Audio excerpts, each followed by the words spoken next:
Welcome, dear friends, to a magical evening of storytelling.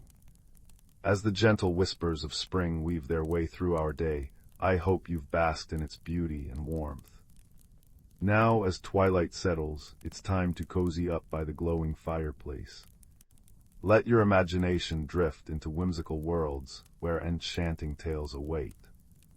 Our stories tonight promise to transport you to magical and peaceful places, where dreams unfurl and serenity reigns. So, snuggle in and let the gentle narration carry you away on a journey of wonder and tranquility. Story 1.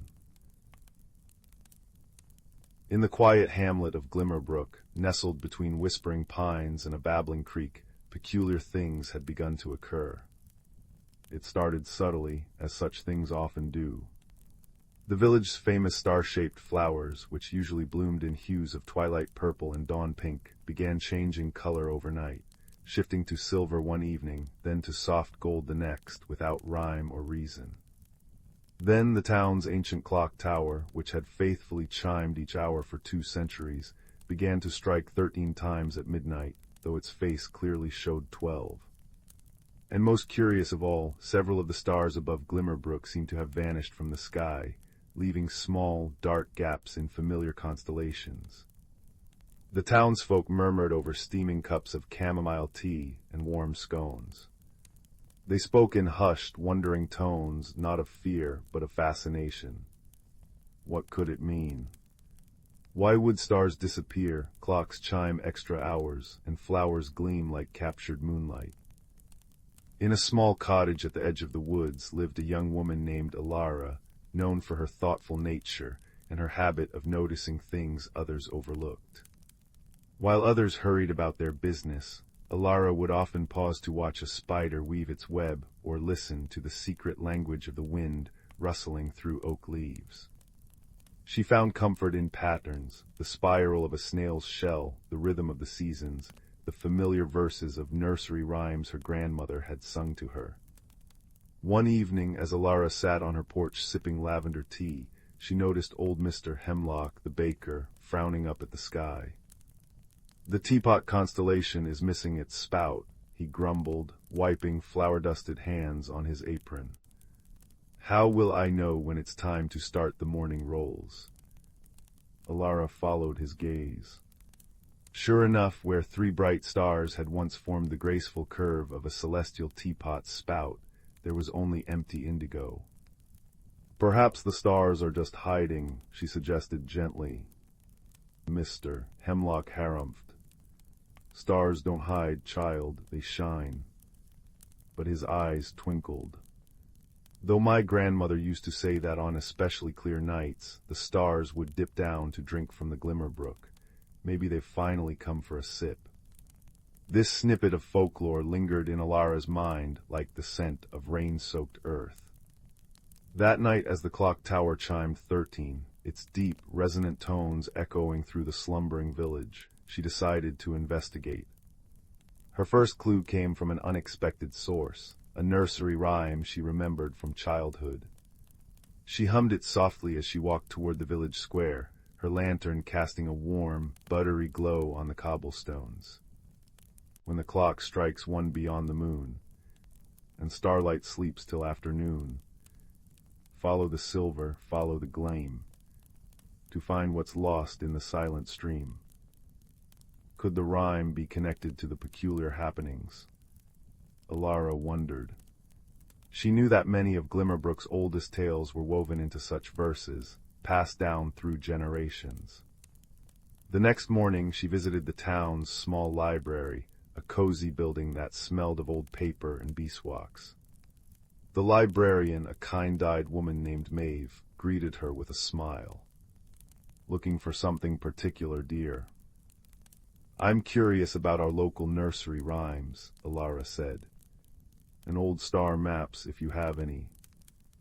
Maeve's smile deepened. "Ah, you've noticed the gaps in the sky, too." She led Elara to a corner where a large, hand-drawn map of the constellations was spread on a wooden table. The map was beautifully detailed, with constellations named after everyday objects from village life: the rolling pin, the quilt, the honey dipper. But in several places, stars were marked with faint question marks. This map was drawn by my great-grandmother, Maeve explained. She believed that the stars above Glimmerbrook were connected to the land below. If something changed in the village, it reflected in the sky, and vice versa. Elara studied the map closely. She noticed that the missing stars corresponded to places in and around the village. The Teapot's spout aligned with the old stone bridge, the quilt's missing patch hovered above the community garden, and the honey dipper's handle pointed toward the clock tower. Her heart beat a little faster. This was no random occurrence, it was a pattern. Over the next few days, Elara visited each location marked by the missing stars. At the stone bridge, she found the silver petals of a star-shaped flower caught in the mossy cracks. In the community garden, she noticed that the sundial cast a shadow backward during certain hours. And near the clock tower, she heard a soft, melodic humming, like wind chimes, coming from within its walls. Each clue felt like a piece of a puzzle, but she couldn't yet see the whole picture. Then she encountered a red herring, or so it seemed. Old Mr. Hemlock approached her one afternoon, his face alight with excitement. "I've solved it," he declared. "The stars haven't vanished, they've been borrowed. I found this tucked inside a loaf of bread." He handed her a small, weathered piece of parchment. On it was a drawing of a starry-eyed owl holding a silver needle and thread. It must be the starlight tailor mending the constellations. Elara thanked him and studied the drawing. It was charming, but it didn't quite fit. Still, she decided to follow this thread, for sometimes delightful discoveries lay off the main path. That evening she ventured into the Whispering Woods, where the starlight tailor was said to reside. Fireflies blinked like tiny lanterns, guiding her way. Deep in the forest, she found a clearing where the star-shaped flowers grew in abundance, their petals shimmering like liquid silver. And there, sitting on a mossy log, was not a tailor, but a young boy from the village, Leo, who was known for his love of astronomy and his shy, quiet nature. In his hands, he held a delicate silver needle and thread, and he was carefully stitching petals onto a large, star-shaped flower. Around him, several other flowers glowed with a soft, internal light. "Leo," Elara said softly, so as not to startle him.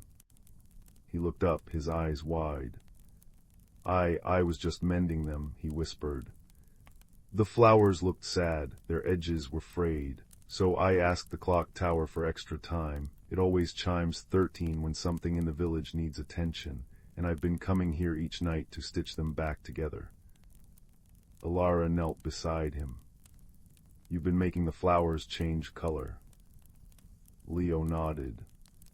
"The thread is made from starlight. My grandmother gave it to me. She said that when the stars see the flowers looking dull, they lend their light to brighten them. But this year the flowers were so frayed that the stars came down to help. That's why some are missing from the sky. They're shining here on Earth until the flowers are healed." Touched by the boy's empathy, Elara helped him finish mending the last flower. As they worked, she realized that the true mystery wasn't about missing stars or extra chimes. It was about a community that had slowly grown disconnected, too busy to notice the small beauties around them. The clock tower chiming 13 was a reminder to pause, to listen, to care. The color-changing flowers were a call to appreciate the magic in everyday life. And the missing stars.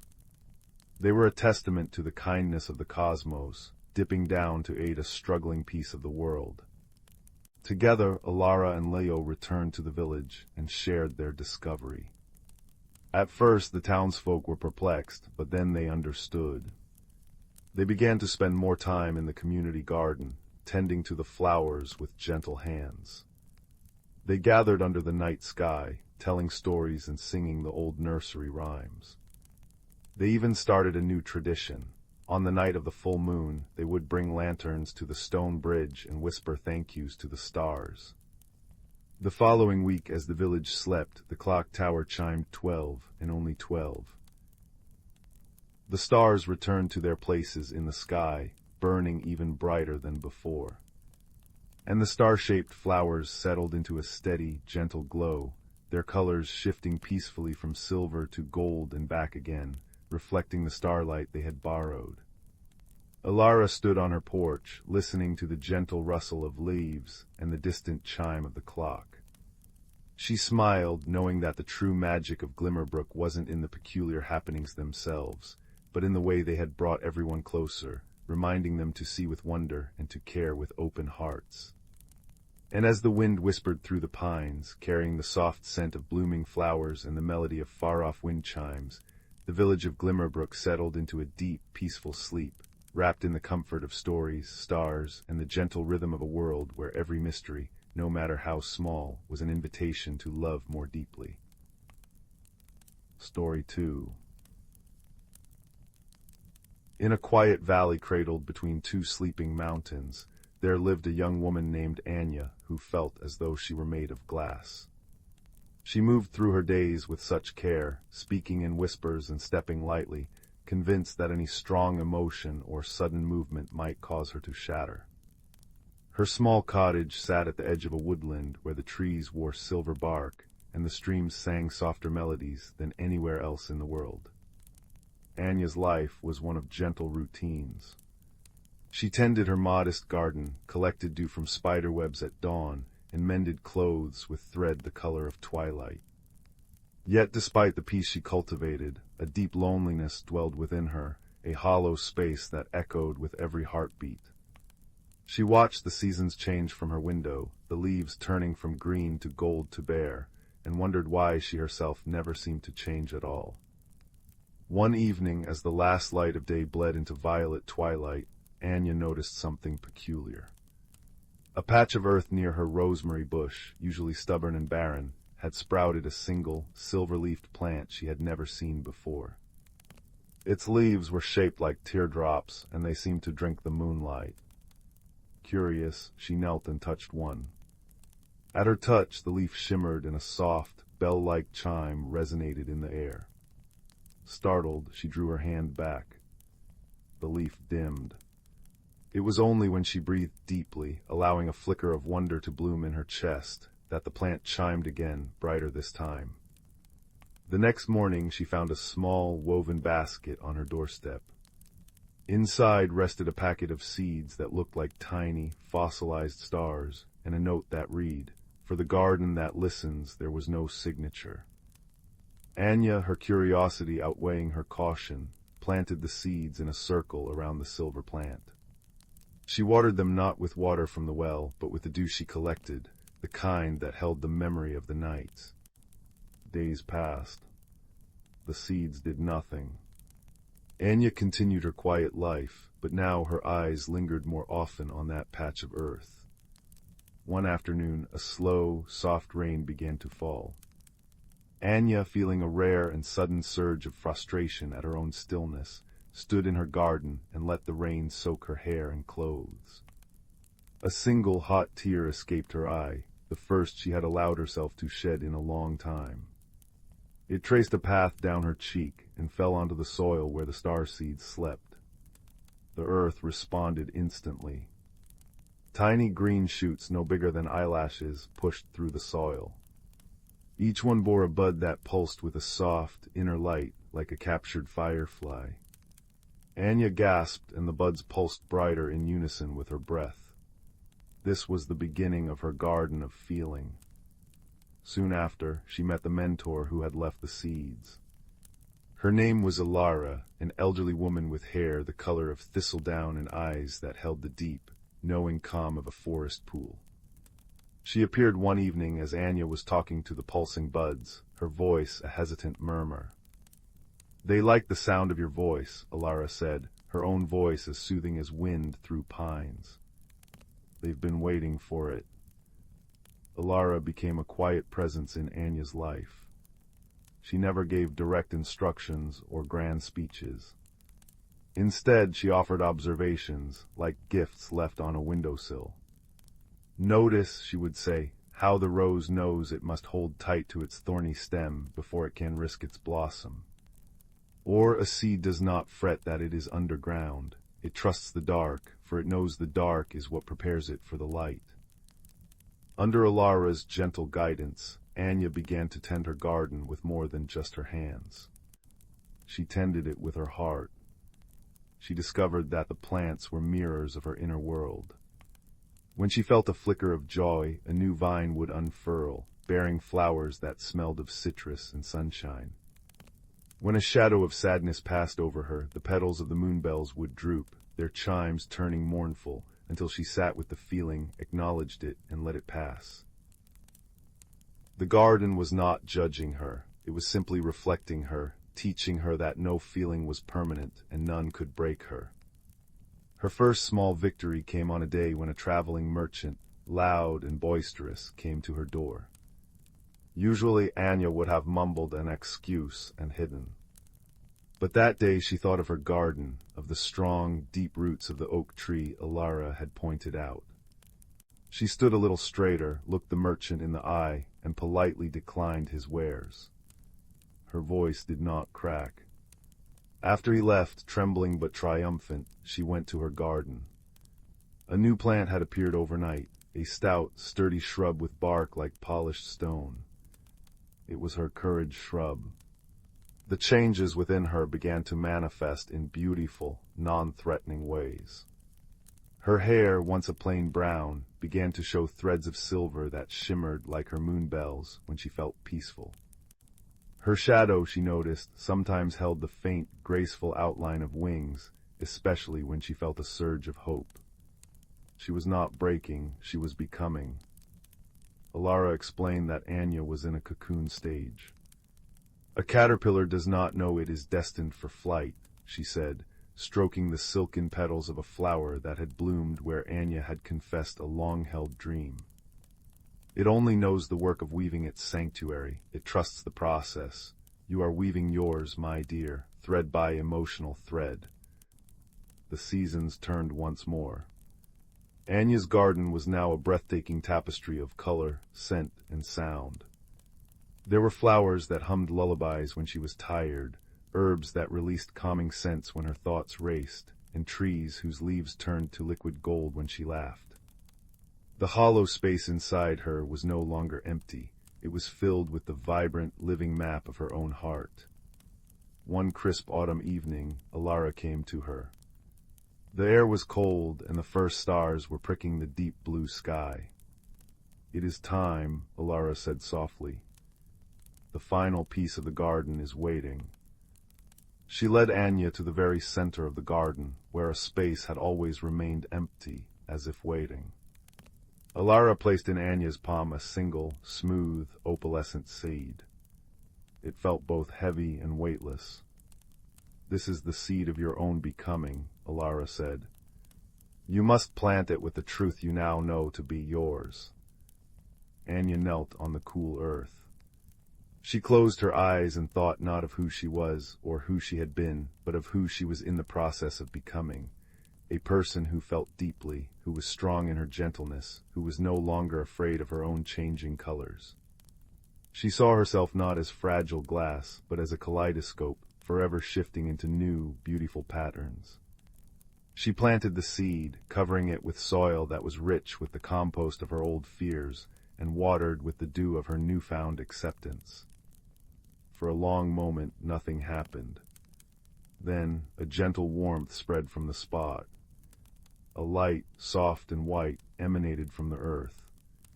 A shoot emerged, growing not up, but out, weaving itself into a beautiful, translucent cocoon that surrounded Anya in a gentle embrace.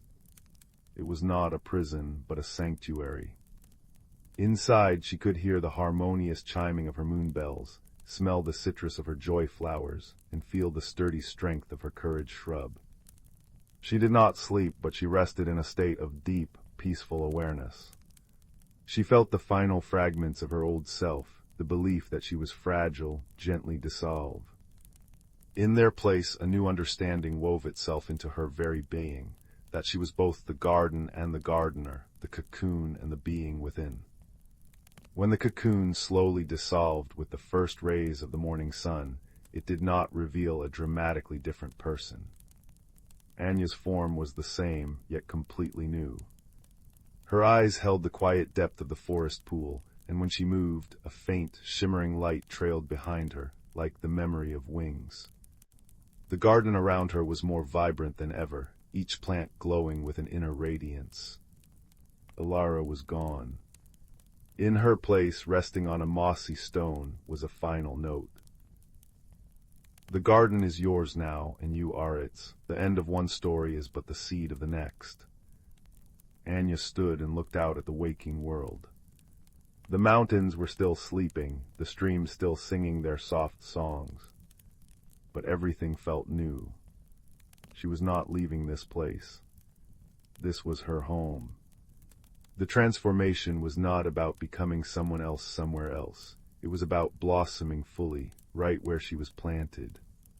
She walked to the edge of the woodland, and as a feeling of profound peace settled over her, the trees nearest to her burst into bloom, their flowers a cascade of luminous blue, as if the sky itself were flowering. She knew there would be more challenges, more seasons of doubt and growth. But she also knew, with a certainty that felt as solid as the earth beneath her feet, that she was capable of weathering them all. The tale of Anya's gentle metamorphosis does not end here, for a life fully lived is a story that never truly concludes. It was simply a new beginning, a dawn after a long and patient night. And as the sun rose fully, painting the valley in hues of gold and rose, Anya took a deep, contented breath, ready to tend her garden and herself for all the days to come. Story 3. Deep within the heart of the world, cradled between the shoulders of sleeping mountains, lay the ancient forest of Lumenwood. Here the sun was but a fleeting guest, a golden memory between long, velvet nights. True life began when the moon, a polished silver pearl, rose to its throne in the star-strewn sky. It was a realm woven from moonlight and magic, where the very air hummed with soft, secret songs. On this particular night, a gentle rain had just ceased, leaving the forest jeweled and glistening. Each leaf and needle wore a crown of tiny water droplets that caught the moonlight and fractured it into 1,000 scattered gleams. The air was cool and clean, filled with the earthy perfume of damp soil, decaying leaves, and the sweet, almost honeyed scent of night-blooming flowers. The only sounds were the soft plink-plonk of water dripping from pine needles onto mossy stones and the distant, comforting murmur of a stream finding its way over a bed of smooth, ancient rocks. Our story begins with a small, rather timid hedgehog named Pip. He was not an adventurer by nature, preferring the cozy, root-lined confines of his burrow. But tonight a strange and beautiful sight had drawn him out. A cluster of ghost orchids, which bloomed only under the full moon, were glowing with a soft, internal blue light just beyond his usual foraging path. Entranced, Pip had followed the glow, his tiny paws making no sound on the spongy, moss-covered ground. Now he was lost. The bioluminescent fungi that usually marked the trails, the foxfire that painted the tree bases in eerie green and gold, seemed to have shifted, creating a labyrinth of light. The gentle whisper of the wind through the high pine branches, a sound that usually soothed him, now felt like a chorus of secrets he couldn't understand. A soft anxiety began to prickle at his spine, sharper than his own quills. It was then that he heard it, a melody woven into the babble of the nearby stream. It was not a song with words, but a feeling, a liquid rhythm that seemed to say, "Come, rest a while." Listen. Pip scurried to the water's edge. The stream widened here into a small, starlit clearing. Moonbeams piercing the canopy painted silver pathways on the dark water. On a large, flat stone in the center of the stream sat an immense, snowy owl. Her feathers were the color of fresh frost, and her eyes were two deep, knowing pools of obsidian. This was Naira, the elder of the evening quiet. She did not turn her head, for she had known he was coming long before he arrived. "Your heart is beating in time with the frightened cricket, little one," she said, her voice not a hoot, but a low, resonant hum, like the vibration of a cello string. The forest feels your worry. It tightens the vines and stills the song of the peeper frogs. Sit. The stone is warm from the day's memory. Hesitantly, Pip navigated a path of smaller, moss-slick stones to reach her. The water gurgled and swirled around them, a natural ASMR that began to ease the tightness in his chest. I followed the light, Pip whispered, his voice small. And now I cannot find the path home. Naira slowly blinked her great eyes. The light is a good guide, but one must also listen to the darkness. The forest speaks in more than just sight. She gestured with a soft, feathery wing towards the ancient willow tree that wept at the water's edge. Can you hear it? Pip strained his ears. At first, he heard only the water and the wind. But then, beneath it, he detected a low, slow creak, a deep, groaning hum that seemed to emanate from the willow's massive trunk. It was a sound of immense age and patience. That is Grandmother Willow sharing her dream, Naira explained softly. She is dreaming of the spring that has passed, of the sun on her new leaves. The trees, you see, speak in the language of memory and of time. Their words are slow and deep, felt in the roots beneath your feet. As if on cue, a soft breeze rustled the willow's trailing branches, and the sound was like a sigh of contentment. All is well, the sigh seemed to say. All returns in its season. But the glowing fungi, they moved, Pip insisted, his worry not fully quelled. The foxfire does not move, little Pip. It responds. It answers the call of the season, a new voice chimed in. From behind a curtain of ferns emerged a vixen, her coat the color of burnt amber in the moonlight. Her name was Sorrel, and she was known for understanding the comings and goings of all the forest's hidden things. We are at the cusp, you see. The time of great abundance is yielding to the time of quiet slumber. The magic of the forest is turning inward, preparing to rest and renew itself. The foxfire glows brighter now to light the way for those who must prepare for the long sleep, and it fades along paths that are meant to be forgotten until the spring. Sorrel padded to the water's edge and took a delicate drink. The stones, too, have their own tales. She nudged a smooth, gray river stone with her nose. This one hums with the memory of a glacier that passed 1,000 winters ago.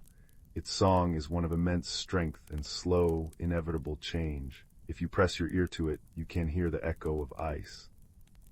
Pip, feeling braver, leaned down and placed his small, quilled head against the cool, damp stone. At first, there was nothing.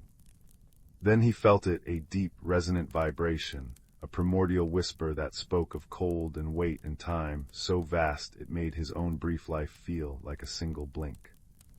It was not frightening, it was profoundly comforting. He was part of a story that was ancient and endless.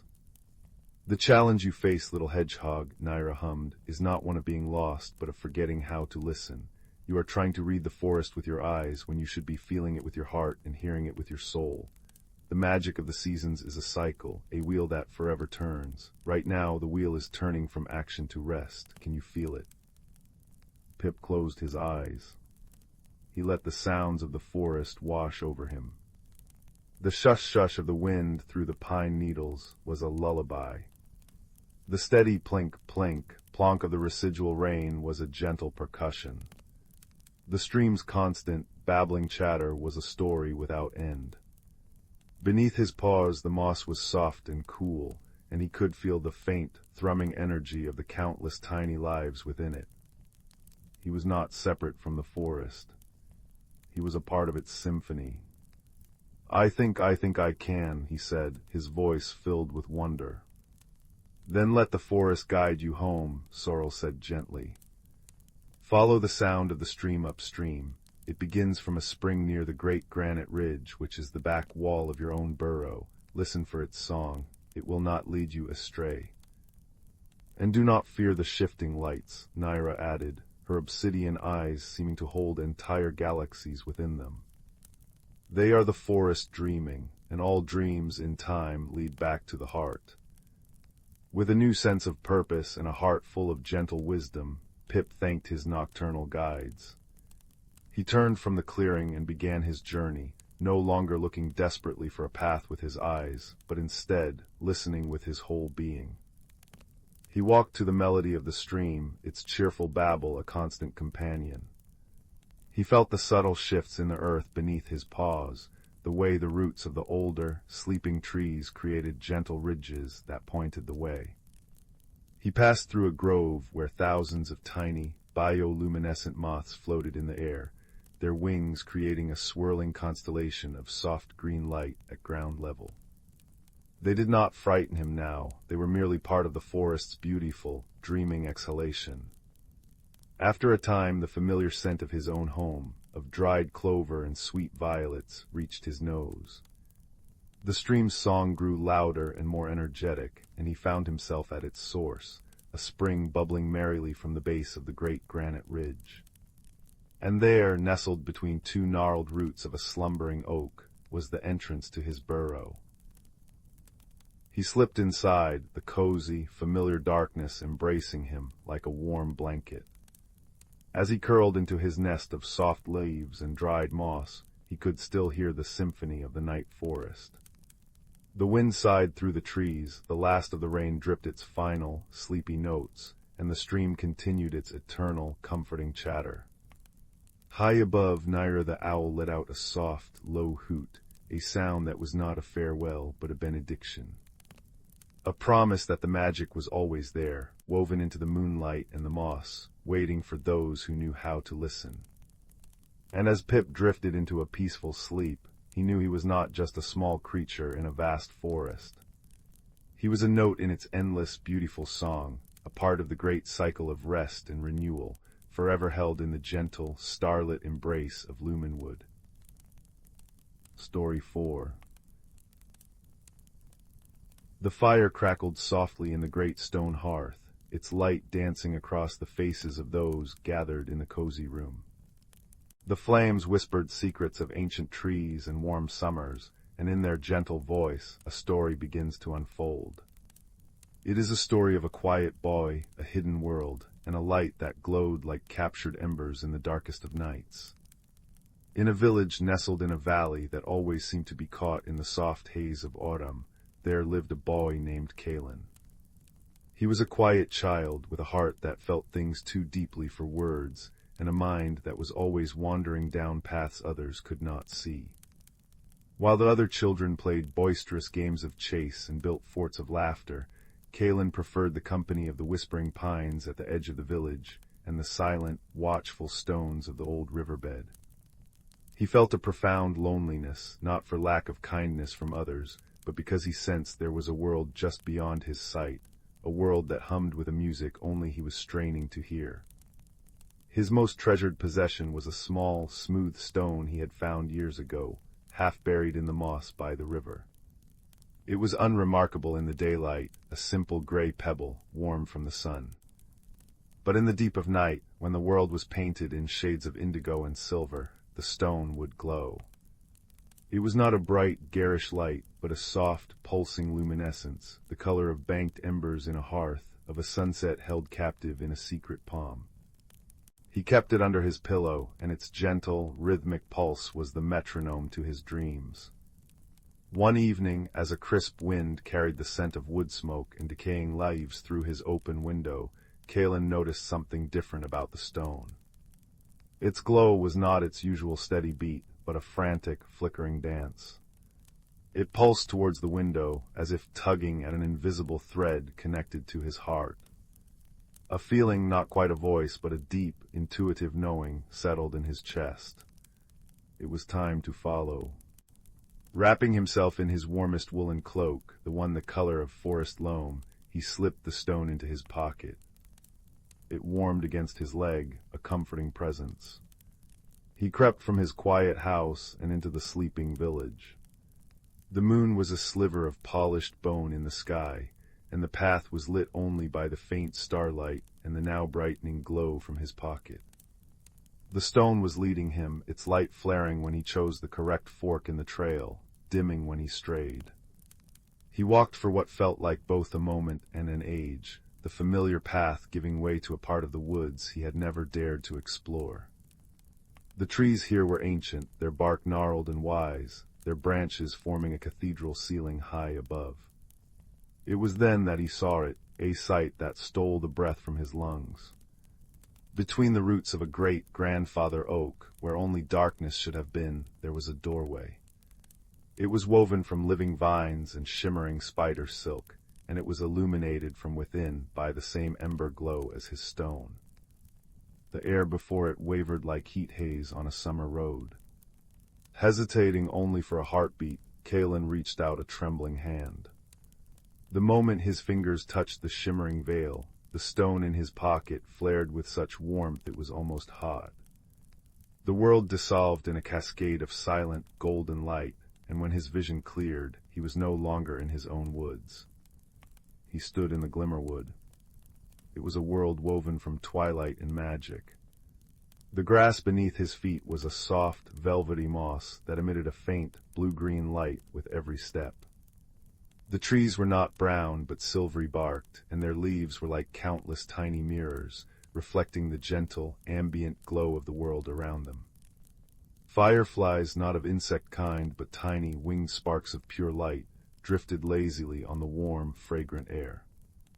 The sound was a soft symphony, a distant, chiming melody as of crystal bells, the rustle of luminous leaves, and a deep, resonant hum that seemed to come from the very heart of the world. It was more beautiful and more peaceful than any dream he had ever had. But his wonder was cut short by a sound that was distinctly out of place, a soft, distressed whimper. Following the sound, he pushed aside a curtain of weeping willow leaves that shimmered like liquid mercury and found a small, frightened creature. It was a fox, but unlike any fox he had ever seen. Its fur was the color of a smoldering coal, and its eyes were pools of molten gold. One of its back legs was trapped beneath a fallen branch, a stark, dark shape in this world of soft light. The fox looked at him, its golden eyes wide with fear and pain. Kalen's own loneliness echoed in that look. He knelt, his movements slow and deliberate. "SHHH," he whispered, his voice barely a breath. "I won't hurt you." He could feel the fox's fear, a sharp, cold sensation, but beneath it, he sensed a keen intelligence. He worked carefully, his small hands straining against the weight of the branch. With a final heave, he managed to lift it just enough for the fox to pull its leg free. It was bruised, but not broken. The fox limped a few steps, then turned and looked back at Kalen, its head tilted. The fear in its eyes had been replaced by a wary curiosity. Kalen sat down on the glowing moss, not wanting to loom over the injured creature. He didn't speak, merely sat in quiet companionship, pulling the glowing stone from his pocket and holding it in his palm. The fox's eyes fixed on the stone, and a low, soft chuffing sound came from its throat. It was not a sound of alarm, but one of recognition. Slowly, tentatively, the fox limped closer. It sniffed the air around Kalen's hand, then, with a movement of profound trust, it gently nudged his fingers with its nose. A warmth spread from the point of contact, a warmth that had nothing to do with the stone and everything to do with a connection being forged. Kalen understood then that he was no longer alone. He had a friend. He named the fox Ember for its fiery coat and for the warm glow of friendship now kindled in his heart. For days that flowed into one another like the colors in a sunset, Kalen stayed in the Glimmerwood with Ember. His injured leg healed quickly, aided by the application of a luminous, jelly-like moss that Kalen found by a singing stream. Their friendship grew in the quiet spaces between adventures. They explored meadows of flowers that chimed softly when the breeze stirred them. They drank from pools of water so clear it tasted of starlight. They communicated not with words, but with looks, with nudges, with a shared sense of wonder. Kalen learned that Ember was playful, with a sly sense of humor, often leading him on merry chases after the winged sparks of light. He learned that Ember was also deeply loyal and perceptive, always aware of Kalen's moods. Kalen himself was changing. the quiet, lonely boy was beginning to blossom. The constant, low-grade ache of not belonging had been soothed by the unconditional acceptance of his strange, wonderful friend. He laughed more freely, a sound that now mingled with the chiming flowers. He moved with a new confidence, his senses heightened, attuned to the subtle music of the glimmerwood. The journey through the shimmering doorway had transformed him as surely as fire transforms wood, burning away his insecurities and leaving behind a stronger, brighter core. But the glimmerwood held a mystery. Ember would often sit at the edge of a particular clearing, a place where the silvery trees formed a perfect circle, and stare into the center with a sad, longing expression. In the center of the clearing stood a pedestal of obsidian, and upon it rested a large, flawless crystal. Or it should have been a crystal. Now it was dull and gray, a dead, cold thing in the heart of this vibrant world. Around it the light was dimmer, the chiming of the flowers was muted, and the air was still and cold. Kalen felt the wrongness of it like a physical chill. He asked Ember, with a look and a gesture, what was wrong. Ember led him to the pedestal and placed a single paw upon it, then looked from the dead crystal to the glowing stone in Kalen's pocket. The connection was clear. The great crystal was the heart of the glimmerwood, the source of its light and life. And it was dying.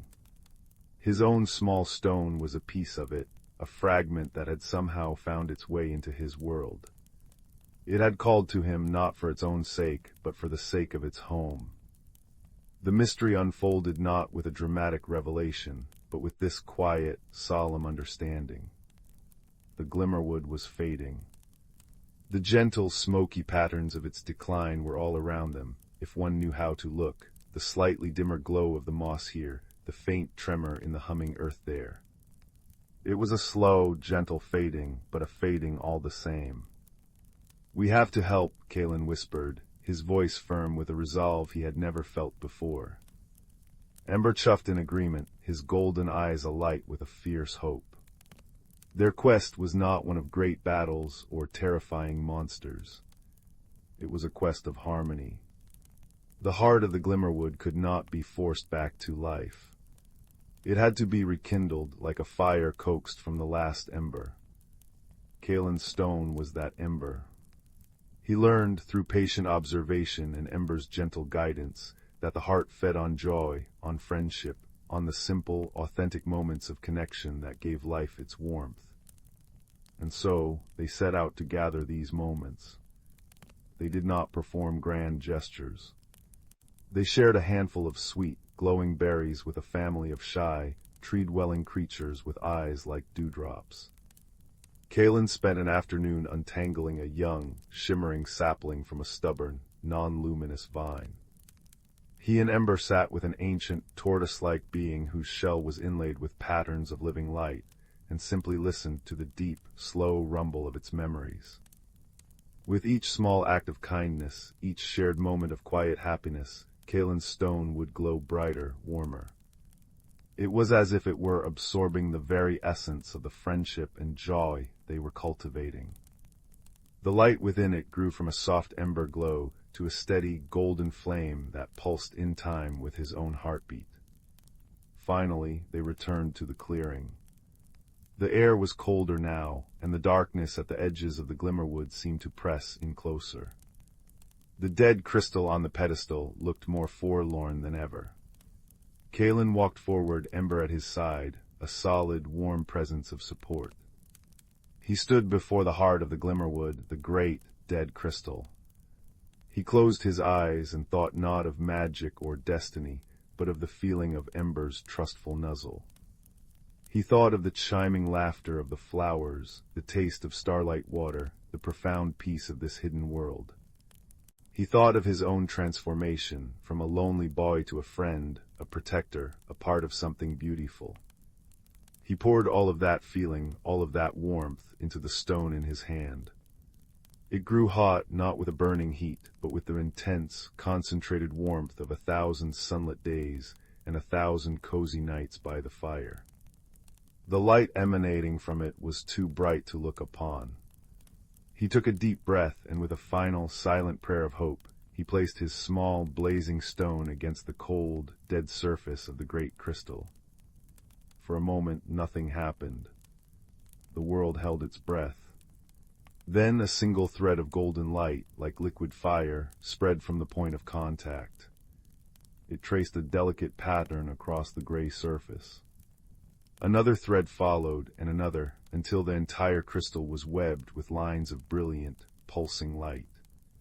A deep, resonant chime filled the air, a note so pure and so full of life that it made Kalen's bones hum.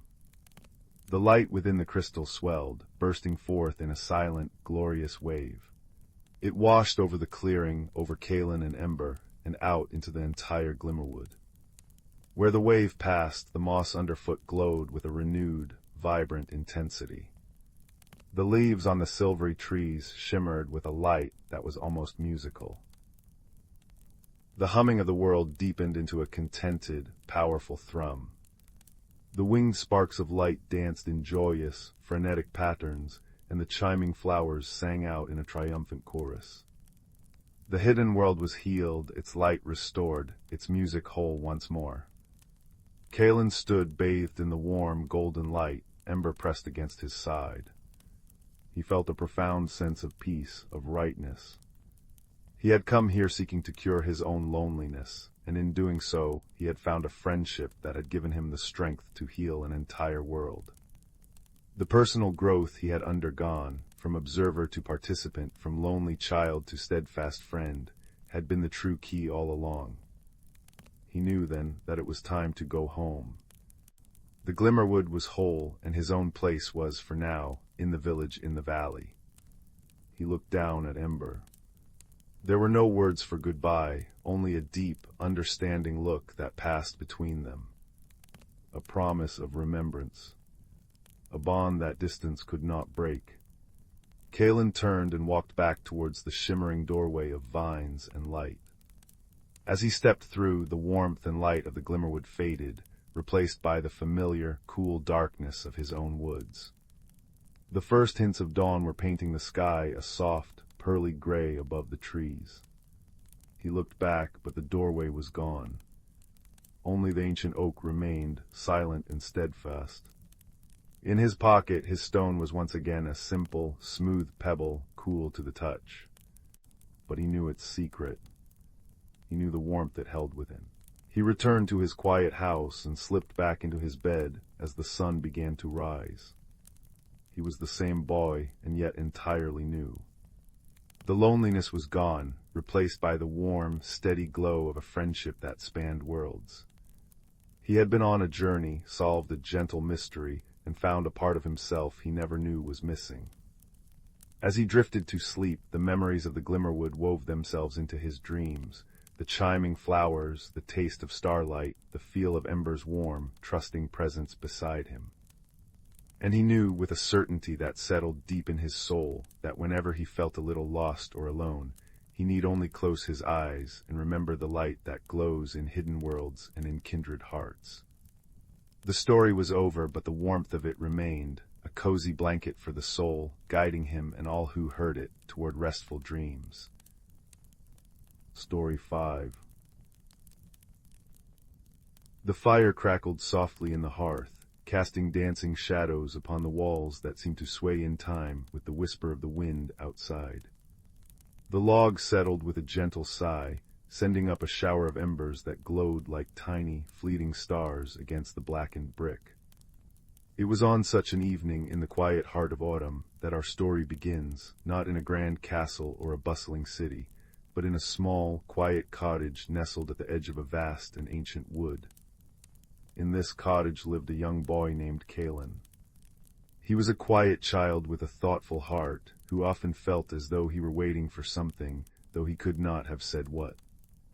While other children his age chased frogs in the creek or played loud games in the village square, Kalen preferred the company of the old willow tree by his home, or the patient silence of the hills.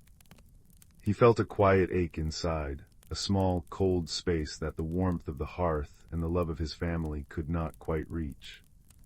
It was the feeling of a story not yet begun, a song not yet sung.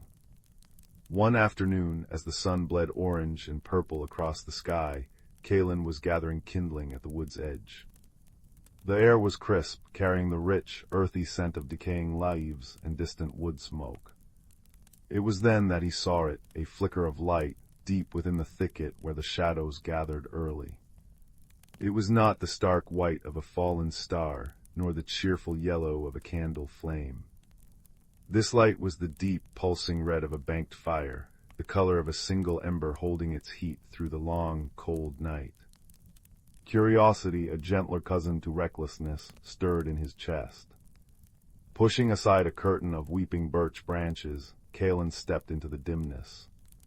There, nestled in a bed of velvety moss and sheltered by the roots of a great oak, was a small, smooth stone. It was unremarkable to look at, a simple river stone of dark gray, but from its very heart emanated that soft, throbbing, ember-like glow. It was warm to the touch, not with a searing heat, but with a deep, comforting warmth, like a loaf of bread fresh from the oven or a sleeping cat curled in one's lap.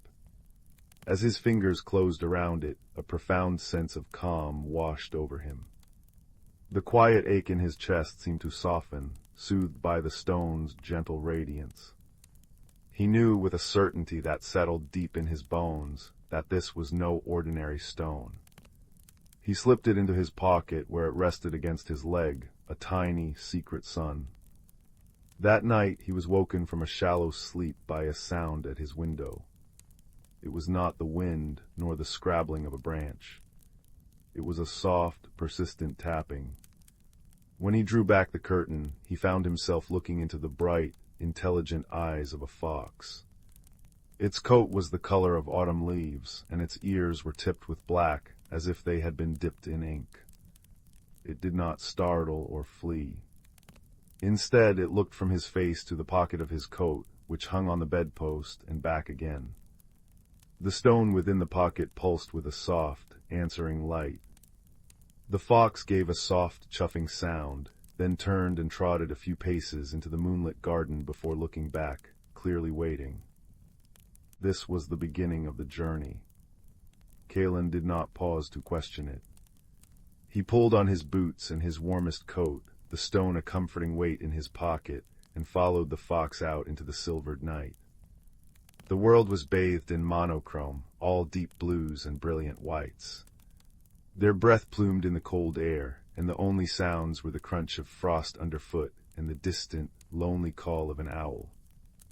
The fox, whom Kalen soon thought of as ember for the fiery tip of its tail, led him not along the well-trodden paths, but deeper into the woods, into places Kalen had never dared to venture. They walked for what felt like hours, the forest growing older and more silent around them. Great gnarled trees formed archways overhead, and the air grew still and thick with the scent of pine and cold, damp earth. Just as Kalen's legs began to ache and a sliver of doubt crept into his mind, Ember stopped before a waterfall that cascaded down a mossy cliff face. The water shimmered in the moonlight, a curtain of liquid silver. But instead of leading him behind it, Ember nosed at a seemingly solid wall of rock beside the falls. As Kalen approached, the ember stone in his pocket flared brightly. In its light, he saw that the rock was not a wall at all, but an illusion. Through a cleverly disguised archway, a path descended into the earth. Taking a deep breath, Kalen followed Ember inside. The tunnel was warm and dry, and the walls were embedded with crystals that caught the light of his stone and reflected it 1,000 times over, creating a soft, dreamlike luminescence. The air hummed with a low, musical vibration, like a stringed instrument played far away. They walked downward in a gentle spiral until the tunnel opened up, and Kalen gasped, his breath catching in his throat. He stood at the edge of a vast, subterranean world. It was a cavern so immense its ceiling was lost in a soft, misty darkness that glimmered with what looked like captured starlight. Below, a landscape unfolded of incredible beauty. Gentle rolling hills were covered in moss that glowed with a soft, blue-green light. Strange, elegant trees with silver bark and leaves like spun glass whispered in a gentle, warm breeze. In the center of it all lay a still, black lake, its surface so perfectly calm it reflected the false stars above like a second sky. This was the gloaming, a hidden world nestled in the heart of the earth, a place of perpetual, peaceful twilight. But all was not well in the gloaming. As Ember led him down a winding path, Kalen saw that the glowing moss was patchy and dim in places. The glass-leaved trees were drooping, their branches looking brittle. A profound silence hung over the land, broken only by a sad, slow dripping of water.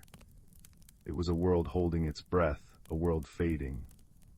They came to a small village built into the roots of the great, glowing trees. The inhabitants were the Lumen, a gentle people with large, luminous eyes and skin the color of the moon-kissed moss. They moved slowly, their movements heavy with a weary sorrow. An elder named Lyra, her long silver hair flowing like water, came forward to greet them. Her eyes, the color of a twilight sky, fell upon the ember stone in Kalen's hand, and a flicker of hope lit their depths. "The hearthstone," she whispered, her voice like the rustling of leaves. "You have brought it back." She led them to her dwelling, a cozy home woven from living roots and lined with soft lichens. By the light of a single, fat candle that smelled of honey and thyme, she told Kalen the story. The gloaming was a world sustained by warmth and memory, by the stories and the shared light of its people. At its heart was the great hearth, a circle of ancient stones in the center of the black lake. Once a master stone, the very one Kalen now held had rested there, its steady, ember-like glow feeding the land, keeping the moss aglow and the trees strong. But generations ago, in a time of fear, a tremor had shaken the cavern, and the hearthstone had been dislodged, lost to the world above. Without its central, unifying warmth, the gloaming had begun to slowly dim. The Lumen's own inner light was fading, their stories becoming quiet, their memories growing thin. They were a people and a world forgetting how to shine.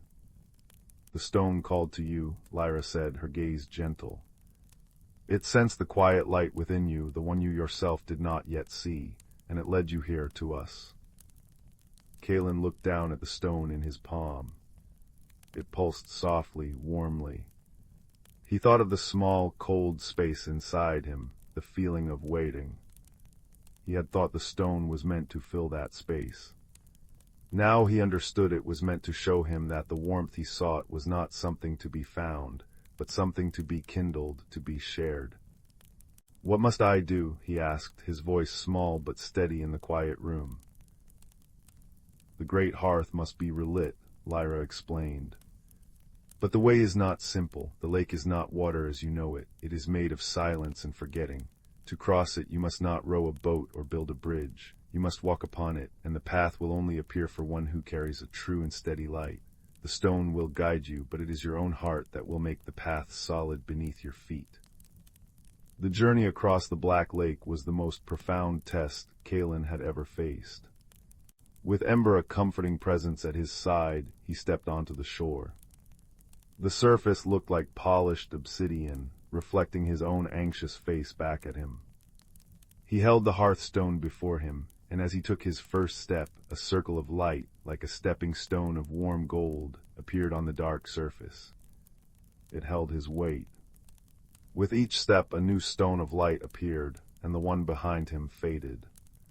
He could not turn back.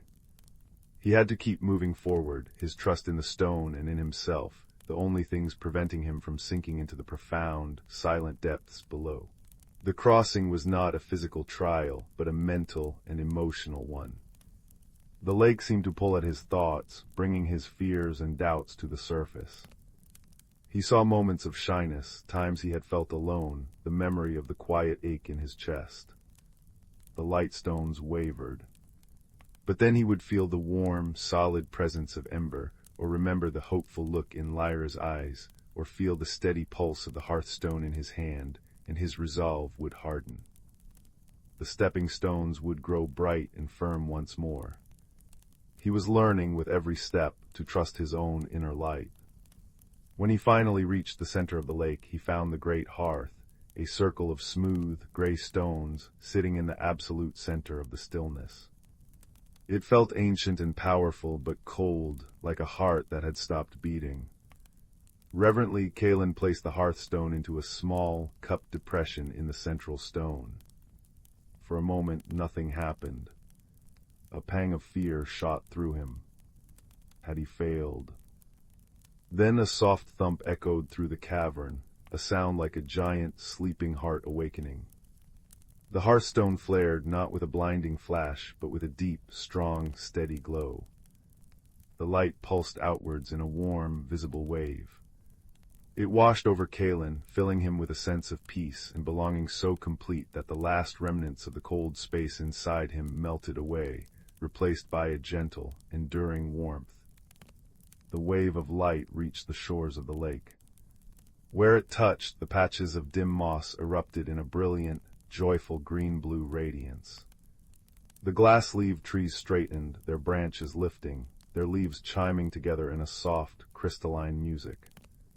All throughout the gloaming, the Lumen felt the change.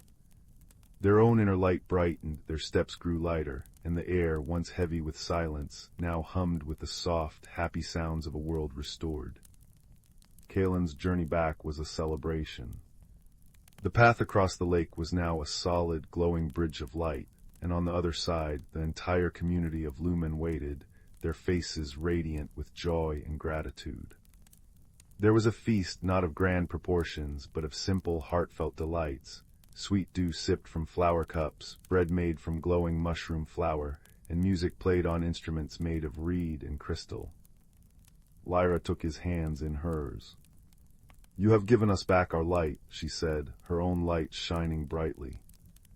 "But you have also found your own. Remember this, child of the world above. The warmth you carry is not a small, solitary ember. It is a part of the great fire that connects all living things. Tend to it, share it, and you will never be cold again." When it was time to leave, the farewells were sweet, not sad. Ember accompanied him back through the crystal tunnel and out into the pre-dawn woods. The first rays of the sun were painting the eastern sky in shades of rose and gold. At the edge of the forest, where the trees gave way to his familiar garden, the fox nuzzled his hand once, then turned and disappeared into the dappled shadows, a flicker of autumn red amidst the green. Kalen returned to his cottage as the village was just beginning to stir. He slipped inside and stood by the hearth, where the fire had burned down to a bed of glowing coals. He felt different.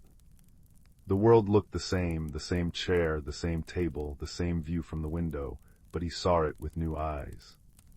The quiet ache was gone, replaced by a deep and abiding warmth. He had been on a journey that had transformed him as surely as fire transforms wood, burning away his doubts and leaving behind the strong, steady core of who he was meant to be. He did not keep the hearthstone. He understood now that its work was done, and its place was not in his pocket, but in the memory of his heart. He had brought back something far more valuable, the knowledge that even the quietest heart contains a powerful light, and that the greatest adventures often lead us not to a hidden world, but back to ourselves, wiser and warmer than before. That night and for many nights after, as he lay in his bed listening to the crackle of the fire, he would close his eyes and see the gloaming, alive and shining. He would feel the memory of its warmth and the gentle, steadfast friendship of a fox named Ember. And in his dreams he would walk through forests of silver and glass, across bridges of light, forever carrying the glow of the hearthstone within him, a small, steady ember in the darkness, burning true and bright. And so, dear listener, as the fire in our own hearth settles into a soft, red glow and the night deepens around us, remember Kalen's journey. Remember that within you, too, lies a light that can guide you through silence and across dark waters.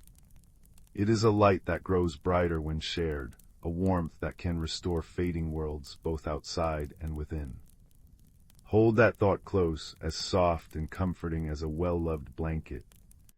Let your breathing slow, and let the peaceful resolution of this story carry you gently into your own restful dreams, where mysteries unfold like smoke patterns and friendships warm the heart. The night is deep, and you are safe, and all is well. Story 6. In the quiet village of Moonbeam Hollow, nestled between whispering pines and a silver-streamed river, there existed a peculiar phenomenon that occurred precisely at the beginning of each autumn. The glimmer blooms, flowers that typically shimmered with soft, golden light, would begin to change colors in the most unpredictable ways.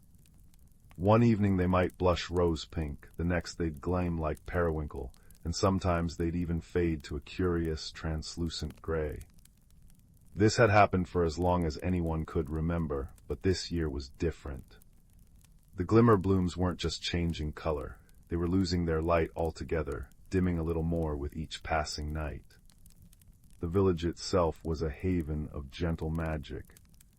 Cobblestone paths wound between cottages with thatched roofs, and the air was often filled with the soft chime of wind bells hanging from eaves. A grand, ancient clock tower stood in the center of the village square, its melodic chimes marking the hours with a tune that sounded like a forgotten lullaby. Just beyond the last cottage lay the whispering woods, where the trees hummed when the wind blew just right, and fireflies danced in patterns that mirrored the constellations above. Our story follows a young girl named Lyra, who had a particular gift for noticing things others overlooked. She wasn't the loudest or the quickest in the village, but she had patient eyes and a heart that listened more than it spoke. Lyra spent her days tending to her grandmother's garden, mending moth-wing cloaks for the fairy folk, and sketching the night sky in her weathered journal. She loved the glimmer blooms especially. Their warm glow had comforted her through many lonely evenings, and she couldn't bear to see them fading. One crisp evening, as Lyra sat on her porch steps, she noticed old Elara, the village stargazer, frowning up at the sky. "The stars feel quieter tonight," Elara murmured, more to herself than to Lyra. "As if they're holding their breath." That was the first clue, though Lyra didn't know it yet. The next morning, the village was abuzz. Not only were the glimmer blooms dimmer, but the village's famous sundial was casting its shadow in the wrong direction. And down by the river, the water, which usually flowed peacefully east, seemed to hesitate, swirling in gentle, confused eddies.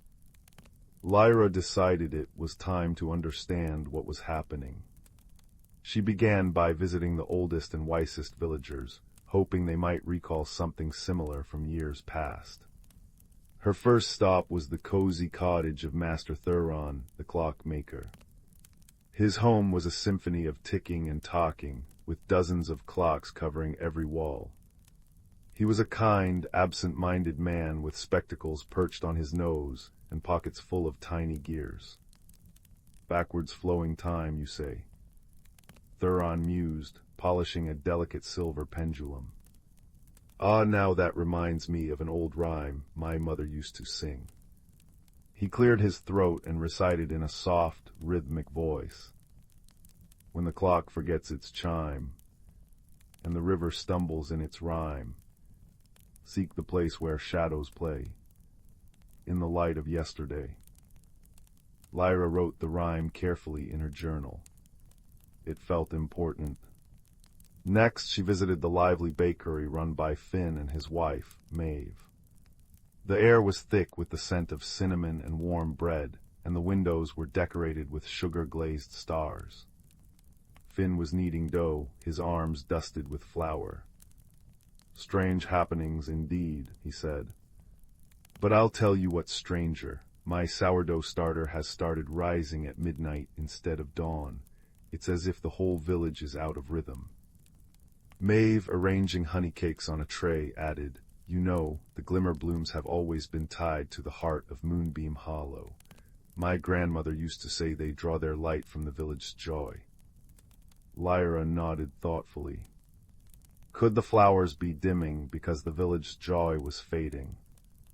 But everyone seemed as content as ever. As she wandered toward the whispering woods, Lyra noticed a small, anxious hedgehog trying to cross the path. His name was Pippin, and he was known for collecting lost items. Today he clutched a tattered, half-rotten map in his tiny paws. "Oh, Lyra," he squeaked. "I found this near the old oak. It looks important, but I can't make sense of it." The map was beautifully illustrated, but badly faded. It showed the village, the woods, and a winding path that led to a clearing, marked with a single star. But some of the landmarks were wrong. The river was drawn on the wrong side, and the clock tower was shown with only 2 faces instead of 4. Lyra's heart beat a little faster. A misdrawn map. That felt like another clue. That evening she sat under the ancient oak at the edge of the woods, studying the map and the rhyme. The wind rustled the leaves above, and the distant chimes of the clock tower drifted on the air. But tonight the chimes sounded off, missing a note here and there. When the clock forgets its chime. Suddenly Lyra remembered something her own grandmother had told her years ago. Every village has a heartbeat, Lyra. Here, it's the clock tower, the river, and the glimmer blooms. They breathe together. What if they were no longer breathing together? She looked down at the map again. What if it wasn't misdrawn, but drawn from a different perspective? She turned it upside down and gasped. Now the river was on the correct side. The clock tower showed 4 faces, and the star-marked clearing was clearly the very spot where she now sat. Just then, a soft voice spoke from behind her. "You've always had a way of seeing things differently, Lyra." It was Elara, the stargazer. She settled beside Lyra on the mossy ground, her silver hair glowing in the twilight. "The stars have been trying to tell us something," she said. "Look." She pointed upward, where the constellation called the Loom of Fate was missing one of its central stars. That star guides memory and connection. Without it, things begin to unravel. Lyra's mind raced. The missing star, the fading glimmer blooms, the stumbling river, the forgetful clock, they were all connected. But how? Then she remembered the second half of the rhyme. "Seek the place where shadows play. In the light of yesterday." The light of yesterday, Lyra whispered. She looked toward the glimmer blooms, now so dim they were barely visible. What if yesterday didn't mean the past, but a different kind of light? A light that existed before the star went missing. She shared her thoughts with Elara, who listened intently, her eyes gleaming with approval. "You may be onto something, child, but we must move carefully. The village is already growing uneasy." The following day, Lyra decided to test a theory. She gathered the villagers in the square near the clock tower. She asked everyone to share a favorite memory, a moment of pure joy or connection, while holding a glimmer bloom petal. One by one they spoke. Finn recalled the day he first tasted Maeve's honey cakes. Thuron remembered fixing the clock tower after a storm, hearing its chimes return. Pippin shared the time the village worked together to build him a safe little burrow. And as each story was told, the glimmerbloom petals in their palms flickered, just for a second, with a little more light. Lyra felt a surge of hope. The glimmerblooms weren't dying, they were mirroring the villagers' fading connection to their shared memories. But there was still the matter of the missing star. That night, Lyra and Elara ventured into the Whispering Woods, following the map to the star-marked clearing.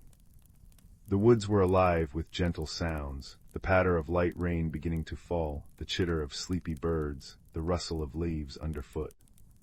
Fireflies bobbed around them, their lights weaving patterns that seemed to point the way. In the clearing they found a small, crystalline pool, one Lyra had never seen before. Its surface was perfectly still, and reflected in it was the night sky complete with the missing star. "It's not gone," Elara breathed. "It's hidden or trapped." Lyra leaned over the pool. There, shimmering just below the water's surface, was the star, but it was pale and still, as if sleeping. And around it swirled faint, shadowy shapes that seemed to drink its light. The shadows weren't malicious, they were lonely. They were memories that had been forgotten, joys that had gone unshared. Lyra understood then. The star wasn't missing, it was being dimmed by neglect, just like the glimmer blooms. She sat by the pool and did the only thing that felt right. She began to sing. It was the same lullaby her grandmother used to sing to her, a song about brave little boats and guiding stars.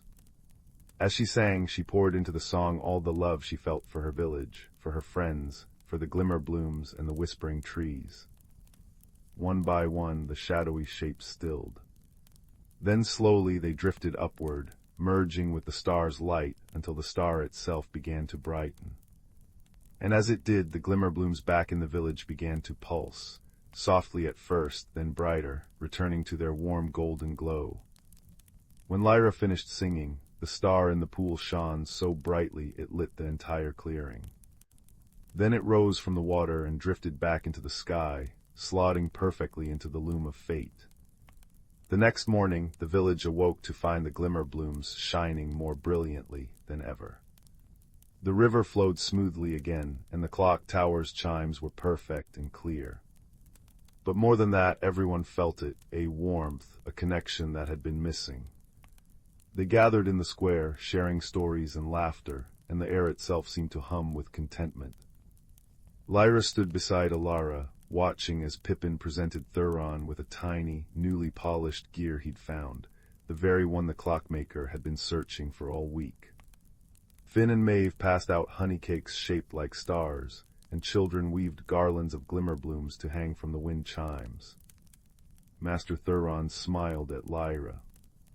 "You reminded us that our village heartbeat isn't just in our clocks or our flowers, it's in us, in our stories."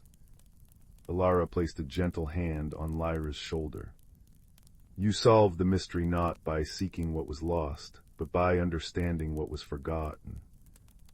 That evening, as Lyra sat on her porch steps once more, the glimmer blooms glowed like captured starlight around her.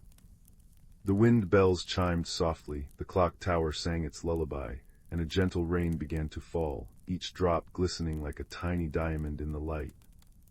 She knew then that some mysteries weren't meant to frighten, but to remind, to bring hearts together, to weave memories into the present, and to light the way forward with the gentle glow of shared joy. And as the moon rose over Moonbeam Hollow, painting the world in silver and shadow, Lyra closed her eyes, listening to the village breathe around her, a soft, steady rhythm of peace and belonging, perfect for dreaming. Story 7. The fire crackled softly in the hearth, its warm, orange light dancing across the walls of the cozy room. Shadows swayed like gentle giants, and the scent of burning applewood filled the air with a sweet, smoky perfume. It is on such a night, when the world outside is wrapped in a blanket of stars and silence, that the best stories are told. So draw your chair a little closer, and let me tell you a tale about a quiet boy, a fading light, and the journey that rekindled them both. In a small house at the edge of a vast, whispering forest, lived a boy named Leo. Leo was a quiet soul, with a heart full of thoughts that often felt too big for his small frame. He loved the world, but sometimes he felt as if he were watching it from behind a pane of glass, seeing its colors and hearing its sounds, but not quite feeling its warmth. He spent his days helping his mother in their little garden, and his evenings reading books whose pages were soft with age. But his favorite time was the deep, hushed hour just before bed, when his grandfather would tell him stories. His grandfather was a man whose face was a map of kindly wrinkles, and his voice was as warm and rough as a woolen blanket. He spoke of a hidden world, a place called the Glimmerwood, where the very air shimmered with gentle magic, and the creatures who lived there were keepers of ancient, quiet wonders. The heart of the Glimmerwood, his grandfather would say, his eyes twinkling in the firelight, is the hearthstone. It's not a grand palace or a towering mountain, Leo. It's a simple, smooth stone that glows from within, like an ember cradled in the ashes of a fire. Its light doesn't blaze, it comforts. It reminds every living thing that they are connected, that they are part of a great, warm whole. Leo would listen, his chin propped on his hands, imagining that soft, ember-like glow. Has anyone from our village ever seen it, grandfather? His grandfather's smile would grow wistful. It is not a thing to be seen by just anyone, my boy. It reveals itself to those who need its light most, to those whose own inner fire has grown dim. The journey to find it is one of transformation, as sure as fire transforms wood into warmth and light. One autumn evening, as the wind began to carry a sharper chill, Leo noticed that his grandfather's stories came a little slower, his voice a little softer. The lively spark in his eyes seemed to flicker, like a candle in a draught. A quiet worry settled in Leo's chest, a cold, small stone where his own warmth used to be. He felt the pane of glass between himself and the world grow thicker, colder. That night, after his grandfather had gone to sleep, Leo sat by the dying fire, watching the last embers pulse with a faint, red glow. As one particularly bright ember winked out, a deep longing filled him. He needed to find that light, that warmth. He needed to find the hearthstone, not for a grand adventure, but for his grandfather. He needed to bring a piece of that comfort back home. With a resolve that felt both fragile and strong, Leo packed a small satchel the next morning. He put in a loaf of crusty bread, a wedge of cheese, a flask of cool water, and his warmest woolen scarf. He didn't leave a note. The words would have felt too clumsy, too final. He simply stepped out into the crisp morning, the dew-soaked grass soaking his boots, and walked towards the line of ancient trees that marked the beginning of the vast forest. The moment he stepped under the canopy, the world changed. The sounds of the village, the distant clang of the blacksmith's hammer, the chatter of neighbors, faded away, replaced by a profound, living silence. It was a silence filled with sound, the rustle of unseen creatures in the undergrowth, the sigh of the wind through the pine needles high above, the soft crunch of his own footsteps on a carpet of moss and fallen leaves. The air was cool and smelled of damp earth and decaying wood, a clean, honest scent. He walked for hours, the path a meandering trickle of trodden earth between the great, sturdy trunks of oaks and beeches. The light that filtered through the leaves was green and gold, dappling the forest floor in a constantly shifting pattern. He felt small but not afraid. There was a peace here, a patient, watching presence. As the afternoon wore on and the green-gold light began to deepen into amber, Leo realized he was truly lost. Not in a panicked way, but in a quiet acknowledgement that he had no map, no guide, and only a story to follow. He sat down on a fallen log, its bark soft with velvety moss, and took out his bread and cheese. The simple food tasted better than any feast. It was then that he heard a sound, a soft, rhythmic tapping. He peered through the gathering shadows and saw a flash of rusty red. There, on the trunk of a silver birch, was a fox. But this was no ordinary fox. Its fur held a subtle, coppery sheen, and its eyes were not the sharp, clever eyes of a hunter, but large and gentle, the color of melted amber.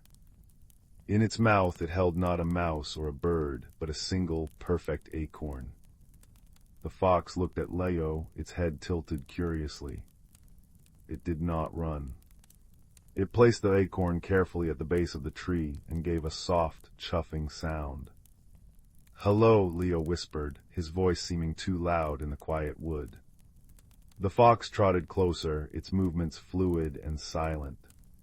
It stopped a few feet away and sat, wrapping its bushy tail around its paws. It regarded Leo with an intelligence that was both strange and comforting. "I'm looking for the hearthstone," Leo said, feeling a little foolish talking to a fox. Do you know the way?" The fox made that soft chuffing sound again, then stood and began to walk slowly away. It paused, looked back at Leo, and flicked its tail. An invitation. And so, an unexpected friendship was forged in the amber light of the autumn afternoon. Leo did not know the fox's name, and the fox did not need one. They simply were two travelers sharing a path. The fox, whom Leo began to think of simply as Rusty, would lead the way, his red tail a beacon in the dim light. He would stop often, sometimes to point his nose towards a patch of sweet, dark berries for Leo to eat, or to listen intently to a sound Leo could not hear. As night began to fall properly, painting the sky in shades of deep violet and indigo, a gentle mystery began to unfold. Tiny lights like captured fireflies began to wink on amongst the ferns and tree roots.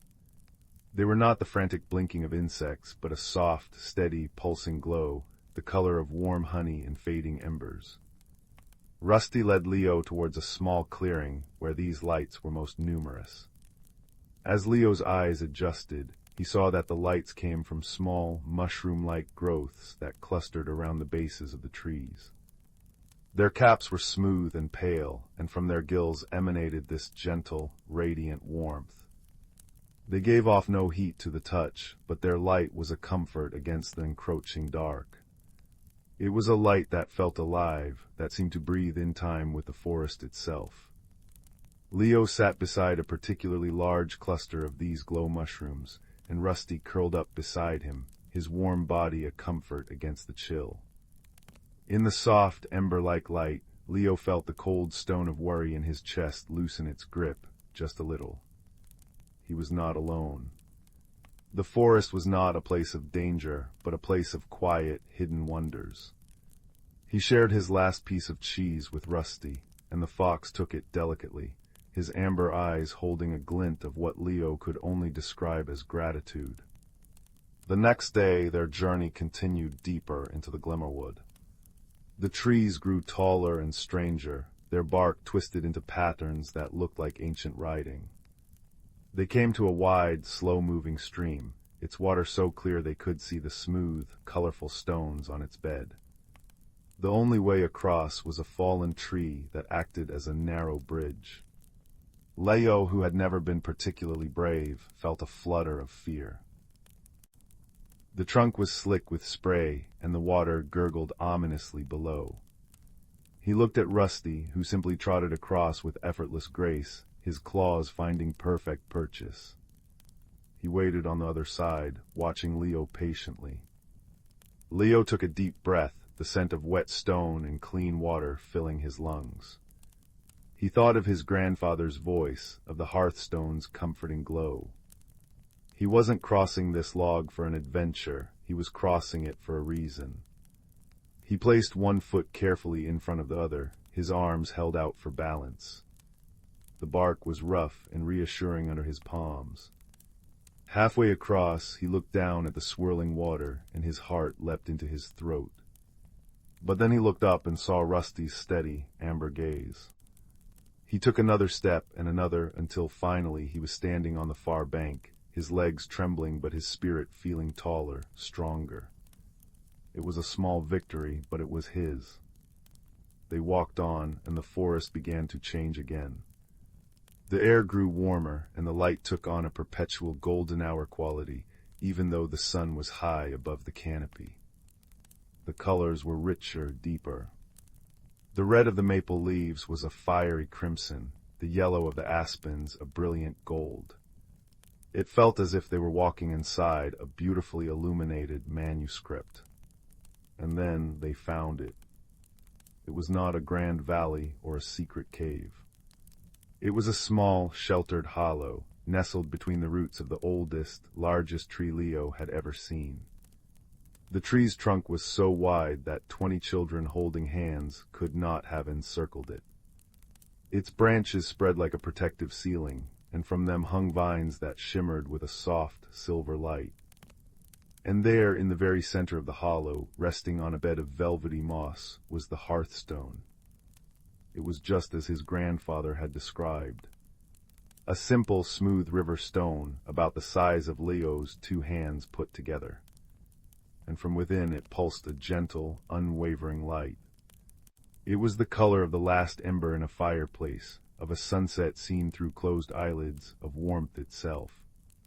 It didn't dazzle or blind, it welcomed. As Leo looked at it, he felt the last of the cold, glassy feeling inside him melt away. He felt connected to Rusty, to the ancient tree, to the shimmering vines, to the very air he breathed. He felt for the first time in a long time, completely and utterly warm. He approached slowly, reverently, and knelt before the stone. Rusty sat beside him, his quiet presence a pillar of support. Leo didn't know what to do. Should he touch it? Take it? The thought felt wrong, like stealing a heartbeat. As he hesitated, a figure emerged from the shadows behind the great tree. It was a woman, though she seemed woven from the forest itself. Her hair was like cascading moss, her dress the color of birch bark, and her eyes held the same deep, ancient light as the hearthstone. She smiled, a smile that held the patience of seasons. "You have come a long way, little one," she said, her voice like the rustling of leaves. I came for my grandfather," Leo said, his voice small. "His light is fading. I thought if I could bring him some of this." He gestured to the stone. The woman, the guardian, nodded slowly. "The hearthstone's light cannot be carried in a pocket, child. It is not a thing to be possessed. It is a reminder that the warmth you seek for your grandfather has always been inside you." Leo looked down at his own hands, confused. "But I'm just me. I'm quiet. I get scared." "It is the quiet, steady hearts that often hold the truest fires," she said gently. "You crossed the stream despite your fear. You shared your food with a stranger. You journeyed through the unknown for love. These are not small things. They are the very essence of the hearthstone's light: connection, kindness, courage." She reached out, and instead of touching the stone, she touched Leo's chest, right over his heart. A wave of profound warmth spread through him, not a burning heat, but a deep, glowing comfort. "The light you see in the stone is a reflection of the light in all living things. You do not need to take it. You only need to remember it, to tend to it, and to share it." As she spoke, Leo understood. The journey had not been about finding a magical object. It had been about the transformation within himself. The worry and the distance had been like damp wood, smothering his own inner fire. The kindness of Rusty, the beauty of the glow mushrooms, the challenge of the log bridge, they had been the kindling, the air, the spark. He had not come to find a light for his grandfather. He had come to rekindle his own. He looked at the hearthstone one more time, committing its gentle, ember-like glow to memory. Then he turned to Rusty. "I'm ready to go home." The journey back felt different. The forest was no less magical, but it felt more familiar, more like a friend. He noticed details he had missed before: the intricate pattern of a spider's web beaded with dew, the musical call of a hidden bird, the way the sunlight made the capillaries in a maple leaf glow like stained glass. He was no longer watching the world from behind a pane of glass. He was a part of it. Rusty led him unerringly back, and all too soon they reached the edge of the forest. The lights of the village twinkled in the distance, small and brave against the vast night. Leo turned to his friend. He knelt down and looked into those wise, amber eyes. "Thank you," he whispered, his throat tight. Rusty leaned forward and gently nudged Leo's hand with his cool, wet nose. Then, with a final flick of his bushy, red tail, he turned and melted back into the shadows of the Glimmerwood, leaving only the memory of his warmth and friendship. Leo walked back to his small house, his steps light. He pushed the door open to find his grandfather sitting by the fire, which had burned low. His grandfather looked up, and his eyes, though tired, still held a spark of their old twinkle. "There you are, my boy," he said softly. "I was wondering where you'd gotten to." Leo didn't try to explain about the Glimmerwood, or Rusty, or the Guardian, or the Hearthstone. Words would have diminished it. Instead, he went and sat on the floor by his grandfather's chair, leaning his head against the old man's knee, just as he had when he was very small. He looked into the fire, at the pulsing embers nestled in the ashes, and he remembered the glow of the hearthstone. He felt the warmth the Guardian had kindled in his own heart, a steady, gentle flame. He began to talk. He told his grandfather about the feeling of the moss under his boots, the sound of the stream, the taste of the wild berries, the bravery he found on a slippery log. He didn't tell a story of grand adventure. He shared small, authentic moments of wonder and growth. As he spoke, his grandfather's hand came to rest on his head, the gnarled fingers gently stroking his hair.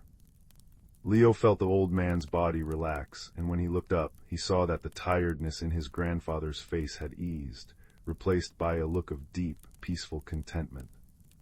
A soft smile played on his lips. The spark in his eyes was no longer a flicker. It was a steady, quiet glow. Leo had not brought back a magical stone. He had brought back something better. He had brought back his own light, his own warmth, and in sharing it, he had given his grandfather the greatest comfort of all, the comfort of connection, of love that burns steady and true. They sat like that for a long time, the boy and the old man, watching the fire until the last log collapsed into a soft bed of glowing ashes. The room was filled with a profound peace, the kind that seeps into your bones and tells you that all is well, that you are safe, that you are loved. And as the final ember pulsed its last, soft light before surrendering to the dark, Leo knew that the true hearthstone was not in a hidden wood, but right here, in the quiet, loving space between two hearts. It was a light that would never truly go out, a warmth that would always remain, guiding them both now into a deep and restful sleep, ready for whatever dreams the quiet night might bring. Story 8. Deep within the heart of the world, cradled between the shoulders of sleeping mountains, lay the elderwood, a forest so ancient that its roots remembered the first rainfall and its highest branches had once brushed the bottom of the moon. It was a place where the night did not bring darkness, but a different kind of light. Silver moonbeams, soft and liquid, filtered through the canopy, and the very air shimmered with a gentle, living luminescence. On the forest floor, moss-covered stones glowed with a faint, greenish light, and clusters of fungi pulsed with a steady, golden rhythm, like tiny, sleeping hearts.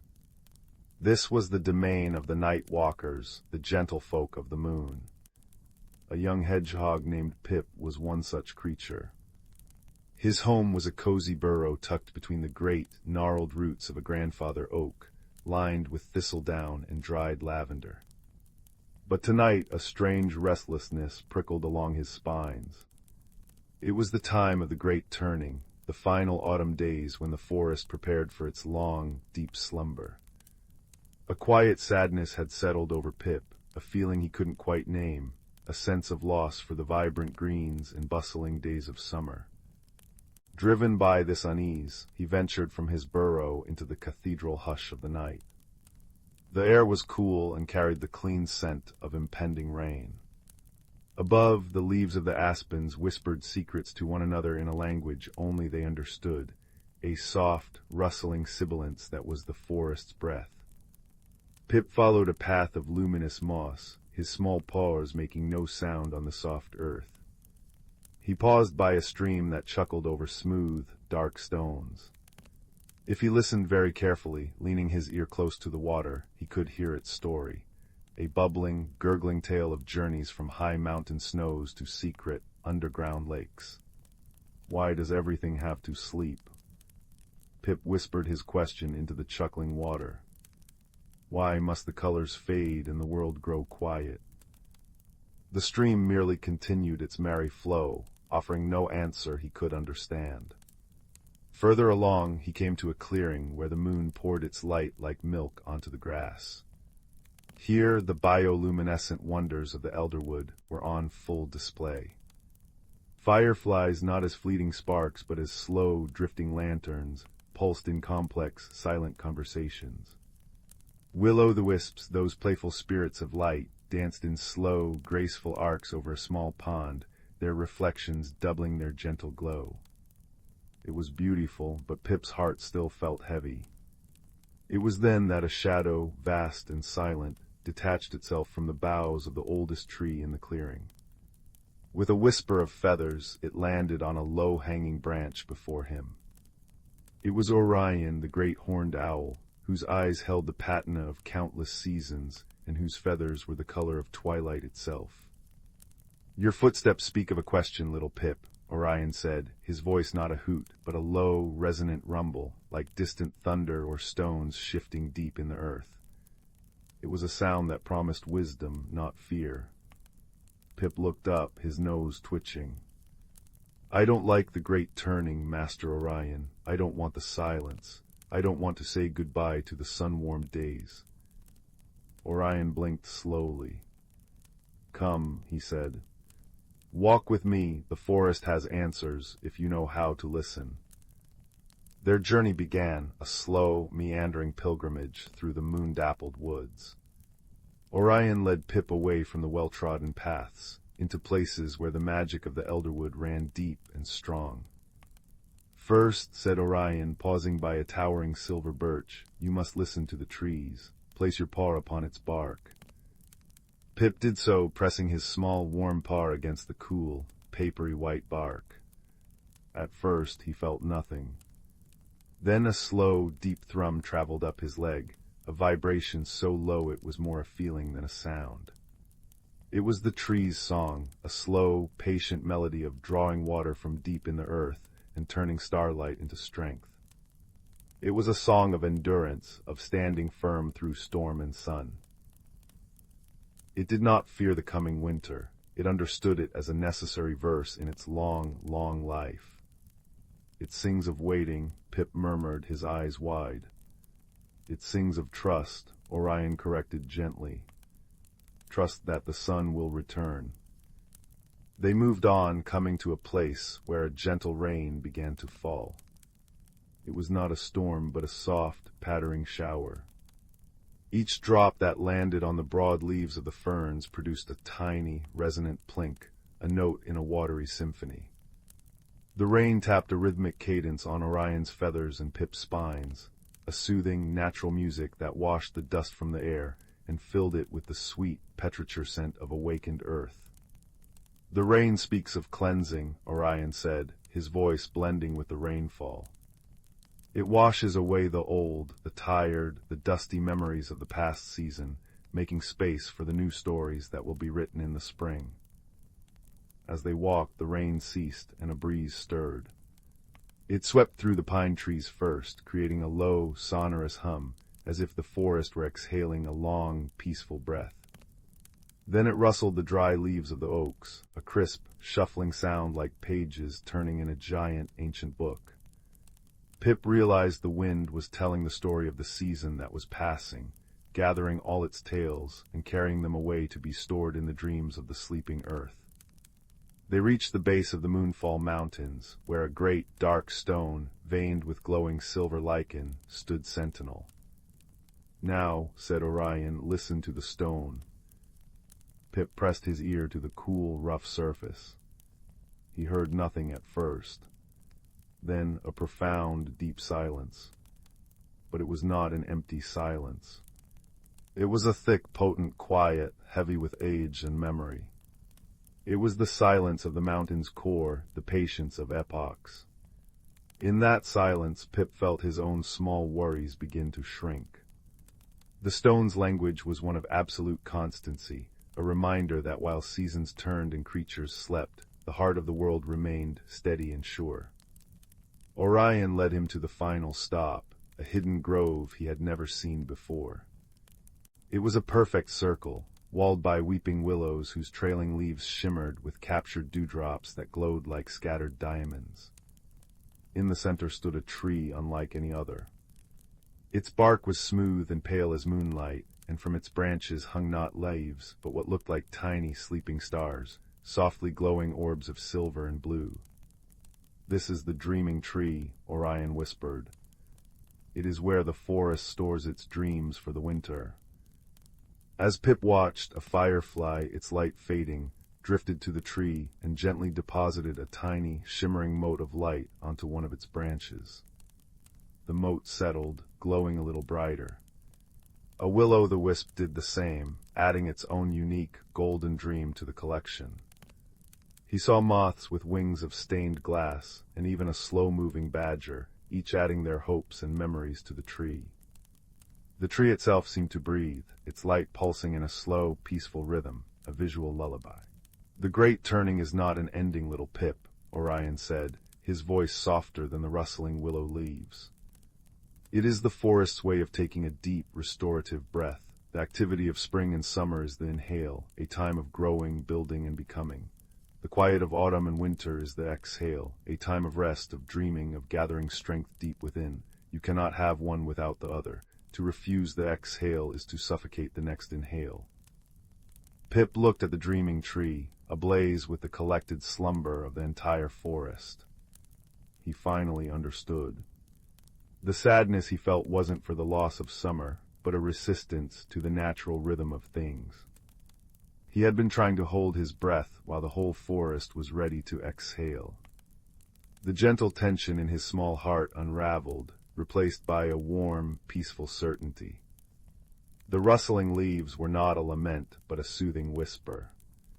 The babbling brook was not rushing away, but flowing towards its own necessary rest. The pattering rain was a blessing, and the deep silence of the stone was a comfort. He turned to Orion, his eyes clear. "Thank you," he said simply. The wise owl merely dipped his head in acknowledgement. "The wisdom was always here, Pip. You only needed a guide to help you hear it." Pip made his way back to his burrow, but the journey felt different. Every sound was now part of the forest's gentle lullaby. He curled up in his nest of thistledown, the scent of lavender wrapping around him like a blanket.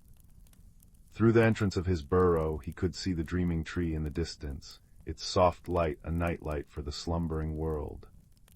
He listened to the final sounds of the waking forest, the last plink of a raindrop falling from a leaf, the final rustle of a mouse seeking its bed, the deep, resonant hum of the pines as the wind sighed through them one last time.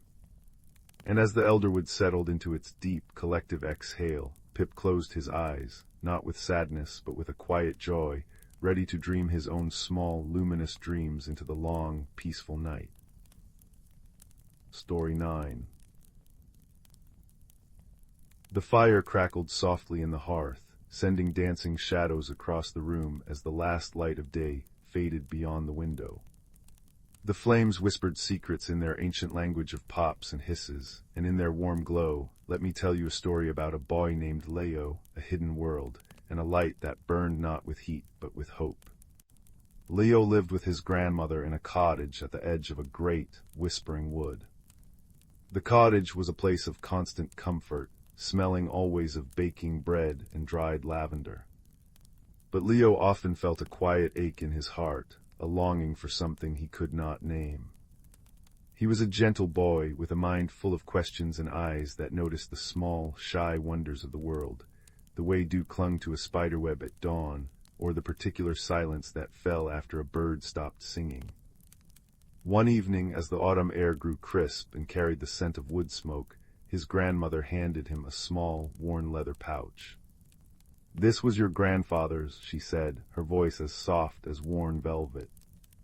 "He said it was for when you felt the world was a little too gray." Inside the pouch, Leo found a single, smooth stone. It was unremarkable in the daylight, a common river stone of dark gray.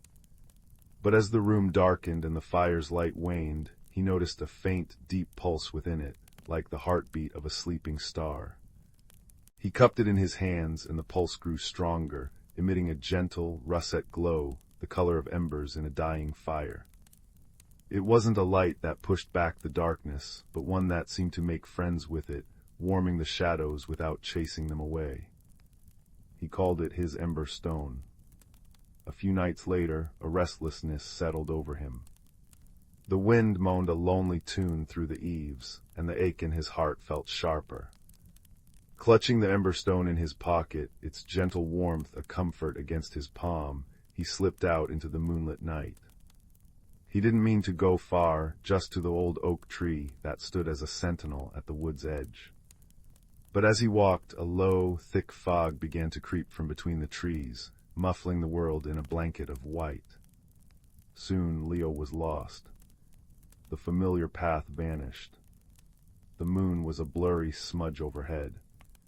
A cold fear, sharp and prickly, started to climb up his throat. He fumbled for the ember stone, and as his fingers closed around it, its glow brightened, casting a small, warm circle of light around him. It was then he saw it not a path, but a subtle guidance. Where the light touched the fog, it seemed to thin, revealing not the way back, but a way forward, deeper into the wood. The stones and roots on the forest floor seemed to catch the ember light and reflect it in a faint, winding trail. Trusting the gentle pull of the stone, Leo followed. The fog clung to his coat, damp and cold, but the sphere of warmth from the ember stone held it at bay. He walked for what felt like hours, the only sounds the soft crunch of his footsteps on the pine needle carpet and the distant, lonely hoot of an owl. His journey had begun, and though he was afraid, the steady, pulsing light in his hand was a quiet companion. Just as his legs began to tremble with weariness, the fog abruptly parted. He stood at the edge of a clearing he had never seen on any map. In the center stood the most magnificent tree he could ever have imagined. Its trunk was wider than his grandmother's cottage, and its branches, bare of leaves, wove an intricate, lace-like pattern against the night sky. But the tree was not dark. From its highest twigs to its deepest roots, it was strung with thousands of delicate, glowing lanterns. They were not all the same color. Some shone with the soft gold of candlelight, others with the cool silver of starlight, and still others with the gentle green of sun-dappled moss. The air hummed with a low, musical thrum, and the light itself seemed to have a sound, a chorus of soft, chiming whispers. This was the Glimmer Tree, the heart of a hidden world. As Leo stood in awe, a small, rustling sound came from the roots. A creature emerged, no taller than his knee. She had large, luminous eyes the color of amber and delicate, pointed ears that twitched with curiosity. Her fur was the gray of tree bark, and dappled with patterns that shifted like moving shadows. She was a night hopper, a guardian of the Glimmer Tree. "You are lost," she said, her voice like the rustle of dry leaves. It was not an accusation, but a simple, kind observation. "I am," Leo admitted, his own voice a whisper. "My name is Leo. This stone brought me here." He opened his hand to show her the ember stone. The nighthopper, whose name was Elara, leaned close. Her amber eyes widened. "The hearth glow," she breathed. "We have not seen its light in many turnings of the seasons." She looked from the stone to Leo's face, her expression a mixture of wonder and deep concern. "You have come at a troubled time. The Glimmer Tree is fading." She led him closer. Now he could see that many of the lanterns were dim, their light guttering weakly. Some had gone out completely, leaving dark, sad gaps in the beautiful tapestry of light. A chill hung in the air that the collective glow of the tree could not entirely dispel. "What's wrong with it?" Leo asked. "The tree is kept alight by stories," Elara explained sadly. "Stories of courage, of kindness, of friendship and hope. They are collected and woven into light by the story sparrows. But a silence has fallen over the woods. The stories have grown scarce, and the sparrows have grown quiet. Without new stories, the light will fade, and this hidden world will be lost to the eternal fog." Leo's heart sank. He looked at the dying lanterns, each one a story untold, a memory forgotten. The ache in his own heart felt answered, but the answer was a heavy one. "What can I do?" he asked, his voice small. Elara placed a small, cool paw on his hand. "You carry the hearth glow. It is a stone that responds to a kind and questioning heart. Perhaps you can help us find the stories again. Perhaps your journey is not over." And so an unexpected friendship was forged there, under the waning light of the Glimmer Tree. Leo, the lost boy from the world outside, and Elara, the gentle guardian of a hidden world. Their mission was a gentle mystery, unfolding not with shouts and clashes, but with quiet searching, like tracing the path of smoke on a still night. Their first clue was a single, sorrowful note carried on the wind. It was a sound so pure and so sad that it made Leo's eyes prickle with tears. Elara's ears swiveled. "The river singer," she whispered. "She has fallen silent for weeks. Her songs were always stories of the water's long journey from the mountains to the sea." They followed the sound, a thread of melancholy woven through the trees. The ember stone's glow lit their way, its light seeming to grow warmer as they neared the source of the sadness. They found the river singer at the bank of a slow-moving stream. She was not a woman, but a spirit of the water itself, her form shimmering and translucent, sitting upon a rock with her head in her hands. The water around her was dark and still, and the reeds on the bank were brown and brittle. "She is grieving," Elara said softly. Her dearest friend, the old frog of the reed beds, passed from this world when the last moon waned. He was the keeper of the river's jokes and the listener of all her songs. Now she has no one to sing for. Leo understood that kind of loneliness. He thought of the ache in his own heart, the one that had driven him into the woods. He didn't try to offer grand words of comfort. Instead, he sat on the bank a little distance away and took out the ember stone. He didn't speak. He simply sat, sharing in her silence, letting the stone's warm, pulsing light spill onto the dark water. After a long while, the river singer lifted her head. She looked at Leo, then at the light reflecting on the stream. A single liquid note escaped her, tentative and soft. He loved the way the light danced on the water at dusk," she said, her voice like the trickle of a thawing stream. Leo smiled gently. "Tell me about him." And so she did. She told them how the old frog would puff out his chest and croak a booming, comical tune to greet the morning. She told them how he would patiently listen to her practice her new melodies, offering a thoughtful blink of his golden eyes. She spoke of his kindness to the tadpoles and his ridiculous, failed attempts to catch dragonflies. As she spoke, her form grew brighter, and the water around her began to sparkle. The story itself was weaving a new kind of light. A small silver lantern, faint at first, began to kindle on a low-hanging branch of the glimmer tree, visible even from this distance. When her story was done, the river singer took a deep breath and began to sing. It was a new song, a song of memory and love, of laughter lost but not forgotten. It was the most beautiful story Leo had ever heard. As she sang, the river itself seemed to come alive, gurgling and chuckling along its bed, and the brittle reeds straightened, touched with green at their tips. One story had been found. One light had been rekindled.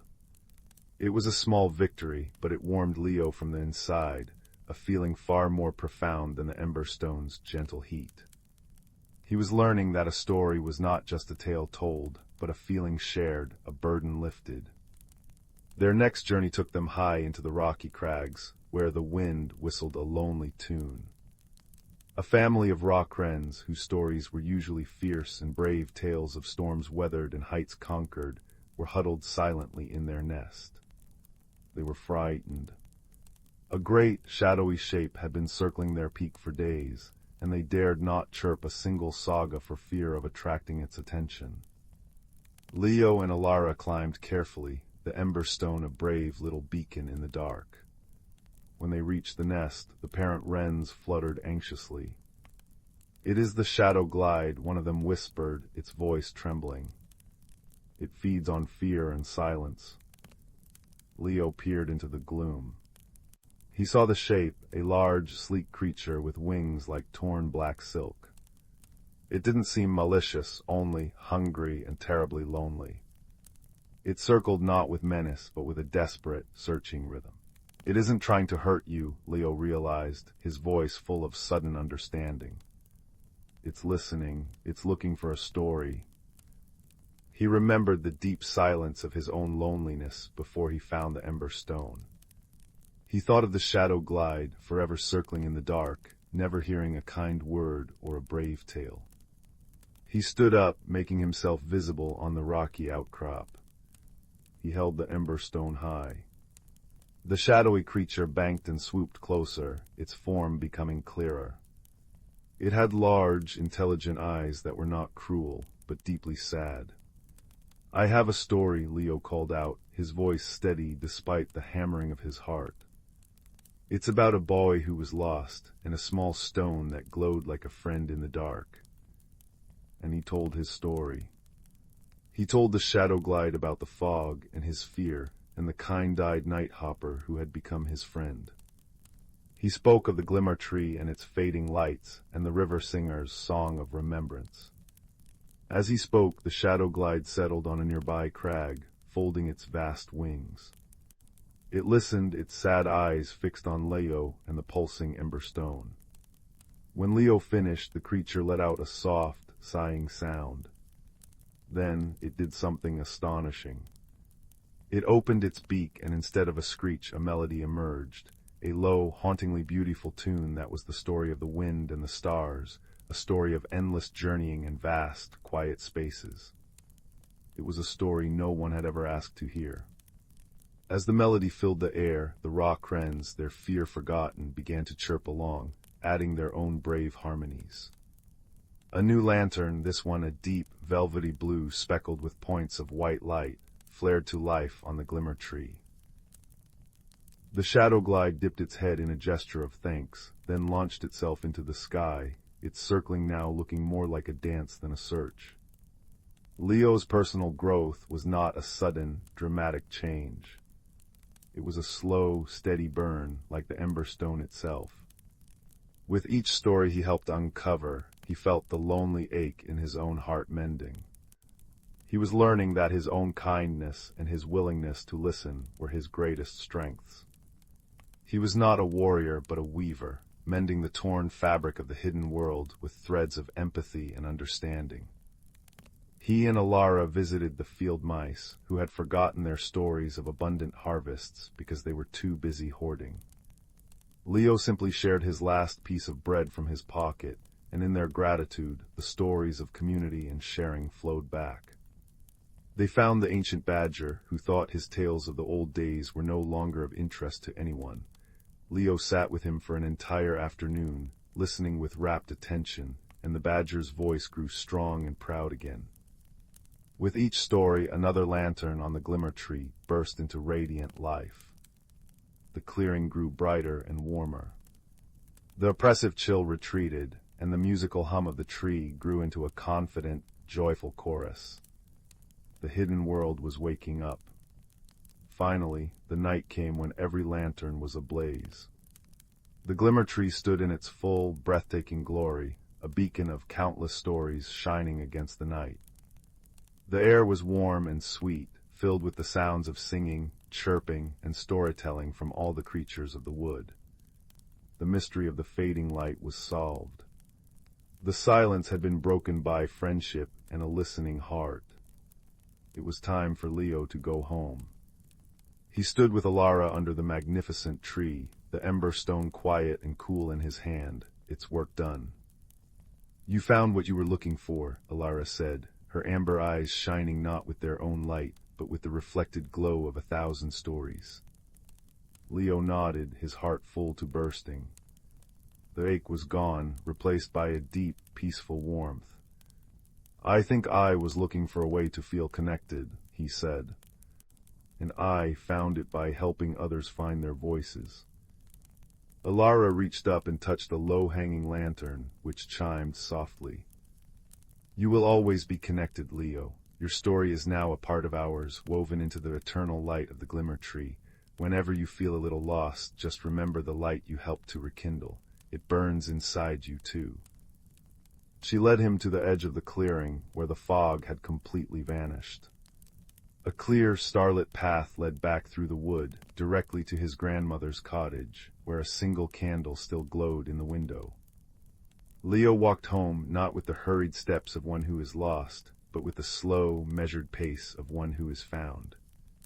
The woods were no longer a place of fear, but a friend, whispering its nightly stories all around him. When he slipped back into his room, the fire in the hearth had burned down to a bed of glowing embers, mirroring the warm, steady glow he now felt in his soul. He placed the ember stone back in its pouch, knowing its magic was not in the stone itself, but in what it had helped him discover. He climbed into bed, the cozy weight of the blankets a comfort. As he drifted to sleep, he could have sworn he heard a faint, chiming melody on the wind, a lullaby woven from the song of a river, the tale of a shadow, and the brave chirp of a wren. And outside, in the deep, velvety darkness of the wood, the glimmer tree shone on, a testament to the stories that connect us all, its light a promise that no one is ever truly alone in the dark. The fire crackled its agreement, and the room was filled with a profound and peaceful silence, guiding the boy and all who heard this tale toward the gentlest of dreams. Story 10. The stars outside the viewing port hung like scattered diamonds against the velvet darkness of space, each one a distant sun with its own stories, its own secrets. On a small, out-of-the-way orbital platform known as the Wayfarer's Hearth, a place where many paths through the cosmos briefly crossed, two very different souls found their orbits aligning. The first was a being from the world of Lyria, a planet where the very air shimmered with soft pastel light. His name was Kalen, and he was a lumen. He did not walk so much as glide, his form composed of gentle, shifting light that pulsed in time with his emotions. A calm blue-green contentment, a flicker of gold for curiosity, a soft rose for affection, this was his language. He communicated not with words, but with a symphony of color that emanated from his core.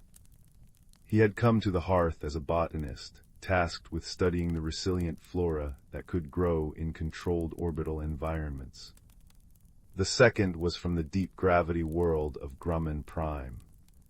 Her name was Pella, and she was a stoneling.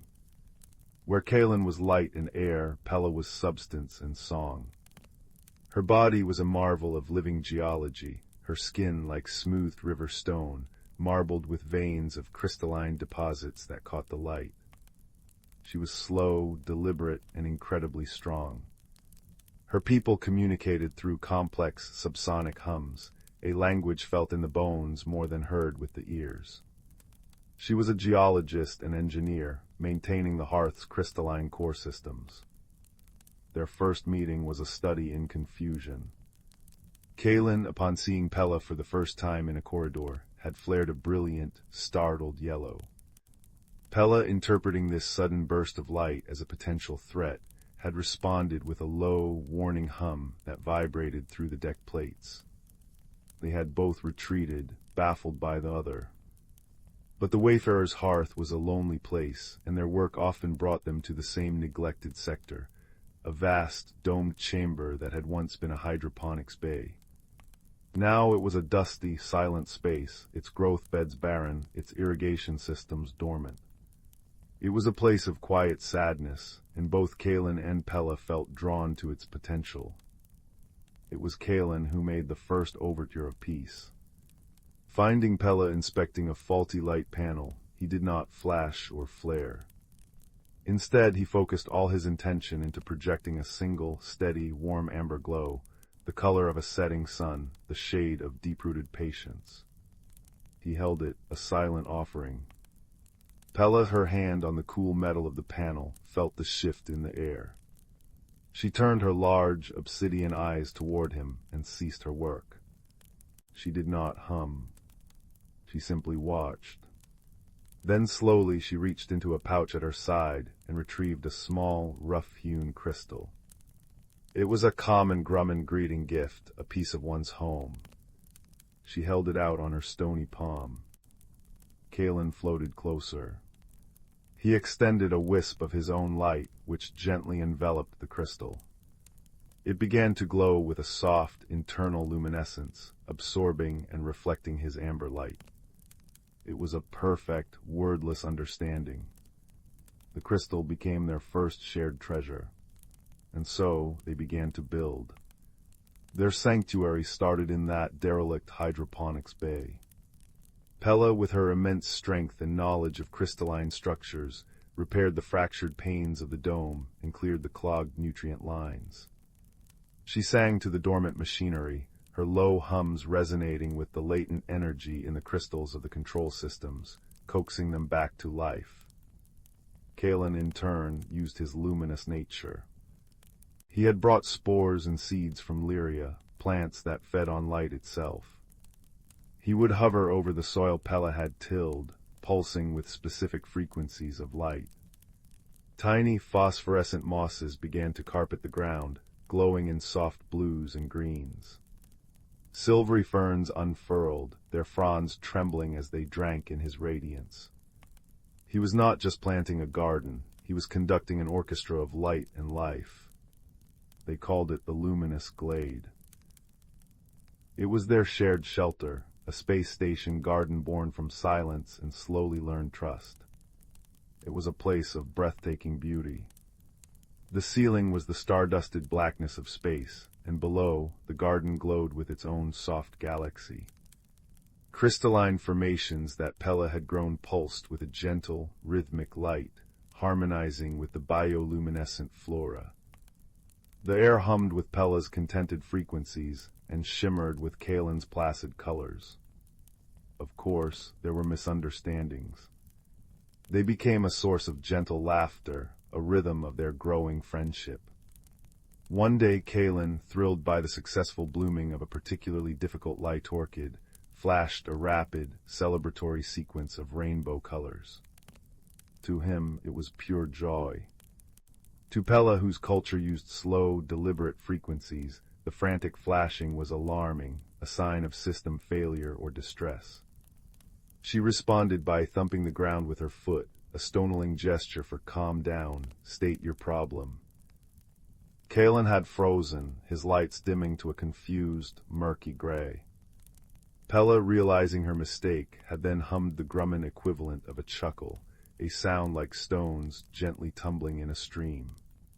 She then slowly mimicked his frantic flashing with her own crystal lights, but in an absurdly slow, drawn-out fashion, each color lasting for a full minute. Kalen's core shimmered with the rose pink of understanding and amusement. He had learned that for Pella, communication was a slow, deliberate river, not a sparkling brook. Another time, Pella offered Kalen a piece of Grumman nutrient paste, a dense, mineral-rich food essential for her species. Kalen, being a being of pure energy, had no need for physical sustenance. But not wanting to offend, he enveloped the paste in his light. The result was a sizzling, sputtering mess as his energy field interacted with the physical matter. Pella's deep, rumbling laugh had filled the glade, and Kalen had flickered in a pattern that Pella now recognized as his own unique laughter, a sort of silent, hiccuping strobe. Their most profound moments, however, were the quiet ones. They would often meet in the center of the luminous glade, where Pella had placed a large, flat stone for a seat, and Kalen had encouraged a patch of the softest, most light-responsive moss to grow around it. There they would simply be. Pella would sit on her stone, her heavy form still, and gaze up at the star field through the crystal-clear dome. She would hum a slow, wandering melody, a stoneling song about the patience of mountains and the slow dance of continents. It was a song of deep time, of the universe's grand, unhurried clockwork.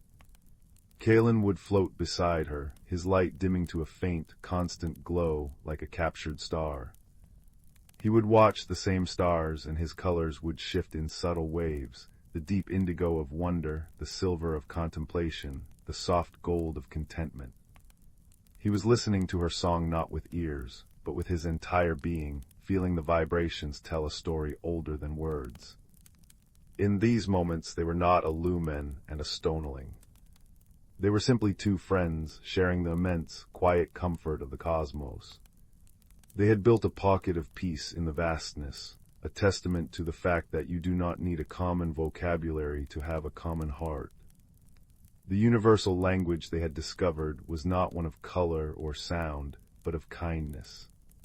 It was the kindness in Kalen's patient, amber light when Pella was struggling with a stubborn piece of machinery. It was the kindness in Pella's protective, sheltering hum when a solar flare caused the station to shudder and Kalen's light flickered with anxiety. It was the shared act of creating something beautiful together, not for any purpose other than the joy of its existence. One evening, as a particularly brilliant nebula, a swirl of cosmic pinks and purples, drifted into view, Pella began her humming song. Kalen, instead of just listening, began to pulse in time with her melody. His light swelled and faded, painting her sound in color. The deep bass notes became rich violets and deep blues. The higher, lighter notes shimmered as lemon yellow and sky blue. It was a duet, a symphony of stone and light, a conversation between worlds. They had not just built a garden. They had built a bridge. A bridge made of crystalline laughter, of glowing moss, of shared silence under a blanket of stars. They had learned that the universe is vast and its children are wonderfully strange, but that in the quiet spaces between words and worlds, a simple, steadfast kindness can translate anything. It is the first language and the last, and the one that truly matters. And as the nebula turned slowly outside, painting their faces in otherworldly hues, the luminous glade held them. A stoneling's hum and a lumen's glow, two friends wrapped in the infinite, gentle peace of a cosmos that felt, for that perfect moment, like home. Story 11. Deep within the heart of the world, cradled between the shoulders of sleeping mountains, lay the ancient forest. This was no ordinary woodland, but a place where moonlight pooled like liquid silver in the mossy hollows, and the very air hummed with a gentle, sleeping magic. The trees here did not merely grow, they remembered. Their rings held the stories of centuries, and on quiet nights, if you pressed your ear to their bark, you could hear the soft, whispering murmur of their dreams. It was on such a night, beneath a sky embroidered with countless stars, that a young hedgehog named Thistle found he could not sleep. His small body, usually curled so contentedly in his nest of dried ferns and sweet clover, was restless. A peculiar feeling, like a pebble in his paw, nagged at him. It was the feeling that he was missing something important, something that hummed just beyond the edge of his understanding. With a soft sigh that misted in the cool air, he uncurled and shuffled out into the forest. The path was familiar, a ribbon of soft earth dappled with shifting patterns of moonlight that fell through the canopy.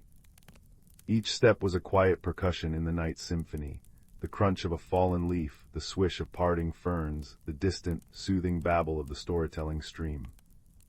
It was by this stream that Thistle first paused. The water did not simply flow, it spoke. Over smooth, dark stones it whispered and chuckled, telling tales of the high mountains it had descended from and the secret routes it had tickled along its journey. Thistle dipped his snout, and the water's voice filled his ears, a liquid, bubbling ASMR that spoke of cool depths and endless journeys. "You are restless, little one," the stream seemed to burble, not in words but in feeling. "I am," Thistle confessed to the water. "I feel I should be doing something, but I do not know what. Everyone else is asleep. Am I wrong to be awake?" The stream chuckled, a sound like tumbling glass beads. "Sleep and waking are but two currents in the same river. Both are necessary. Listen." And Thistle listened. He heard the soft plink of a dew-drop falling from a cedar needle into the water. He heard the gentle sigh of the wind moving through the pine boughs, a hushed, rustling whisper that seemed to say, "All is well, all is well." It was a sound that smoothed the prickles of worry from his spine.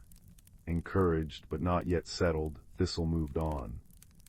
He came to a clearing he had never seen before, a perfect circle carpeted in moss so soft it felt like a cloud under his paws.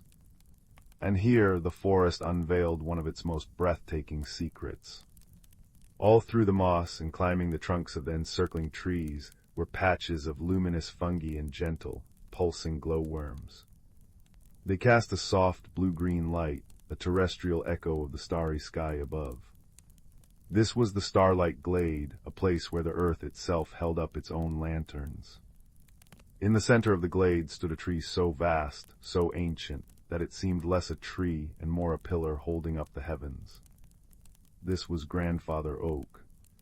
His bark was a landscape of deep grooves and velvety mosses, and his branches, gnarled and wise, spread like benevolent arms over the glade.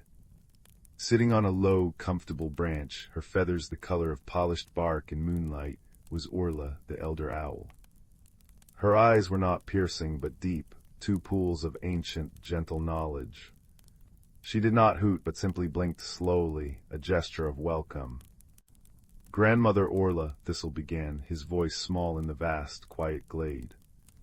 "I cannot find my rest. There is a humming in my heart that tells me I am not where I should be." Orla tilted her head.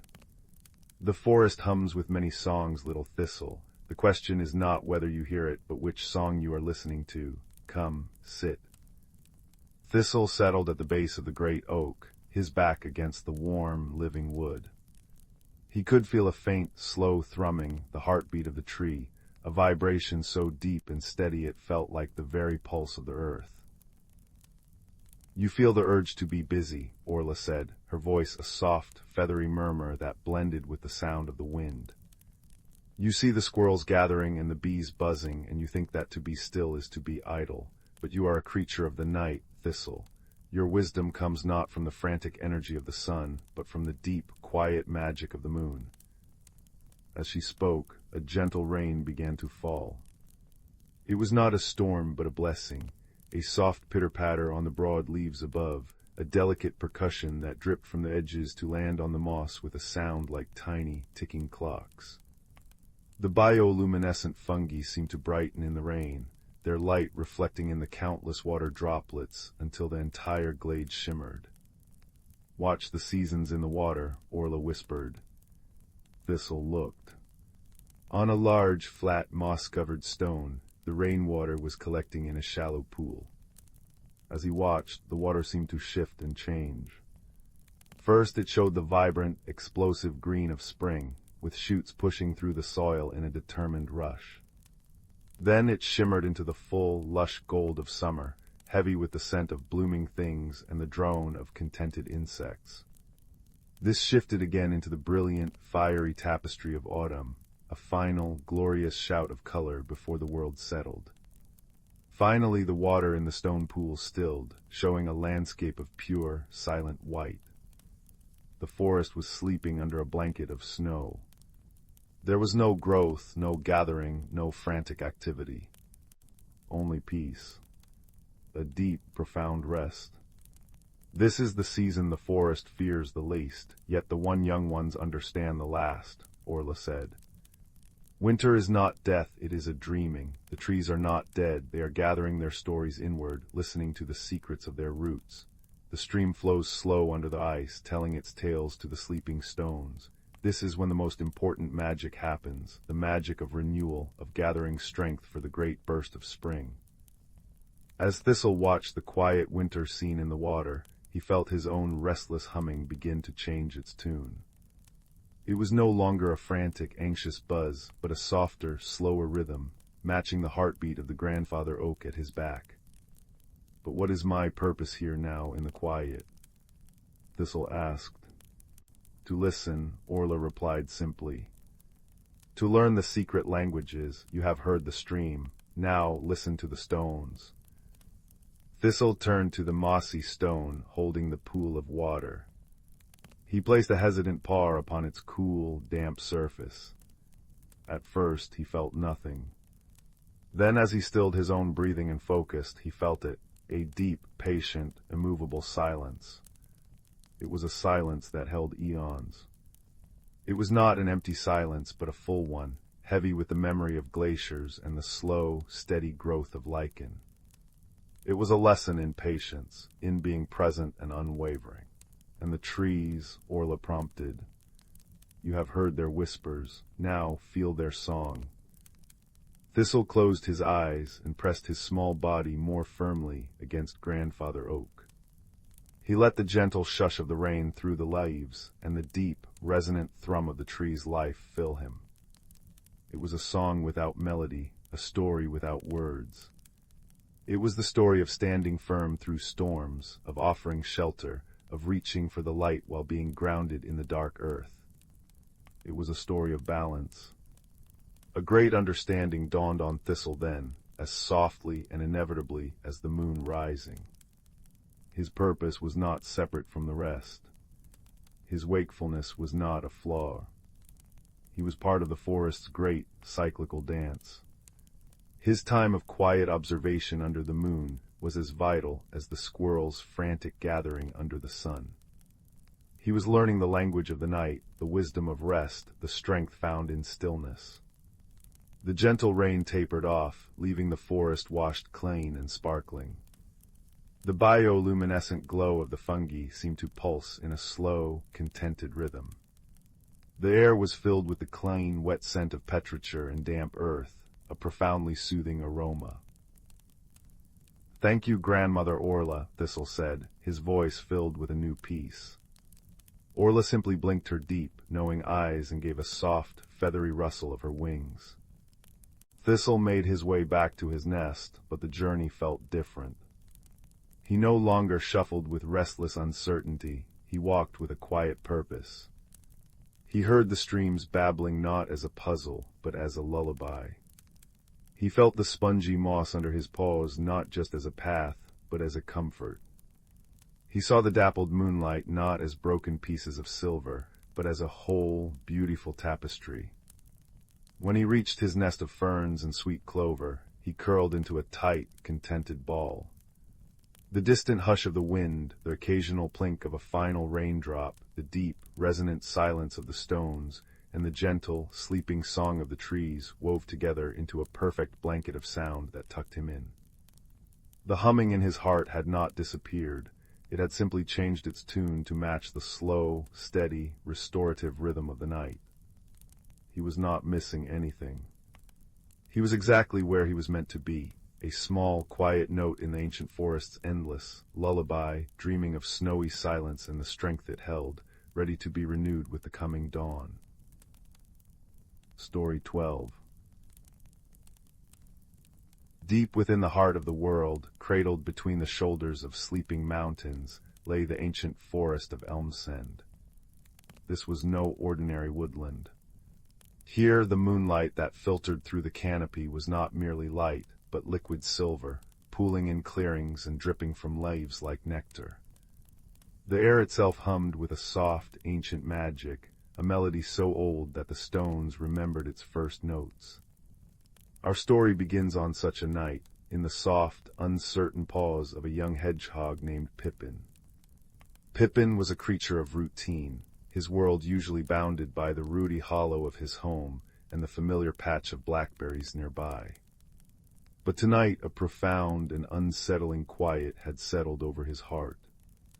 The cheerful bustle of the diurnal creatures had faded with the sun, and the deep, resonant night felt too vast, too full of whispers he could not understand. He felt a restless stirring, a sense that he was missing something vital, something that hummed just beyond the edge of his hearing.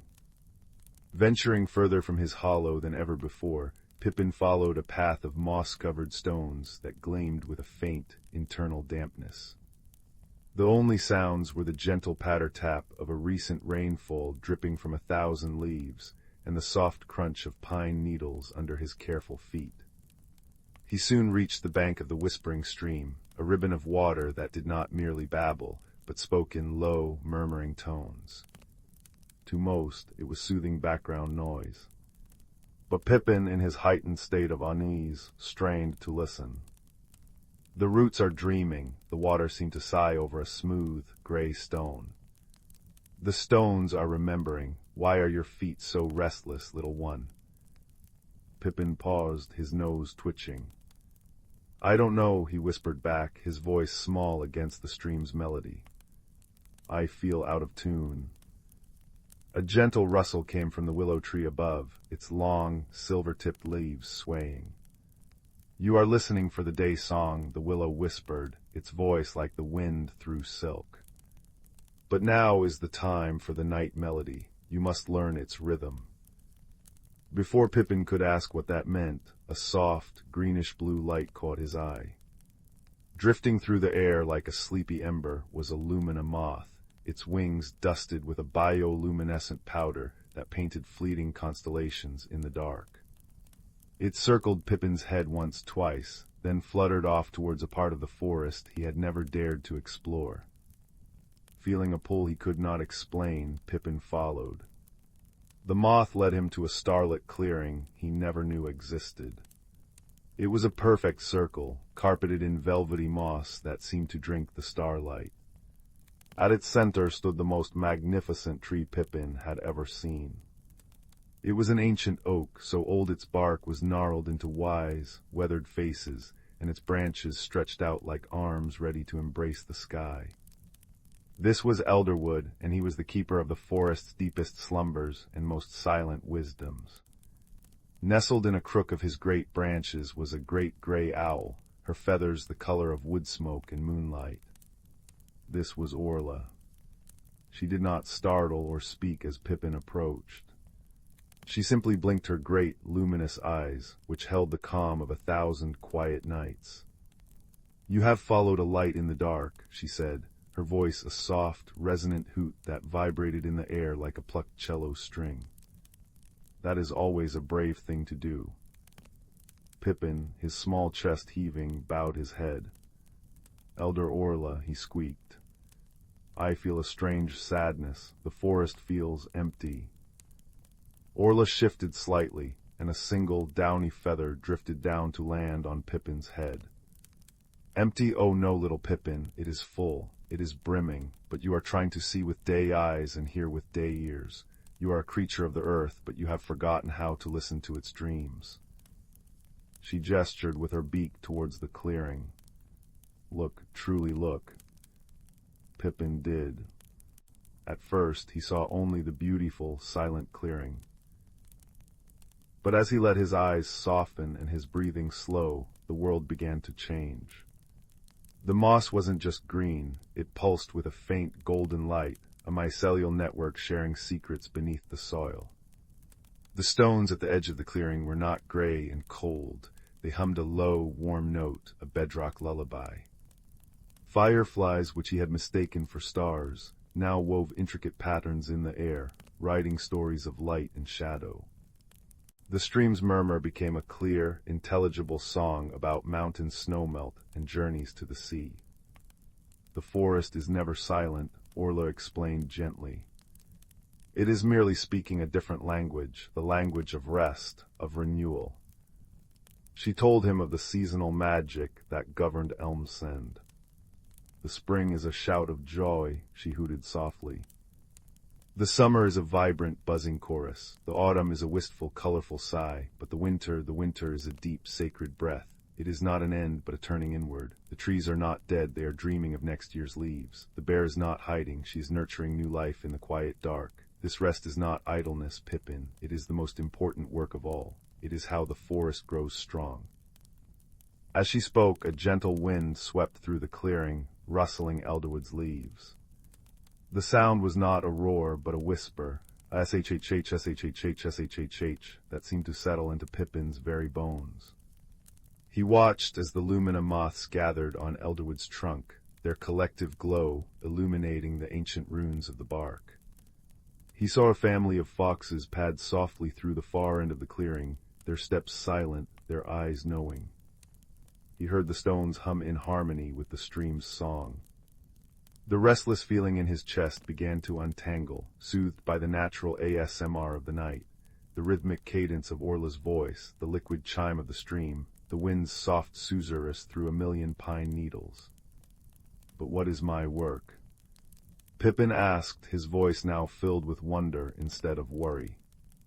Orla leaned down, her great head close to his. "Your work is to be still, to listen, to feel the turn of the great wheel. You are a part of this cycle, Pippin. Your quiet burrow, your long sleep, it is your contribution to the forest's dream. You are not apart from the magic, you are woven into it." She guided him to a particular patch of moss at the base of Elderwood. "Lie here, press your spine to the earth, listen." Pippin did as he was told. He lay down, and as his small, warm body made contact with the moss, he felt a profound vibration move through him. It was the heartbeat of the forest, slow, steady, and immensely powerful. It was the sound of roots dreaming deep below, of stones holding memories of ancient glaciers, of streams planning their future journeys. He closed his eyes, and instead of an empty darkness, he saw a tapestry of interconnected light, of life resting and gathering strength. He didn't know how long he lay there, held by the earth and watched over by the wise owl. When he opened his eyes, the first hints of dawn were painting the eastern sky with watercolor hues of lavender and rose. The nocturnal creatures had retired, and the day singers were just beginning to clear their throats. Orla was gone from her branch, but a single smoke-gray feather lay beside him. Pippin rose, feeling different. The forest no longer felt empty or intimidating. It felt like home, a home that was just as alive and magical in its rest as it was in its wakefulness. He knew the sadness he had felt was simply his own spirit yearning to understand the beautiful, necessary quiet. As he made his way back to his hollow, the world was transformed. He heard the cheerful chirp of a sparrow not as a contrast to the night's silence, but as its natural counterpart. He understood that the cycle of noise and quiet, activity and rest, was the very breath of the world. He reached his familiar hollow under the gnarled root and paused at the entrance. Instead of hurrying inside, he sat for a moment, watching the sunbeams begin to dapple the forest floor.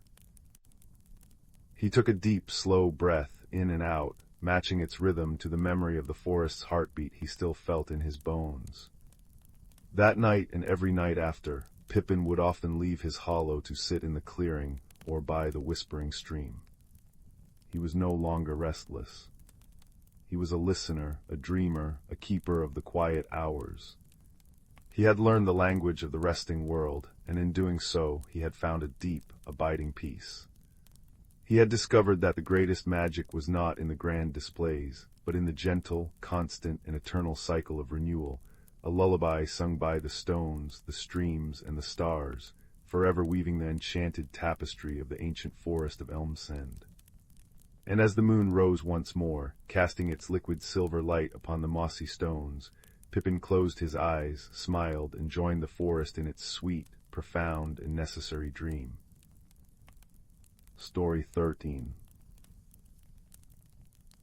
The village of Oakhaven nestled in a gentle valley where the river sang soft lullabies as it wound its way through clusters of silver birch trees. Every evening, just as the sun dipped behind the whispering woods, the clock tower in the village square would chime 7 times, and the townsfolk would light their lanterns, casting a warm, buttery glow through leaded glass windows. But lately, something peculiar had begun to happen in Oakhaven, something that rustled at the edges of everyday life like a half-remembered dream. It began with the stars, or rather, the lack of them. Oliver, the village baker, whose hands were always dusted with flour and whose heart was as soft as freshly kneaded dough, was the first to notice. Each night after he'd banked the ovens and swept the hearth, he would step into his little garden, tilt his head back, and greet the constellations, the steadfast guardian, the playful fawn, the shimmering lyre.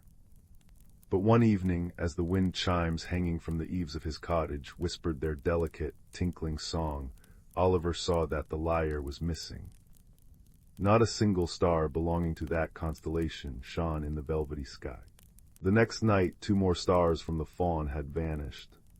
And the night after that, the guardian seemed to be missing an arm. No one else had noticed at first.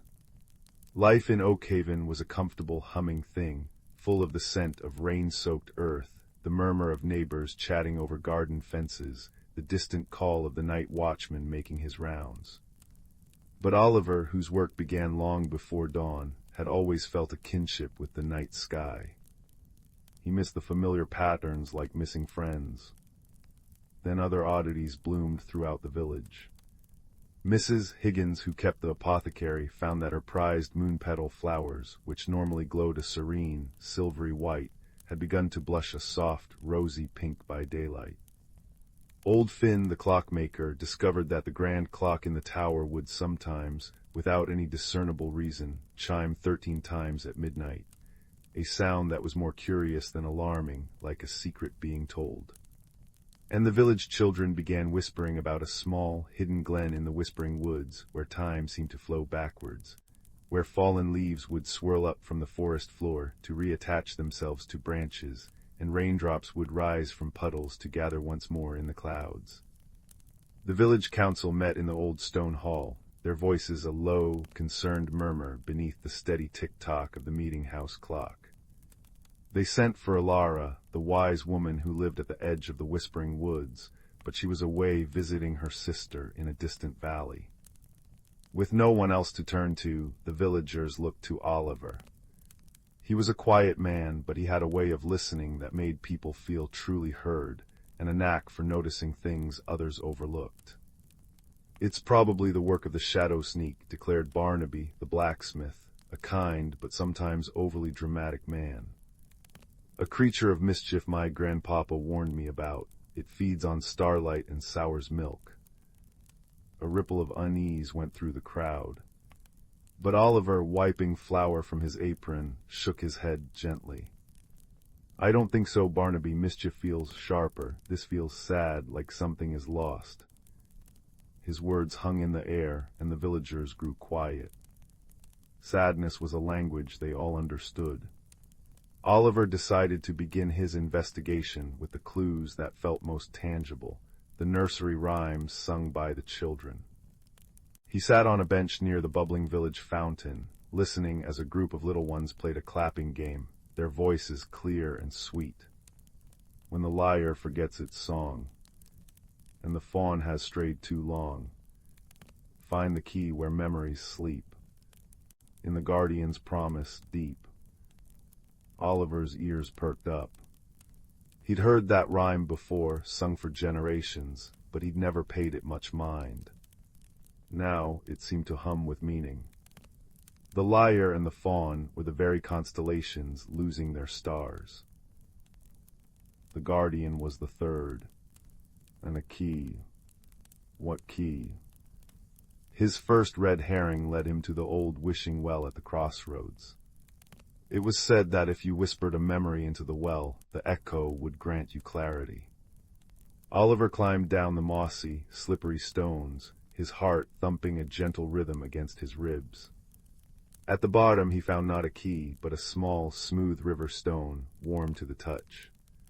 It wasn't what he was looking for, but he pocketed it anyway, feeling it was important. Next, he visited old Finn in his clock tower. The workshop was a symphony of rhythmic sounds, the steady tick-tock of 100 timepieces, the gentle whir of gears, the soft chime of a mantel clock being adjusted. Oliver explained about the rhyme and the missing stars. "A key, you say?" Finn mused, polishing a brass cog with a soft cloth. "I've keys for all my clocks, of course, but a key for stars." He gestured to a large, intricate astrolabe on his wall, a map of the heavens with tiny, inlaid stars. "The old stories say the constellations are held in place by harmony. Perhaps the key is a musical one." This was a delightful discovery, though not the answer. Oliver spent an afternoon with the village choir, trying to find the lost song of the lyre. They sang old ballads and hummed ancient melodies, and though the music was beautiful and filled the square with a profound peace, the stars did not return. Feeling a little discouraged but not defeated, Oliver walked into the whispering woods as a soft, persistent rain began to fall. The sound was a gentle pattering on the broad leaves of the guardian ferns, a soothing whisper all around him. He found the glen the children had spoken of, a small, circular clearing where the air shimmered like a heat haze. He watched, mesmerized, as a droplet of water detached itself from a leaf and drifted upwards, joining a mist that slowly ascended towards the gray sky. Time was flowing backwards here, but why? He sat on a fallen log, the warm river stone a comforting weight in his pocket, and simply observed. He noticed that the strange, backwards flowing time only happened in the very center of the glen, around a particular, ancient oak tree. Its bark was gnarled and twisted, and in one large crevice something glinted. Oliver's heart gave a little leap. He reached into the crevice, his fingers brushing against cool, smooth metal. He pulled out a tarnished silver key. It was ornate, with a bow shaped like a star. This had to be it. The key from the rhyme. But what did it unlock? He returned to the village as evening drew in, the rain having softened to a drizzle. The clock tower chimed 7, but the sound was weak, faltering. The villagers gathered in the square, their faces lit by lanterns, looking to Oliver with hopeful eyes. "I found a key," he announced, holding it up. "But I don't know what lock it fits." It was then that little Clara, the weaver's daughter, tugged on his apron. "Mr. Oliver," she said, her voice small. "The rhyme says where memories sleep, my Nana says memories sleep in stories, and stories are in the library." The village library was a small, cozy building tucked behind the town hall, its shelves bowed under the weight of countless books. The librarian, a gentle soul named Elara, who had just returned that very afternoon, met them at the door. Her eyes, the color of a twilight sky, twinkled when she saw the key in Oliver's hand. "I wondered when someone would find that," she said, her voice like the rustling of pages.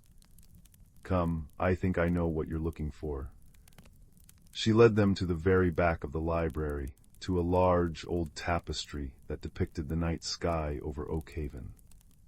It was exquisitely woven, with silver and gold thread forming the constellations. And there, in the center, woven into the image of the guardian constellation, was a small, almost invisible keyhole. A hush fell over the gathered villagers. The only sound was the gentle sputtering of the lanterns and the soft, distant ringing of wind chimes from a nearby cottage. Oliver stepped forward, the key feeling both heavy and right in his hand. He inserted it into the tapestry. It fit perfectly.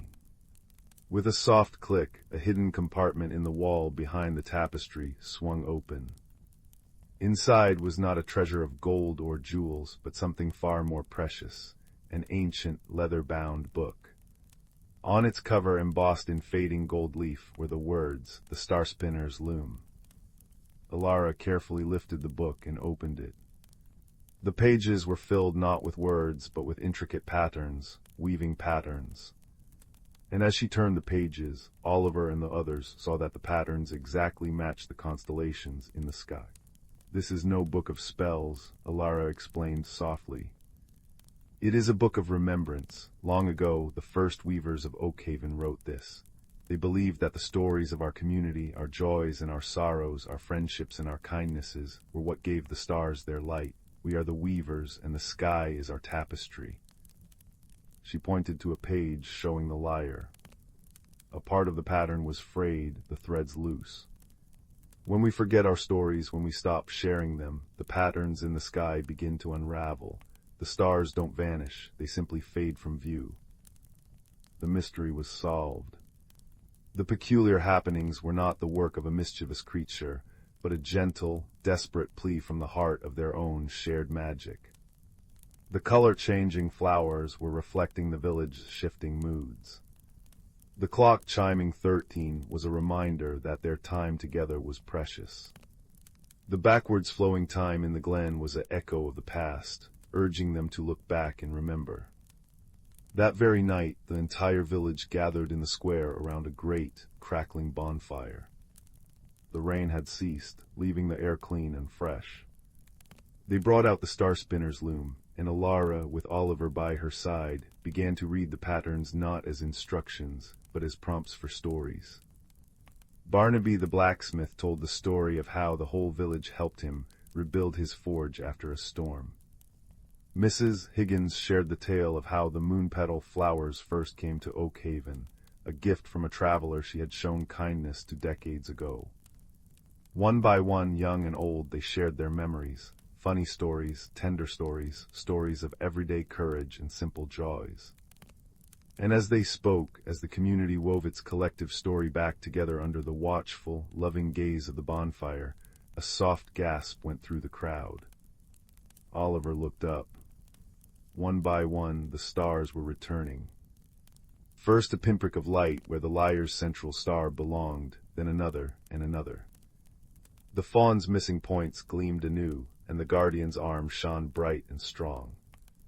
The tapestry of the night sky was restored, glowing more brilliantly than ever before, each star burning with the light of a shared memory, a kindness remembered, a friendship cherished. The mystery was solved, but more importantly, the people of Oakhaven had rediscovered each other. From that night on, the sharing of stories became as much a part of village life as the baking of bread or the chiming of the clock tower.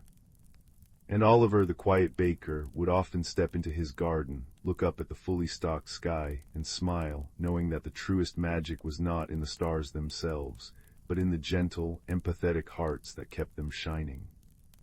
And in the cozy cottages of Oakhaven, as lanterns were extinguished and children were tucked into soft beds, the only sounds were the comforting tick-tock of clocks, the gentle sigh of the wind through the birch trees, and the deep, peaceful silence of a community knit close-by stories, ready for dreams woven from starlight and kindness. Story 14.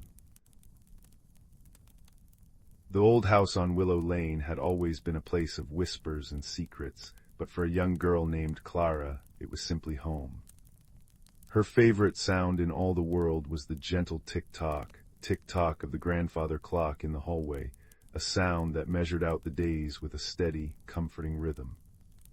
But on this particular afternoon, a day draped in the soft gray veil of autumn rain, Clara found herself drawn away from the clock's familiar song and toward a different, more silent part of the house, the attic.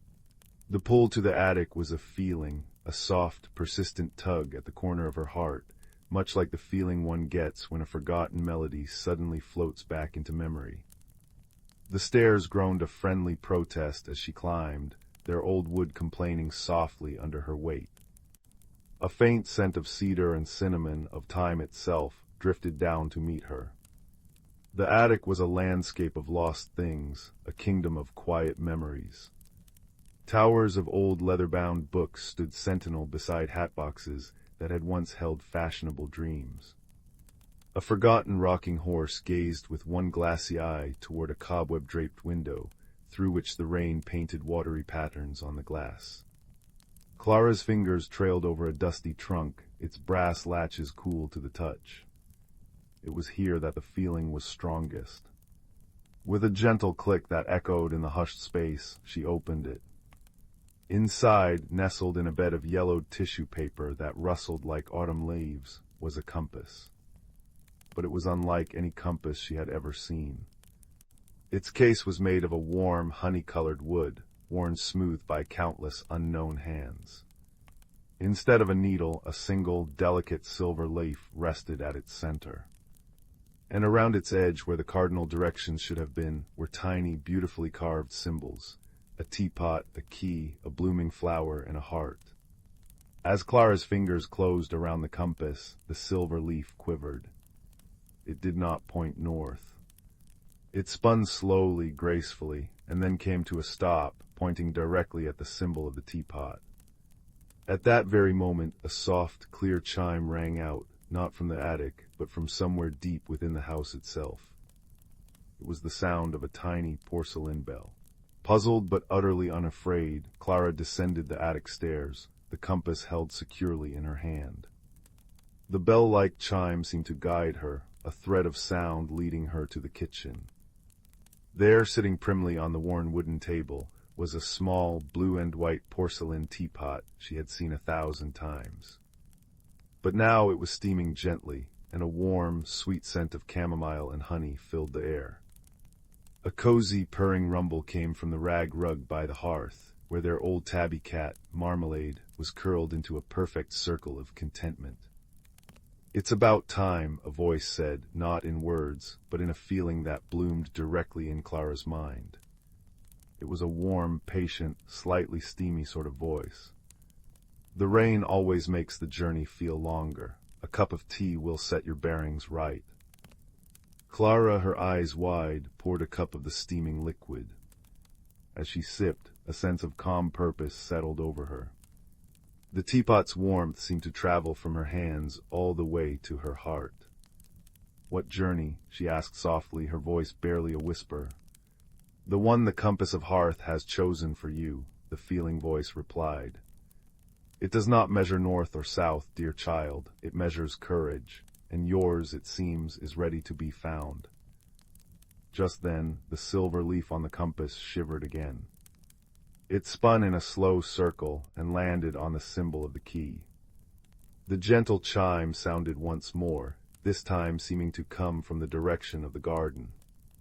Clara placed her empty cup on the table with a soft clink.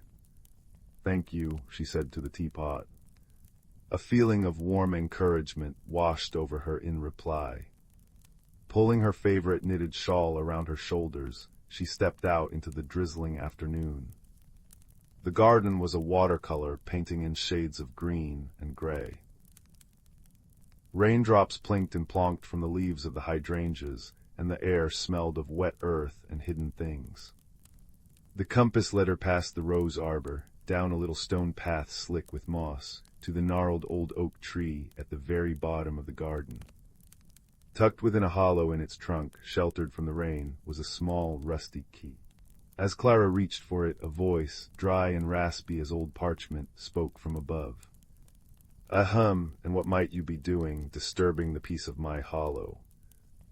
Clara looked up.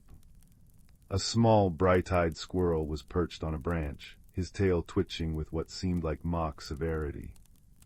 He held a single, perfect acorn in his paws. I was just following the compass," Clara explained, holding up the wooden disc. "It led me to this key." The squirrel, whose name was Barnaby, tilted his head. "The compass of hearth, eh? Well, that changes everything. It hasn't stirred in an age."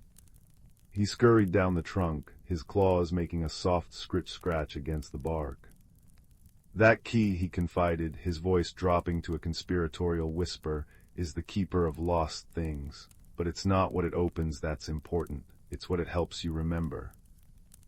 Clara looked at the key, its teeth worn with time. "What does it help me remember?" "That is the question, isn't it?"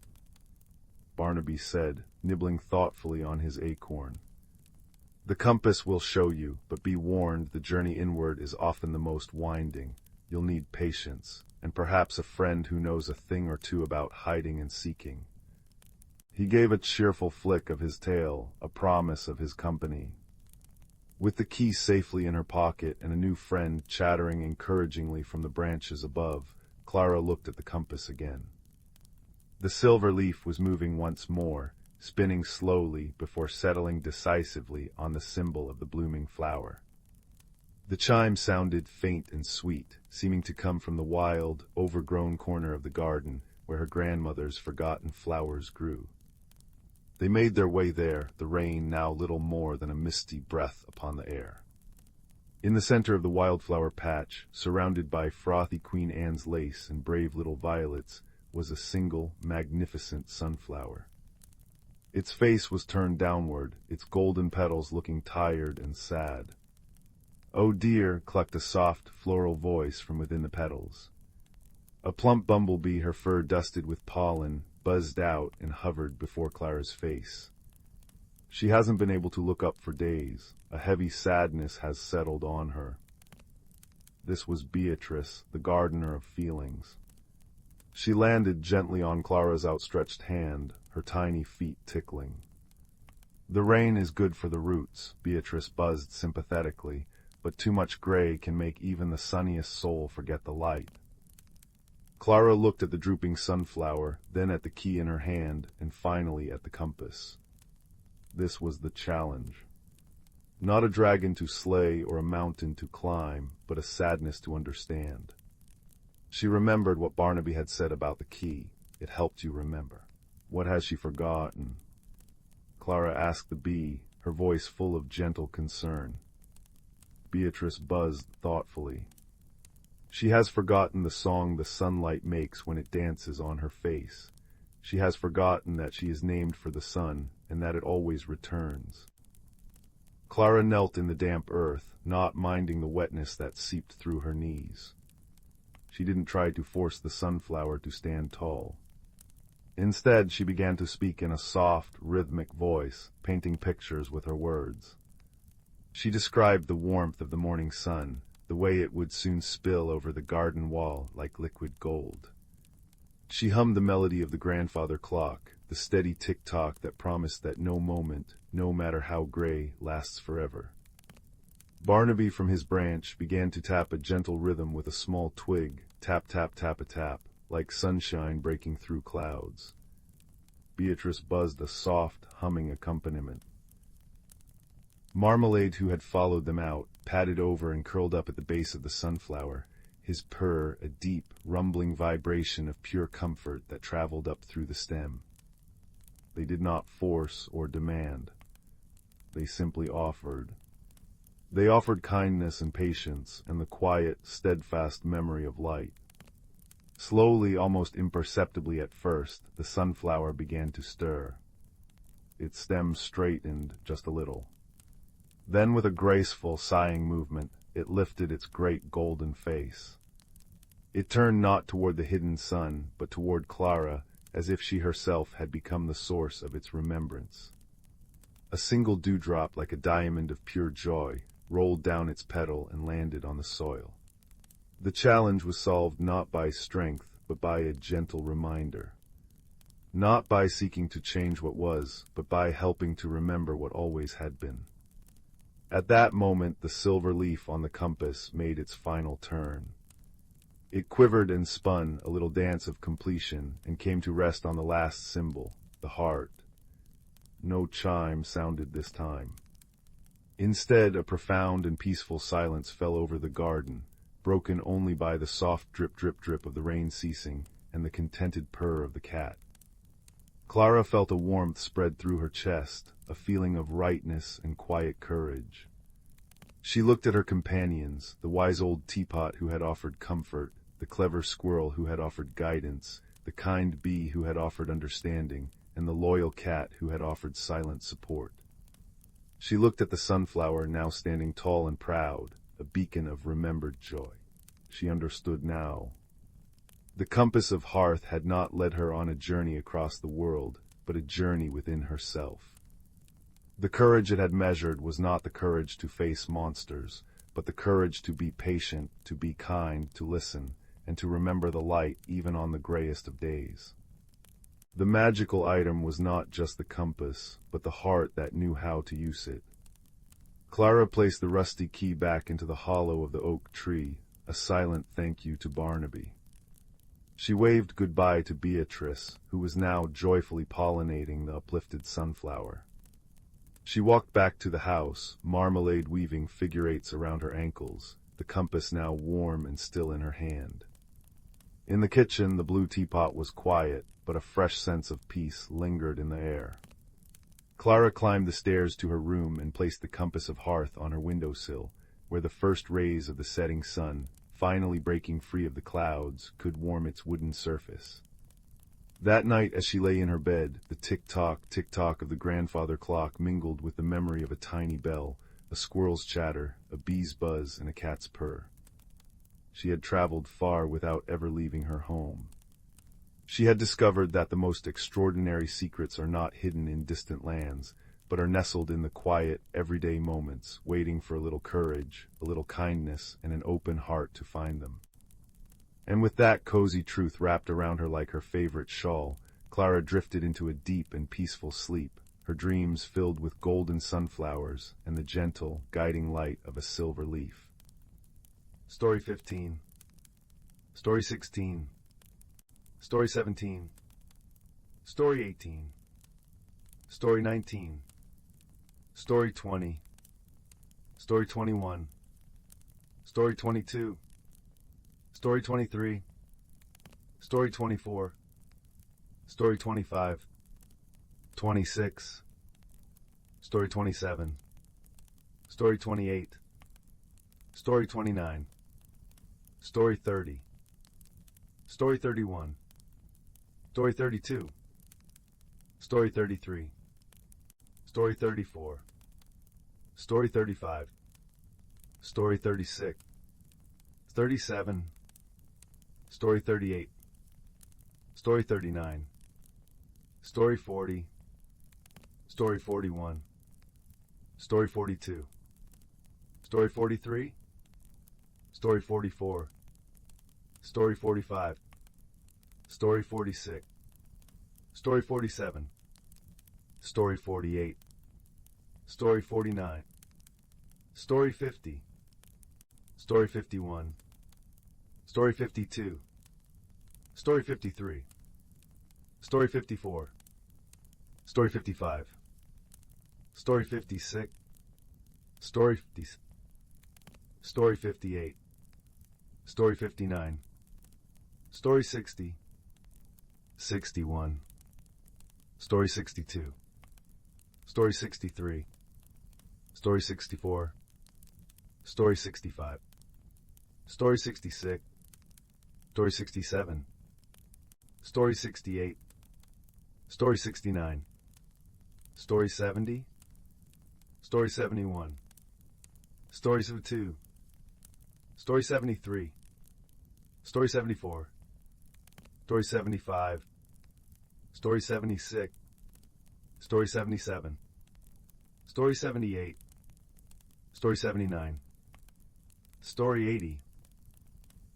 The firelight flickered, casting dancing shadows on the walls, and if you listened very closely, you could almost hear the gentle pop and crackle of a story beginning to unfold.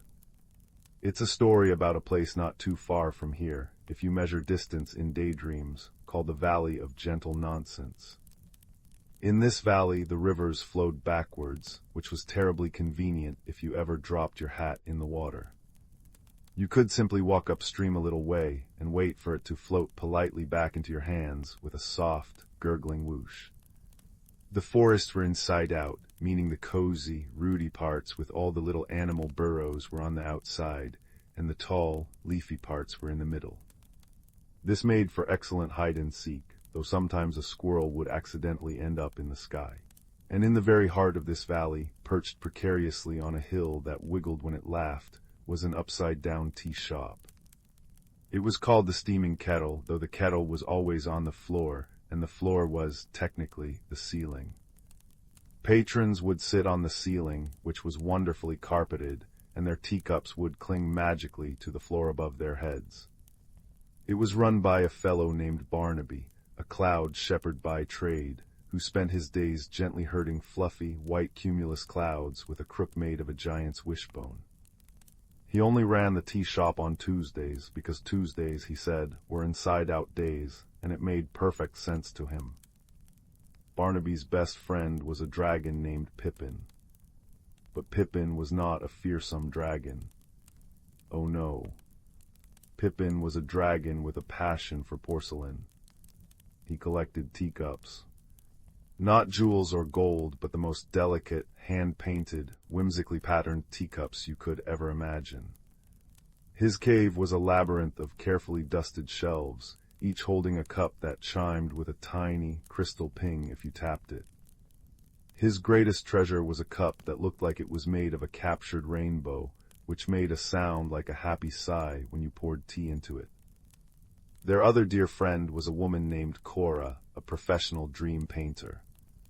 Each evening, with a brush made of a single moonbeam and paints distilled from starlight and memories, she would add little details to people's dreams. An extra sprinkle of glitter on a fairy's wings, a slightly funnier hat on a dancing badger, or the perfect, buttery scent to a dream of warm toast. One particular Tuesday, the kind of Tuesday that felt like a warm blanket, a most peculiar problem arose. Barnaby was in his upside-down tea shop, trying to serve a pot of lullaby lavender tea to a family of moles who were wearing very tiny, very fashionable sunglasses. But when he went to pour, the tea didn't fall down towards the cups on the floor ceiling. Instead, it poured up. Sploosh. A stream of lavender tea arched gracefully towards the actual ceiling, which was the floor, and pooled against a heavy oak beam. "Oh dear," said Barnaby, scratching his head with his shepherd's crook. "That's not right at all." The moles, who were very polite, sipped at their empty cups and murmured, "Lovely aroma," but they looked a bit disappointed. Just then Pippin the dragon came shuffling in, his large, gentle feet making a soft thump-thump-thump on the ceiling-turned floor. He was carrying his newest acquisition, a teacup painted with swirling, snoozing sheep.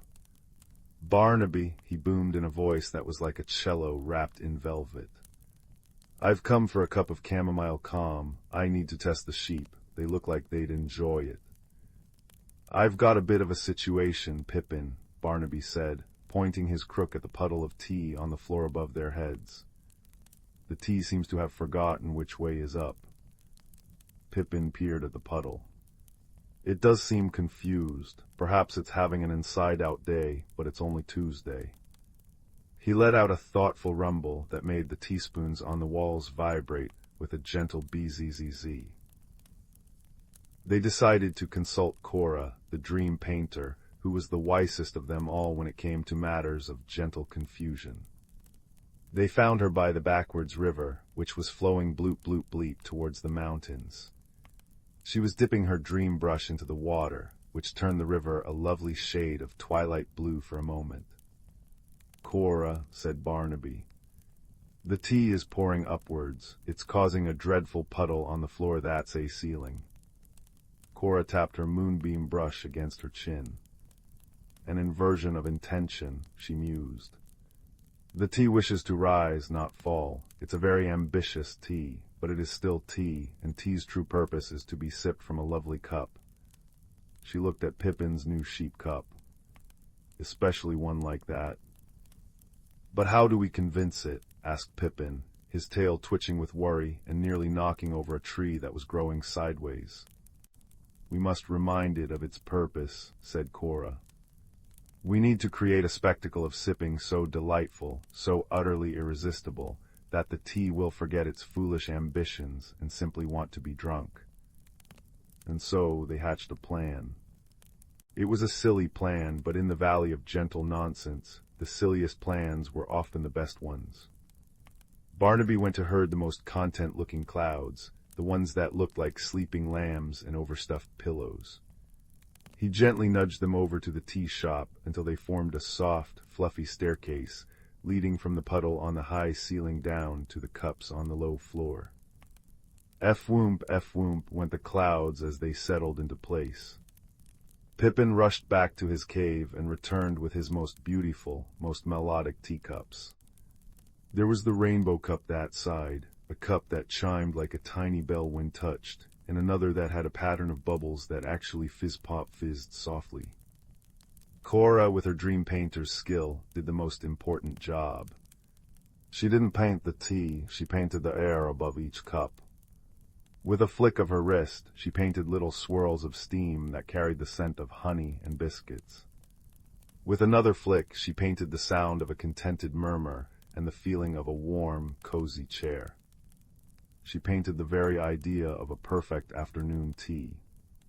Finally, everything was ready. Barnaby stood by the teapot. Pippin arranged his cups. Cora gave a nod. "Now, Barnaby," she said. Barnaby poured. A sploosh. Once again the lullaby lavender tea streamed upwards, defying gravity with all its might. It reached the puddle on the ceiling floor. But then something new happened. The tea, curious, began to trickle onto the first cloud step. Instead of splashing, it went blorp and was absorbed into the fluffy whiteness. The cloud, now smelling wonderfully of lavender, seemed to sigh with pleasure. Encouraged, the tea flowed onto the next cloud, and the next, each step a little blorp and a sigh, creating a cascading staircase of scent. It reached the bottom cloud, which was hovering just above Pippin's rainbow teacup. The tea hesitated for a moment, hovering over the cup that sighed with anticipation. And then it happened. The rainbow cup let out its happy little sigh. The bell cup gave a faint ting. The bubble cup fizz-pop-fizzed. And the air above them, painted by Cora, shimmered with such irresistible coziness that the tea could no longer resist. With a final, gentle plink, a single drop of tea fell into the rainbow cup. Then another and another, until a steady, graceful stream of tea was flowing down the cloudy staircase, each drop landing perfectly in a waiting cup. The tea had remembered its job. The moles, who had been watching with their tiny mouths agape behind their sunglasses, clapped their little paws. Barnaby beamed. Pippin did a happy little jig that made the teacups rattle a cheerful melody. Cora smiled, adding one last painted detail to the air, a tiny, shimmering rainbow that arched over the entire scene. They all sat down, on the ceiling of course, and had the most wonderful tea party. The tea tasted all the better for its little adventure. The moles declared it the best tea they'd ever almost not had, and Pippin's sheep cup proved to be the perfect home for chamomile calm. And as the firelight here dances its own sleepy dance, you should know that in the valley of gentle nonsense, the tea now sometimes still pours upwards, just for the fun of flowing down the cloud stairs. Because even problems, when faced with friendship and a little bit of painted steam, can turn into the most delightful sort of nonsense. A soft, quiet sigh of an ending, perfect for drifting off to sleep. Story 81. Story 82. Story 83. Story 84. Story 85. Story 86. Story 87. Story 88. Story 89. Story 90. Story 91. Story 92. Story 93. Story 94.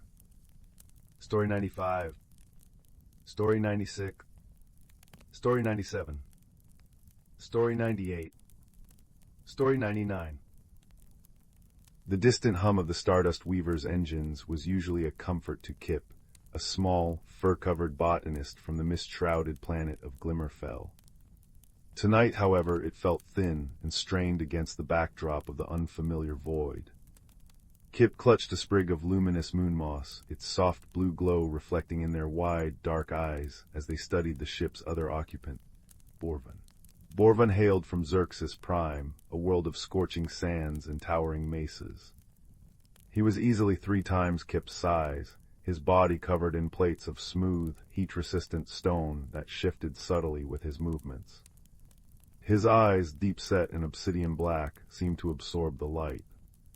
He was the ship's engineer, a stoic figure who communicated mostly in low rumbles and practical actions.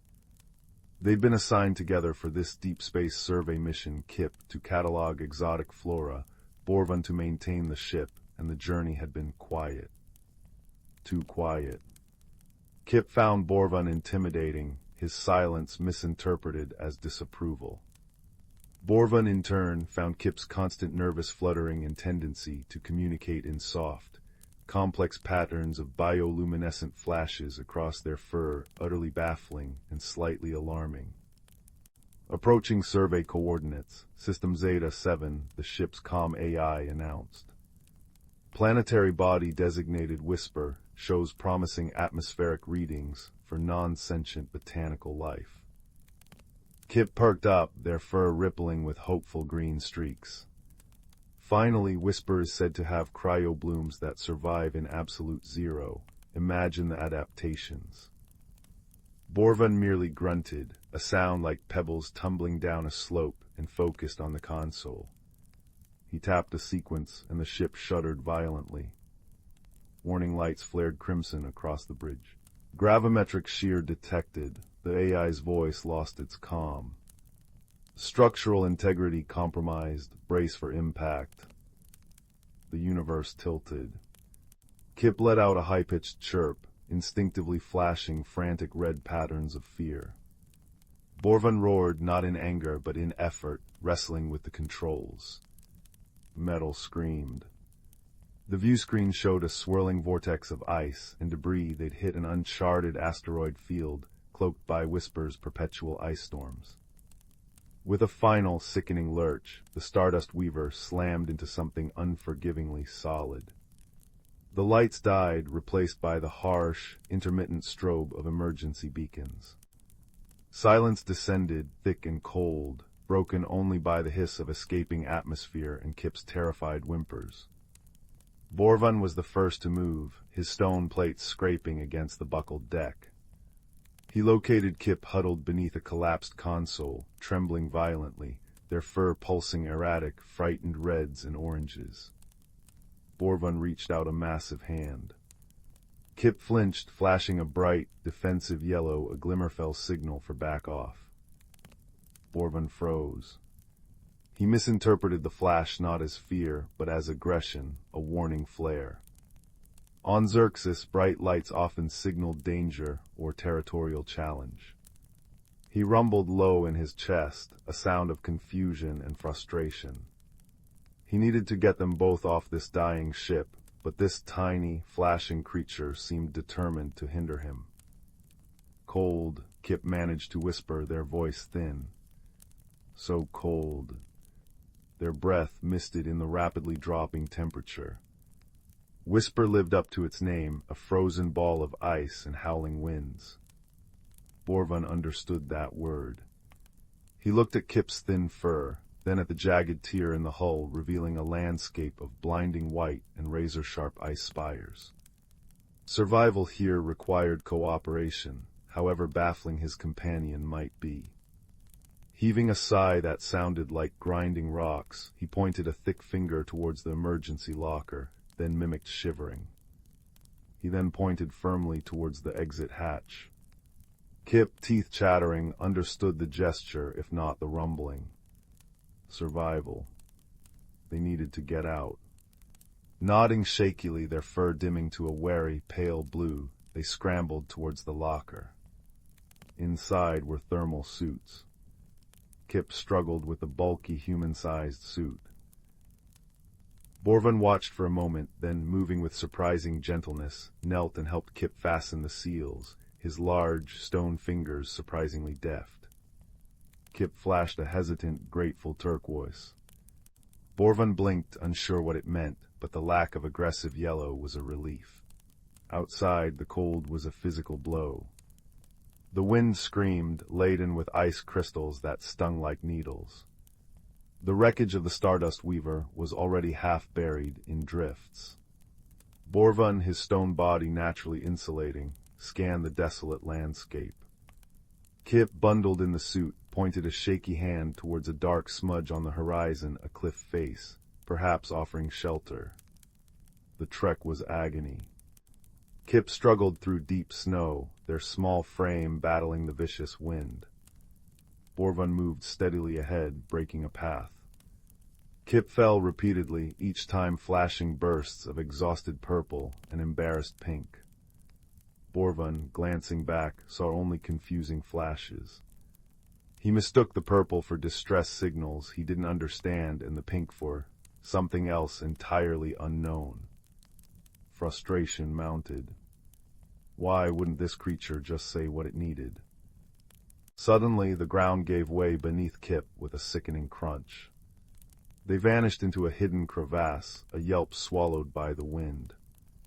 Borvan lunged forward, peering into the dark fissure. Kip dangled precariously, held only by a tangle of frozen roots, their suits snagged on jagged ice. Their fur was flashing pure, terrified white. This flash Borvan understood implicitly. Terror.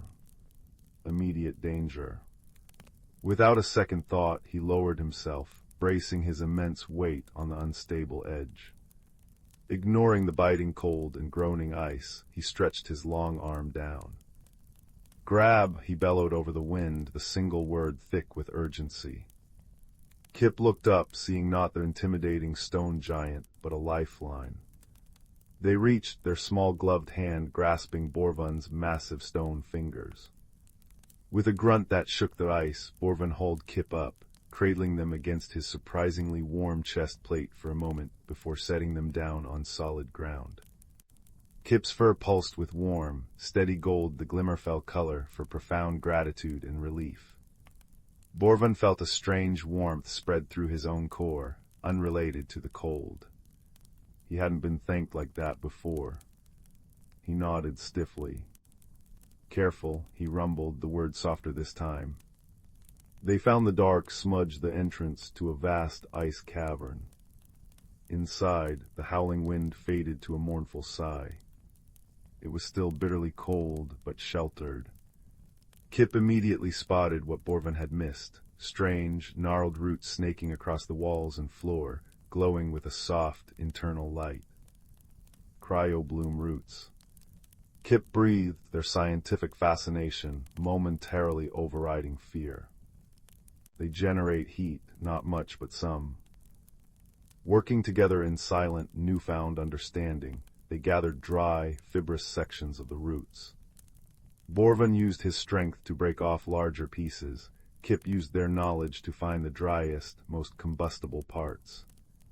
Borvan tried striking sparks from his stone knuckles. Kip, remembering basic survival training from their multi-species academy, pulled a small emergency igniter from their suit pocket. Soon a small, precious fire crackled in a makeshift pit scooped from the icy floor. The warmth was meager but life-saving, painting dancing shadows on the cavern walls. As they huddled close, the shared fire became a bridge. Kip, emboldened by the rescue and the warmth, pointed to their own fur, now glowing a calm, steady blue. Safe, they explained softly. They then flashed the earlier defensive yellow. Scared, not angry. They pointed at Borvan. Borvan stared, the pieces clicking. The flashes weren't nonsense or aggression, they were words. Feelings. He rumbled thoughtfully. He pointed to Kip's earlier golden glow. That when pull up. Thank you, Kip said, flashing the gold again. Big thank you, friend. Friend, Borvan repeated, the word unfamiliar, but the warmth it sparked undeniable. He tapped his own chest plate. Borvan thought light danger, on Xerxes bright light bad, mean attack. Kip's eyes widened. Oh no, on Glimmerfell light is talk, like sound for you. Red is scared, blue is calm, gold is thanks, green is happy. They demonstrated small, gentle pulses. Borvan watched, fascinated. He tried to mimic a rumble, but it came out as a gravelly purr. Kip giggled, a sound like tiny bells, and flashed cheerful green. Borvan found himself making the purring sound again. Communication wasn't just about words spoken. It was about listening with more than ears. Over the next few cycles, measured by the dimming and brightening of the cryoblooms, not the unseen sun, they faced the frozen wilderness together. Borvan used his strength to carve ice blocks, building a windbreak around their fire. Kip discovered edible lichen growing near the warm roots and purified ice melt using salvaged filters. They took turns keeping watch, sharing stories not with perfect words, but with gestures, drawings in the frost, and the growing language of shared experience. Kip learned that Borvan's stoicism masked a dry wit and a deep loyalty. Borvan learned that Kip's nervous energy hid remarkable courage and resourcefulness. One day, while searching for more fuel, Kip ventured deeper into the cavern system. They found a breathtaking chamber where the cryoblooms weren't just roots, but full, crystalline flowers blooming in the darkness, radiating gentle warmth and bathing everything in soft, rainbow light. Borvan, come see. Kip called, their voice echoing. Borvan lumbered in, his obsidian eyes widening at the spectacle. Warm, he rumbled appreciatively. Good.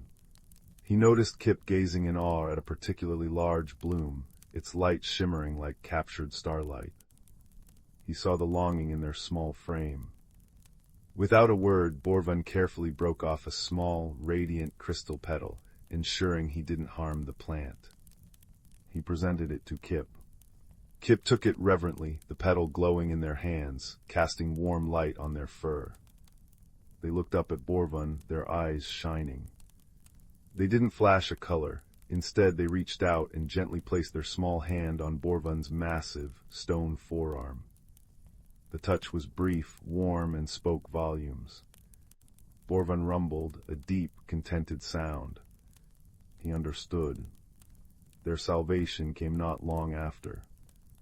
Kip, remembering their botany, suggested using the highly concentrated heat from a cluster of cryo-blooms, focused through a salvaged piece of reflective hull plating Borvan shaped to create a powerful thermal signal. It was a long shot. They worked side by side, Kip directing the angle of the light, Borvan adjusting the reflector.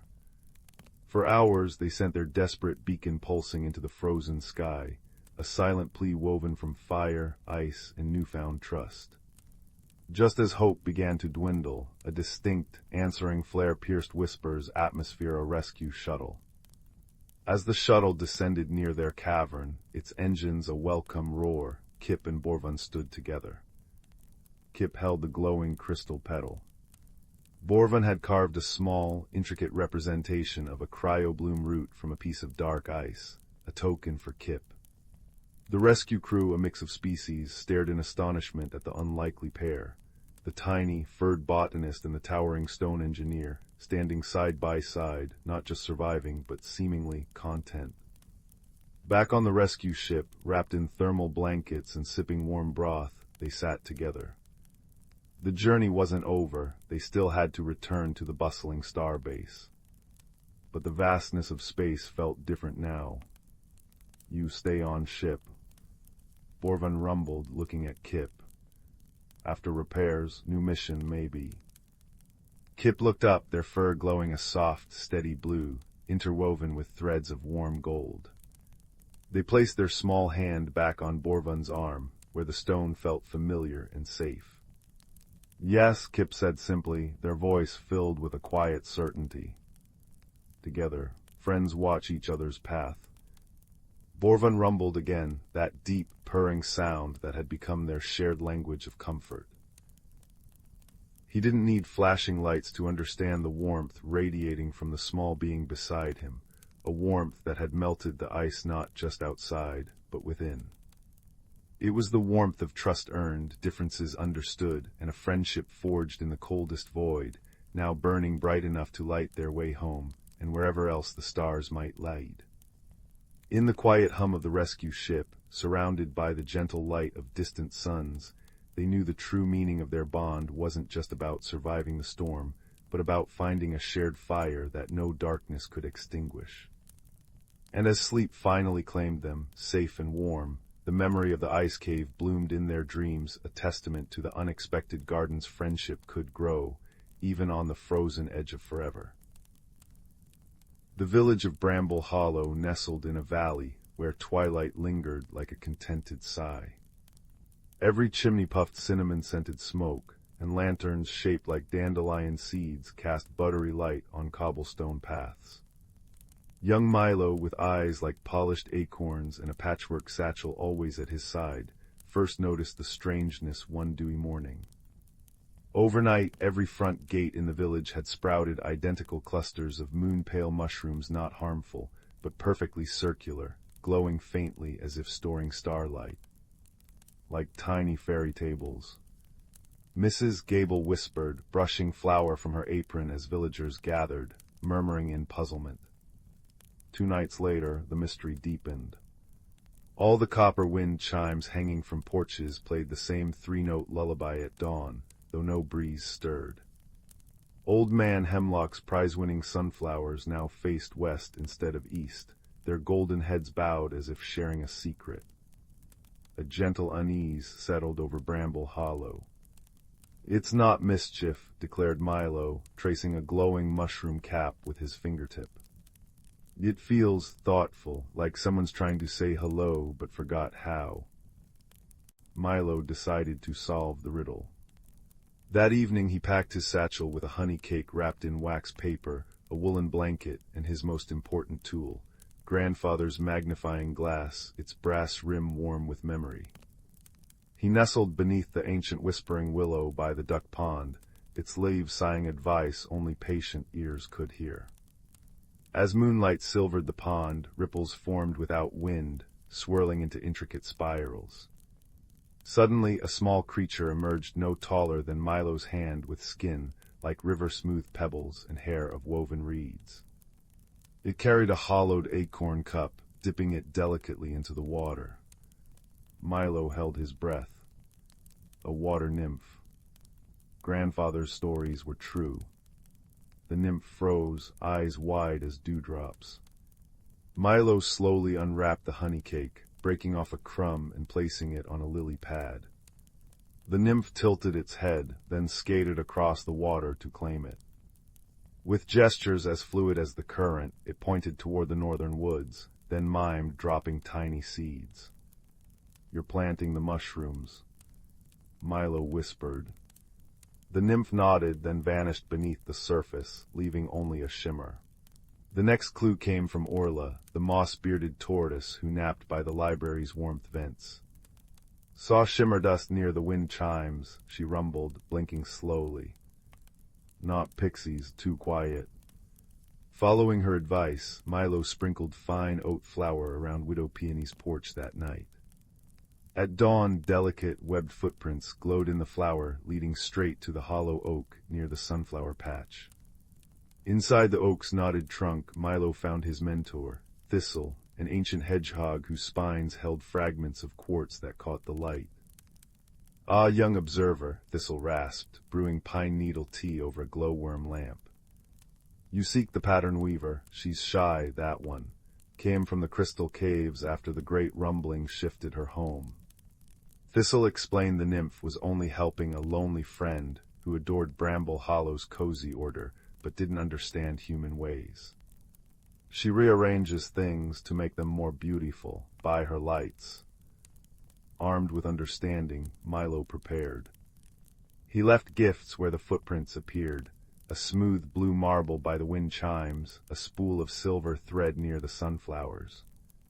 That night, under a plum-colored sky, he saw her. Perched on a sunflower, a tiny figure with moth-wing sleeves hummed softly. As her fingers brushed a wind chime, it chimed the same 3 notes a melody Milo suddenly recognized as the village's bedtime bell. She was copying what she loved. "Hello," Milo whispered, holding out a mushroom-capped plate with a single blueberry. The sprite, her skin like opal, eyes like liquid amber, gasped but didn't flee. "Your patterns are lovely," Milo said gently.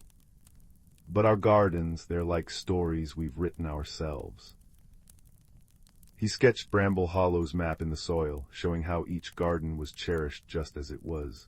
The sprite, whom he learned was named Lumina, trembled. "I only wanted to help the pretty sounds and colors stay," she chimed in a voice like tinkling ice. The solution came at dawn's first blush. Milo gathered the villagers. "Lumina needs a place to weave her patterns," he announced. In the communal meadow, children offered smooth stones, gardeners donated seeds and misses, Gable baked seed cakes. Together they built Lumina a glittering mosaic courtyard, stones arranged in spiraling constellations, wind chimes tuned to her lullaby, and soil where moon mushrooms could glow freely. Lumina wept shimmering tears that sprouted into tiny, glowing flowers. "You made me a story," she whispered to Milo. Now, Bramble Hollow's twilight hums with new magic. Lumina's mosaics shift daily, telling tales of starlight and deep earth. The wind chimes sometimes play her lullaby just for sweet dreams, and sunflowers turn to watch children's laughter dance across the meadow. And every night, as Milo drifts to sleep, he sees a tiny opal hand placing a perfect, glowing mushroom cap on his windowsill, a silent thank you glowing in the dark, a secret shared between friends under the watchful, kind stars. All is calm, all is understood, and Bramble Hollow dreams on, cozier than ever before. In a quiet corner of a valley where the mist lingered like a soft gray blanket each morning, there lived a young person named Kalen. Their cottage stood at the edge of a whispering wood, and though the world around them was full of ordinary wonders, Kalen often felt as though they were wrapped in a cloak of stillness that muted the colors of life. Each day they moved through their routines with a quiet heart, tending to their small garden, mending nets by the creek, and watching the world from their window seat as the seasons turned. Yet deep within, Kalen sensed a longing, a soft, persistent whisper that spoke of something more, something waiting to unfold. One evening, as the last light of day faded into violet twilight, Kalen noticed a subtle change. A single strand of their hair, which had always been the color of dark earth, now shimmered with a faint, silvery sheen when touched by candlelight. At first they thought it a trick of the fading day, but the next morning another strand gleamed with the pale gold of dawn. Though puzzled, Kalen felt no fear, only a quiet curiosity, like the first stirring of a seed deep in the soil. It was on such an evening, as Kalen sat by the hearth tracing the new silver threads in their hair, that a soft knock came at the door. Outside stood an elderly woman with eyes the color of moss after rain, and a smile that held the warmth of countless summers. She introduced herself as Elara, a traveler in need of shelter for the night. Without hesitation, Kalen welcomed her in, offering a seat by the fire and a bowl of steaming broth. As they sat together in the fire's gentle glow, Elara's gaze fell upon Kalen's hair. "Ah," she said, her voice like the rustle of leaves in a soft breeze. "The change has begun." Kalen looked at her, bewildered. "What change?" Elara's eyes twinkled. "The change that comes when the heart is ready to bloom. Tell me, child, have you felt lately as though you are standing at the edge of something vast and beautiful, yet unknown?" Kalen nodded slowly, their fingers tracing the rim of their bowl. "I have felt like a caterpillar wrapped in its cocoon, waiting for a season that never comes." Elara smiled. "Then it is time you visited my garden." The next morning, Elara led Kalen through the woods along a path they had never noticed before, lined with ferns that shimmered with dew. At the end of the path stood a gate woven from living willow branches, and beyond it lay a garden unlike any Kalen had ever seen. Flowers bloomed in hues that shifted with the light, petals that glowed softly in shades of understanding, leaves that rustled with whispers of courage, and vines that curled like gentle questions waiting to be answered. "This," said Elara, "is a garden that grows with the heart. It responds to the quiet transformations within us." In the center of the garden stood a tree with bark like polished amber, its branches heavy with seed pods that pulsed with a soft, golden light. Elara plucked one and placed it in Kalen's palm. "Plant this where you feel most still," she said, "and tend to it with kindness." Kalen returned home that evening, the seed cradled carefully in their hand. They chose a spot near the creek where the soil was rich and dark, and there they buried the seed, whispering a wish into the earth. Days turned into weeks, and though nothing seemed to happen above the soil, Kalen continued to visit the spot each morning, offering a few words of encouragement or simply sitting in quiet companionship. Meanwhile, the changes within Kalen continued to unfold. One morning they awoke to find that their fingertips left faint trails of light when they moved them through the air, soft, shimmering patterns that faded like breath on glass. Another day they noticed that when they hummed a tune their grandmother had taught them, the flowers in their own modest garden seemed to lean closer, their colors deepening with warmth. Each small shift felt like a victory, a step toward understanding the quiet language of their own heart. Kalen began to spend more time in the garden with Elara, learning to listen to the whispers of the plants and to recognize the subtle ways emotions could shape the world around them. They discovered that when they felt courage, the roses bloomed a fiercer red. When peace settled over them, the lavender released its scent more freely. One afternoon, as a soft rain pattered against the leaves, Kalen confessed to Elara a fear they had carried for years, a fear of being too quiet, too still, too unlike the vibrant, rushing world beyond the valley. Elara took their hand, her touch as light as a butterfly's wing. "You are like the seed beneath the soil," she said. "Change does not always announce itself with thunder. Sometimes it is the patient unfurling of a root, the slow turning of a leaf toward the sun. Your stillness is not emptiness, it is fertile ground." That night, Kalen dreamed of a cocoon woven from strands of moonlight, and in the dream, they could feel the gentle stirring of wings within. When they awoke, the first thing they saw was a tender green shoot rising from the place where they had planted the seed. It grew quickly, as if nourished by the hope taking root in Kalen's own heart. Each day the plant stretched taller, its stems sturdy and its leaves broad and velvety. Buds formed, tightly closed fists of potential that seemed to hold their breath. Then came the morning when Kalen stepped into the garden and found the plant covered in blossoms that had opened overnight. Each flower was a work of living art, petals the color of dawn-streaked clouds, centers that shimmered with captured starlight, and a fragrance that carried the essence of belonging. As Kalen reached out to touch one, a soft gasp escaped their lips. Their hands, which had once traced faint trails of light, now left behind delicate swirls of color that lingered in the air like watercolor brushstrokes. They ran to find Elara, who was waiting by the willow gate, her expression one of deep contentment. "You see," she said, "the garden always knows." But the greatest change was yet to come. That evening, as Kalen sat beneath the emerging stars, they felt a strange warmth spreading through their chest, not uncomfortable, but like the sun warming a stone after a long winter.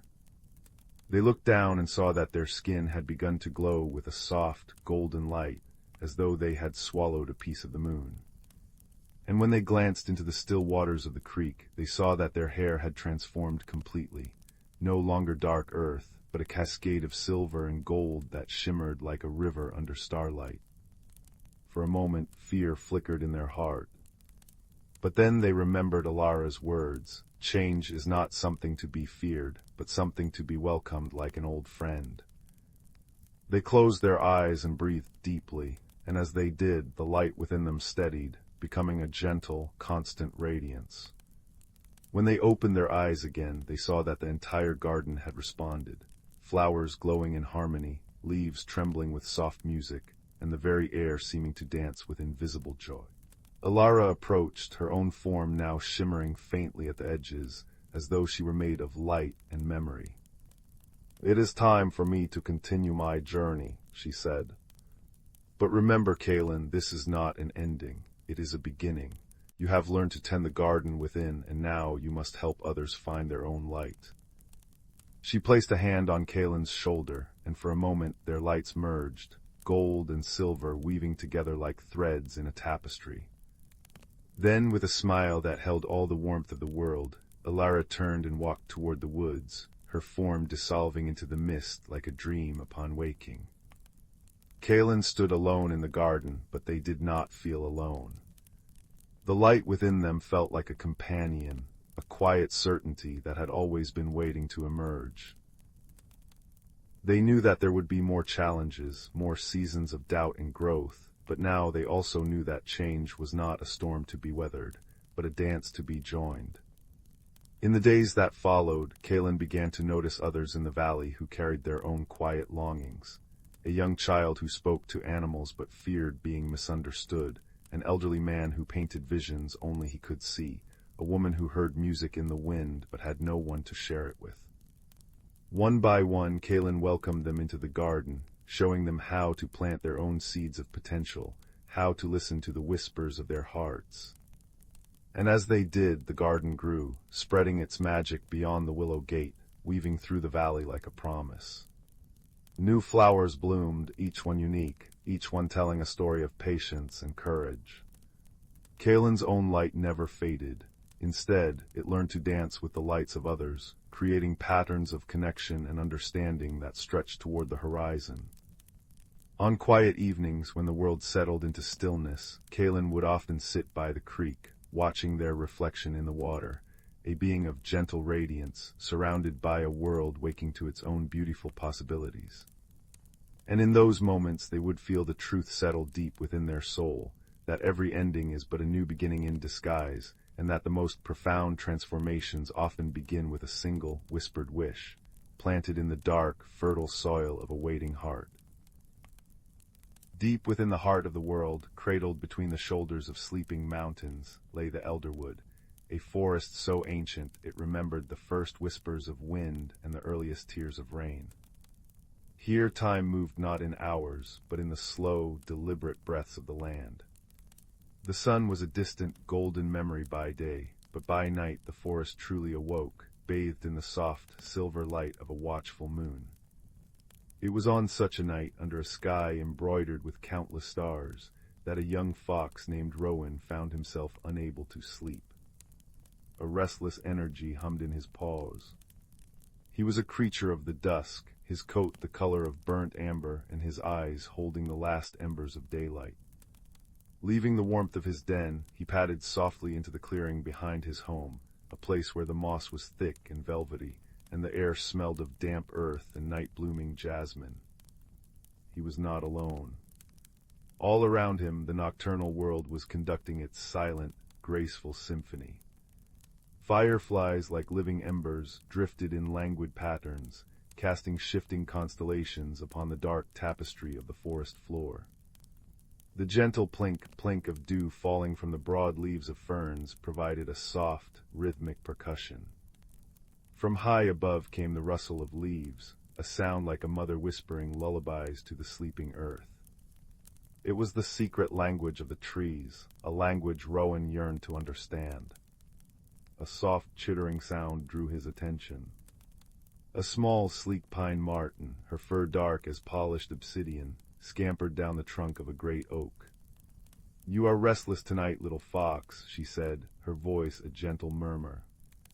Her name was Lyra, and she was a keeper of the forest's moonlit paths. "The forest speaks," Rowan replied, his voice hushed with awe. "The trees sigh, the stream hums, and the stones, I think the stones are dreaming, but I cannot understand their words." Lyra nodded, her bright eyes knowing. "The languages are old, older than the oldest root. They are not heard with ears alone, but felt with the heart. Come, there is one who might help you listen." She led him away from the clearing, along a path only she could see, woven from moonbeams and shadow. They walked in silence, the only sounds the soft crush of pine needles underfoot and the distant, melodic babble of a brook, a sound that seemed to cleanse the very air. They passed stones covered in a plush carpet of moss, each one seeming to pulse with a deep, silent warmth. Bioluminescent fungi clung to fallen logs, glowing with an ethereal blue-green light that illuminated their way, casting long, dancing shadows. Soon, they arrived at the base of the grandmother tree. She was the eldest being in the elderwood, an oak so vast that a dozen foxes could have hidden in the hollow of her trunk. Her bark was a tapestry of deep grooves and ridges, and her branches, like ancient arms, stretched up to cradle the moon. High in those branches, nestled in a crook where the wood was smooth and worn, sat a great horned owl. His feathers were the color of storm clouds and ash, and his eyes held the deep, timeless calm of a twilight sky. This was Corvus, the watcher of the wood. He did not speak at first. He simply watched Rowan and Lyra approach, his head tilted in quiet contemplation. The only sound was the gentle whoosh of the night wind weaving through his feathers. "Grandmother Oak feels your unease, little one," Corvus finally said, his voice a low, resonant rumble, like stones shifting deep underground. It was not a sound that traveled through the air so much as it vibrated through the soul. "And the stream has carried the taste of your confusion." Rowan looked up, his heart pounding a soft, frantic rhythm against his ribs. "I want to understand," he whispered. "I can hear them, but I cannot understand." Corvus blinked slowly. "To hear the language of the rooted ones, of the flowing ones, and the stone dreamers, you must first learn the language of silence. You must learn to be still, not just in your body, but in your spirit. The forest does not shout its wisdom. It breathes it." He gestured with a wing towards a large, flat stone near the base of the grandmother tree, one that was warmed by some deep, inner magic. "Sit, listen, do not try to translate, just receive." Rowan settled onto the stone. At first he heard only the familiar night sounds, Lyra's soft breathing, the rustle of leaves, the gurgle of the nearby stream. He strained, trying to force meaning from the noise, but it remained just that, noise. Frustration began to prickle at him. Then Corvus spoke again, his voice blending seamlessly with the environment. listened to the rain beginning to fall. Rowan hadn't even noticed the first drops. They started as a gentle patter on the broad leaves above, a sound like 1,000 tiny drum beats. Then it grew into a soft, steady hiss as the rain fell through the canopy, a soothing veil of sound that washed over everything. As it fell, a change began to occur. The bioluminescent fungi brightened, their glow intensifying as if drinking the moonlight-infused rain. The moss on the stones seemed to swell, becoming even more lush and vibrant. "This is the season of quenching," Corvus murmured. "The time when the forest drinks deeply and prepares for the quiet sleep of winter. The trees are speaking of storing strength. Their roots are drinking the words of the rain, sending messages deep into the earth. Can you feel it?" Rowan closed his eyes. He stopped trying to listen with his ears and instead opened his heart. He felt the vibration of the rain through the stone he sat upon, a deep, resonant hum. He felt the sigh of the grandmother tree as her leaves were washed clean, a sensation of profound relief and gratitude. He felt the stream's song change from a cheerful babble to a deeper, more powerful chant as it was fed by the new water. It wasn't words, not in the way he knew them. It was feeling. The feeling of strength, of cleansing, of quiet preparation. "I feel it," Rowan breathed, his own restlessness beginning to ebb away, replaced by a sense of profound peace. "Good," Corvus said. "Now open your eyes." Rowan did. The forest was transformed. The rain had intensified the magic. The air sparkled with droplets caught in the moonbeams, and the entire clearing was awash in the soft, pulsating light of the fungi and the steadfast silver of the moon. It was a cathedral of light and shadow, of sound and silence. "The stream has a story for you," Lyra said gently, nudging him towards the water's edge. Rowan approached the stream. Its waters were dark and clear, flowing over smooth, round stones that glistened in the magical light. He knelt, and as the rain fell around him, he placed a paw upon the surface of the water. A jolt, not of electricity, but of pure understanding, shot through him. The stream was not just water, it was a memory. It carried the taste of the high mountain snows, the laughter of the highland springs, the secrets whispered by the roots of 1,000 trees. Its babbling was a story of journey and connection, of constant change and eternal flow. It told him that to be restless was not wrong, for all things move, but to find peace, one must move with purpose, like the water, carving its path with gentle, persistent grace. He then turned to a large, moss-covered stone beside the stream. He pressed his forehead against its cool, damp surface. Here, the feeling was different.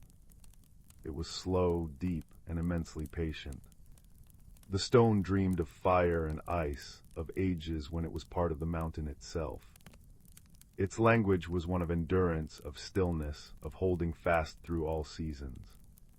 It taught him the wisdom of waiting, of being an unmoved anchor in a flowing world. Finally, he looked up at the grandmother tree. He didn't need to touch her, her presence enveloped him. Her rustling leaves spoke of cycles, of buds bursting forth in spring, of providing shade in summer, of releasing leaves in a blaze of color in autumn, and of standing bare and brave in winter. She spoke of the deep, hidden network of roots that connected all trees in the forest, a web of silent support and shared nourishment. She taught him that no one is ever truly alone, that strength is found in community, and that every ending is a preparation for a new beginning. The rain began to slow, fading back into a gentle patter, and then into silence. The clouds parted and the moon shone down, brighter than ever, upon the glistening, peaceful world. Rowan turned to Corvus, his eyes clear and calm. "They aren't separate languages," he said, wonder filling his voice. "The rain's rhythm, the stream's song, the stone's dream, the tree's sigh, they are all one song, the song of the elderwood." The great owl dipped his head in a slow, approving nod. A soft, feathery sound escaped him, a sigh of contentment. You have listened well. The greatest wisdom is not in knowing all the answers, but in understanding how to listen for them. The forest will always speak to those who have a quiet heart. Lyra chittered softly in agreement, weaving a figure eight around Rowan's legs in a gesture of friendship. Rowan felt the last vestiges of his restlessness melt away, replaced by a deep, abiding connection to the world around him. He was part of this symphony, this endless, gentle cycle of rest and renewal. He understood now that his own restless energy was simply a season within him, a small, personal spring preparing for a summer of growth. He bid a quiet good night to Corvus and Lyra and turned back towards his den. The path home seemed different now. He heard the forest not as a cacophony of mysterious noises, but as a continuous, comforting conversation. The wind in the pines was a lullaby. The final dripping of rainwater from the leaves was a soft, rhythmic blessing. The world was alive with a gentle, whispering magic, and he was woven into its very fabric.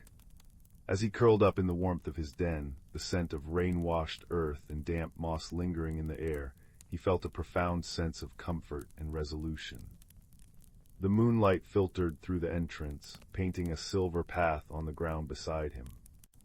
Outside, the elderwood breathed its slow, ancient breath, its secret languages no longer a mystery, but a soothing, eternal presence, guarding his dreams until the dawn.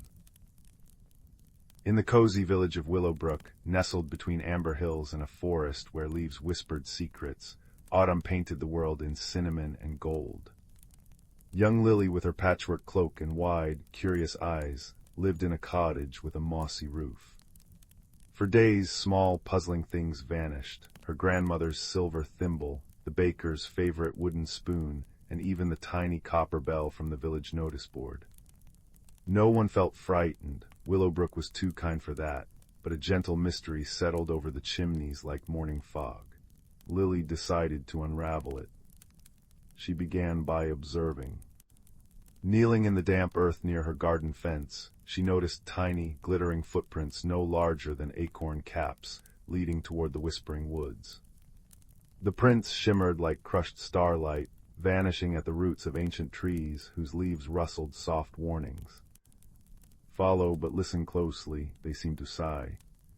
Lily remembered old Mr. Thistledown, who lived in a crooked tower of stacked teacups and knew the forest's oldest tales. With a basket of honey oat cakes, she visited him. Mr. Thistledown, his beard braided with dried lavender, welcomed her warmly.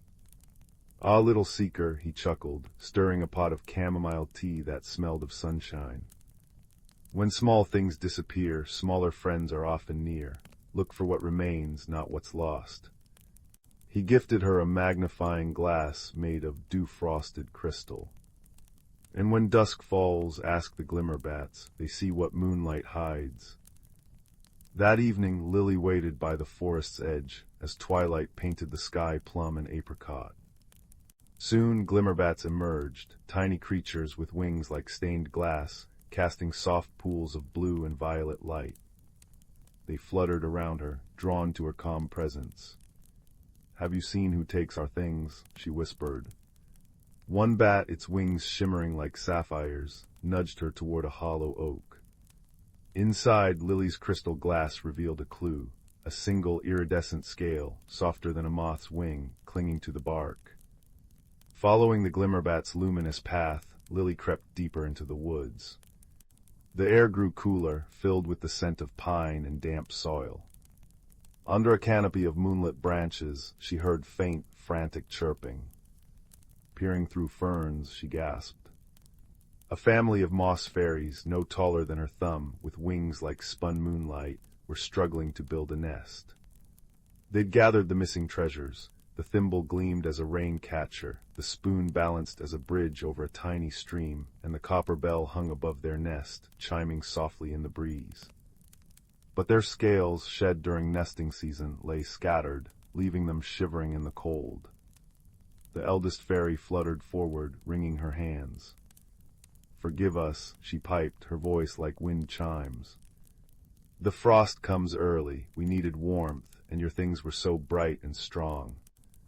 Lily's heart swelled. The thievery was an act of desperate love. Remembering Mr. Thistledown's wisdom, she offered her basket of oat cakes. "Keep what helps you," she said softly. "But let's find something better than scales for warmth." Together they gathered tufts of thistledown and cobweb-soft milkweed floss. Lily sang a lullaby her grandmother taught her, her voice blending with the glimmerbat's gentle hums. As she worked, the fairies wove the down into cloaks as warm as sunbeams. By dawn, the nest glowed with comfort, and the fairies returned every missing item with shy gratitude. The bell, they insisted, should stay, a symbol of new friendship. Back in Willowbrook, Lily explained the tale. The baker chuckled, carving a new spoon from cedar. Lily's grandmother smiled, her thimble now holding a sprig of fairy-given heather. That night, as the village slept, the copper bell chimed in the woods, a sweet, soothing sound carried on the breeze. Lily curled under her quilt, the scent of honey and milkweed lingering in the air. The mystery had ended not with scolding, but with shared kindness, reminding everyone that even the smallest voices deserve to be heard. And in the gentle silence, Willowbrook felt cozier than ever, wrapped in the quiet magic of understanding. The fire crackled softly in the hearth, sending dancing shadows across the room as the last light of day faded beyond the window panes. In the quiet of the evening, when the world outside grew hushed and still, there lived a boy named Leo who felt the world's quiet a little too deeply. He was a thoughtful child with wide, watchful eyes and a habit of listening to things others overlooked. The whisper of leaves in the oak tree outside his window, the soft sigh the floorboards made long after everyone had gone to bed, and especially the gentle hum that seemed to come from the woods behind his house just as dusk began to settle. Leo's world was a small one, filled with the familiar creaks and comforts of home, yet he often felt a quiet ache, a sense that something wondrous was waiting just beyond the edge of sight. His grandmother, who often sat with him by the fire, would sometimes say, "The world keeps its deepest secrets for those who know how to listen, my dear, not with their ears alone, but with their whole hearts." One evening, as the autumn air grew crisp and the scent of wood smoke clung to the breeze, Leo noticed something unusual. A tiny, flickering light, no bigger than a pebble, was dancing at the edge of the woods. It glowed with a soft, warm radiance, like a captured ember from the hearth, and it pulsed gently, as though breathing in time with the night. Curiosity, that quiet tug at the soul, drew Leo from his cozy chair. Wrapping a thick woolen scarf around his neck, he slipped out into the twilight, the crunch of fallen leaves under his boots the only sound accompanying him. The little light bobbed playfully ahead, leading him deeper into the woods than he had ever dared go before. The trees grew thicker, their branches interlacing like old friends, sharing secrets. The air grew heavy with the scent of damp earth and pine, and the ordinary world seemed to fade away, replaced by a deep, velvety darkness. Yet the little light never wavered. It cast a warm, golden pool around Leo's feet, guiding his steps and keeping the chill of the night at bay. After a time, the trees parted to reveal a narrow, hidden path lined with luminous moss that glowed with a soft, blue-green light. The little light he'd been following zipped ahead joyfully, and Leo, his heart beating a steady, hopeful rhythm, followed.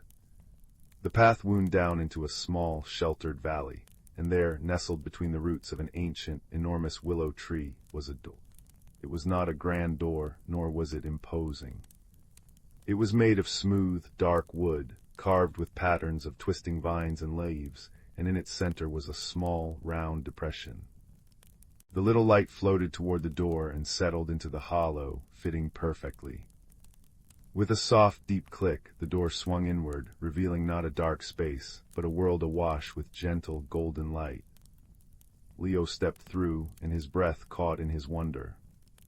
He found himself in a vast, hidden cavern, but it was unlike any cave he could have imagined. The ceiling was a tapestry of glowing crystals that shimmered like a captured sunset, casting a warm, perpetual twilight. The air was sweet, smelling of honey, old books, and rain-washed stone. Soft, velvety moss covered the ground, and in the center of the cavern, a still, dark pool reflected the glowing ceiling, doubling the light. Little houses, looking as though they had been grown rather than built, were nestled into the walls and clustered around the water's edge. They were made of polished wood, woven reeds, and smooth, colorful stones. This was the Glimmerhold, a secret refuge for those who tended the world's fading lights. And it was there that Leo met Flick. Flick was a glimmer-wisp, a creature no taller than Leo's knee, with skin the color of twilight and hair that drifted around his head like fine, silver smoke. His eyes were the warm, cheerful brown of toasted barley, and he held in his hands a small clay bowl from which a soft, ember-like light pulsed rhythmically. "You found the guide light," Flick said, his voice a friendly rustle, like pages turning in a beloved book. "Not many from the outside world can see it. It only appears to those whose own inner light is starting to kindle." Leo, too amazed to speak, simply nodded. "I am Flick," the wisp said with a small, formal bow. "Keeper of the hearth glow, and you are most welcome here." Flick explained that the Glimmerhold was a sanctuary for all the small, gentle magics of the world, the last warmth of a sunset, the cozy feeling of a shared story, the brave little light of a firefly on a summer night. These essences were gathered and kept safe in glowing orbs, called emberlights, which the wisps tended to prevent them from fading forever from the world above. "But our oldest and most important light, the Heartstone, is growing dim," Flick confessed, his cheerful face clouding with worry. He led Leo to the center of the cavern, where a large, crystal plinth stood. Upon it rested a stone about the size of Leo's fist. It should have been blazing with a brilliant, ruby light, but now it only gave off a faint, weary flicker, like a candle struggling to stay lit in a draught. "The Heartstone is the source of all warmth in friendship, all courage in loneliness, all comfort in the dark," Flick said softly. "If it goes out, the world will grow a little colder, a little more fearful, and we cannot seem to discover why it fades." Leo looked at the struggling light, and the quiet ache he so often felt in his chest resonated with it. He understood dimness. He understood the struggle to stay bright. "Can I help?" he asked, his voice barely a whisper. Flick's eyes widened with surprise and then softened with gratitude. "The fact that you offer is the first hopeful sign we've had in a long time, but the journey to understand what ails the Heartstone will not be easy. It requires traveling to the source, the place where all light is first born, deep within the whispering caves. The path is forgotten, and the way is guarded by silence and shadow."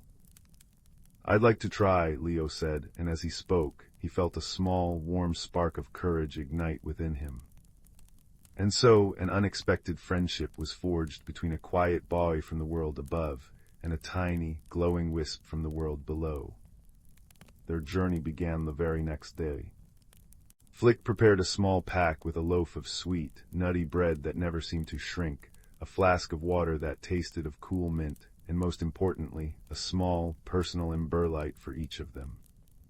Leo's glowed with a steady golden yellow, while Flick's shimmered with a soft, silver blue. The path out of the Glimmerhold led them through tunnels adorned with fossils that gleamed with their own inner light, telling silent stories of ancient seas and forgotten skies. They walked for hours, their footfalls muffled by the soft ground. At first they talked little, the weight of their task lying quietly between them. But soon the silence became comfortable. Leo found himself telling Flick about the lonely feeling that sometimes visited him, even in a full house. Flick, in turn, spoke of the great responsibility of being a keeper, and the fear that he might not be wise enough for the task. "I think," Leo said thoughtfully, "that maybe everyone feels a little like that sometimes, even the ones who seem the brightest." Flick looked at him, his emberlight pulsing a little stronger. "You see deeply for one so young," he remarked. "That is a rare kind of light itself." The tunnels began to change. The warm, glowing crystals became fewer, and the air grew cooler. The walls closed in, damp and rough, and the only light was the gentle glow from their own orbs, which cast long, dancing shadows that seemed to twist and writhe around them. This was the entrance to the Whispering Caves. The name, they discovered, was perfectly chosen. As they walked, soft, indistinct voices seemed to drift from the stone itself. They were not threatening but mournful, echoes of lost conversations, forgotten laughs, and unspoken regrets. The voices wove through the stillness, a gentle, sorrowful mystery. "Do not listen too closely," Flick warned, his own light flickering nervously. "The whispers feed on doubt. They cannot harm you, but they can lead you astray if you let them." Leo clenched his jaw and focused on the warm weight of the ember light in his hand. He focused on the memory of his grandmother's voice, the crackle of the fire, the scent of baking bread.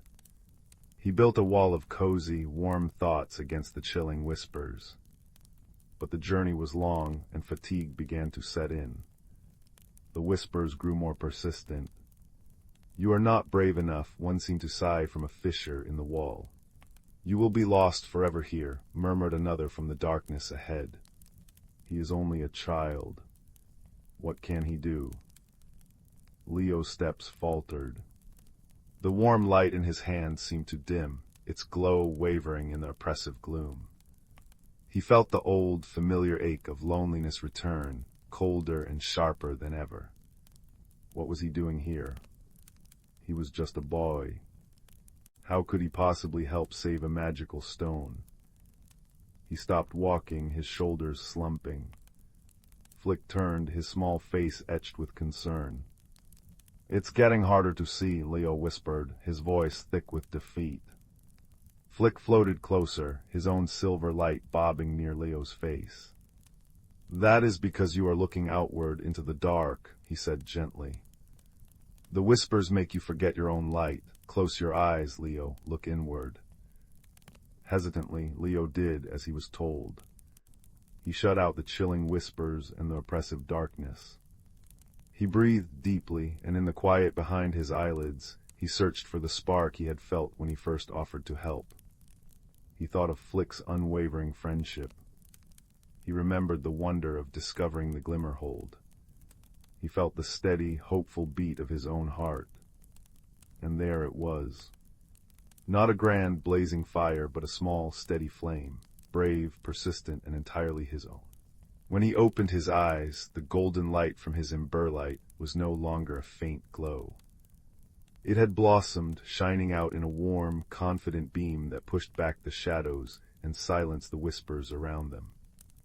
The darkness retreated, not in a raging battle, but in a gentle, yielding surrender. Flick smiled, his own light brightening in response. "You see," he said, "the light was always there, you only needed to remember it." With renewed purpose, they pressed on. The whispers still echoed, but they had lost their power. Leo now understood their secret. They were not monsters, but merely echoes of light that had been forgotten. He felt a pang of compassion for them, and as he walked, he would sometimes direct a little of his own light toward a particularly sorrowful whisper, and for a moment it would cease, soothed by the warmth. Finally, the tunnel opened up into a vast, breathtaking chamber. It was utterly silent and completely dark, save for their own lights. In the center of the chamber was a still, black pool, and in its center, on a small island of pure white stone, grew a single, crystalline flower. It was closed, its petals tightly furled, but a faint, rainbow-hued light seeped from its core. This was the source. "It's asleep," Flick said, his voice full of awe and dismay. They waded through the shallow, cool water to the island. As they approached the flower, Leo understood. The heartstone was dim because the source had fallen dormant. The world was forgetting how to kindle its own small, brave lights, the light of kindness without reward, of courage in the face of fear, of comfort offered freely. The world was so busy with its noise and haste that it had forgotten the power of a quiet, steady glow. "How do we wake it?" Leo asked. "I do not know," Flick admitted. The ancient stories only say that it responds to a light that is given, not one that is demanded. Leo looked at the sleeping flower, and then at the glowing orb in his own hand. He thought of the Glimmerhold, a sanctuary for fading magic. He thought of Flick, who dedicated his life to tending light. He thought of his own journey and how his small spark had grown when he chose to be brave, when he chose to be a friend. He knew what he had to do. He knelt before the crystalline flower, and cupping his imberlite in both hands, he offered it forward. It was not an easy thing to do. The light was a part of him now, a symbol of the courage he had found. But he knew that light was not meant to be hoarded. It was meant to be shared. "This is for you," he whispered to the flower. "It's not much, but it's honest. It's the light I found when I stopped being afraid of the dark." He placed the orb gently at the base of the flower. For a moment, nothing happened. Then a single tiny crack appeared on the surface of the imberlite. A thread of pure, golden light seeped out and touched the white stone. The light traveled like liquid sunshine up the stem of the flower. It reached the closed petals, and slowly, gracefully, they began to unfurl. A soft, musical chime filled the chamber, a sound of pure, clear joy. From the heart of the flower, a brilliant, multifaceted light erupted, painting the dark walls in swirling colors. It was not a blinding light, but a deeply comforting one, full of warmth and promise. The light flowed back into Leo, not into his hands, but into his very heart, filling him with a profound and peaceful warmth. His own imberlite, now resting at the flower's base, did not go out. Instead, it transformed, becoming clear and crystalline, still pulsing with a gentle, golden rhythm. The source was awake. The journey back to the Glimmerhold was a different one. The tunnels were no longer dark and foreboding. The whispering voices had fallen silent, replaced by a deep, contented peace. The crystals in the walls now glowed with a soft, internal fire, and the path was clear and bright.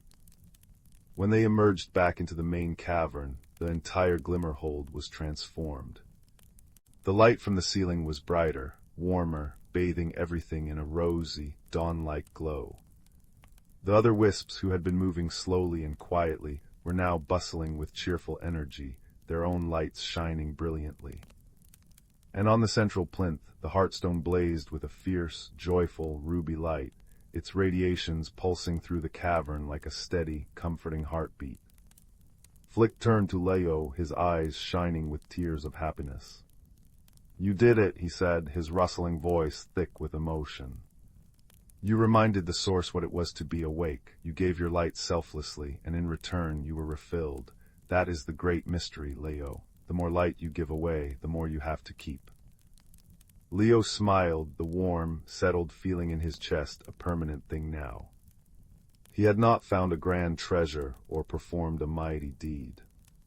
He had simply remembered the power of his own small spark, and in sharing it, he had helped rekindle a light for the entire world. He spent a little more time in the Glimmerhold, resting and sharing stories with Flick and the other wisps. He learned that his own crystalline imberlite was now a keeper's stone, a permanent bond between him and the hidden world. He could always find his way back, and his own heart would always carry a little of the Glimmerhold's warmth. When it was time to return home, Flick accompanied him to the willow tree door. The guide light, now shining more brightly than ever, zipped happily around their heads before settling back into the door's lock. "The world will feel a little kinder now," Flick said, shaking Leo's hand. "The nights will feel a little less long, and whenever you feel a quiet moment of happiness or a surge of courage you didn't know you had, you'll know the Heartstone is glowing for you." Leo stepped back through the door and into the cool, night air of the familiar woods. He walked home under a canopy of brilliant stars, his feet sure on the path. When he slipped back into his house, the fire in the hearth had burned down to glowing embers, but the room was still warm. He climbed into his bed, the soft blankets a welcome comfort. As he closed his eyes, he didn't feel the old, quiet ache. Instead, he felt a gentle, steady warmth glowing in his chest, a personal ember light that would never truly go out. He had been on a journey that had transformed him. He had solved a gentle mystery, and he had found a friendship that would warm his heart for all his days. And as he drifted into a deep and peaceful sleep, the last thing he was aware of was the soft, pulsing glow within him, a quiet promise that even in the deepest dark, there is always a light to be found, and always a friend to help you find it. The fire in the hearth crackled its final, sleepy goodnight, and the world, full of secret wonders and rekindled lights, settled into restful dreams. The fire crackled softly in the hearth, a steady, whispering voice of light and warmth in the quiet room. Its golden light danced upon the walls, painting them with shifting patterns of amber and deep orange, and the scent of burning applewood filled the air, sweet and smoky. It is in this circle of warmth and light that our story begins, not with a bang or a shout, but with a quiet, lingering sort of sadness. In a small, tidy cottage at the edge of a great, whispering forest, lived a young boy named Kalen. He was a thoughtful child, with eyes the color of the forest floor after a rain, and a heart that often felt too big for his small chest. You see, Kalen felt a profound loneliness, a hollow space inside him that the cheerful chatter of the village children or the busy love of his parents could not quite fill. He felt different, as if he were a puzzle piece from another box, and he spent most of his time wandering the fringes of the woods, listening to its secrets, hoping to find where he might truly belong. One evening, as the autumn sun bled into a violet and tangerine horizon, Kalen was returning from one such walk. The air was growing chilly, and he pulled his woolen cloak tight around his shoulders. His path took him past the workshop of old Elara, the village woodcarver, a woman as gnarled and wise as the ancient oaks she loved. Her door was ajar, and a soft, buttery light spilled out onto the cobblestones. Drawn by the warmth, Kalen peeked inside. Elara was not carving that night. Instead, she was sitting by her own small fire, polishing a smooth, dark river stone she held in her palm. It was about the size of a goose egg, unremarkable at first glance. But as Kalen watched, his breath caught in his throat. From deep within the stone's core, a gentle, pulsing light began to glow. It was the color of banked embers, a deep, warm red that pulsed with a slow, steady rhythm, like a sleeping heart. "Come in, child," Elara said without looking up, her voice like the rustle of dry leaves. "The night air is too cold for lingering." Kalen stepped inside, the warmth of the workshop enveloping him like a blanket. "What is that?" he asked, his eyes fixed on the stone. Elara held it out to him. "This is an ember stone. It is a very old thing, and a very rare one. It does not create its own light, you see. It only reflects what is already there." She placed it in his hand. It was surprisingly warm, and the gentle pulse of light within it seemed to sync with the beat of his own heart. "Reflects what light?" Kalen asked, turning the stone over. It felt alive. "The light inside," Elara said simply. "The warmth of a kind heart, the spark of a brave spirit, the glow of a hidden truth. For most, it remains a dull, cold rock, but for those who carry a special light within them, it awakens." Kalen stared at the ember stone in his hand. Its deep red glow was the most beautiful thing he had ever seen. "Why is it glowing for me?" Old Elara smiled, the wrinkles around her eyes deepening like well-trodden paths. "That, my boy, is a question only you can answer, but the stone has chosen to speak to you. It wishes to go with you." "With me, where?" "On a journey," she said, her gaze drifting towards the dark line of the forest. "There is a place deep within the woods, a hidden world known as the Sylvan Glade. It is a place of immense, ancient magic, but its heart is growing cold. Its light is fading. I believe the ember stone is the key to warming it again, and I believe you are the one who must carry it there." A journey into the deep woods. Fear, cold and sharp, pricked at Kalen. But as he looked down at the stone, its steady, ember-like glow seemed to pour courage into his veins. The hollow feeling inside him shifted, not filling, but changing into a sense of purpose. "How will I find it?" he whispered. "The stone will guide you," Elara said. "Listen to its pulse. It will beat faster when you are on the right path and slower when you have strayed. Trust it, and trust yourself." And so, with the emberstone tucked safely in a leather pouch tied around his neck, Kalen set out the very next morning. He left a note for his parents, promising to return, his pack filled with bread, cheese, and a heart full of trepidation and hope. The forest welcomed him not with a roar, but with a sigh. The tall pines formed a cathedral ceiling high above, their branches filtering the sunlight into shifting, dappled patterns on the mossy floor. The air was cool and smelled of damp earth and pine resin.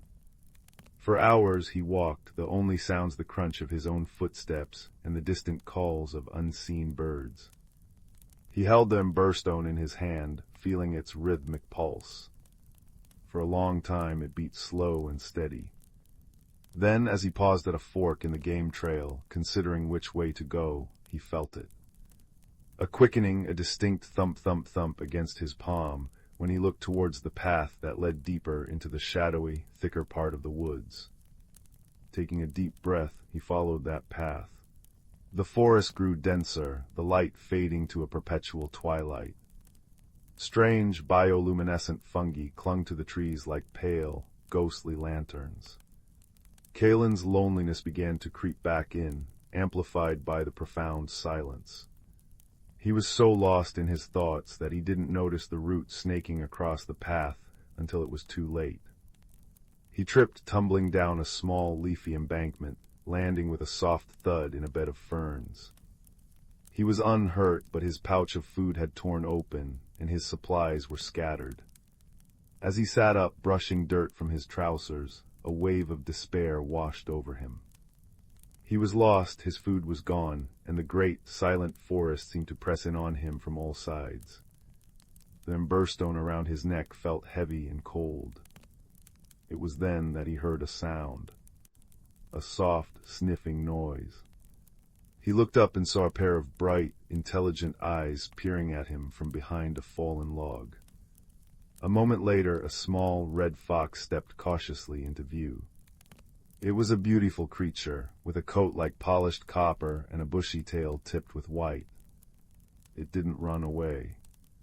Instead, it tilted its head, studying him with a curious expression. "Hello," Kalen said softly, his voice small in the vast quiet. The fox took a step closer, then another. It sniffed the air, then cautiously approached a piece of cheese that had fallen from Kalen's pack. It nibbled at it, then looked back at Kalen as if to say thank you. "I suppose you can't have it," Kalen said with a sigh. "I don't have much use for it now." The fox finished the cheese, and then, to Kalen's astonishment, it sat down, wrapping its tail neatly around its paws. It wasn't afraid. In fact, it seemed to be keeping him company. "Are you lost too?" Kalen asked, feeling a little silly for talking to a fox. The fox simply blinked. But in that moment, a wonderful thing happened. The emberstone, which had grown dim, began to glow again. A soft, warm pulse of light emanated from it, and the fox's eyes widened, reflecting the gentle crimson glow. It didn't startle. It seemed comforted. Kalen reached out a hand, slow and steady. The fox hesitated for only a second before it stretched its neck and gently nudged his fingers with its cool, damp nose. A feeling of pure, uncomplicated friendship flowed through Kalen, warm and sweet as honey. The hollow space inside him didn't feel so empty anymore. "I'm Kalen," he said, "and I'm going to the Sylvan Glade." The fox gave a soft, chuffing sound, then stood up and trotted a few paces down a path Kalen hadn't even noticed, hidden behind a curtain of ivy. It looked back at him, waiting. You know the way?" Kalen asked, incredulous. The fox flicked its tail, a clear gesture of "follow me." And so, Kalen's solitary journey transformed into a shared one. He named his new companion Ember, for the color of his fur and for the light of the stone that had brought them together. Ember proved to be an excellent guide. He knew which berries were safe to eat, where the clearest streams trickled, and the safest places to rest as the deep violet of night draped itself over the forest. As they traveled, Kalen talked. He told Ember about his loneliness in the village, about feeling out of place, about the weight of the strange stone and the task he had been given. Ember, of course, could not reply with words, but he listened with his whole body, his ears swiveling to catch every syllable, his presence a quiet, steadfast comfort. In turn, Kalen learned to listen to the forest as Ember did, to the warning chatter of a squirrel, the direction of the wind, the subtle messages in the rustling leaves. One afternoon they came to a wide, rushing river, its waters gray and swollen with recent rains. The bridge that had once spanned it was nothing more than a few rotten planks dangling from crumbling stone pillars. How will we cross? Kalen wondered aloud, his heart sinking. Ember trotted along the bank, his nose twitching. He stopped at a place where a great, ancient willow tree leaned far out over the water, its long, trailing branches brushing the surface of the river. He looked from the branches to Kalen and back again, a clear idea forming in his clever mind. Understanding dawned on Kalen. It was a risky, terrifying idea. But as he looked at the determined set of Ember's shoulders and felt the confident pulse of the Emberstone against his chest, he knew it was their only choice. He would have to swing across. Gathering a handful of the strongest, most flexible willow branches, he took a deep breath. Fear was a cold stone in his stomach, but beneath it was a new feeling, trust. Trust in Ember, trust in the stone, and trust in his own growing strength. With a running start, he leaped, clutching the branches. For a heart-stopping moment, he swung out over the churning, cold water. The branches creaked and strained, but they held. He landed, stumbling but safe, on the far bank. He turned immediately, his heart in his throat. Ember. The little fox took a few steps back, then ran and leaped with all his might. He wasn't heavy enough to swing the branches down. He scrabbled desperately at the air, starting to fall. Without thinking, Kalen lunged forward, lying flat on the bank and stretching his arms out as far as he could. His fingers brushed against Ember's fur, caught hold of a leg, and he pulled with all his might, hauling the dripping, shivering fox to safety. They lay on the bank for a moment, panting, soaked but triumphant. Ember shook himself, spraying water everywhere, and then licked Kalen's cheek. The Emberstone was glowing so brightly it cast their shadows long and dancing on the rocks behind them.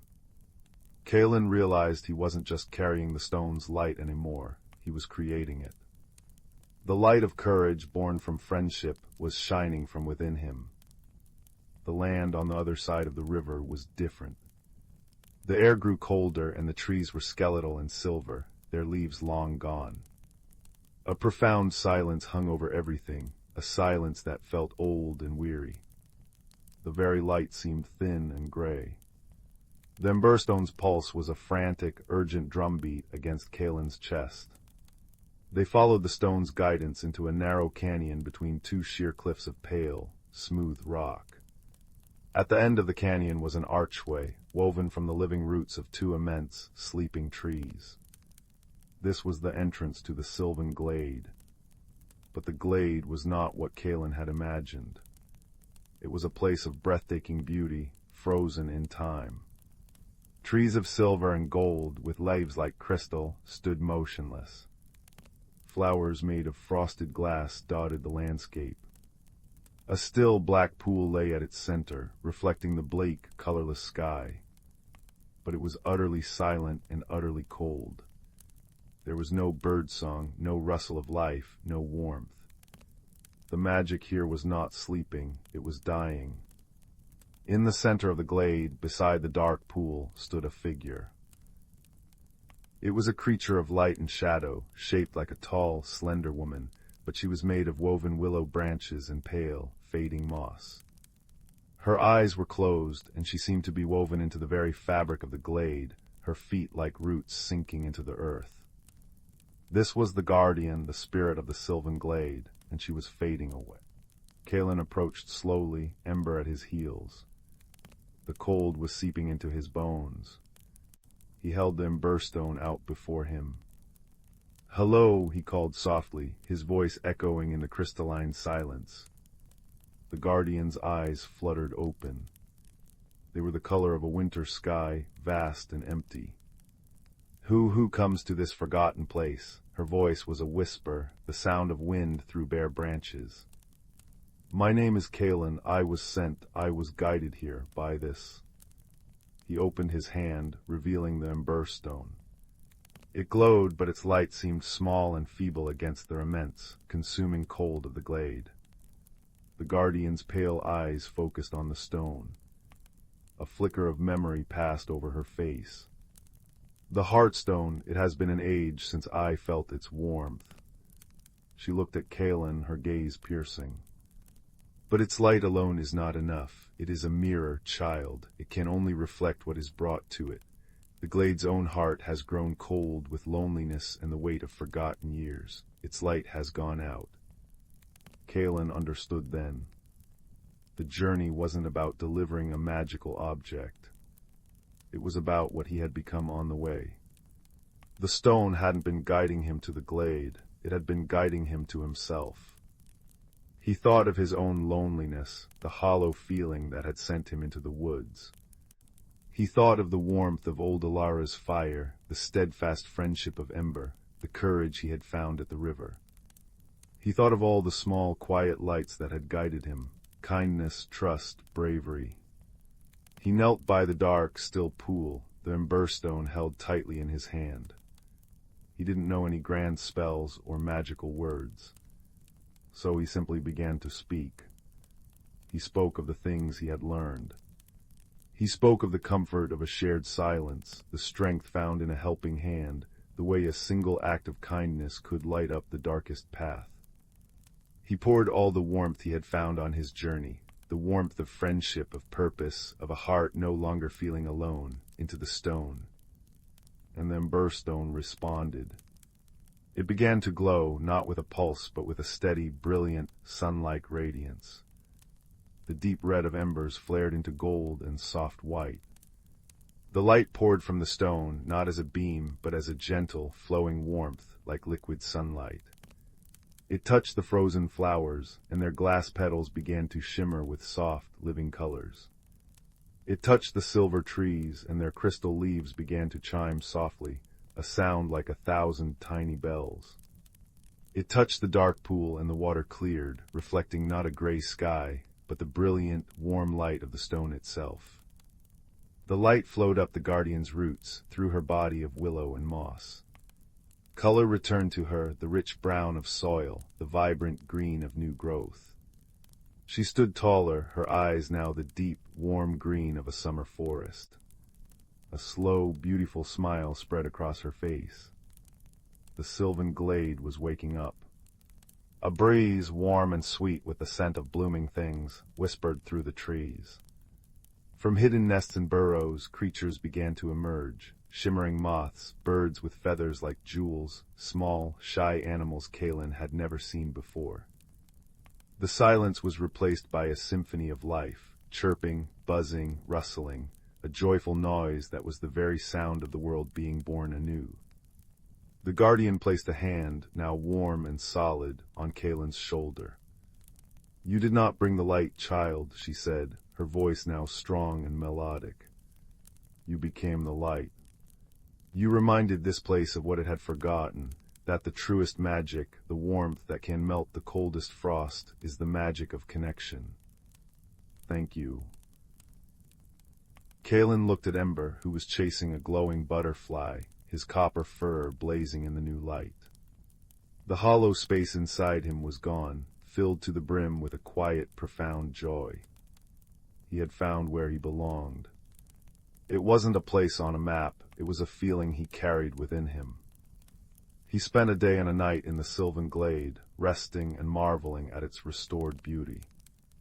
When it was time to leave, the guardian gave him a small, smooth seed from the oldest tree in the glade. "Plant this where your heart feels most at home," she said. "It will grow into a reminder." The journey back was different. The forest seemed brighter, friendlier. He and Ember retraced their steps, the emberstone now resting quietly against his chest, its great task complete.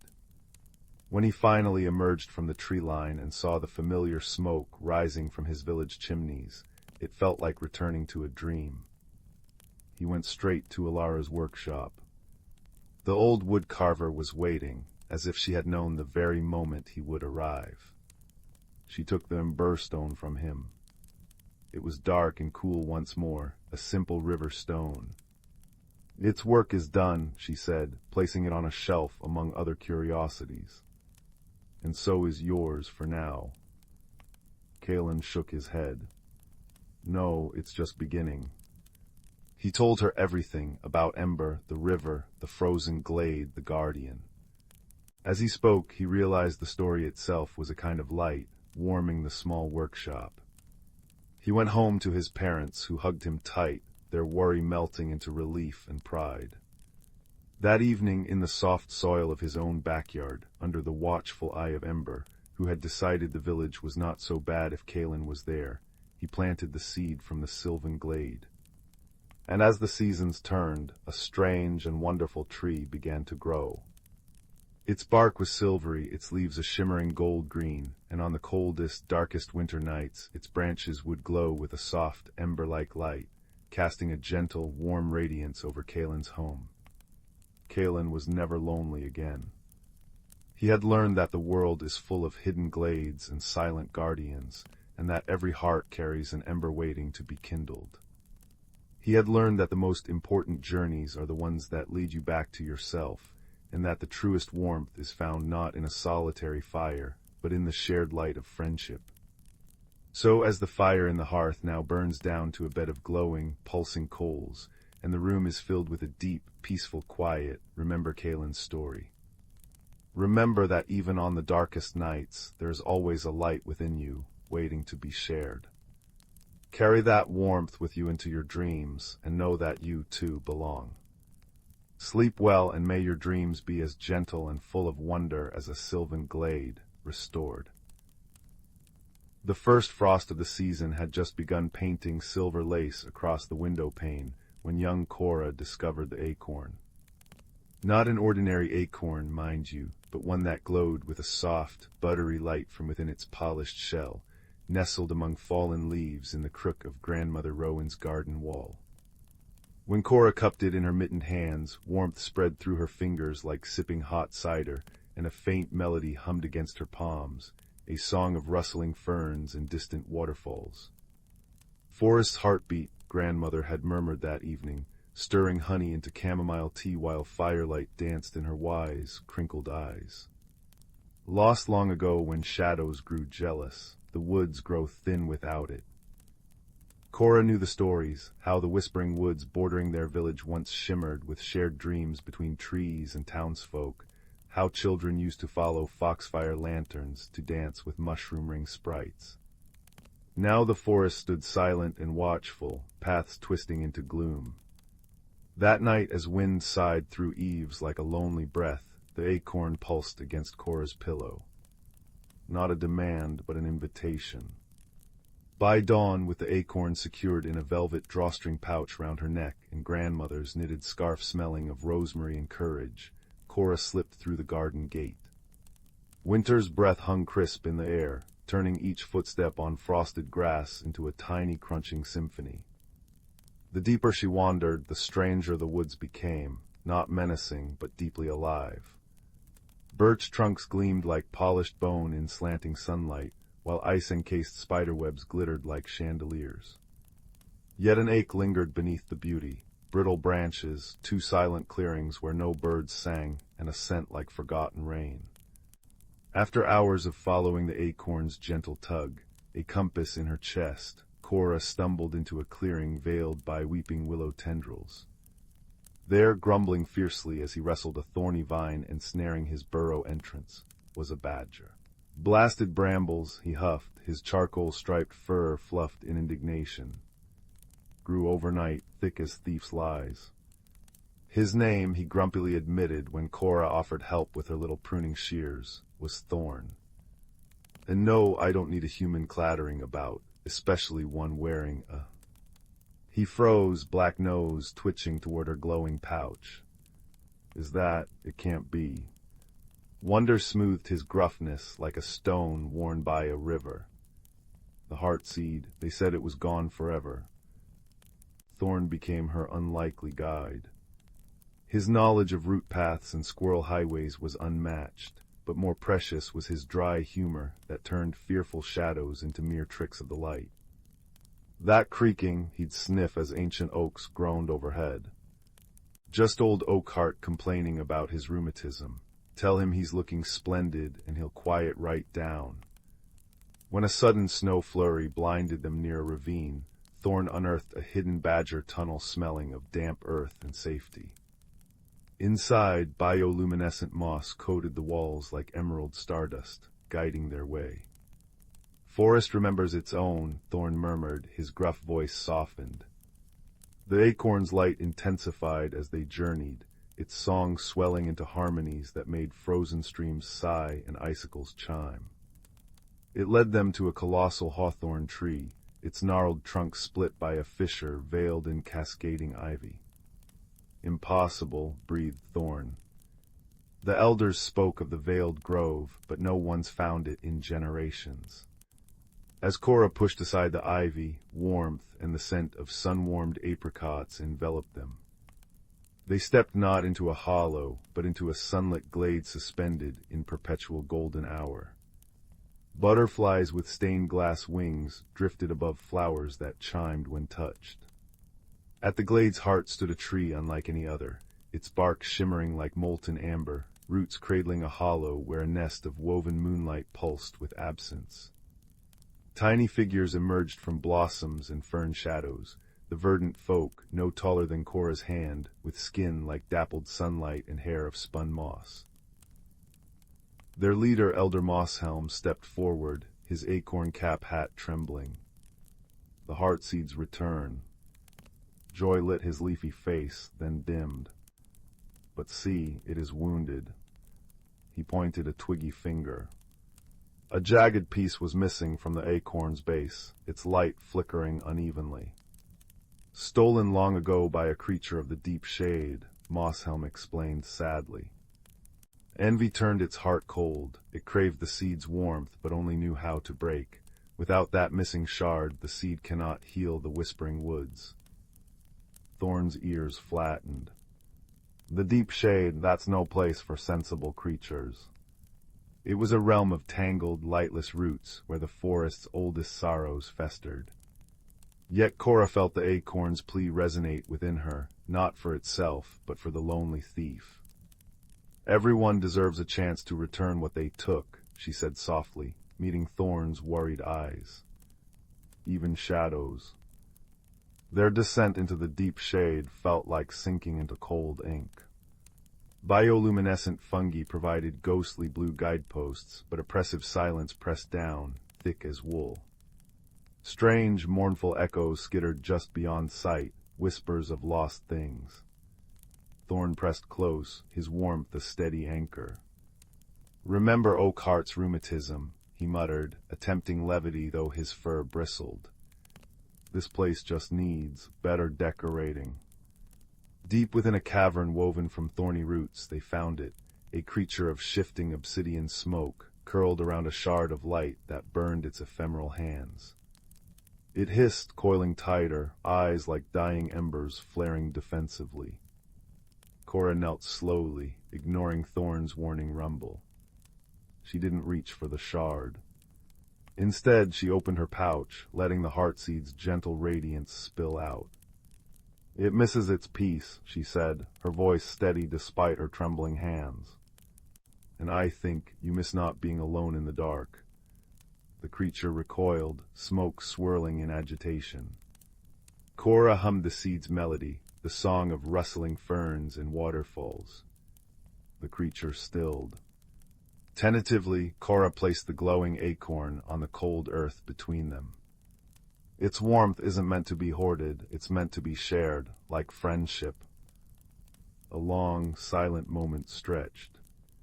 Then a thin, smoky tendril extended, not toward the seed, but toward Cora's outstretched hand. It didn't touch, but hovered, trembling with a profound, aching loneliness that mirrored the brittle woods above. Slowly, achingly, the creature uncurled. It nudged the stolen shard of light toward the heartseed with its shadowy muzzle.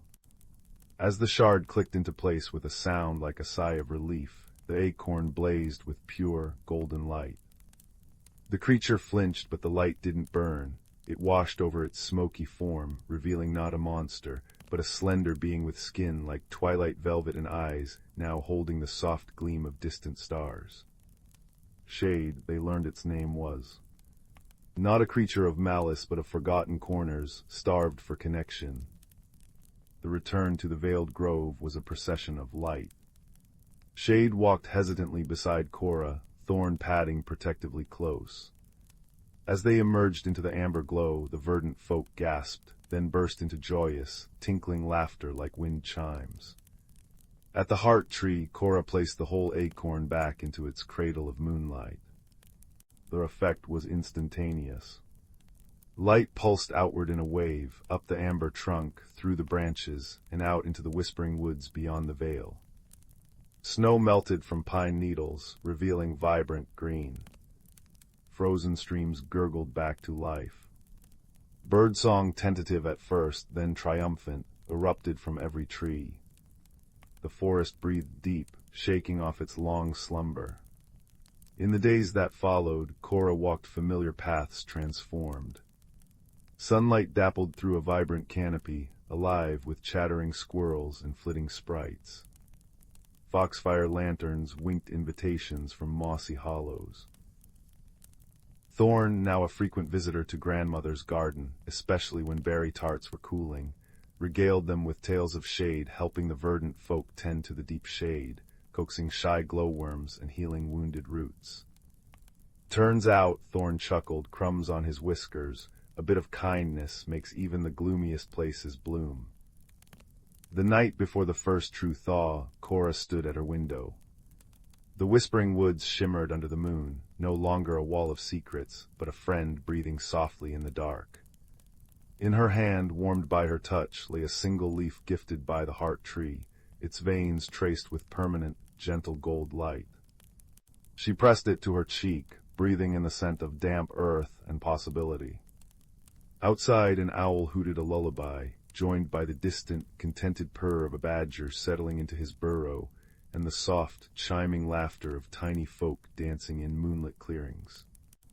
The forest's heartbeat, strong and steady, echoed her own. As she climbed into bed, the golden leaf glowing softly on her nightstand, Cora smiled. The greatest magic, she knew as sleep gently pulled her under, wasn't in glowing seeds or hidden groves. It was in the courage to offer warmth to shadows, the wisdom to listen to forgotten songs, and the boundless, quiet strength found in an unexpected friend's steadfast presence beside you on the path home.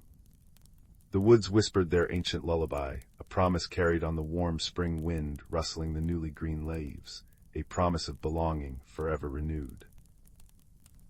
The village of Willowbrook nestled in a valley where seasons painted the world with gentle strokes. Spring brought carpets of bluebells, summer hummed with drowsy bees, autumn cloaked the hills in fiery hues, and winter tucked everything under a soft white quilt. Yet within this constant dance of change, young Silas felt like a stone in a rushing stream. He watched the world transform around him, buds bursting, leaves swirling, snow melting with a quiet ache in his heart. Change felt overwhelming, unpredictable, and he clung fiercely to the familiar comfort of routine, his small cottage garden a meticulously ordered sanctuary against the valley's wild beauty. Silas possessed a peculiar magic, though he rarely used it beyond coaxing his prize-winning roses to bloom a week early. He could sense the inner life of plants, a gentle hum in his fingertips when he touched a leaf, a whispered feeling of thirst from the soil. But lately his magic felt stuck, like sap hardened in winter. It mirrored his own stillness, his resistance to the shifts within himself as he grew older. He longed for the simplicity of childhood, a time that now felt as distant and unchanging as the old oak on the hill. His closest friends, Kaelin and Mara, noticed his quiet withdrawal. Kaelin, whose laughter was as bright as sunbeams, bounced with the energy of a mountain stream, always eager for new adventures. Mara, thoughtful and serene like the deep forest pools, observed the world with quiet wisdom. One crisp autumn afternoon, as they sat beneath the ancient oak, its leaves shimmering gold and crimson, Kaelin nudged Silas gently. "You've been quieter than a hibernating hedgehog, Silas," Kaelin remarked, tossing an acorn into the air. "Even the squirrels are chattier. Is it the garden? Did those prize cabbages finally stage a rebellion?" Silas managed a small smile, tracing the rough bark of the oak. "No rebellion, it's just everything feels so loud. The leaves changing, the geese flying south, even Mistress Elara talking about turning her herb garden into a winter greenhouse. It's all movement. It makes my head spin." Mara reached over and placed a cool, smooth stone she'd found into Silas's palm. "Change is the Vala's breath, Silas. It's how it lives. Like this stone," she said softly. "It seems unchanging, but look closer." She pointed to tiny flecks of mica catching the light. "Even the stillest things hold shifts within them, reflections of the world around." Silas sighed, closing his fingers around the stone. "I wish my magic felt like that. It used to feel flowing. Now it's thick like mud, and trying to make anything new happen." He shuddered, remembering a recent failed attempt to encourage a late-blooming clematis. The vine had merely trembled and dropped a few leaves, echoing his own frustration. "The whispering glade," Mara said suddenly, her eyes thoughtful. "Grandmother used to say it's a place where the Vala's heart speaks, where magic listens to what's inside, not just what you try to force out. Maybe it could help you understand yours." The Whispering Glade was a place of legend, tucked deep within the oldest part of the woods. Few ventured there, speaking of strange lights and murmurs on the wind. Silas felt a familiar resistance coil in his stomach venturing into the unknown, leaving his ordered garden. But the ache of his stagnant magic and the patient, hopeful looks of his friends nudged him. He nodded, a small, hesitant movement. Their journey took them beyond the tended orchards and into the embrace of the ancient forest. The air grew cooler, smelling of damp earth and decaying leaves. Sunlight filtered through the canopy in dappled patterns, painting the moss-covered ground in gold and green. Silas felt his breath catch with every unfamiliar rustle, every gnarled root he hadn't memorized. Kaelin bounded ahead, pointing out interesting fungi and chattering about bird calls, his energy a counterpoint to Silas's creeping anxiety. Mara walked beside Silas, her presence a steady anchor. "Listen," she murmured. "Not just with your ears. Feel the forest breathe." As they walked deeper, Silas began to sense it. Not the individual hums of specific plants, but a vast, slow presence. It wasn't threatening, but ancient and deep, like the roots of the mountains themselves. It felt patient. They reached a small clearing where the trees formed a protective circle. Sunlight streamed down onto a carpet of the softest moss, dotted with tiny, star-shaped white flowers that seemed to glow with their own inner light. The air hummed faintly, a sound felt more than heard. This was the Whispering Glade. "All right," Silas whispered, his voice swallowed by the immense quiet. "What do I do?" "Just be," Mara suggested. "Let the glade feel you as you feel it." Kaelin plopped down onto the moss. "Yeah, maybe try not trying." Silas took a deep breath, the scent of cool earth and something sweet and indefinable filling his lungs. He sat gingerly, crossing his legs, and closed his eyes. He focused on the feeling of the moss beneath him, cool and yielding. He listened to the silence, which wasn't silence at all, but a tapestry of tiny sounds. The rustle of a beetle, the distant drip of water, the sigh of wind through the highest branches. He felt the vast, slow pulse of the forest life around him. He thought about his fear. The fear of becoming someone he didn't recognize, of losing the comfort of the known. He thought about his magic, feeling stuck like a seed that refused to sprout. As his anxieties swirled, a curious thing happened. The gentle glow of the starflowers near him dimmed slightly. A patch of moss under his hand felt cooler, almost damp with sadness. He gasped, opening his eyes. The glade seemed to mirror his inner state. When he felt a surge of frustration, a nearby fern curled its fronds inward defensively.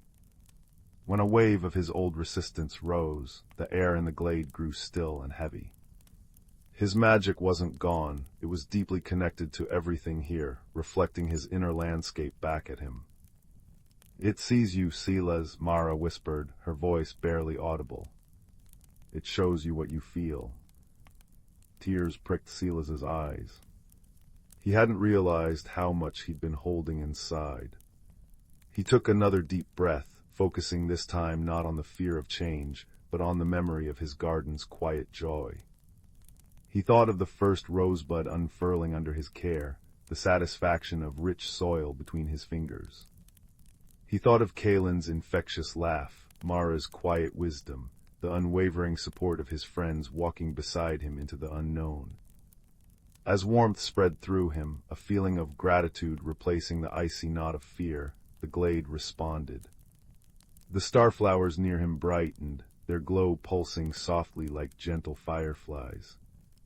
The moss warmed beneath him, feeling welcoming and alive. A tendril of ivy from a nearby oak stretched out slowly, almost shyly, and brushed against his arm. It wasn't demanding, just connecting. He understood. His magic wasn't about forcing things to be still or forcing them to change rapidly against their nature. It was about connection. About sensing the true rhythm, the inner life, and nurturing that. Like Mara's stone, he could be still on the surface, holding his core, while still being part of the changing world, reflecting its light. Change wasn't an enemy to be fought, it was the natural state of living things, including himself. His resistance, his fear, was what had clogged his magic, making it feel like mud. By accepting his feelings, by finding his center even amidst the flux, he could flow again. He reached out, not with a command, but with an open heart, towards a cluster of the glowing starflowers. He didn't ask them to change color or grow taller. He simply felt their delicate life force, their quiet contentment in the dappled light. He sent back a wave of appreciation, a sense of shared peace. In response, the flowers pulsed brighter, and a soft, golden light, warm and comforting, drifted from their petals and settled over Silas like a gentle, shimmering cloak.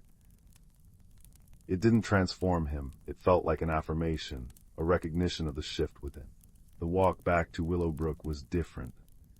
Silas still noticed the changes, the deeper autumn hues, the sharper bite in the air, but they didn't overwhelm him. He felt the forest's pulse alongside his own, a rhythm that included both stillness and movement. He carried the warmth of the glade's golden light inside him, a quiet hum of acceptance. Days turned into weeks. Silas didn't become like Kalen, bursting with constant new energy. He still cherished the quiet routines of his garden. But something fundamental had shifted. When Mistress Elara asked for help transforming her herb garden for winter, instead of feeling a spike of anxiety, Silas felt curiosity. He walked through her plot, sensing the lingering vitality of the summer herbs and the sleepy readiness of the soil for its winter rest. He didn't force anything. He simply helped her understand what the plants needed to transition comfortably, suggesting protective mulches and hardy winter varieties that resonated with the soil's quiet strength. His magic flowed easily now, a clear stream of connection guiding his actions. One frosty morning, Silas stood in his own garden. Winter was truly settling in. His prized roses were dormant, their stems bare. But in a corner, where he'd planted some late-blooming bulbs on a whim after returning from the glade, a cluster of deep purple crocuses had pushed bravely through the thin layer of frost. They glowed faintly, a soft echo of the starflower's light. He hadn't forced them, he'd simply planted them and trusted the season, trusted the life within them. Kalen and Mara found him there, sipping steaming chamomile tea. "Look at that," Kalen exclaimed, pointing to the crocuses. "Brave little things blooming in the cold." Mara smiled, her breath misting in the air. "They found their moment, didn't they? Just like someone else we know." Silas smiled, a deep, peaceful warmth spreading through him, more comforting than the tea. He looked at the crocuses, then at the dormant roses, then at the snow-dusted hills beyond. He felt the slow, sure pulse of the sleeping earth and the quiet hum of his own magic, no longer stuck, but flowing in harmony with the world's beautiful, inevitable rhythm. He didn't need to be a rushing stream or an unmoving stone. He could be Silas, rooted yet flexible, finding his own unique way to grow and glow within the ever-changing, ever-beautiful dance of life. The frost sparkled, the crocuses glowed, and the quiet peace of acceptance settled over the garden like the softest blanket, promising that even in stillness, transformation was always possible, always beautiful, and never truly alone.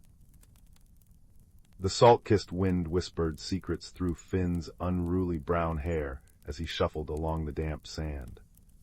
Dusk painted the sky in bruised purples and fiery oranges, reflecting on the retreating tide that left behind a glistening tapestry of treasures. Finn, a quiet boy with eyes the color of storm clouds, preferred the company of the sea's leavings to the boisterous games of the other village children.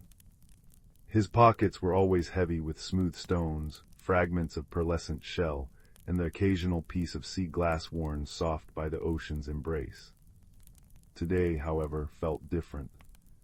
An unusual stillness hung in the air, thick with the scent of kelp and distant rain. He paused, drawn by a faint, rhythmic humming that seemed to vibrate up through the soles of his worn boots. It wasn't the wind, nor the distant gulls.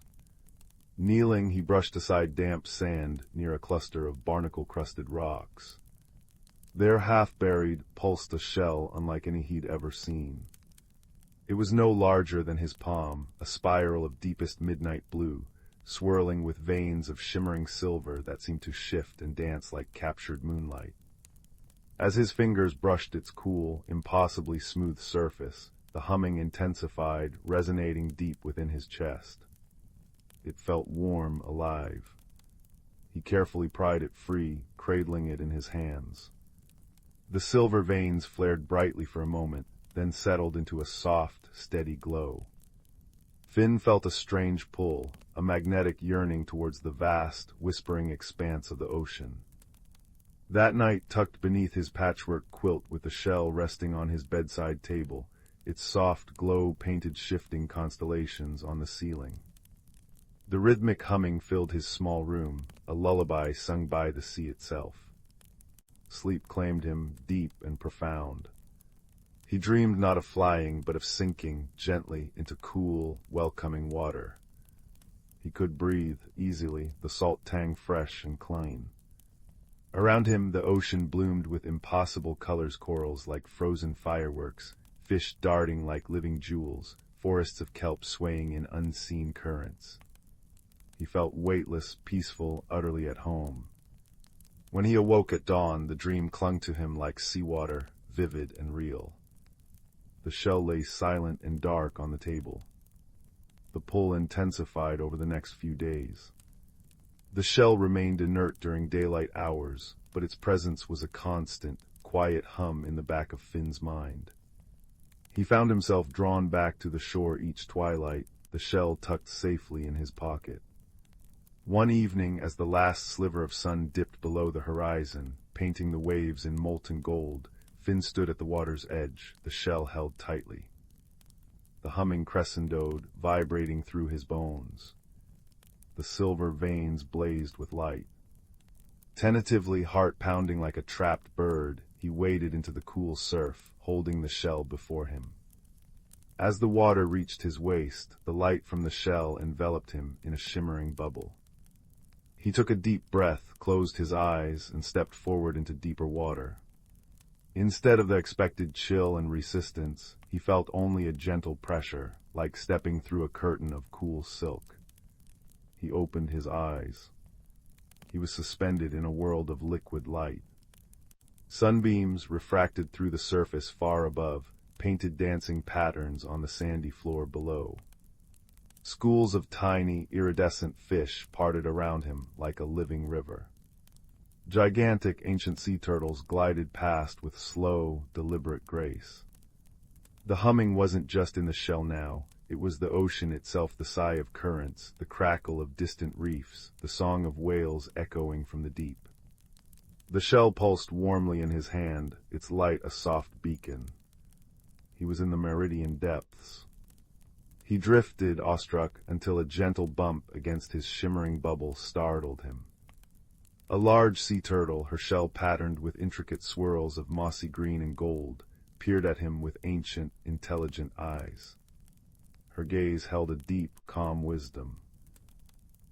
She nudged the bubble again, then turned, swimming slowly towards a towering forest of kelp that swayed like emerald giants.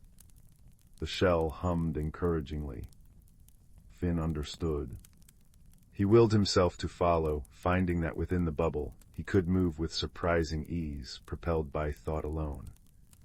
The turtle led him through the kelp forest, where shafts of light pierced the gloom, illuminating fish that looked like shards of stained glass and anemones that pulsed with soft, internal light.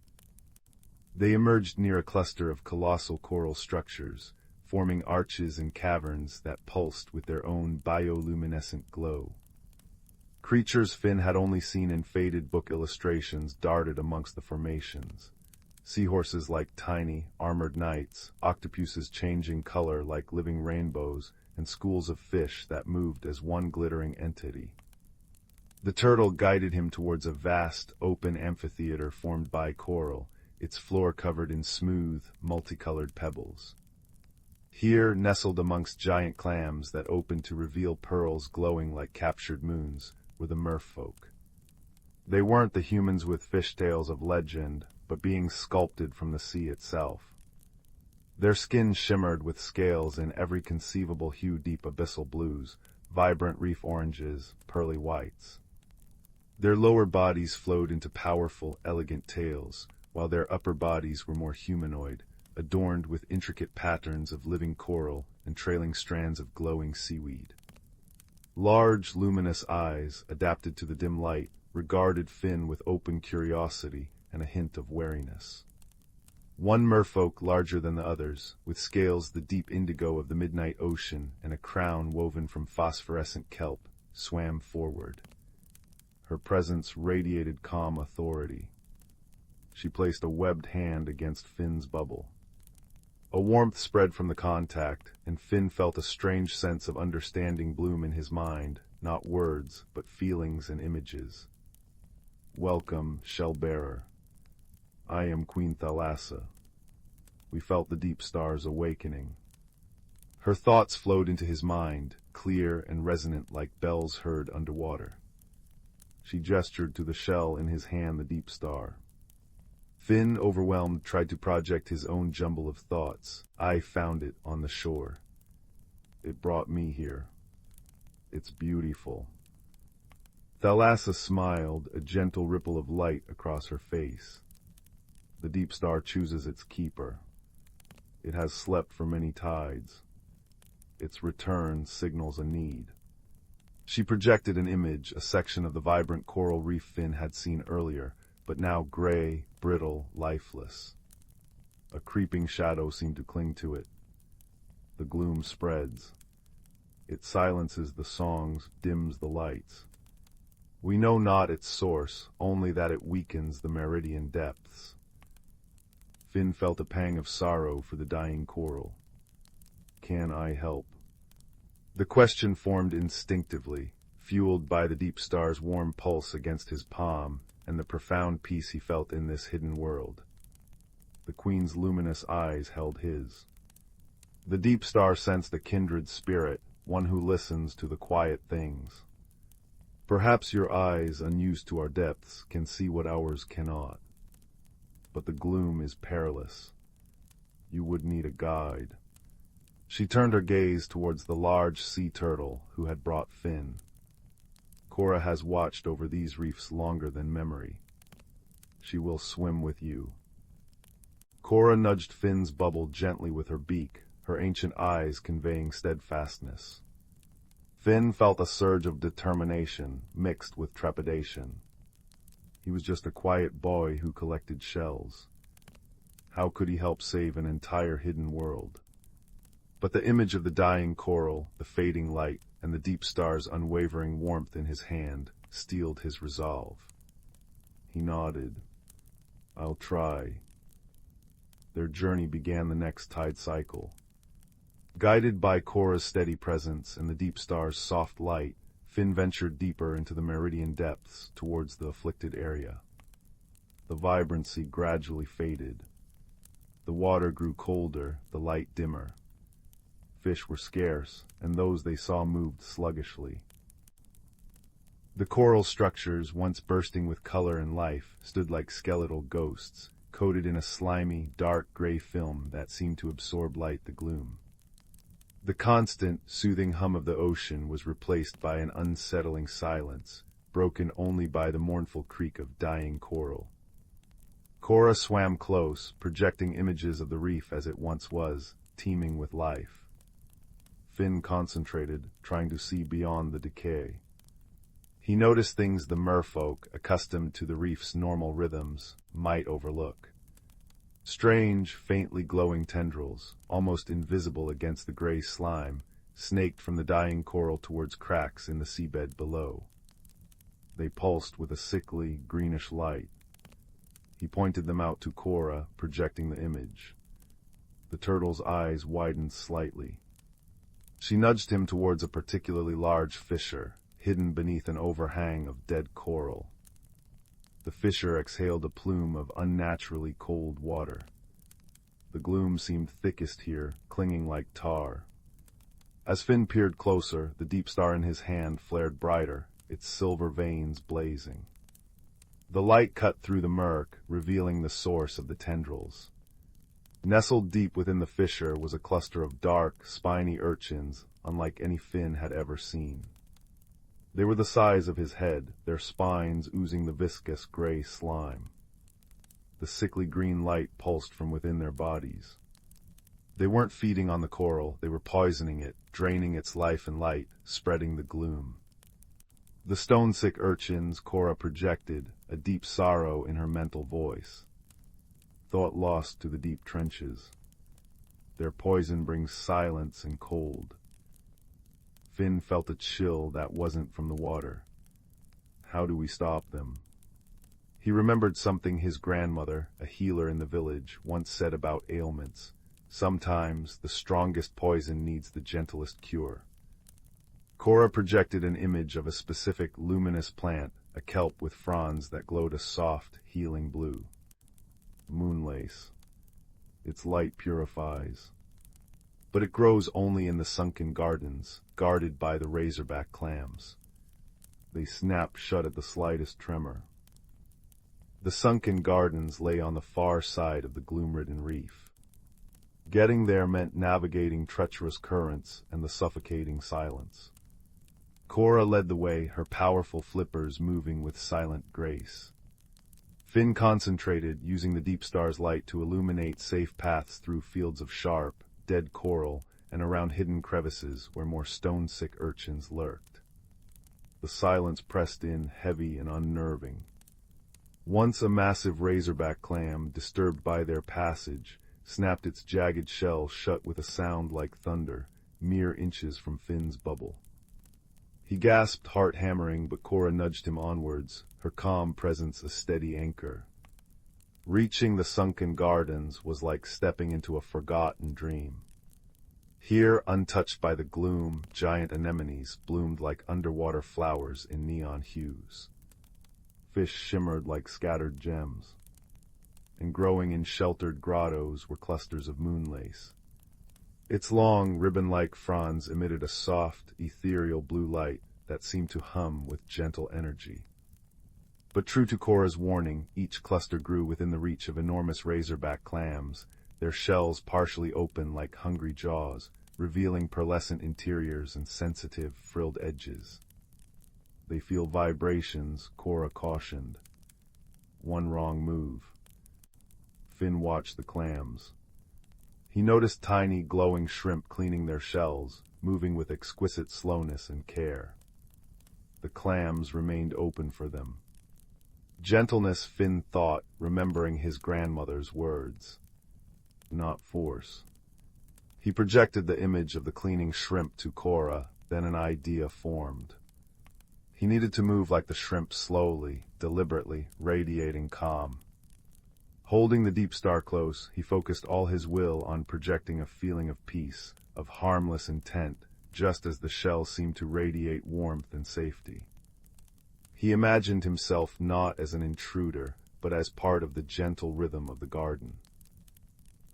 Slowly, inch by painstaking inch, he drifted towards a cluster of moonlace, keeping his movements fluid and minimal.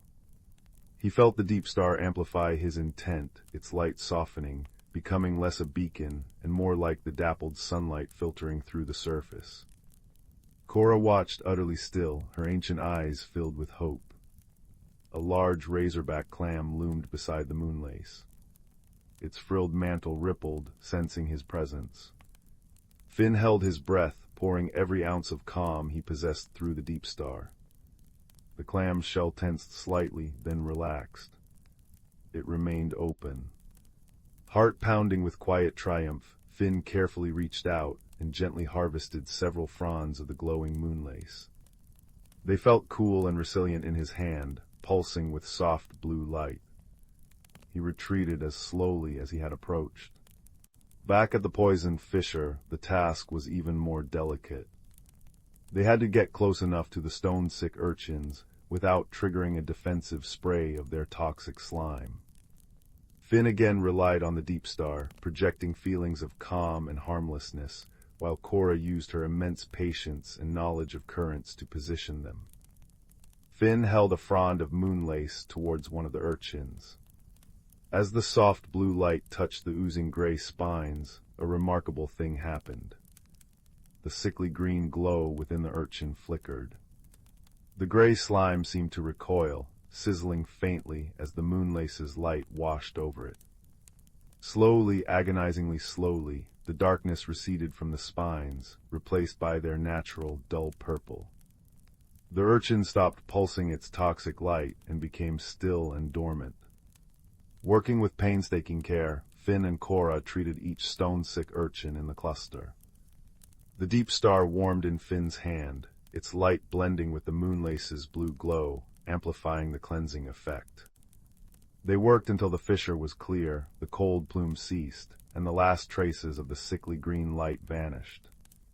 Exhaustion washed over Finn, deep and profound, but it was mixed with a soaring sense of accomplishment.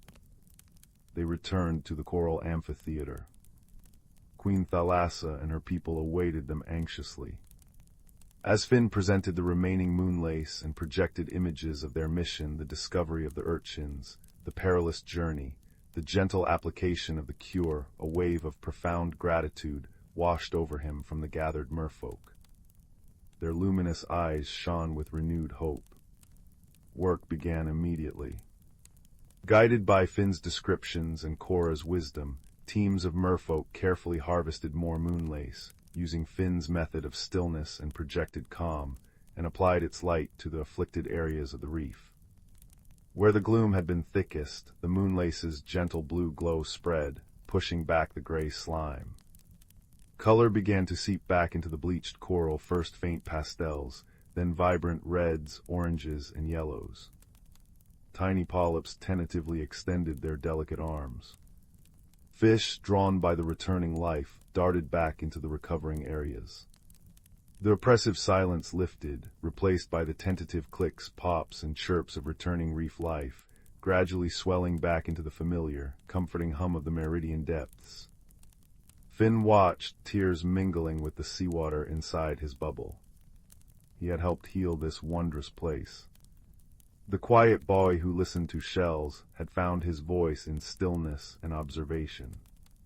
His bond with Cora, forged in shared purpose and silent understanding, felt deeper than any surface friendship.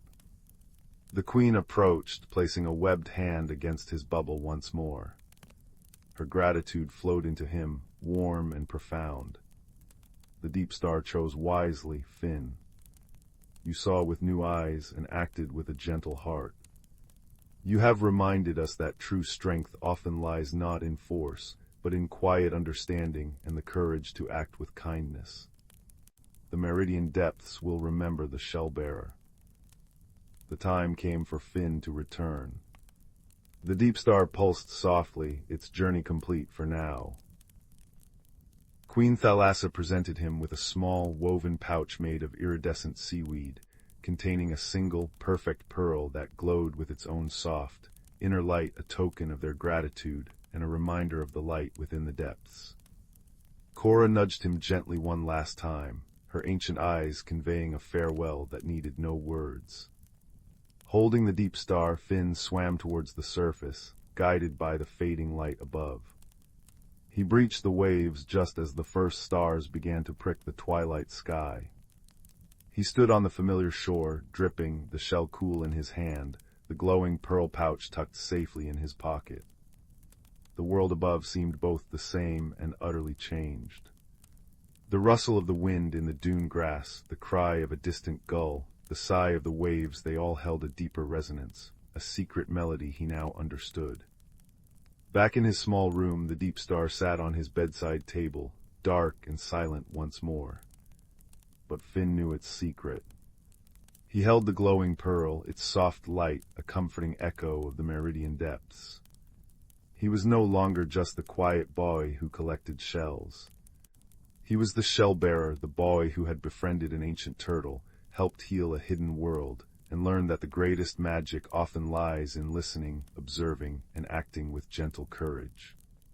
He knew the deep star would sleep, but its connection, like his bond with Cora and the memory of the shimmering depths, would remain, a warm, secret light within him. As he drifted off to sleep, the rhythmic sigh of the ocean outside his window sounded like a lullaby sung just for him, a promise of hidden wonders and the enduring strength found in quiet friendship and a kind heart. The world was vast, filled with mysteries both above and below, and Finn, holding the glowing pearl, felt a profound sense of peace and belonging, cradled in the gentle embrace of the known and the wonderfully unknown. In the heart of the world, where the sun's final golden rays surrendered completely to the velvety indigo of night, there lay the ancient forest of Lumenwood. This was no ordinary woodland. Here the moonlight did not merely shine. It pooled in silver puddles between gnarled roots, it dripped from the tips of pine needles like liquid mercury, and it wove itself into the very fabric of the air, making the darkness feel not empty, but full of soft, luminous potential. The forest was a sanctuary for those who thrived in the hush of night. Fireflies like living embers drifted in slow, blinking constellations. Moths with wings of crushed velvet danced silent waltzes in the glades. And the creatures who called this place home were gentle souls, keepers of quiet truths and starlit secrets. On this particular night, a young barn owl named Orin was feeling a profound and unsettling restlessness. He perched on his usual branch, high in the arms of a grandfather oak, but his heart was not in his quiet vigil. A change was in the air, a subtle shift that whispered of endings. The vibrant, buzzing life of summer was beginning to slow its pulse. The leaves, though still mostly green, carried the faintest hint of gold at their edges, and the wind, when it stirred, had a new, crisp note to its song. Orin's restlessness was a quiet thrum in his bones. He felt an urge to fly, not for hunting, but for understanding. Pushing off from the branch, his wings made a soft whoosh that blended seamlessly with the sigh of the wind through through the oak's countless leaves. He flew deeper into the forest, towards a place he had heard of in hushed, reverent tones, the starlit clearing where it was said the Ancient Ones gathered. As he flew, the forest spoke its secret language around him. The stones, moss-covered and ancient, hummed a low, grounding drone, a sound felt more in the soul than heard by the ears. It was a song of patience, of standing firm through countless seasons. The streams did not simply babble, they whispered. If one listened closely, with more than just ears, they told stories of mountains they had carved and valleys they had nourished, their words a continuous, soothing rush over smooth, water-worn pebbles. And the trees were the great conversationalists of the wood. Their language was not one of words, but of creaks and groans, of the rustle of their leaves. A birch tree would shiver its silver leaves, speaking of the cool touch of the moon on its bark. A weeping willow would sway its long, trailing branches, sharing tales of the dreams it had caught in its green net. Orin flew through this symphony of silent sound, his heart beginning to quieten just from being immersed in it. He arrived at the starlit clearing, and the breath caught in his chest. It was a perfect circle, carpeted in moss so soft and deep it looked like a plush, emerald rug. In the very center stood the most magnificent tree Orin had ever seen. It was a great silverwood, its bark like polished moonlight, and its leaves, even in the dark, seemed to hold a glow of their own. But the true wonder was the flora that thrived here. Glowing mushrooms in hues of ethereal blue and soft green clustered around the tree's roots like tiny, luminous stools. Ghost flowers with petals as pale and translucent as mist pulsed with a gentle, internal light, their fragrance a delicate blend of vanilla and cold night air. The entire clearing was bathed in this soft, bioluminescent radiance, over which the sharp, bright pinpricks of real stars winked in the velvet sky above. Perched on a low, smooth branch of the silverwood was an owl so old his feathers were the color of weathered ash, and his eyes held the depth of 1,000 starry nights. This was Alaric, the elder of Lumenwood. Orin landed softly on the moss before him, dipping his head in respect. The only sounds were the gentle patter of a light, misting rain beginning to fall on the canopy high above, and the quiet drip, drip, as it filtered down to the forest floor. "Your flight was troubled, little brother," Alaric said, his voice not a hoot, but a soft, resonant rumble, like distant thunder that promised not a storm but peace. "The wind brought the tremor in your wings to me long before you arrived." Orin shuffled his feet in the soft moss. "I feel a change, elder. The air tastes different. The songs of the day creatures are growing shorter. There is a closing feeling, a summons to be still, and it makes me uneasy. I do not know this stillness."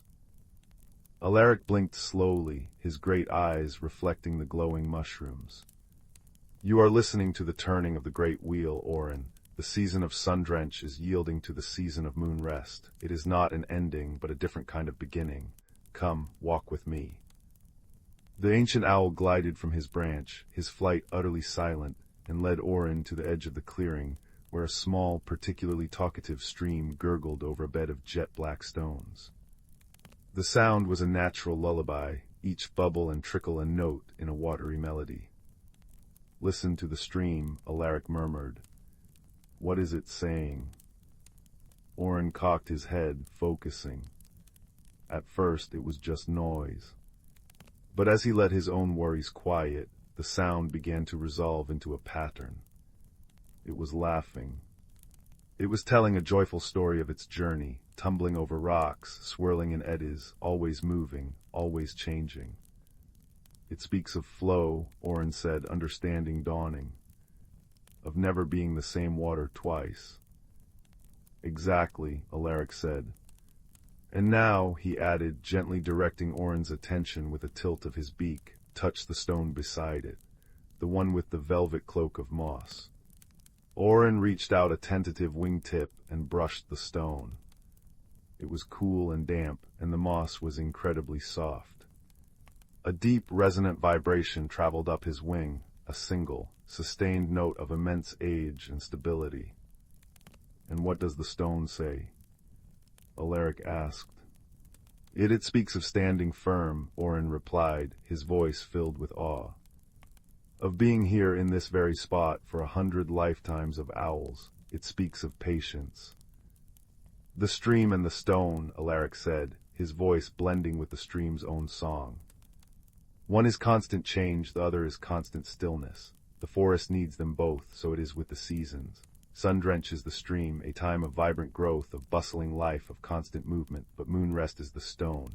It is a time of going inward, of deep sleep, of quiet dreams that nurture the roots of the world. Without the rest of the stone, the stream would eventually run dry. The forest would have no strength for a new sun drench. The wisdom settled over Orin like a warm cloak. The closing feeling was not something to fear, but something to embrace. It was the forest taking a long, deep, restorative breath. But what do we do? Orin asked. How do we help? A kind of gentle, twinkling laughter seemed to ripple through the clearing, though it made no sound. From behind a glowing ghost flower, a small, sleek fox with fur the color of rust and shadows emerged. Her eyes were bright with intelligence, and her steps were so light they made no impression on the deep moss. This was Elara, the keeper of the forest's rhythms. We follow the old ways, little owl, she said, her voice a soft rustle. We help the forest to sleep. Would you like to see? Orin nodded, his earlier unease completely replaced by a swelling curiosity. Elara led them to a stand of birch trees, their white bark gleaming in the moonlight. She lifted her nose to the wind, which was now stirring the leaves into a soft, shushing chorus, a sound that begged for quiet and dreams. She began a slow, deliberate dance around the base of the largest birch, her brush tracing intricate patterns in the moss. As she did, she hummed a low, resonant note that seemed to encourage the tree's leaves to shiver just a little more brightly, as if storing the last of the summer's light within their very veins. We sing the lullaby of letting go, Elara explained, pausing for a moment. It tells the trees it is safe to release their leaves, that their work for this cycle is done, and that they can dream of the green they will wear when the wheel turns again. Orin watched, enchanted. He saw other nocturnal creatures joining in this gentle work. A family of badgers, their movements slow and deliberate, were gathering fallen acorns and carefully tucking them into the soft earth, whispering promises of new life to come. A circle of hedgehogs, snuffling softly, were weaving final blades of dry grass into their nests, making them cozy for the long sleep ahead. Everywhere there was activity, but it was activity of a different kind, not the frantic energy of growth, but the purposeful, loving preparation for rest. Alaric turned his wise eyes back to Orin. Your restlessness, young one, was a call to participate. You have listened to the forest's need. Now you can answer it. How? Orin asked, his heart feeling full and purposeful. Your wings are silent, your eyes are sharp. Fly high. Fly to the highest canopy and listen for the whispers of the leaves that are ready to fall but are held by a last thread of fear. Your presence, your gentle understanding, can be the final reassurance they need. Your silent flight is a balm to their worries. And so, Orin took to the wing once more. But this flight was different. There was no tremor of unease, only the steady, powerful beat of a heart aligned with a greater purpose. He soared above the canopy, where the air was cold and clean, and the stars felt close enough to touch. Below him, the forest was a vast, dark tapestry, embroidered with the glowing threads of bioluminescent plants and shimmering streams. He focused his hearing, tuning out the general rustle and listening for the specific, tiny sighs. He found a single maple leaf, blazing with a final, glorious crimson, clinging desperately to its branch. I am afraid, the leaf whispered, a sound like the faintest scratch of parchment. What lies below? What happens when I let go? Orin did not speak, for he had no words the leaf would understand. Instead, he poured his newfound understanding into his presence. He let the leaf feel the peace he had learned from the stone, and the trust he had learned from the stream. He hovered nearby, a silent, feathered guardian in the moonlight, his own stillness a mirror of the forest's deepening quiet. And then, a miracle. The leaf's fear seemed to melt away. With a final soft sigh, a sound of release, not sorrow, it detached. It didn't fall so much as it drifted, spinning and dancing on a gentle updraft, a final, beautiful dance in the silver moonlight before settling silently onto the soft, waiting earth below. One by one, Orin visited the trembling leaves. He was a living embodiment of Alaric's lesson, a bridge between the anxiety of letting go and the peace that lay beyond it. He worked through the night until the misting rain ceased and the first, faint hint of pearly gray light touched the eastern horizon. Exhausted but filled with a deep, profound joy, he returned to the starlit clearing. The scene had transformed. The bioluminescent glow of the mushrooms and flowers was fading, their light retreating as the sky began to brighten. The clearing was now carpeted not just in moss, but in a breathtaking mosaic of freshly fallen leaves, crimson, gold, amber, and bronze. Alaric and Elara were waiting for him. "You see," Alaric said, his voice soft as the pre-dawn hush. "The stillness you feared has become your greatest strength. You have helped the forest embrace its rest." Elara nuzzled his wing in a gesture of friendship. The great wheel turns, the stream of summer has flowed into the stone of autumn. Now the deep, quiet magic begins, the magic of roots dreaming beneath the earth, of seeds sleeping in their dark cradles, of the whole world gathering its strength for the wonder yet to come. Orin looked out at the transformed forest. The air was still, but it was a fertile, peaceful stillness, thick with potential. The gentle dripping from the trees had slowed. The wind was but a memory. The only sound was the eternal, soft whisper of the stream, now telling a new story, a story of quiet and waiting. He understood now. The magic of Lumenwood was not just in the vibrant, glowing life of summer, but also in this beautiful, necessary surrender. It was in the cycle itself, the endless, gentle dance between the stream and the stone, between the sun and the moon, between activity and rest. As the first true rays of the sun painted the tops of the tallest trees in gold, Orin found a cozy hollow in the roots of the great silverwood, tucked away from the growing light.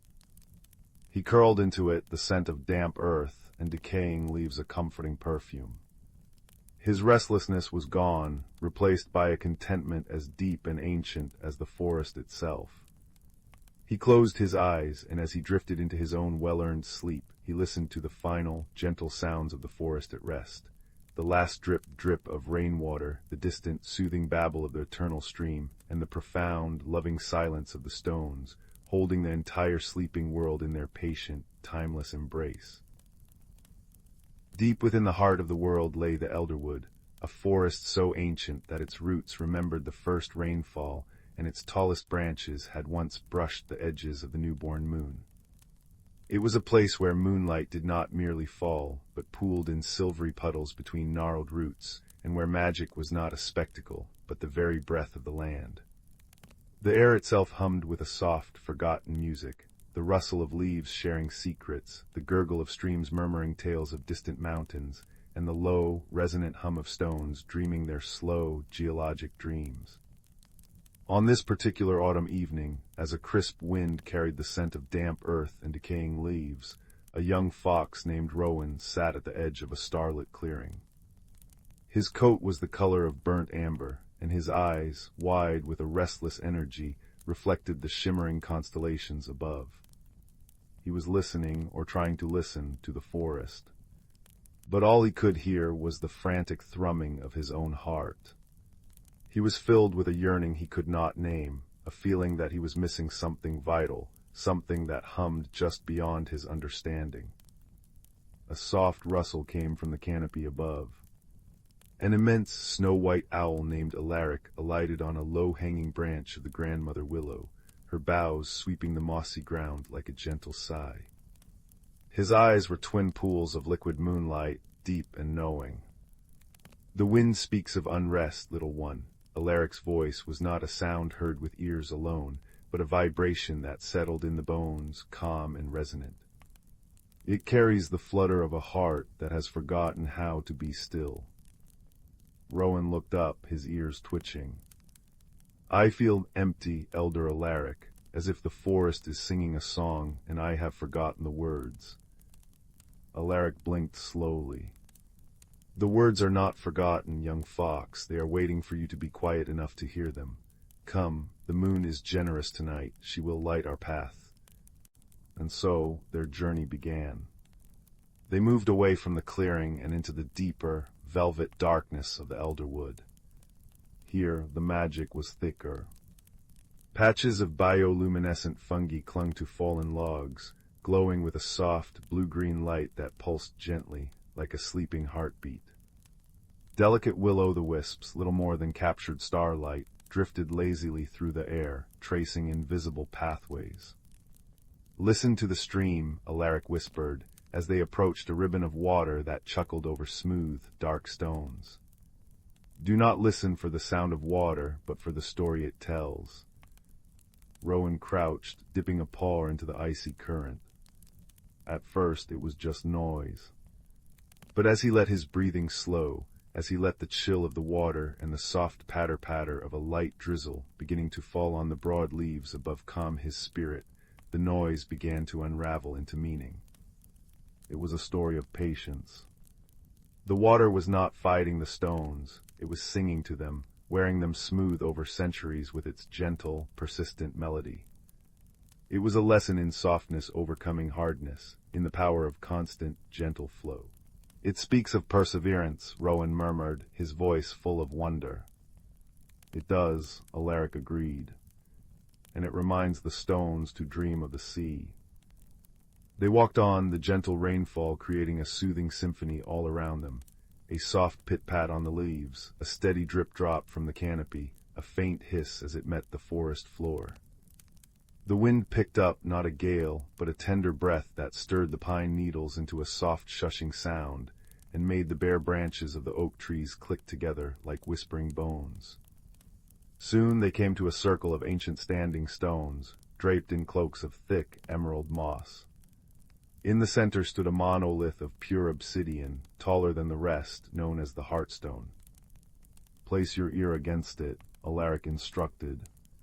Rowan pressed his sensitive ear to the cool, smooth surface of the Heartstone. He expected silence, the silence of the deepest earth. But instead he felt a low, deep thrum, a vibration so profound it seemed to resonate with the very core of the world. It was the slow, steady pulse of the forest itself, the rhythm of roots stretching deep, of minerals shifting, of time itself passing with infinite patience. It was the language of stability, of being utterly and completely present. It feels eternal, Rowan breathed. It is the memory of the mountain from which it came, Alaric said. It teaches us that even in stillness there is immense life. Now look up. As if on cue, the clouds parted, and the full moon bathed the stone circle in a radiance so pure it seemed to wash the color from the world, leaving only silver and shadow. And in this magical light, the most breathtaking wonder occurred. All through the surrounding glade, flowers that had been closed for the night began to unfurl. They were moon-petal blossoms, their petals the color of moonlight, and as they opened, they released a soft, internal luminescence that made the entire clearing glow. It was a silent, radiant bloom, a celebration of the night. But why do they only bloom now? Rowan asked, his restlessness completely forgotten, replaced by awe. The sun is so much brighter. The sun gives strength for growing, for doing, for becoming, Alaric explained, his form almost glowing in the ethereal light. But the moon gives light for being, for resting, for listening. These blossoms understand that there is a season for basking in the sun's vigor and a season for absorbing the moon's wisdom. They do not fight the cycle, they embrace each part of it.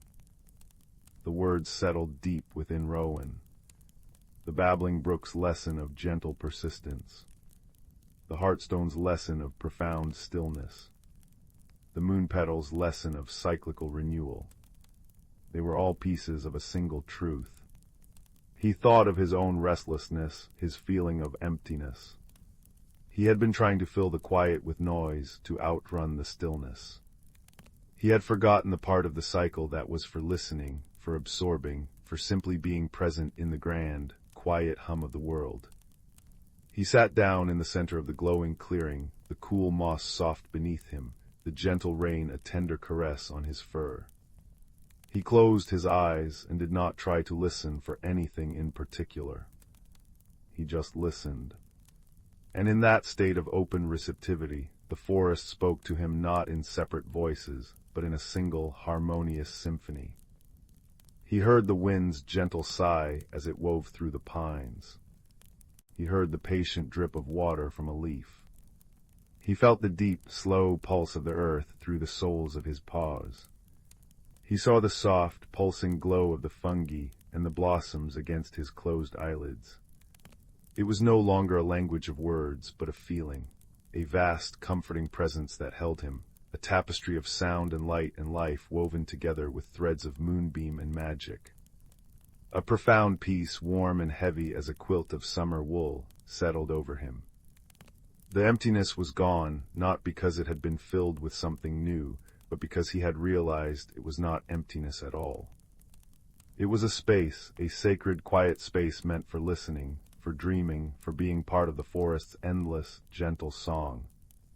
When he opened his eyes, the first hints of dawn were painting the eastern sky with shades of lavender and rose. The moon petals were slowly closing their luminous faces, storing their light for the next cycle of darkness. The nocturnal creatures were retreating to their hidden dens, their wisdom shared for another night. Elara was still perched on the hearthstone, a silent, majestic sentinel. He looked at Rowan, and no words were needed. The understanding passed between them as clearly as a moonbeam passes through clear water. Rowan bowed his head in gratitude, then turned and padded softly back toward his den. The forest was different now, or perhaps he was different within it. He no longer felt like a visitor trying to decipher a foreign language. He felt like a single, quiet note in a beautiful, endless melody. He reached his cozy den beneath the roots of a great oak just as the sun's first rays touched the highest branches. The gentle tension of his quest had resolved into the deep comfort of understanding. He curled into his nest of dried ferns, the sounds of the waking day, the chirping of birds, the buzzing of early bees, a pleasant, distant murmur. And as he drifted into a deep, peaceful sleep, the last thing he felt was not the restless yearning of the night before, but the gentle, reassuring pulse of the ancient forest, a lullaby of stone and stream and moonlight humming him into his dreams. The fire crackles softly, casting dancing shadows that seem to beckon you deeper into the story. Tonight we journey to the heart of the Elderglen, an ancient forest where time moves like the slow, deep breaths of the earth itself. Here, beneath a sky thick with stars, moonlight doesn't just fall. It weaves itself into the very air, turning spiderwebs into silver lace and dewdrops into scattered diamonds. And when the world sleeps, the Elderglen truly wakes, humming with a quiet, profound magic. Our tale begins with a small, rather weary hedgehog named Fern. Fern was usually a creature of dusk and dawn, but tonight, a strange restlessness prickled beneath her spines. Sleep eluded her. Her cozy burrow, lined with fragrant dried clover and downy milkweed silk, felt strangely confining. Outside, the forest sighed a long, low sound like the earth settling. It wasn't just the wind in the pines, it was the trees themselves, murmuring in their slow, woody language. Fern knew this language, as all true dwellers of the Elderglen did. It spoke of deep roots drinking from hidden springs, of sunlight stored in broad leaves, and tonight it spoke of a subtle shift, a sigh of change carried on the cool air. Pushing aside her mossy door, Fern stepped into the silvered night. The air was crisp, tasting of frost to come and damp earth. Moonbeams thick as cream poured through the canopy, illuminating a path of moss-covered stones that gleamed like polished jade. Each step she took released the scent of crushed thyme and damp loam. Nearby, the whispering brook babbled its endless song, a constant, soothing counterpoint to the rustling leaves overhead. Its language was one of movement and connection, tales of mountain snowmelt, journeys through sun-dappled glades, and the secrets carried by minnows. Fern paused by the brook, dipping her snout to drink. The water was achingly cold and sweet. As the ripples settled, she saw reflected not just the moon, but clusters of tiny, soft green lights clinging to the undersides of broad ferns nearby. Moon moss, it was called, glowing with its own gentle bioluminescence, like captured starlight. The sight calmed her a little, but the restless feeling persisted, a quiet hum beneath her fur. "Trouble sleeping, little root tapper." The voice was deep, soft, and seemed to come from everywhere and nowhere. It vibrated through the soles of Fern's paws. She looked up into the gnarled branches of an ancient oak, wider than 10 hedgehogs laid nose to tail. High above, 2 great luminous eyes blinked slowly. Silas, the elder owl. He was as much a part of the forest as the bedrock beneath it, his feathers the color of tree bark and shadow, his face etched with the wisdom of countless seasons.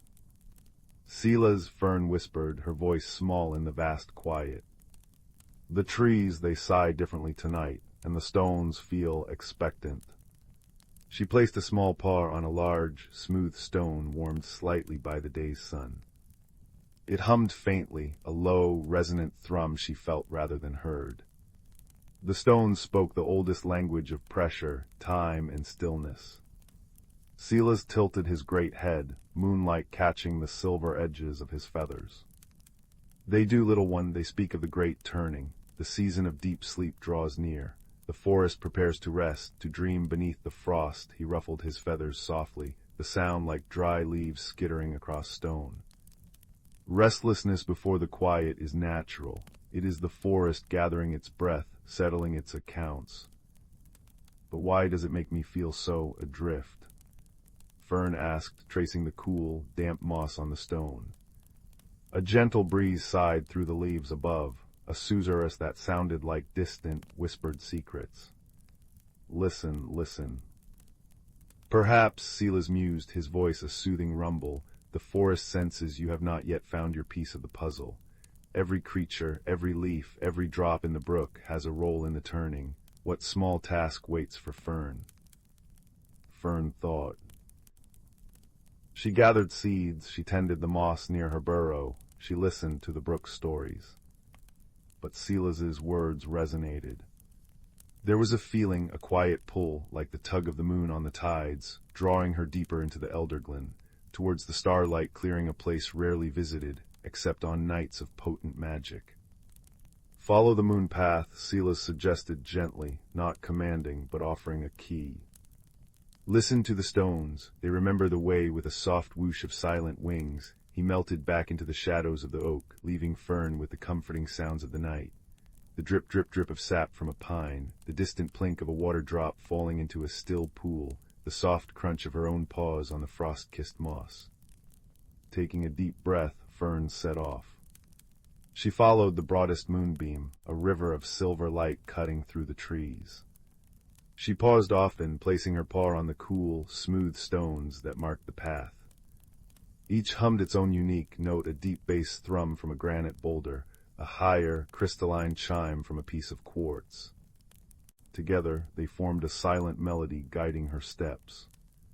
The whispering brook's voice grew fainter, replaced by the deeper sigh of older trees, ancient beeches, whose bark felt like cooled leather beneath her touch, murmuring of long summers and deep winters endured. The air grew colder, sharper, smelling of damp stone, and something else, something sweet and faintly electric. The forest grew denser, the canopy thicker, yet the moonlight seemed brighter here, concentrated. Fern pushed through a curtain of hanging moss, beads of moisture glistening like tiny moons, and gasped. The starlight clearing lived up to its name. It wasn't large, but the canopy opened completely to the vast, star-strewn sky. The Milky Way arched overhead, a river of diamond dust. But the true wonder lay below. The entire clearing floor was carpeted in luminous blue and green moss, pulsing with a soft, internal light. Giant, translucent mushrooms like frozen moonbeams glowed with a gentle white radiance, casting long, soft shadows. Fireflies, larger and brighter than any Fern had seen, drifted lazily, their golden light weaving patterns in the air. It was pure, breathtaking bioluminescence, a secret heart of light held within the sleeping forest. In the very center of the clearing stood a figure Fern had only heard tales of, Elderroot, the oldest tree in the Elderglen. Not an oak or a beech, but a colossal willow. Its trunk was a tapestry of gnarled bark, silvered by moonlight and time. Its long, trailing branches, tipped with the last golden leaves of autumn, swept the glowing moss like gentle fingers. The air around it shimmered faintly, humming with an ancient, peaceful power. Fern approached slowly, awestruck. The humming of the stones was louder here, harmonizing with a deep, resonant vibration that seemed to come from Elderroot itself. It wasn't a sound heard with ears, but felt in the bones, a slow, steady pulse like the heartbeat of the earth. "Welcome, child of the turning earth," the voice wasn't spoken. It blossomed directly in Fern's mind, warm and deep as rich soil, as comforting as the crackle of the fire you hear now. You feel the sigh of the great turning. "Yes, Elderroot," Fern whispered, her voice trembling slightly. Silas said, "I might have a piece of the puzzle." A sense of profound understanding washed over her, like sinking into warm, sun-baked earth. "Look," the voice resonated. Fern looked down at her feet, amidst the glowing moss. Nestled there, almost hidden, were clusters of tiny, perfect berries.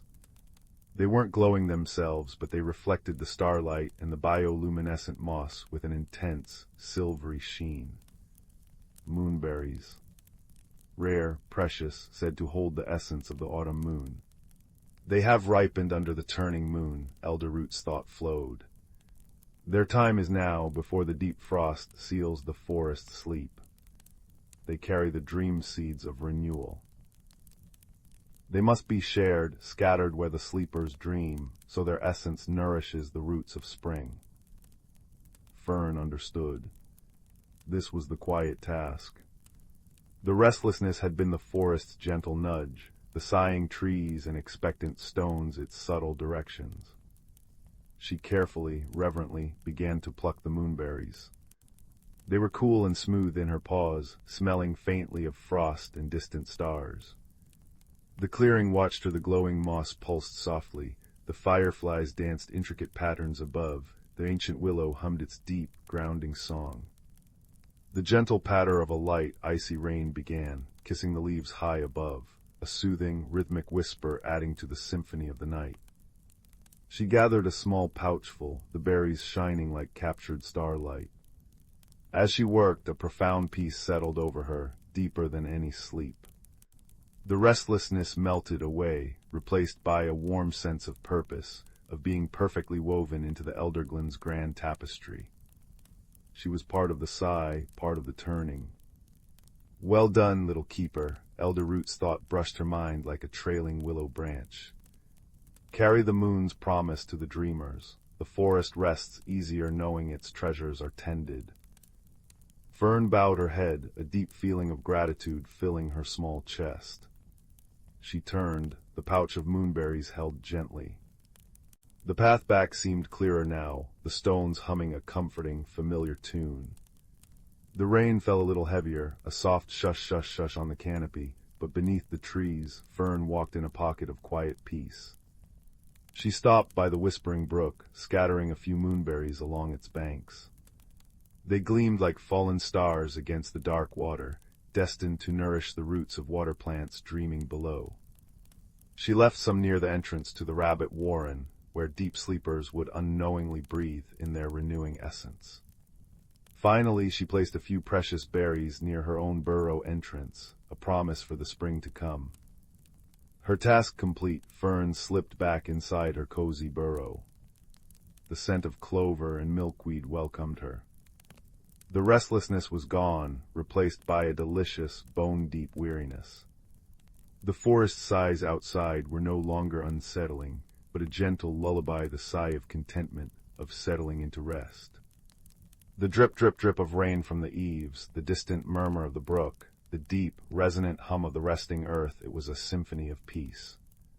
She curled into her nest, the pouch of remaining moonberries glowing softly beside her, a tiny piece of the starlight clearing brought home. Outside, the elderglen settled deeper into its seasonal slumber. The moonberries, scattered and nestled into the earth, began their quiet work, weaving dreams of green shoots and warm sun into the fabric of the frozen months. The great turning was complete.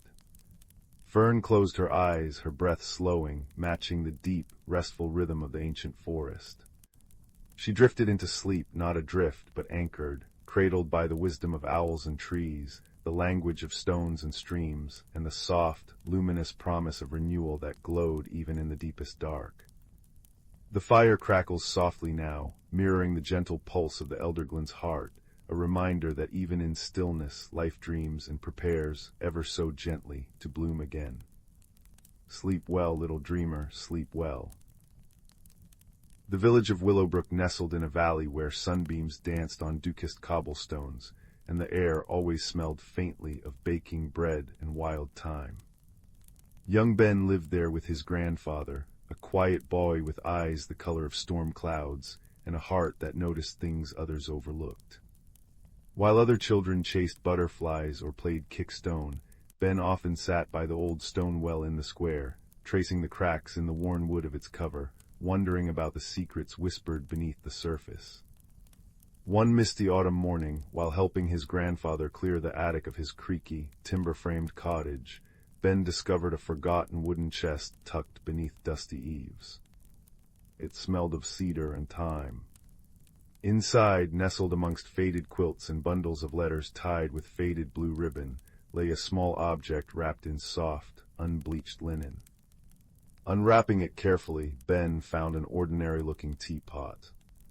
It was made of smooth, cool porcelain, painted with a simple, swirling pattern in cobalt blue. It felt surprisingly heavy for its size, and when Ben tilted it, he heard a faint musical chime, like tiny bells tinkling deep within its belly. "Grandfather," Ben called down the ladder, his voice hushed with wonder. "What's this?" The old man climbed up, his joints creaking like the attic floorboards. He peered at the teapot, a slow smile spreading across his weathered face. "Ah, the whispering kettle belonged to your great-great-grandmother, Elowen. Folks said it held more than just tea." He tapped the side gently. "She claimed it could brew stories if you listened close enough. Just stories, never saw it myself, but it was precious to her." That night after Grandfather had gone to bed, Ben sat by his own small window, the whispering kettle on the sill beside him. The moon painted silver streaks on the floorboards. On impulse, Ben poured cool water from his jug into the kettle and whispered, "Tell me a story." Nothing happened. Disappointed, Ben sighed.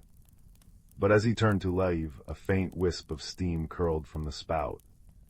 It didn't smell like tea leaves, it smelled like old paper and distant rain. And then, soft as a sigh, a voice seemed to echo not in his ears, but within his very bones. It spoke of a hidden glade, far beyond the whispering woods that bordered Willowbrook, where a pool of purest moonlight water shimmered, its surface reflecting forgotten constellations.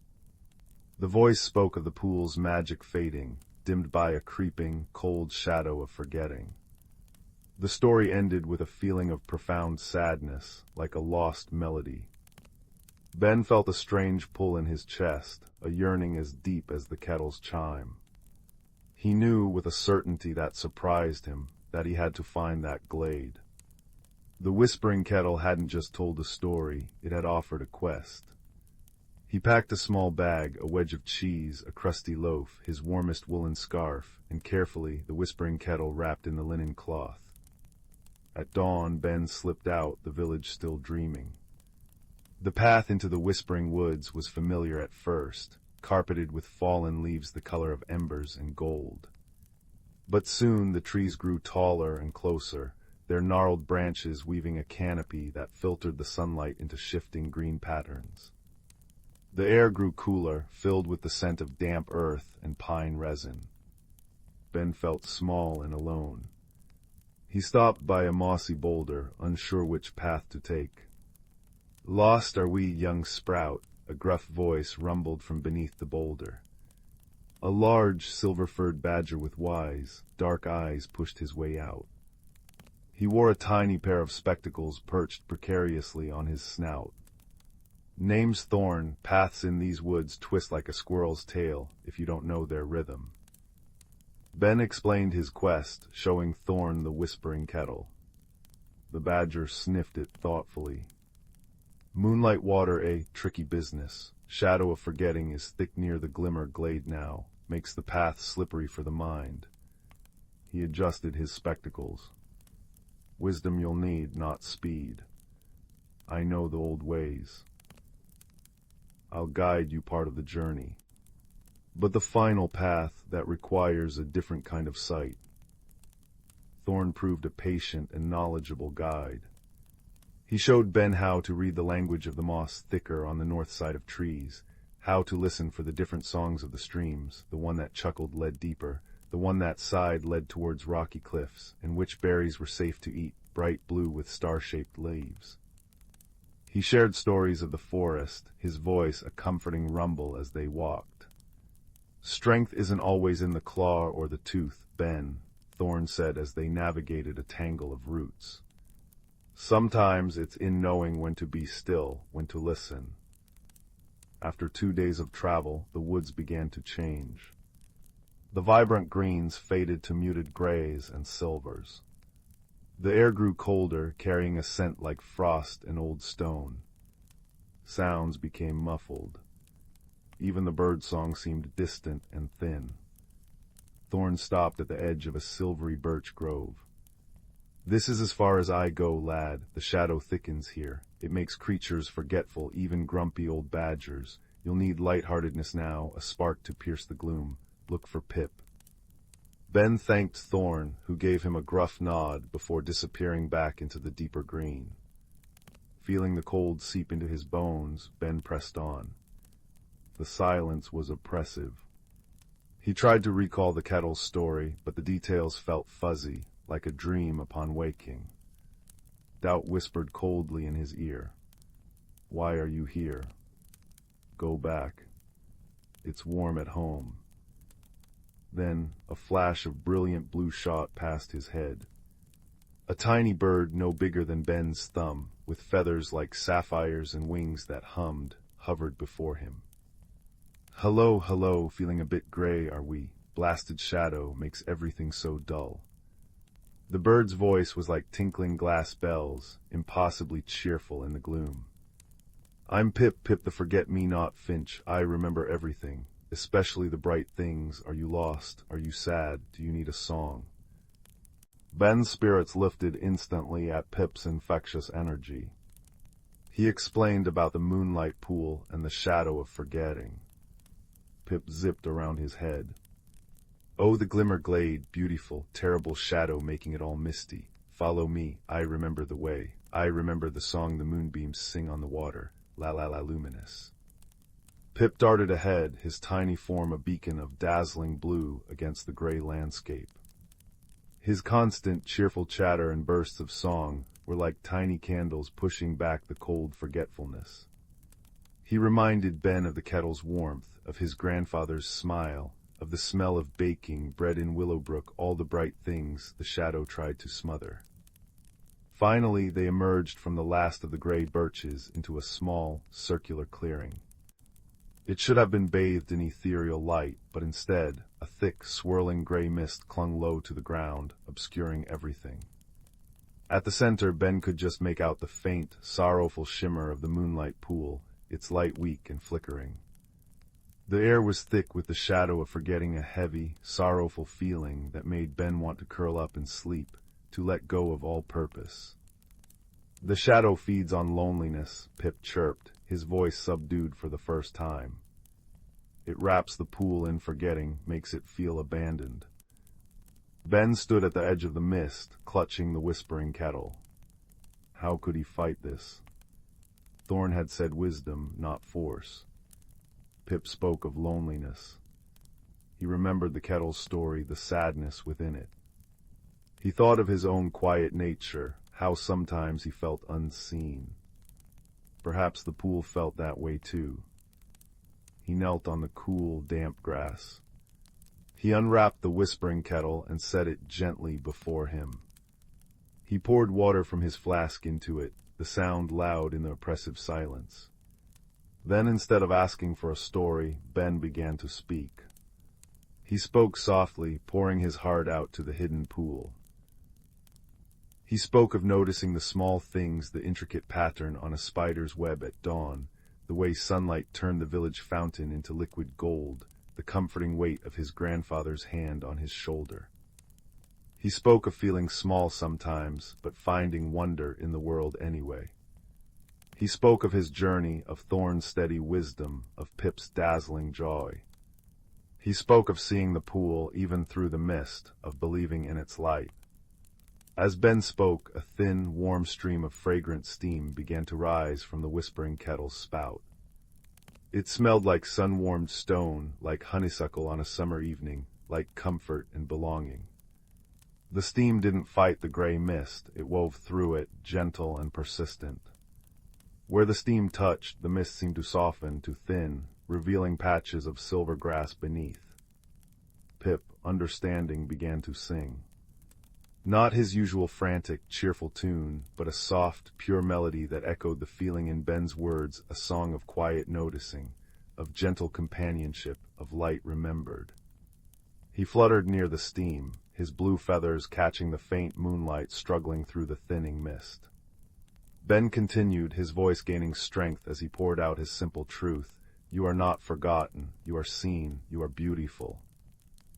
The whispering kettle chimed softly, a resonant note that vibrated through the clearing. The warm, story-laden steam poured forth more strongly now, intertwining with Pip's song. The heavy, sorrowful feeling of the shadow began to lift, replaced by a growing sense of peace. The gray mist dissolved not with a roar, but with a sigh, melting away like frost under a kind sun. The glimmer glade was revealed. Moonlight pure and liquid silver streamed down unobstructed, illuminating a small, perfectly round pool.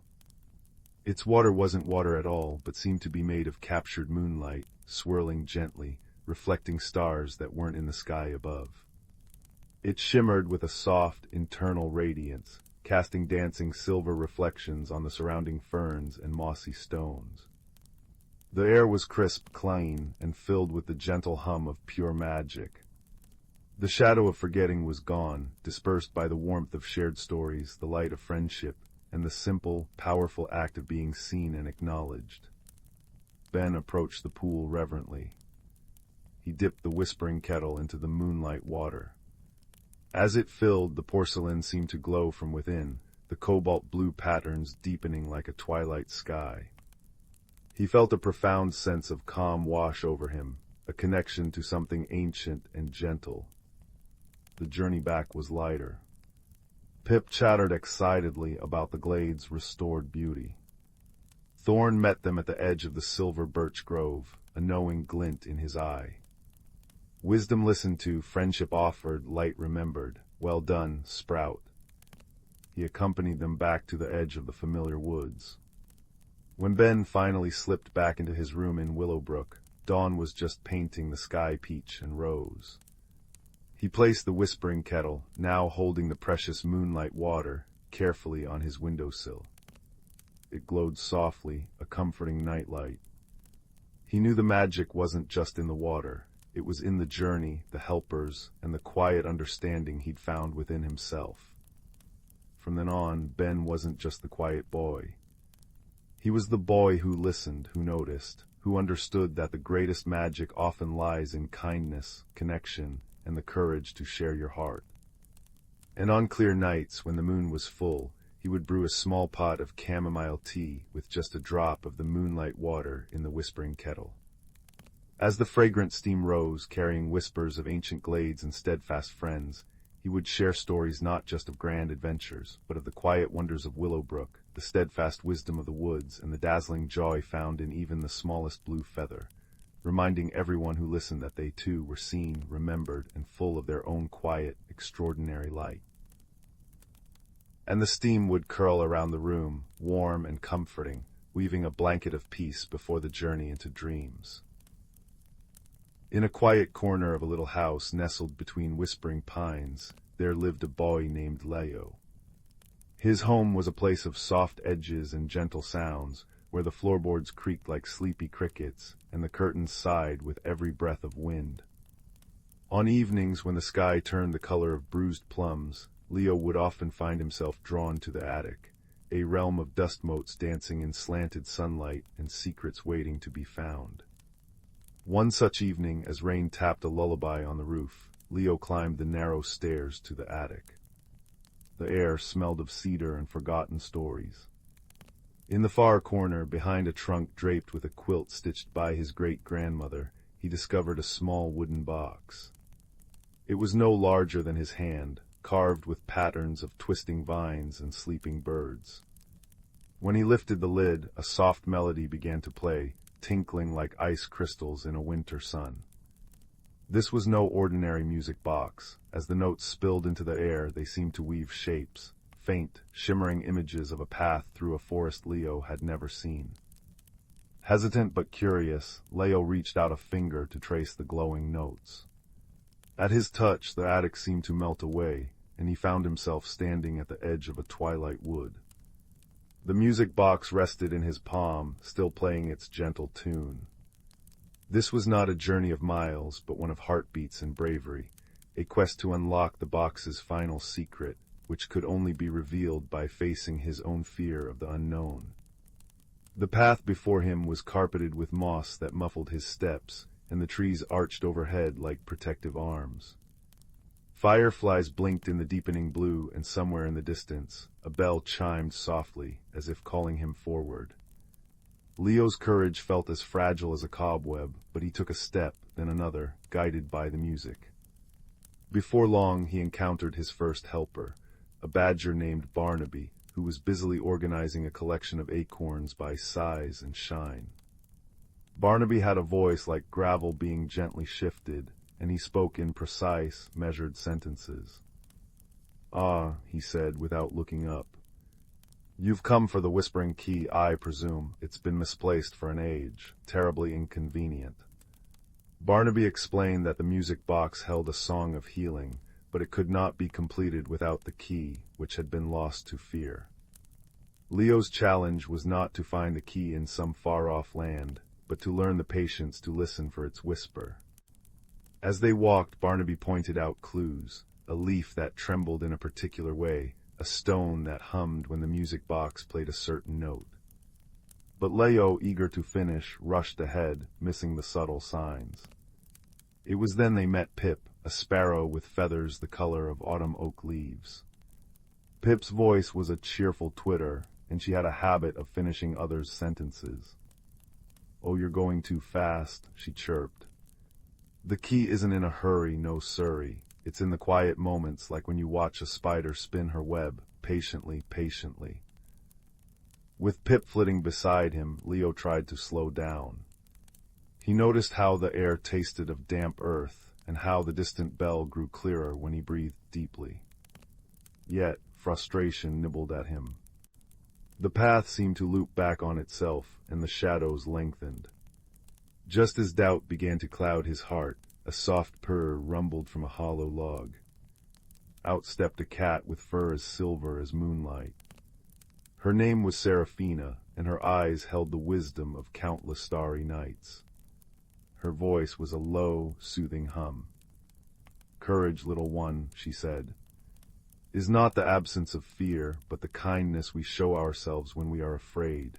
Sit with me a while."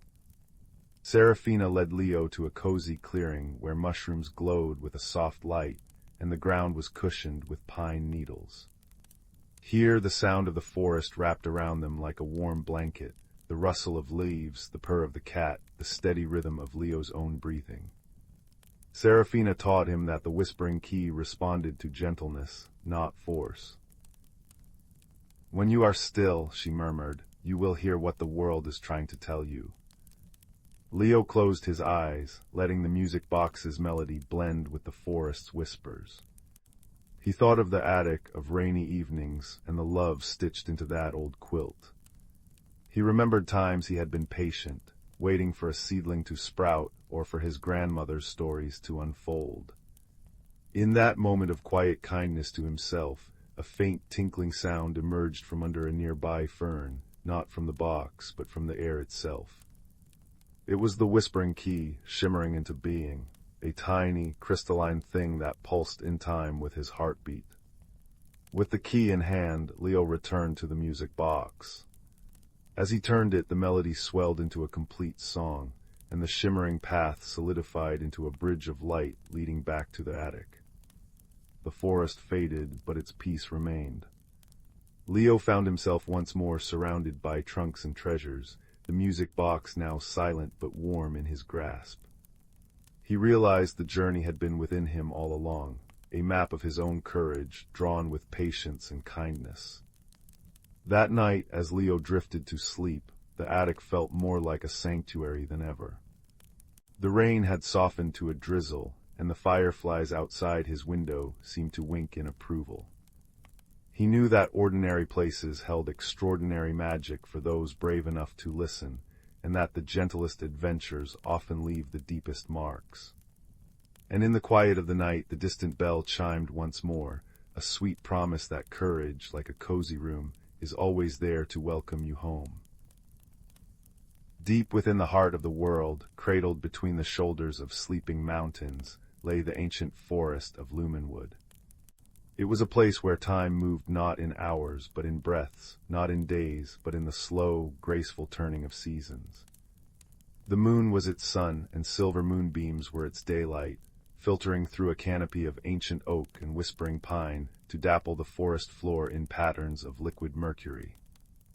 The air itself was a living thing, thick with the scent of damp earth, decaying leaves, and the sweet, almost honeyed perfume of night-blooming jasmine. Moss, soft as velvet and deep emerald green, clothed every stone and curled up the gnarled trunks of trees so old they remembered when the stars were first set in the sky. This was a realm of quiet magic, a symphony of subtle sounds that played only for those who knew how to listen. On this particular night, when the moon was a perfect, luminous pearl in a sky of crushed sapphire, a little bat named Pip found himself wide awake and unusually restless. Pip, whose wings were like finely tooled leather and whose ears were large enough to catch the faintest whisper of the world, usually spent his nights in joyful, swooping flight, chasing moths that glittered like flying embers. But tonight, a strange silence had fallen over his usual hunting grounds near the chittering cricket hollows. The familiar, comforting hum of the forest's nightlife was muted, replaced by a curious, waiting hush. Feeling a prickle of unease, Pip fluttered from his upside-down perch in a hollow cedar and decided to seek counsel. He knew of only one being in Lumenwood who understood the deep, old rhythms of the forest, the great sentinel, an oak tree so vast and ancient that its roots were rumored to drink from the same underground streams that fed the mountain's heart.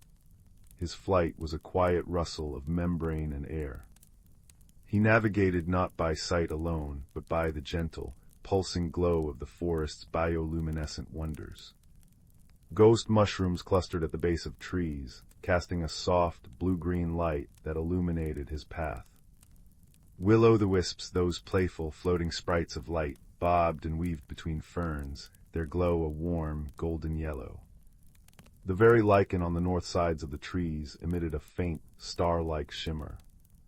It was as if the forest had swallowed a piece of the starry sky and let it grow from the ground up.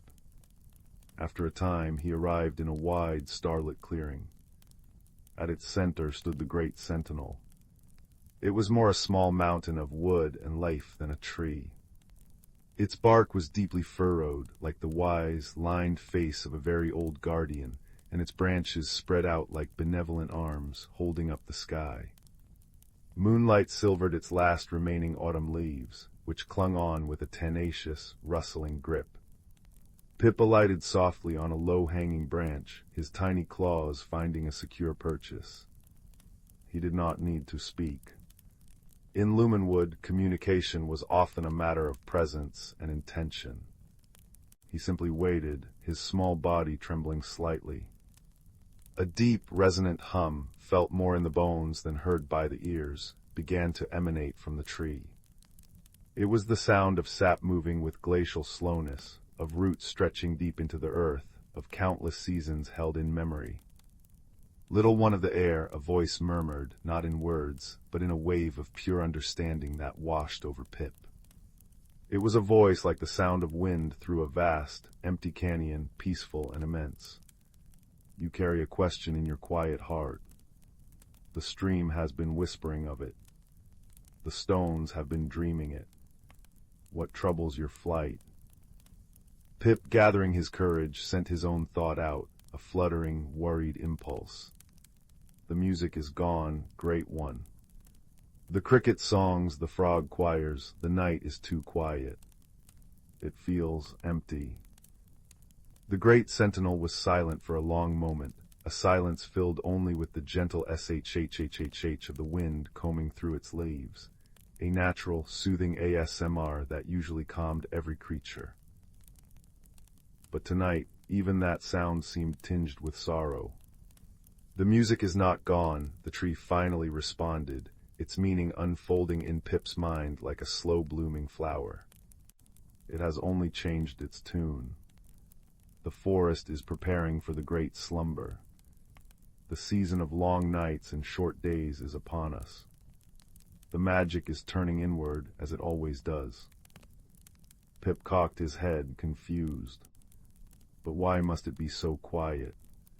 Why must the magic hide? Come, the sentinel's thought was an invitation. Listen more closely. There is a secret language being spoken all around you. You have only forgotten how to hear it. Guided by the ancient tree's presence, Pip closed his eyes and stilled his busy mind. He focused not on the absence of sound, but on the presence of what was there. First he heard the stream. It was not babbling joyously as it did in the summer. Now its voice was a lower, more thoughtful murmur, the water flowing over smooth, mossy stones with a sound like a deeply contented sigh. Rest, renew, it seemed to say with every lap against the bank. The stones themselves, still warm from the vanished sun, added a soft, percussive click and clack as the water shifted them minutely, a language of deep earth and patient time. Then he heard the trees. It wasn't just the wind. Each species had its own voice. The pines released a low, sustained whistle, a hymn of eternal green. The bare branches of the ash trees clicked together like gently tapping bones, speaking of letting go and trusting in the return. The great sentinel itself hummed its foundational note, a bass tone that held the entire symphony together. The forest does not fall silent, the sentinel explained. It simply speaks a different dialect. The language of preparation. The poetry of rest. The creatures you miss are not gone. They are listening too. They are storing the warmth of summer memories in their hearts and the wisdom of autumn in their dreams. Pip felt a wave of understanding, but also a new worry. But what about the light? The little glowing lights, will they sleep too? Follow the path of the fallen star, the tree murmured cryptically, and then its conscious presence seemed to recede, becoming one again with the deep, humming earth. Pip knew the audience was over. He took to the wing again, his heart a little lighter, but his mission changed. He was no longer seeking an answer to silence. He was on a quest to understand the new language of the forest. He flew towards the Whispering Glen, a place where the bioluminescent fungi were most dense. As he flew, a soft, misting rain began to fall. It was not a storm, but a gentle benediction. The sound of countless tiny droplets kissing the broad leaves of ferns, and the needles of pines created a layered, rustling whisper, a natural ASMR tapestry that was incredibly soothing. Each drop that hit a still pool in the stream created a perfect, expanding ring of silver in the moonlight, accompanied by a soft plink. In the whispering glen, he found his friend, a fox named Rowan. Rowan's coat was the color of autumn itself, and her eyes held the keen, gentle wisdom of one who knew every hidden path and secret of the wood. She was sitting patiently, watching the rain-washed ghost mushrooms glow even brighter, their light reflecting in her intelligent eyes. "The sentinel sent you," she said, her voice a soft rustle of dry leaves. It wasn't a question. Pip fluttered down to land on a stone beside her. "It said to follow the path of the fallen star. What does that mean?" Rowan gave a slow, knowing blink. "It means we have a journey to make before the deep snows come. The starlight nectar is fading. It is what gives the will-o'-the-wisps their joy and the deep moss its constant shimmer. If it fades too much, the long night of winter will be truly dark, and the forest's heart might forget how to wake in the spring." A shiver that had nothing to do with the cool air ran through Pip. He understood now. The quiet wasn't just about sound. It was about the fading of the forest's inner light, its magical vitality. The seasonal cycle was in danger of becoming an endless winter of the spirit. "What can we do?" Pip asked, his voice small. "We must go to the Heartstone," Rowan said, rising gracefully. "It lies in the crystal cavern at the source of the silver thread stream. It is the wellspring of the forest's luminescence, but its light dims if it is not reminded of the world above. It needs to hear the stories of the season, to feel the connection to the sleeping life. We must be its messengers." And so their journey began. Pip flew low, a silent scout, while Rowan moved with a fluid grace through the undergrowth. They traveled through landscapes of breathtaking beauty and profound peace. They passed a field of slumbering fireflies, their light dampened, resting in the curled leaves of a fern bank. They heard the deep, rhythmic breathing of a badger family, already tucked away in their set, dreaming of spring earthworms. They saw the last of the autumn leaves, glowing like captured moonlight, as they spiraled down in the gentle rain. The sounds of their journey were a lullaby for the waking world. The soft squelch of Rowan's paws on wet moss, the distant, melodic hoot of a tawny owl, the great sentinel's nightly messenger, the ever-present whisper of the wind, and the steady, heartbeat-like rhythm of the rain. Finally, they reached the source of the silver thread stream, where it bubbled forth from a crack in a wall of dark rock, veiled by a curtain of glowing ivy. Pushing through the ivy, they entered the crystal cavern. It was a place of pure, silent magic. The entire cavern was lined with crystals that pulsed with a soft, internal light, breathing in time with the forest itself. In the center of the cavern, resting in a small, clear pool, was the Heartstone. It was a perfectly smooth, opalescent orb, about the size of a fox's head. But its light was indeed flickering weakly, like a tired firefly. "It has been lonely," a new voice sighed. This one was the voice of the water dripping from the cavern's ceiling, each plink and plop forming a word. "It misses the rustle of the leaves it cannot see. It misses the scent of the night flowers it cannot smell." Pip and Rowan approached the stone. They knew what to do. They had been guided here not by a map, but by the wisdom of the forest itself. Rowan lay down beside the pool, her nose nearly touching the water, and she began to whisper. She whispered the story of the summer sun on her back, of the taste of ripe blackberries, of the sight of fawns taking their first wobbly steps. Her words were not loud, but they were vivid, painting pictures in the quiet.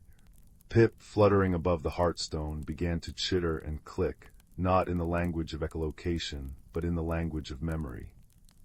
He told the story of his nightly dances with the moths, of the feeling of a sky full of stars on his wings, of the joyous, chaotic chorus of the cricket hollows at their peak. They poured their memories into the cavern, their voices blending with the dripping water and the deep, resonant hum of the crystals. They were reminding the heartstone of the world it served. They were singing the forest back to itself. As they shared their stories, a wonderful change began to occur. The heartstone's faint pulse grew stronger and steadier. A warm, gentle light blossomed from its core, flowing outwards like liquid honey. It filled the crystals in the walls, which brightened in response, their light reflecting and magnifying until the entire cavern was ablaze with a soft, radiant luminescence. The light did not stay contained. It flowed out with the stream water, a river of liquid starlight pouring out into the forest.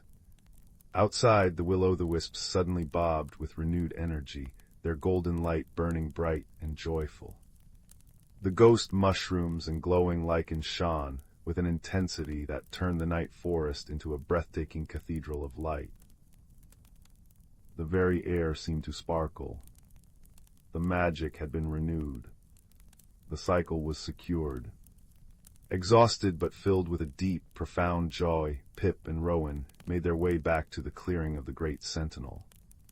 The rain had stopped and the sky was clear, the moon and stars shining down upon a forest that was once again peacefully, beautifully alive in its slumber. The silence was no longer empty. It was full. It was the sound of roots dreaming, of seeds sleeping in their earthy beds, of the stored magic waiting for its time to bloom. It was a restorative silence, a necessary pause in the great melody of life. Pip found his perch in the cedar hollow.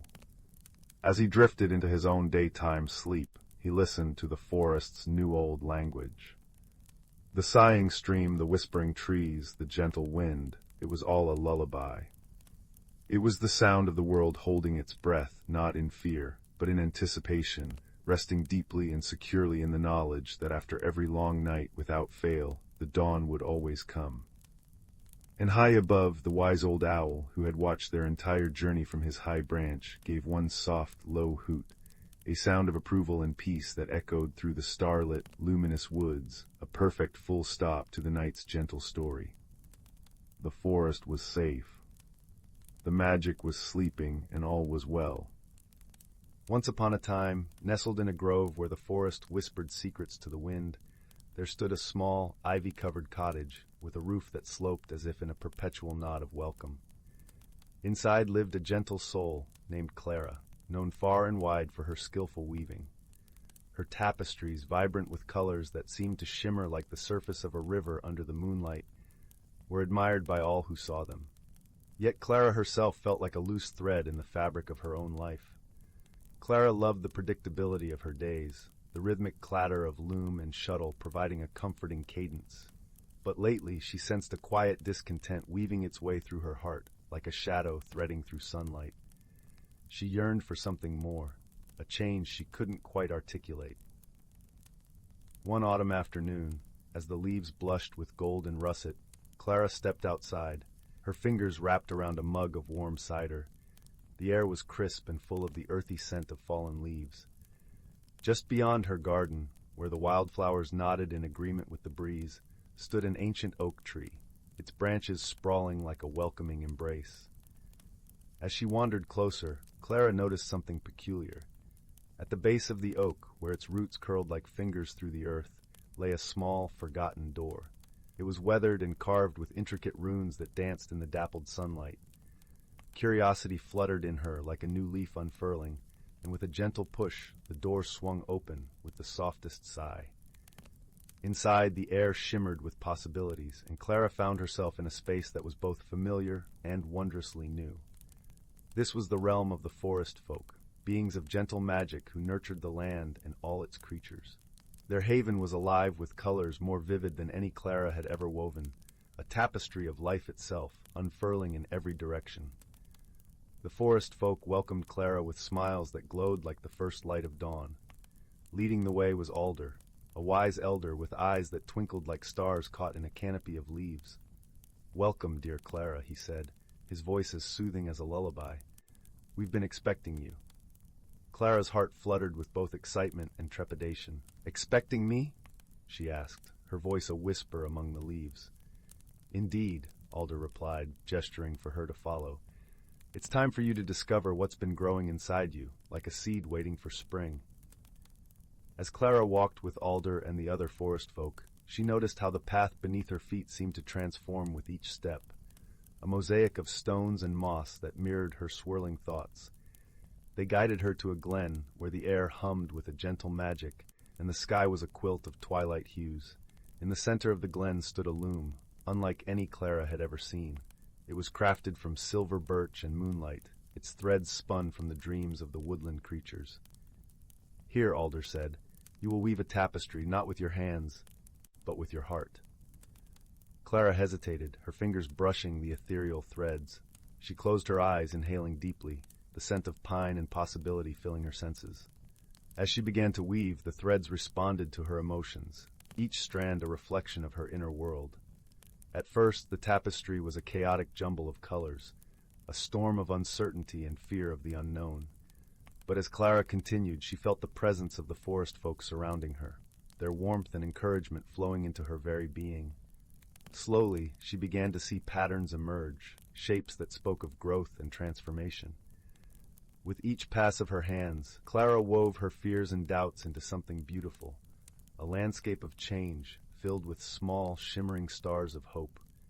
She realized that change, though daunting, was a natural part of life, much like the turning of seasons or the growth of a tree from a tiny acorn.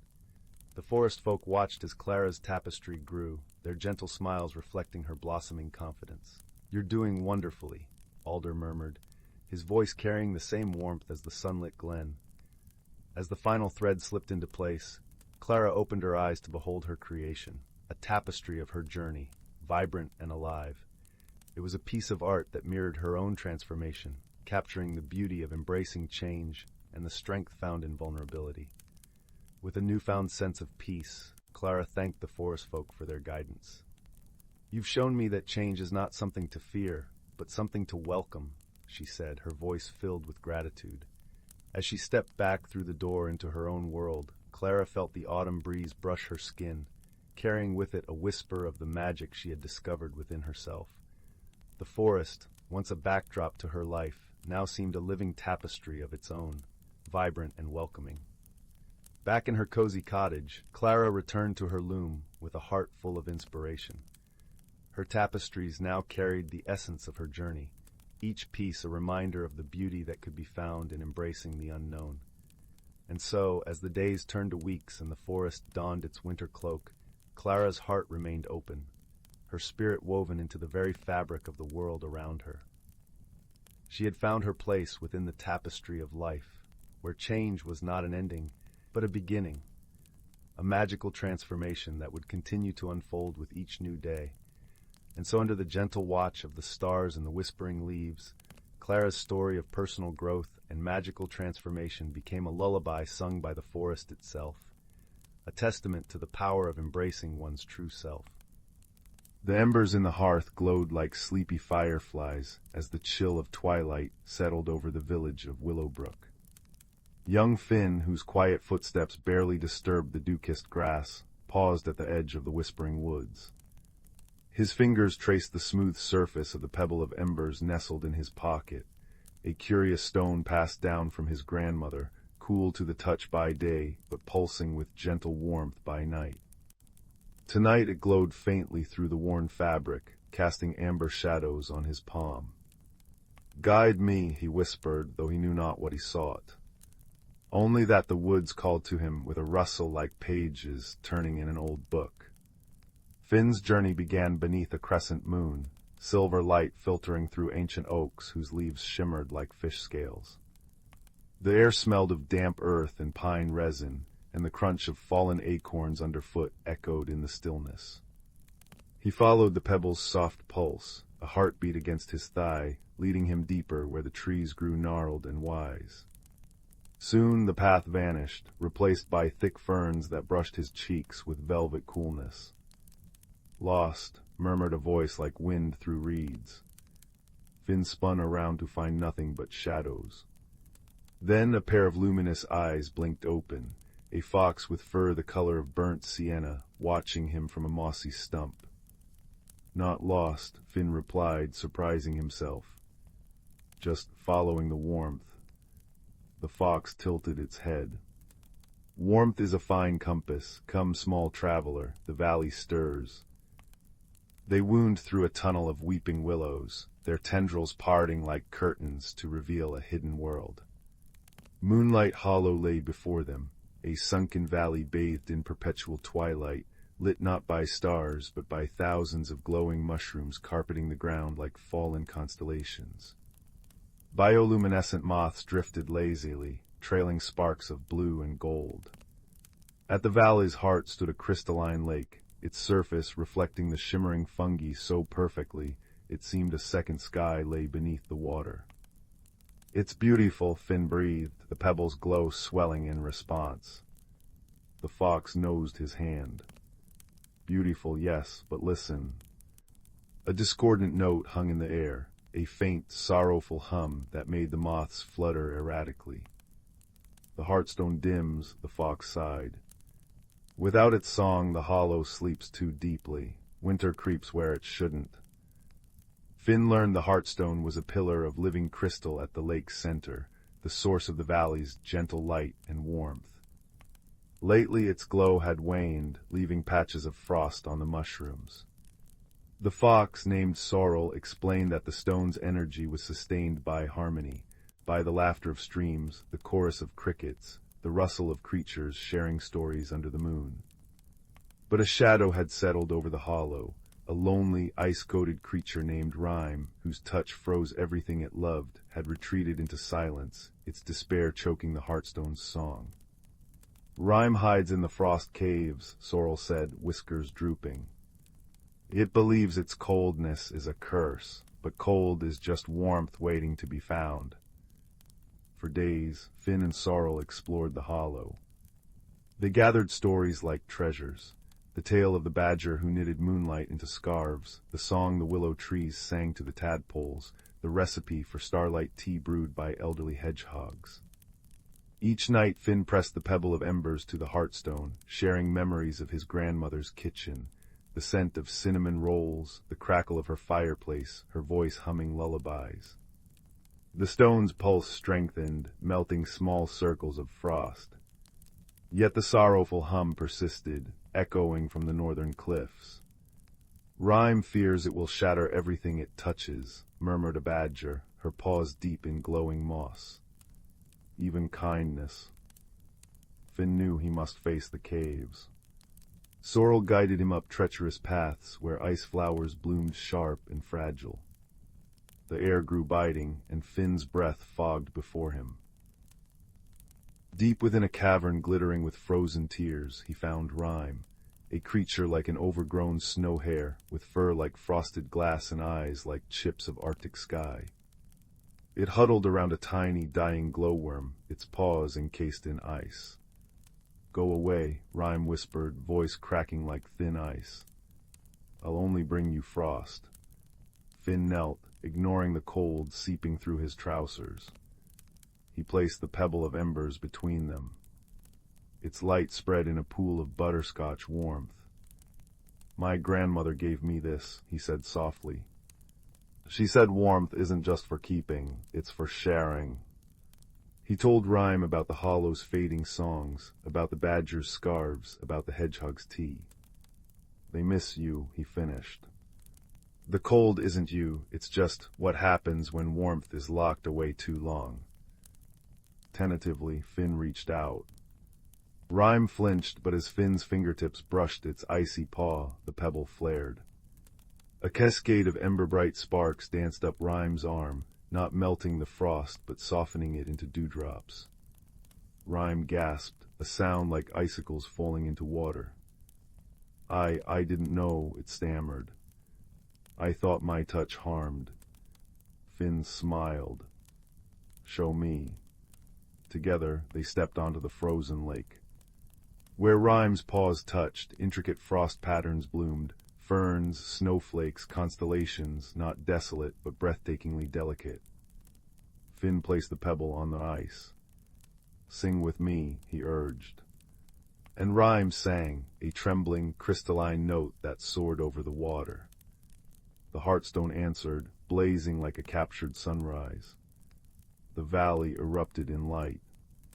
Moths spiraled in jubilant clouds, mushrooms pulsed in time to the song, and the very air shimmered with released warmth. In the days that followed, rhyme learned to weave frost into art, not isolation. It traced shimmering murals on cave walls and crafted ice lenses that magnified the mushroom's glow. Finn and Sorrel often sat by the lake, sharing starlight tea with the hedgehogs, while Rhyme sculpted ephemeral castles on the water. The pebble of embers, now nestled in a niche of the heartstone, pulsed steadily, a testament that even the smallest warmth could thaw the deepest cold. Finn felt a quiet change within himself, too. The boy who'd entered the woods with hesitant steps now carried the valley's harmony in his bones, understanding that courage wasn't the absence of fear, but the choice to offer kindness anyway. When it was time to leave, the willow curtains parted once more. Sorrel nuzzled Finn's hand. "Remember," she said, "warmth returns to those who carry it." Finn walked home under a dawn-streaked sky, the pebble's absence light in his pocket, replaced by a profound stillness. Back in Willowbrook, he knelt by his grandmother's rose bush, touched a frost-nipped bud, and breathed softly. A tiny, perfect ice crystal bloomed on the petal, a fragile, fleeting gift. That night, as he drifted to sleep, the hearth's embers winked like familiar eyes. In his dreams, he heard a fox's chuckle, the chime of ice melodies, and the deep, resonant hum of a stone singing the world awake. And in that warmth, woven from friendship and quiet courage, Finn slept, a boy forever changed, cradled by the gentle certainty that no heart is too cold to be reached, and no night too dark to hold a hidden glow. Deep within the whispering woods, where ancient oaks wore beards of moss and sunlight dappled the forest floor like scattered gold coins, lived Fern, a young rabbit with fur the color of twilight shadows. This forest wasn't just trees and earth, it was alive with quiet magic, a place where the boundaries between creature and spirit, reality and dream, shimmered like heat haze on a summer's day. Fern knew the hidden pathways, the taste of dew-kissed clover at dawn, and the comforting scent of damp earth after a gentle rain. He knew, too, the secret lives that pulsed beneath the surface. The whispering woods thrived on a delicate, ancient harmony. The Badger clan, deep in their set, carefully turned the soil, ensuring seeds slept well. The Squirrel Council, high in the canopy, managed the dispersal of nuts and berries, their bushy tails flicking with purpose. Glimmerflies, tiny creatures woven from starlight and pollen, tended the night-blooming flowers, their soft hum a lullaby for the woods. And old grandfather Mossback, a turtle whose shell was etched with centuries of growth rings, was the keeper of the tides, sensing the subtle shifts in the forest's deep magic tied to the seasons and the weather itself. Fern's favorite time was the amber season, when autumn painted the leaves in fiery hues. The air grew crisp, carrying the scent of wood smoke from unseen hearths and the sweet decay of fallen apples. One evening, as the setting sun stained the sky lavender and peach, Fern noticed something amiss. The gentle giggle of Crystal Brook, usually a constant companion near his burrow, had faded to a troubled gurgle. The glimmerflies, usually flitting like scattered embers near the water's edge, hovered anxiously, their light dimmer than usual. Even the leaves seemed to whisper with a note of worry, rustling secrets Fern couldn't quite grasp. Seeking wisdom, Fern hopped along the familiar, root-ribboned path to the mossy stone, where Grandfather Mossback basked in the last warm rays. The ancient turtle's eyes, deep pools of moss-green wisdom, opened slowly as Fern approached. Grandfather Mossback, Fern began, his nose twitching with concern. Crystal Brook sounds sick, the glimmerflies are sad, the air feels heavy, like before a storm that never comes. Mossback took a slow, deliberate breath, the scent of damp earth and ancient stone clinging to him. He extended his neck, tasting the air. "Ah, young Fern, your senses are keen. The balance shifts. The amber season's magic is waning, but this is different. A blockage, a knot in the forest's flow." He tapped his claw thoughtfully on the stone. The rains were heavy last moon, Perhaps the great roots of the sentinel oak shifted, or stones tumbled where they shouldn't. Crystal Brook cannot sing if her throat is choked. Fern's heart fluttered. What can we do? The forest feels wrong. Patience, little one, Mossback rumbled, his voice like stones grinding softly together. Harmony isn't a stillness, but a constant dance. The forest remembers its steps. We must find the source gently, wisely. Go to Willow at the bend where the ferns grow thick. She listens to the water's song like no other. Following the troubled brook upstream, Fern felt the unease deepen. The usual comforting scent of wet stone and watercress was tinged with stagnation. The playful sparkle on the water's surface was dulled. He found Willow, a water vole with fur like polished river pebbles, her small paws resting on a smooth stone, her eyes closed as she listened intently to the troubled water. Willow, Fern whispered, not wanting to startle her. Her eyes opened, large and dark with worry. Fern, the song it's choked. A great sadness sits upstream near the sentinel's roots. Stones and mud have fallen, trapping the water. It cannot flow freely to nourish the lower pools or carry the moon's reflection to the sleeping fish. Just then a flurry of wings announced Pip, a sparrow as quick and bright as a sunbeam. I saw it from above, he chirped, landing on a swaying reed. A whole tumble of rocks and earth, it's huge. The waters backed up, making a muddy pool where the forget-me-nots bloomed. Fern felt a pang of sorrow for the drowned flowers. Grandfather Mossback said we need to help, but how? It looks too big. Willow patted the water gently. Strength comes not from size alone, Fern, but from working together, like the roots beneath our feet. She looked at Pip. Can you summon the Badger clan? Their strong paws are needed for moving the largest stones. Pip bobbed his head. On my way. He shot into the air, a brown dart against the deepening twilight. And Fern, Willow continued, find the Squirrel Council. Their clever paws and strong teeth can weave roots and vines to hold the bank steady once the blockage is cleared. Fern raced through the gathering dusk, the scent of pine needles sharp in the cooling air. He found the Squirrel Council holding a hushed conference in the hollow of a venerable beech tree. Their leader, a gray squirrel named Acorn with a tail like a silvery plume, listened intently. A blockage at the sentinel, that explains the restless whispers in the roots, Acorn mused, tapping a claw. The waters feed the deep magic. If it stagnates, the amber season's gentle release into frost's embrace will falter. The glimmerfly's light dims already. We will come. Our young ones are swift. They will gather the strongest vines. By the time Fern returned to the blocked stream, guided by the worried hum of the gathered glimmerflies casting a soft, ethereal light, the Badger clan had arrived. Bracken, the largest, with powerful shoulders and claws like polished ebony, was already testing the largest boulder. His low grunts mingled with the gurgle of trapped water. Smaller badgers worked alongside, shifting smaller rocks and clumps of earth. Careful now, rumbled Bracken, his voice thick with effort. Don't let the mudslide downstream, steady. The Squirrel Council arrived in a rustle of leaves and chattering instructions.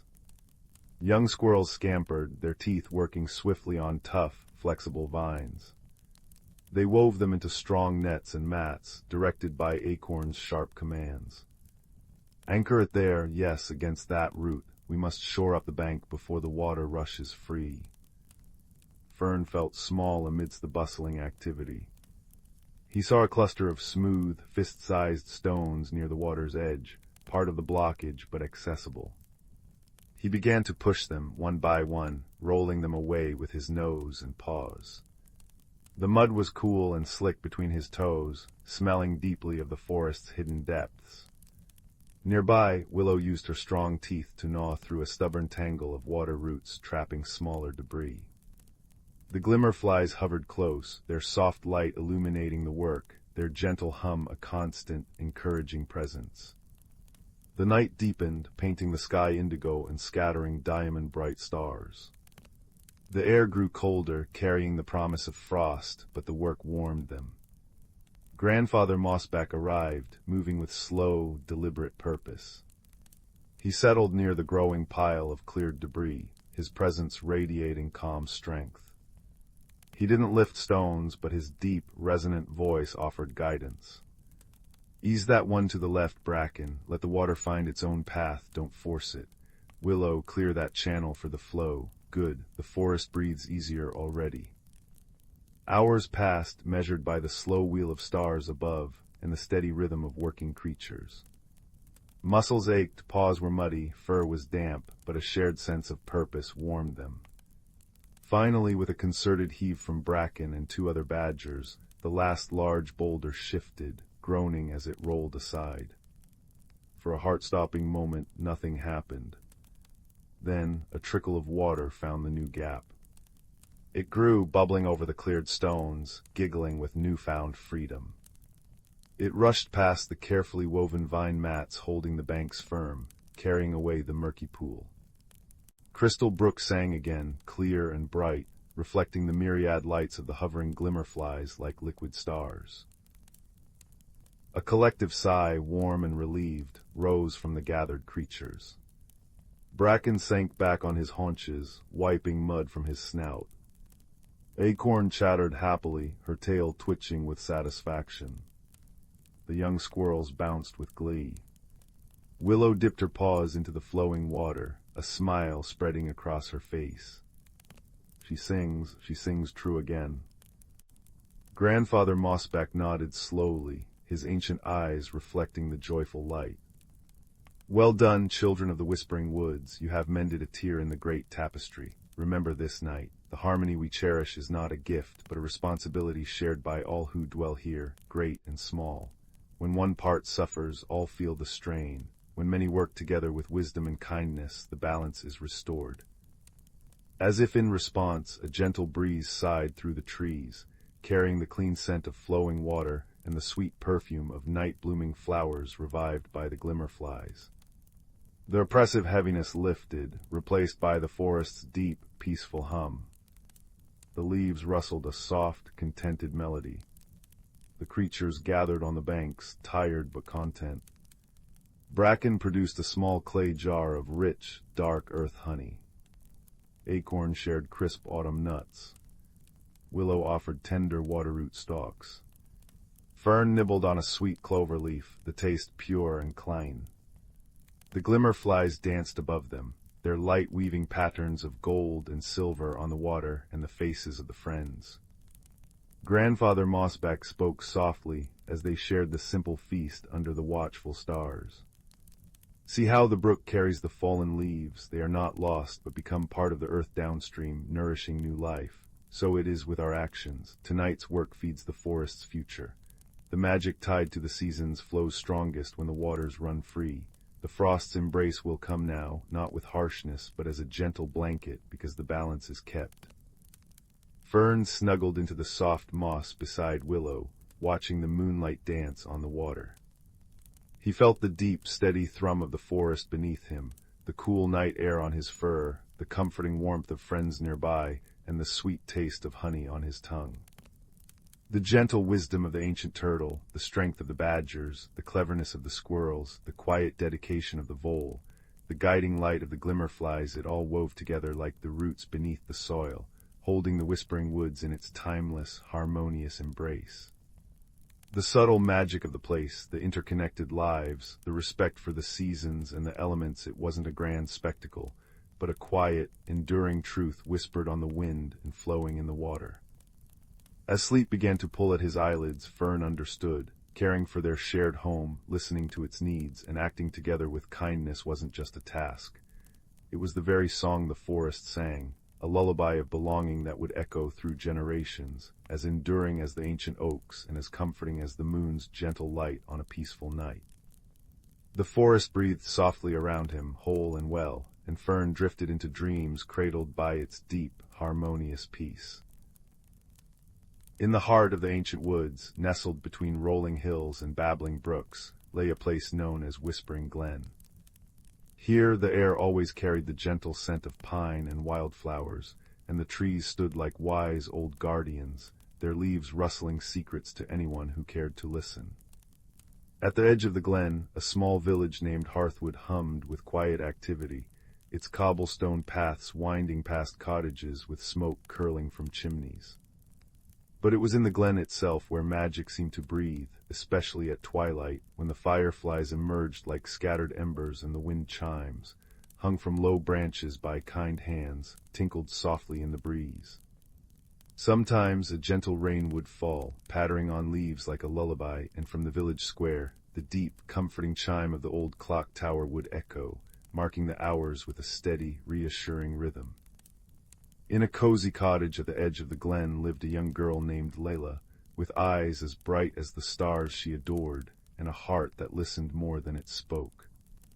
Leela spent her evenings wrapped in a woolen blanket on her porch, charting the constellations with a well-loved telescope her grandfather had left her.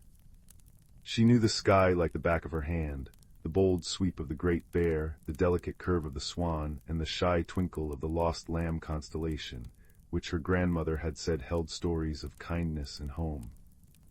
But one evening, as the sun dipped below the horizon and the first stars blinked awake, Layla noticed something peculiar.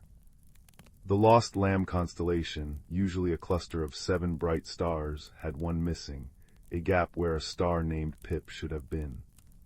At first she thought it a trick of the clouds, but night after night, more stars vanished from the sky. Not in a dramatic flash, but quietly, as if they were being gently plucked away. Alongside this, the glen itself began to change. The bluebells that carpeted the forest floor shifted to a soft lavender at dawn, then to a rosy pink by noon, as if painting with emotions. Stranger still, Leela once saw dew droplets on a spiderweb rise upwards towards the leaves, defying gravity, and her sundial seemed to cast shadows that moved backwards for a breath before correcting themselves. The villagers whispered about it over cups of chamomile tea.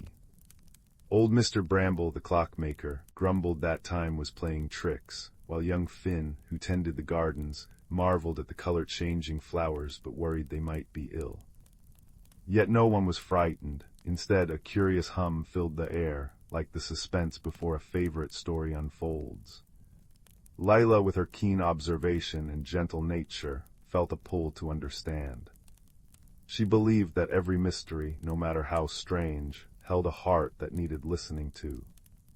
One rainy afternoon, as droplets tapped a gentle rhythm on the roof, Leela sat by the fireplace, tracing the patterns in an old book of nursery rhymes her grandmother had cherished.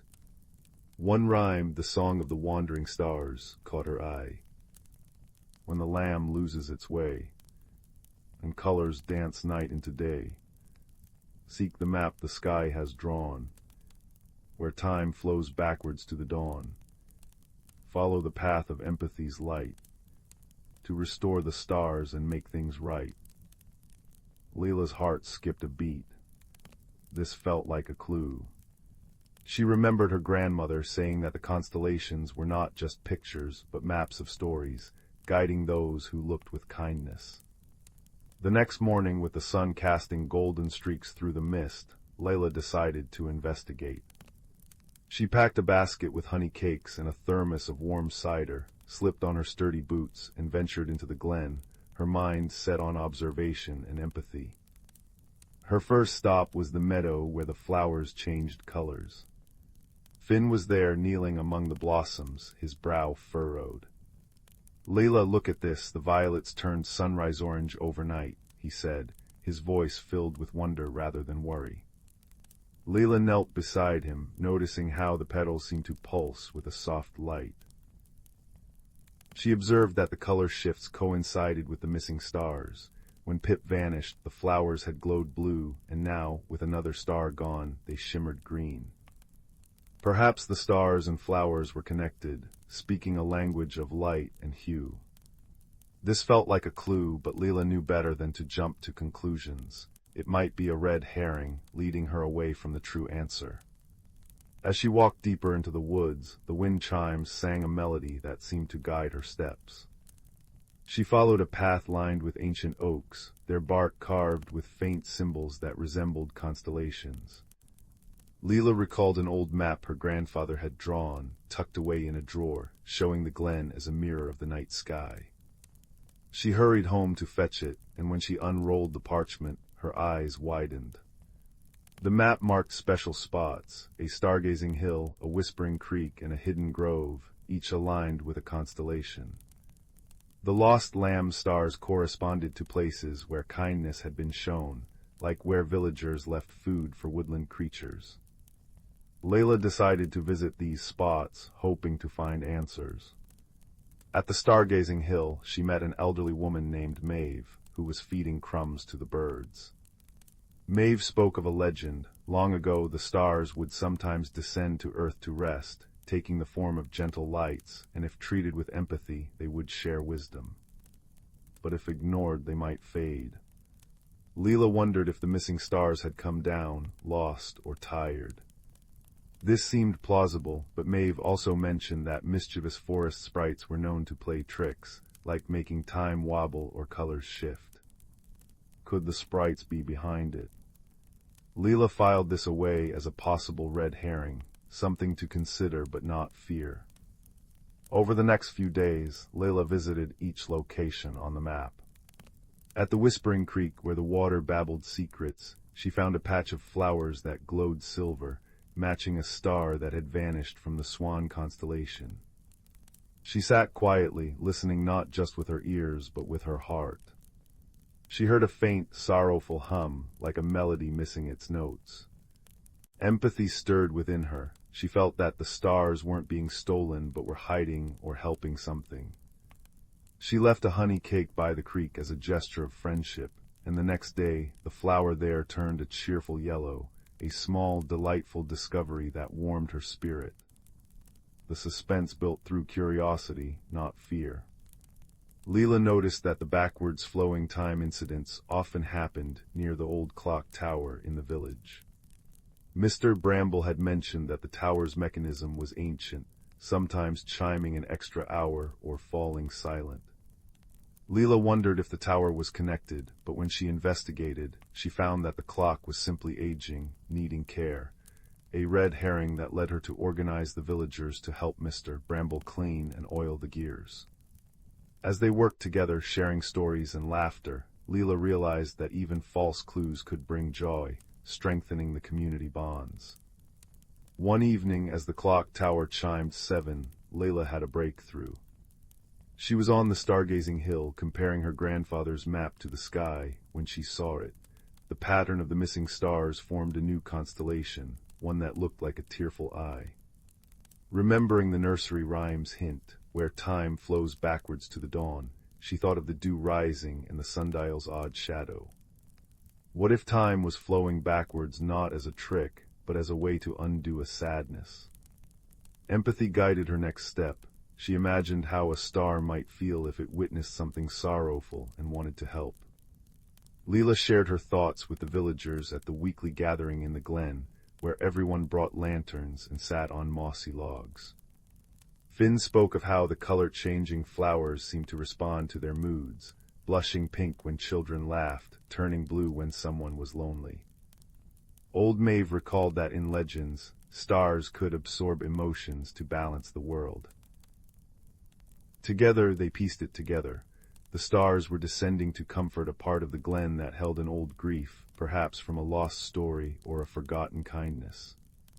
By taking on this sadness, the stars were growing dim, and their absence was causing the peculiar happenings as the glen tried to heal itself. The resolution came on a night of gentle rain, when the community decided to act with collective empathy.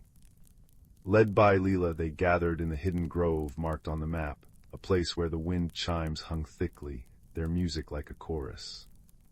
There they found soft, starlight orbs nestled among the roots, the missing stars indeed taking earthly form. Each orb pulsed with a color that matched the flowers, and when Leela approached with kindness, she felt a whisper of sadness from them. The stars had come to soothe the grove, where long ago a village elder had passed away without a proper farewell, leaving a void. With understanding hearts, the villagers held a quiet ceremony, sharing stories of gratitude and lighting lanterns to guide the stars back home. As they sang a lullaby from the nursery rhyme, the orbs rose slowly, weaving into the sky like pearls on a string. One by one the stars returned to their constellations, brighter than before, and the flowers settled into a peaceful, steady hue. Time flowed normally again, the dew droplets clinging properly to the grass, and the clock tower chimed in perfect harmony.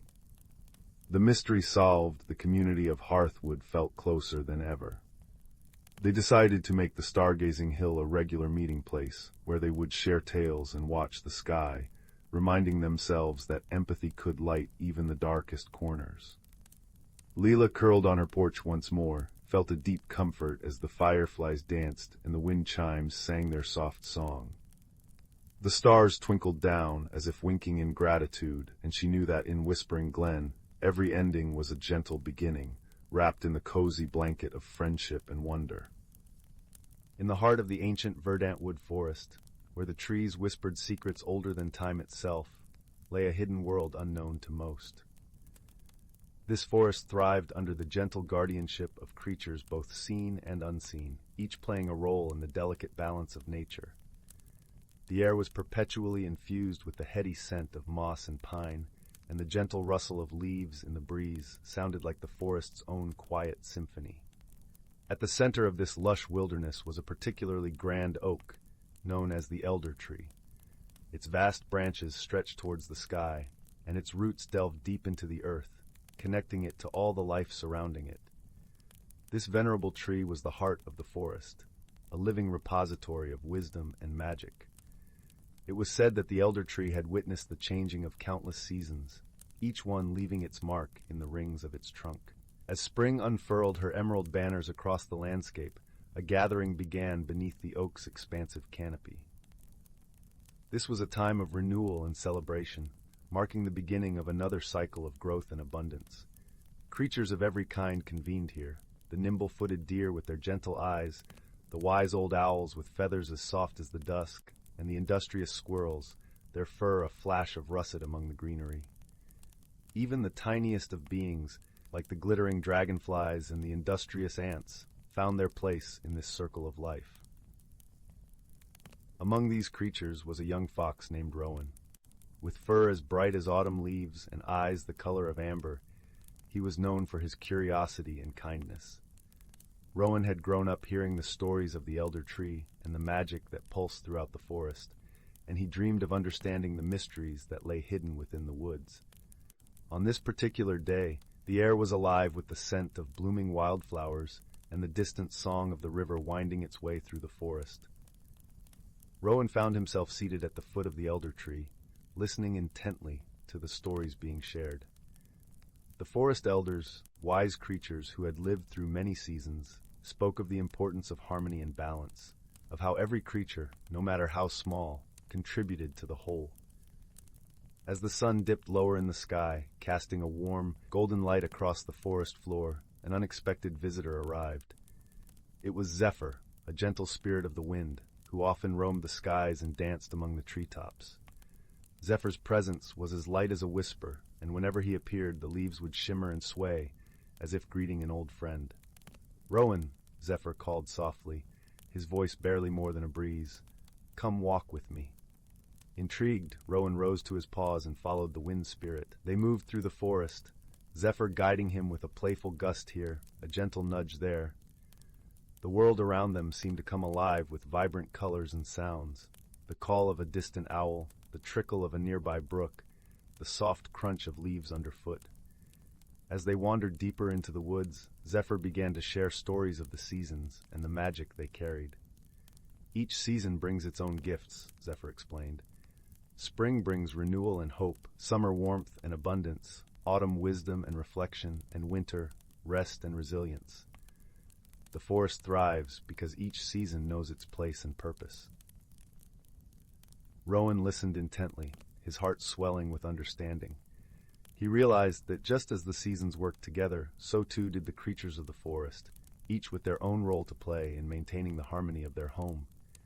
Their journey led them to a clearing where the ground was carpeted with soft, fragrant moss and the sky above was a canvas of twinkling stars. Here Zephyr paused, allowing Rowan to take in the beauty of the world around him. Remember this, young Rowan, Zephyr continued, his voice gentle and wise. True strength lies not in power or force, but in understanding and cooperation. The forest flourishes because its inhabitants work together, respecting the balance of nature. Rowan nodded, feeling the truth of Zephyr's words resonate deep within him. He understood now that his own small acts of kindness and curiosity could contribute to the greater good of the forest. He felt a renewed sense of purpose, ready to play his part in this intricate dance of life.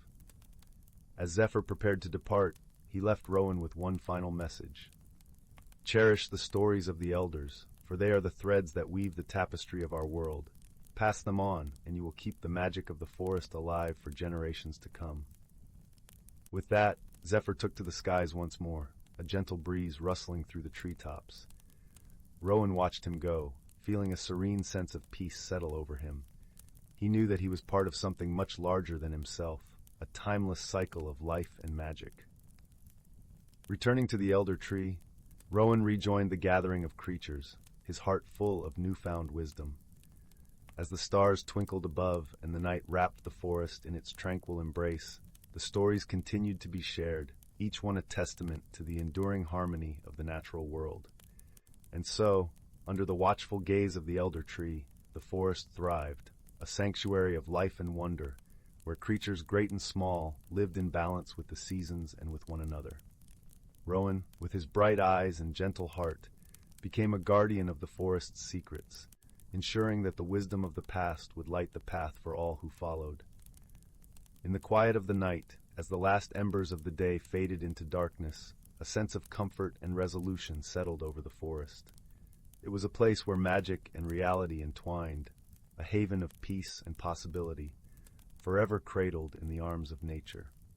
The old house on Willow Lane had always held its breath, and in the quiet moments just before dusk it would sigh.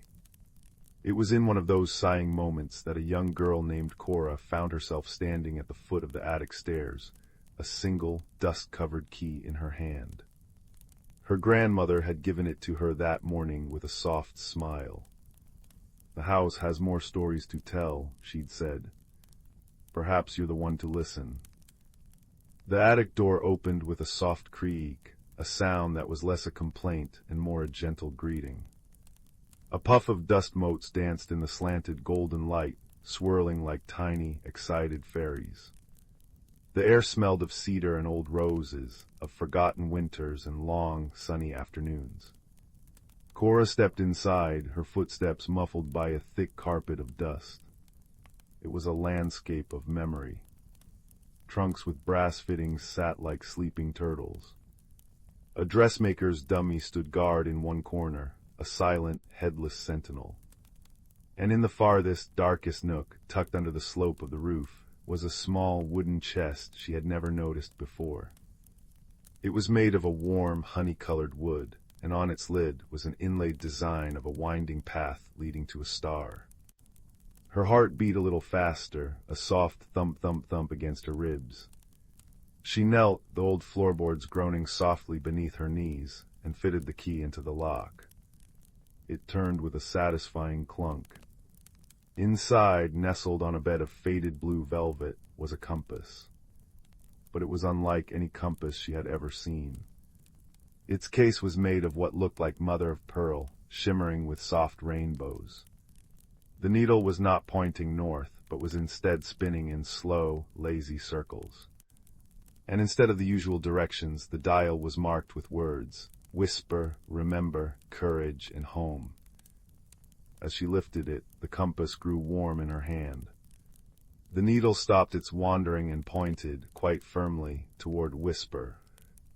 At the same moment, a soft, rustling sound came from a stack of hatboxes nearby.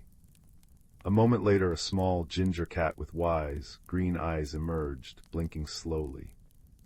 Cora knew this cat. It was Marmalade, who spent his days dozing on sun-warmed porch railings. "Took you long enough," Marmalade murmured, his voice a low, rumbling purr. "I've been napping on that velvet for decades, waiting for someone with quiet enough hands to open the box." Cora was too astonished to be frightened. "You can talk." Everyone can talk, Marmalade said, leaping gracefully onto a nearby trunk and wrapping his tail neatly around his paws. Most just don't know how to listen. That, he said, nodding his head toward the compass, is the Heartstone compass.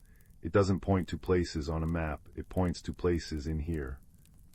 He tapped a soft paw against his own furry chest. The compass needle quivered and then swung slowly to point at Remember. A gentle breeze, smelling of lavender and old paper, stirred the dust in the attic. It seemed to coalesce near the old rocking chair, forming into the faint, shimmering outline of a woman with kind eyes and a gentle smile. It was the memory of Cora's great-aunt Elara, who had loved this house more than anyone. "The journey is not long, little one," the memory whispered, her voice like the distant chiming of bells. "But the path requires a brave heart. The compass will guide you, but you must provide the footsteps." "What journey?" Cora asked, her own voice a whisper. "The journey to mend the sighing heart," Marmalade explained. "The house has been sighing because a piece of its heart is sad. A memory was left unresolved, a kindness ungiven. It sits like a cold stone in the very center of the home, and it needs to be warmed again." The compass needle shifted once more, now pointing firmly at courage. And so Cora's adventure began. It did not take her beyond the walls of the house on Willow Lane. Her journey was measured in footsteps from the dusty attic to the quiet hallway, down the stairs that creaked a familiar song, and into the cozy, lamplit living room where the fire crackled peacefully in the hearth. Her first guide was Marmalade, who padded silently beside her, his purr a constant, reassuring motor. "The sighing heart is not a thing you can hold," he told her. "It's a feeling, you'll know it when you feel it. It will feel cold." They moved into the kitchen, where the scent of baking bread still lingered from the afternoon. The compass needle began to spin. Cora stood in the center of the warm, checkered tiled room and closed her eyes, listening. Beneath the tick-tock of the grandfather clock in the hall, she heard it, a soft, sorrowful sound, like a single frozen teardrop. "It's here," she said, opening her eyes. She looked around. Everything seemed cheerful and normal. Then her eyes fell upon the old pie safe in the corner. Its doors were slightly ajar. As she approached, the air grew noticeably cooler. She pulled the doors open. Inside, amongst the pie tins and mixing bowls, was a single, small porcelain thimble. It was beautifully painted with a tiny sprig of forget-me-nots, but it was ice-cold to the touch. The moment her fingers closed around it, a wave of profound sadness washed over her. It was the sadness of a promise forgotten. The shimmering memory of her great-aunt Elara appeared beside her, her form flickering like candlelight. "Ah," she sighed, a sound of gentle recognition. "My thimble, I was using it to mend a dress for a friend who was moving far away. I promised to finish it before she left, but I fell ill and the dress was never finished. The promise was left here." She gestured to the cold thimble.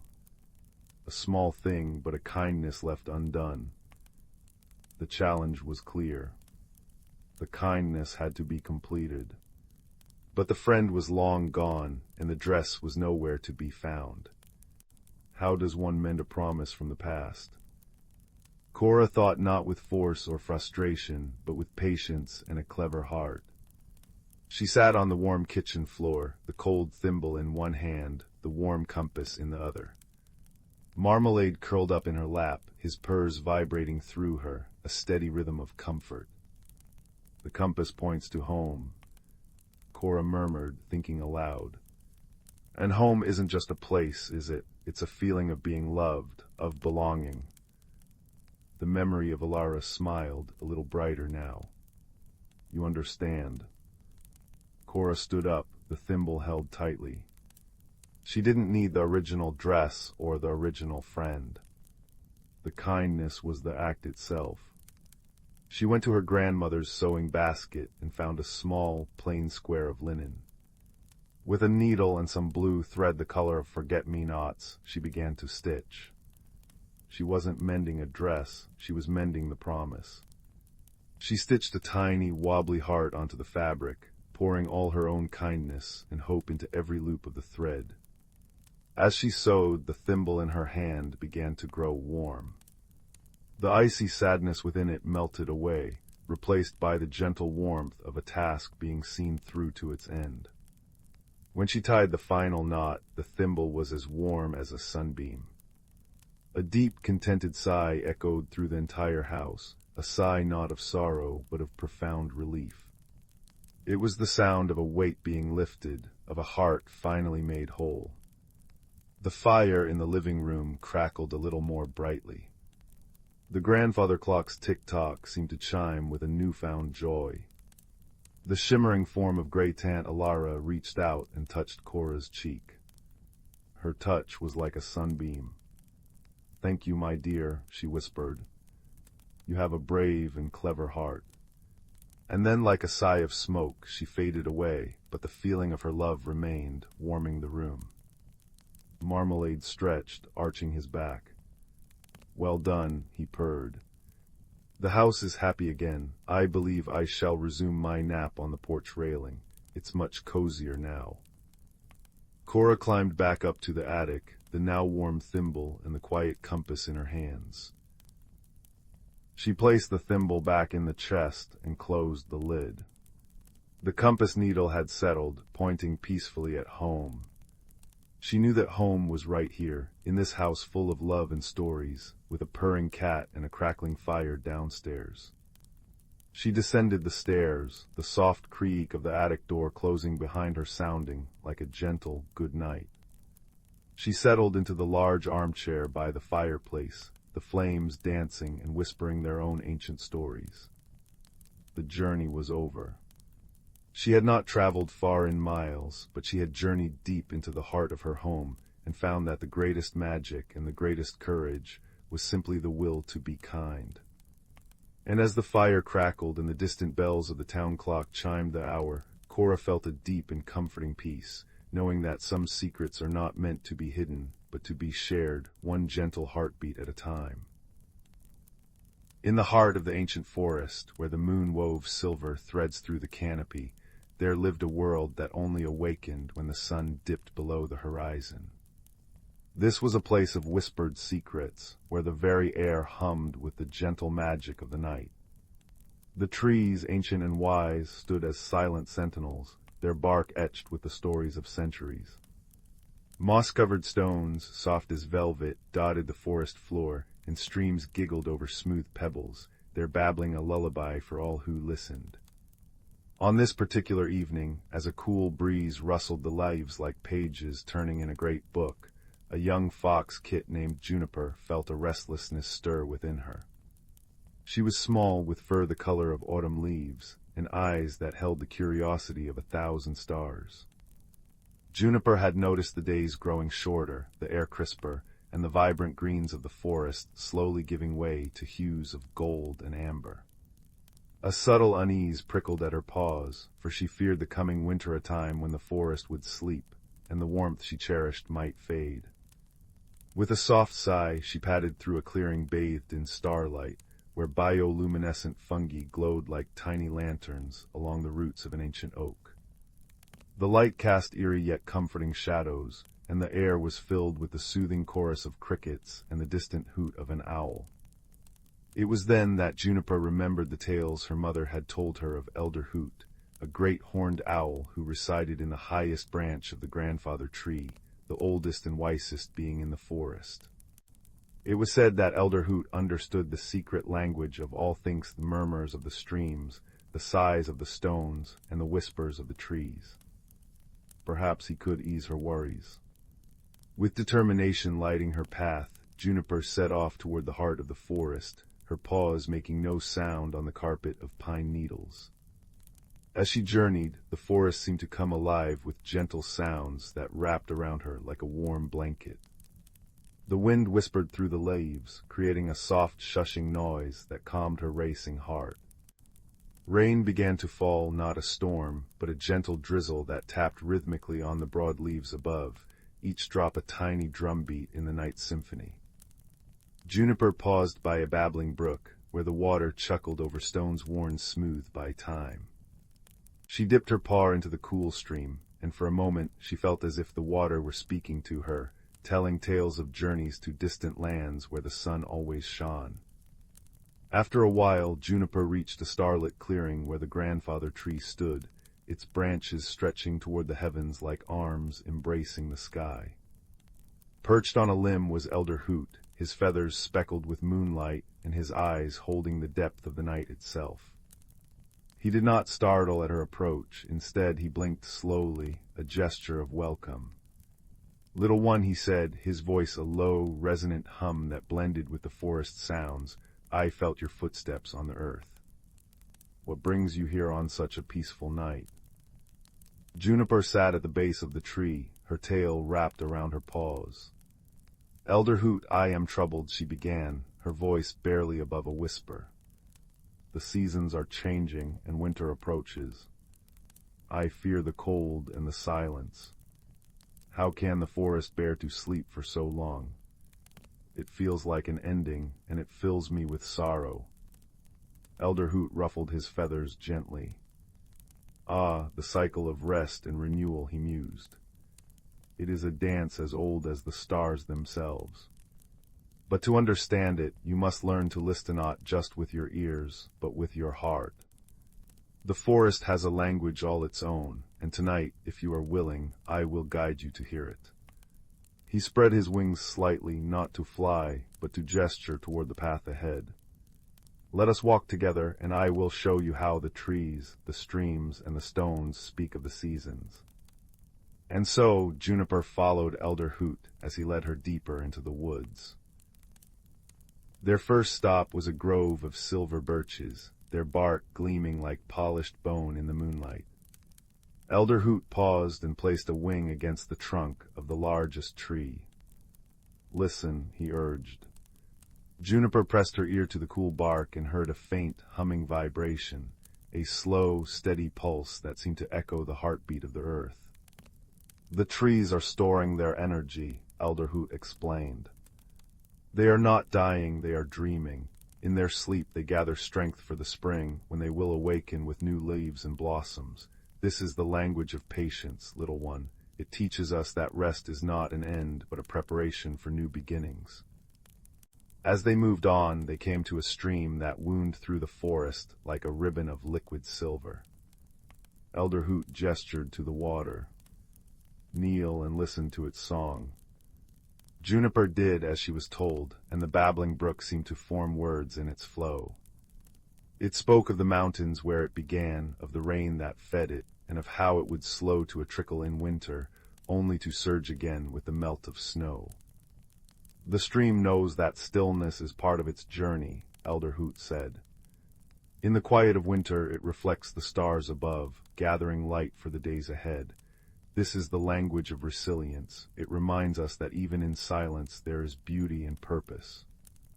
Next they approached a circle of moss-covered stones, arranged as if by ancient hands. Elder Hoot hopped onto the largest stone, which was warm from the day's sun. "Place your paw here," he instructed. Juniper touched the stone and felt a deep, grounding warmth seeping into her. The stone seemed to whisper of ages past, of winters it had endured, and of the moss that clung to it like a soft blanket. "Stones teach us constancy," Elder Hoot murmured. "They do not fear the cold, for they know it is temporary. Their wisdom is in their stillness. They hold the memory of the forest, and in their silence they offer comfort." As they continued their walk, the forest revealed its bioluminescent wonders. Fireflies blinked in the darkness, their lights dancing like fallen stars, and patches of glow-in-the-dark moss illuminated their path with an ethereal green hue. Juniper felt her fears melting away, replaced by a sense of wonder. But then a new challenge arose. A young rabbit named Thistle, who was Juniper's friend, came hopping toward them, his eyes wide with panic. "Juniper, I've lost my way," he cried. The paths look different in the dark, and I cannot find my burrow. Juniper's heart went out to her friend. She looked to Elder Hoot for guidance, but the owl simply nodded encouragingly. Use what you have learned, little fox. Listen to the forest, and it will show you the way. Remembering the language of the stones and streams, Juniper closed her eyes and focused. She heard the babbling brook to the east, its sound a familiar marker. She felt the alignment of the moss on the trees, which always grew thicker on the north side. With gentle confidence, she led Thistle through the starlit clearings, following the subtle cues of the forest. Along the way they were joined by other nocturnal creatures, a badger who shared a knowing nod, and a family of mice who whispered directions from the safety of their hollow log. Together they formed a chain of friendship, each contributing their unique wisdom.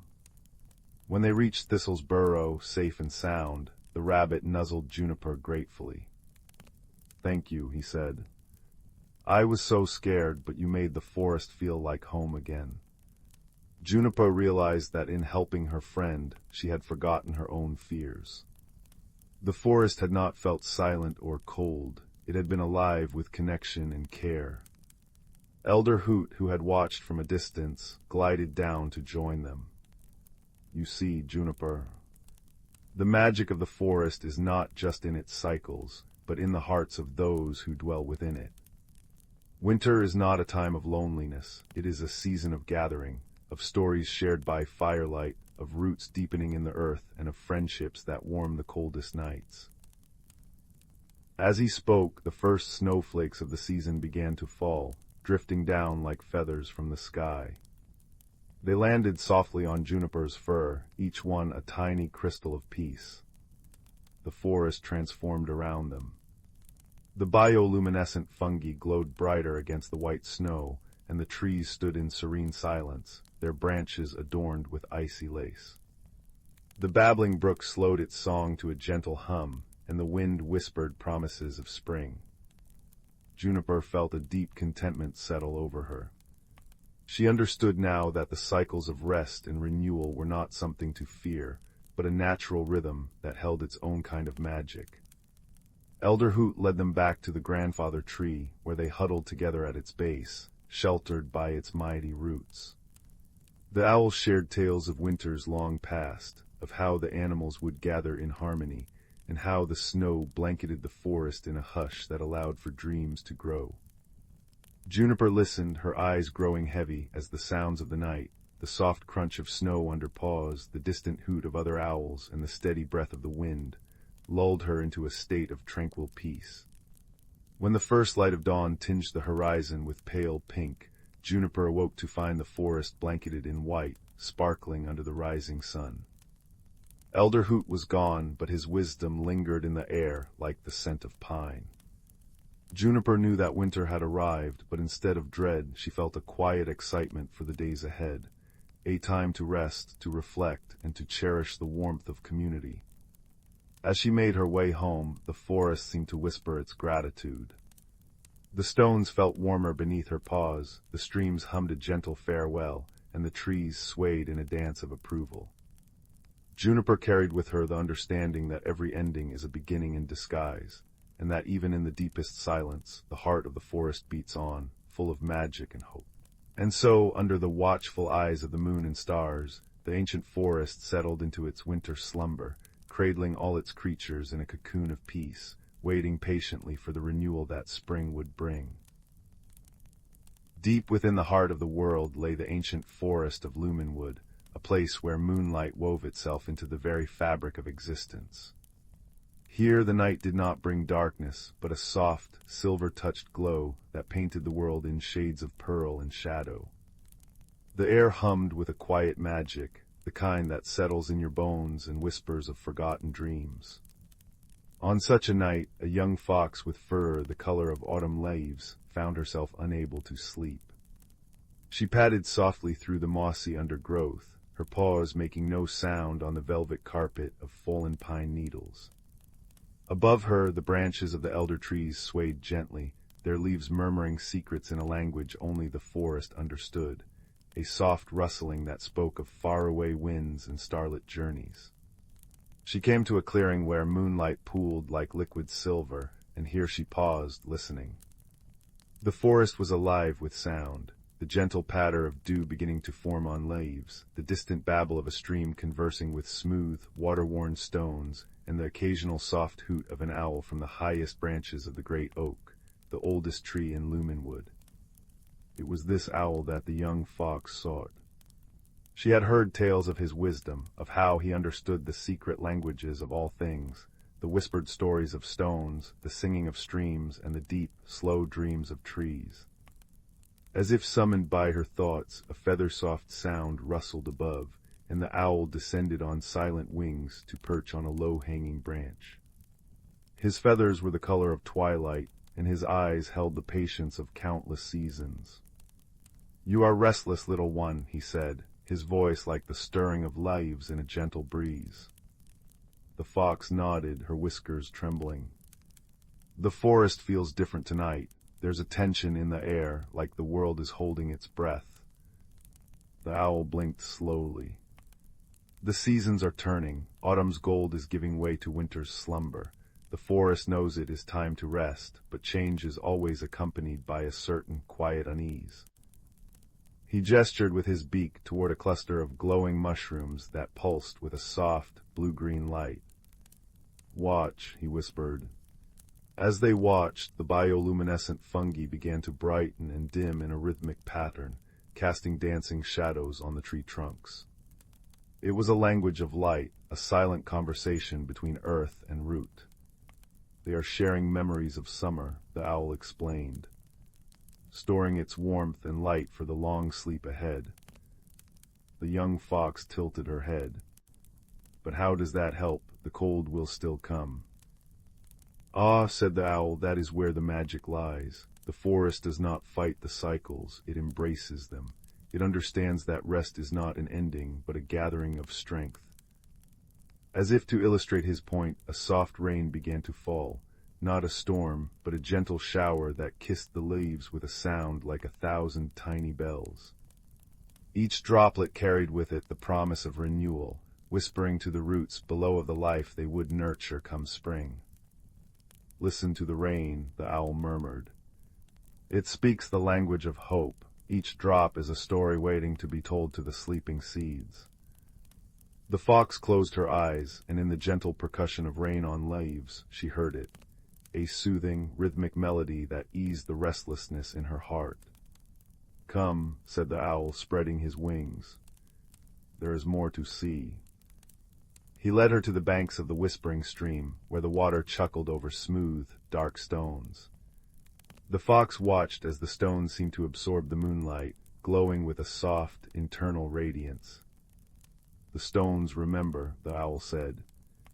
"They have witnessed countless turnings of the seasons. They know that after every winter, without fail, the spring returns." One particularly large stone, moss-covered and ancient, seemed to pulse with a gentle warmth. The fox approached it cautiously and laid her paw upon its surface. To her surprise, she felt a deep, resonant hum, the stone's slow, steady heartbeat echoing the rhythm of the earth itself. "It's comforting," she whispered.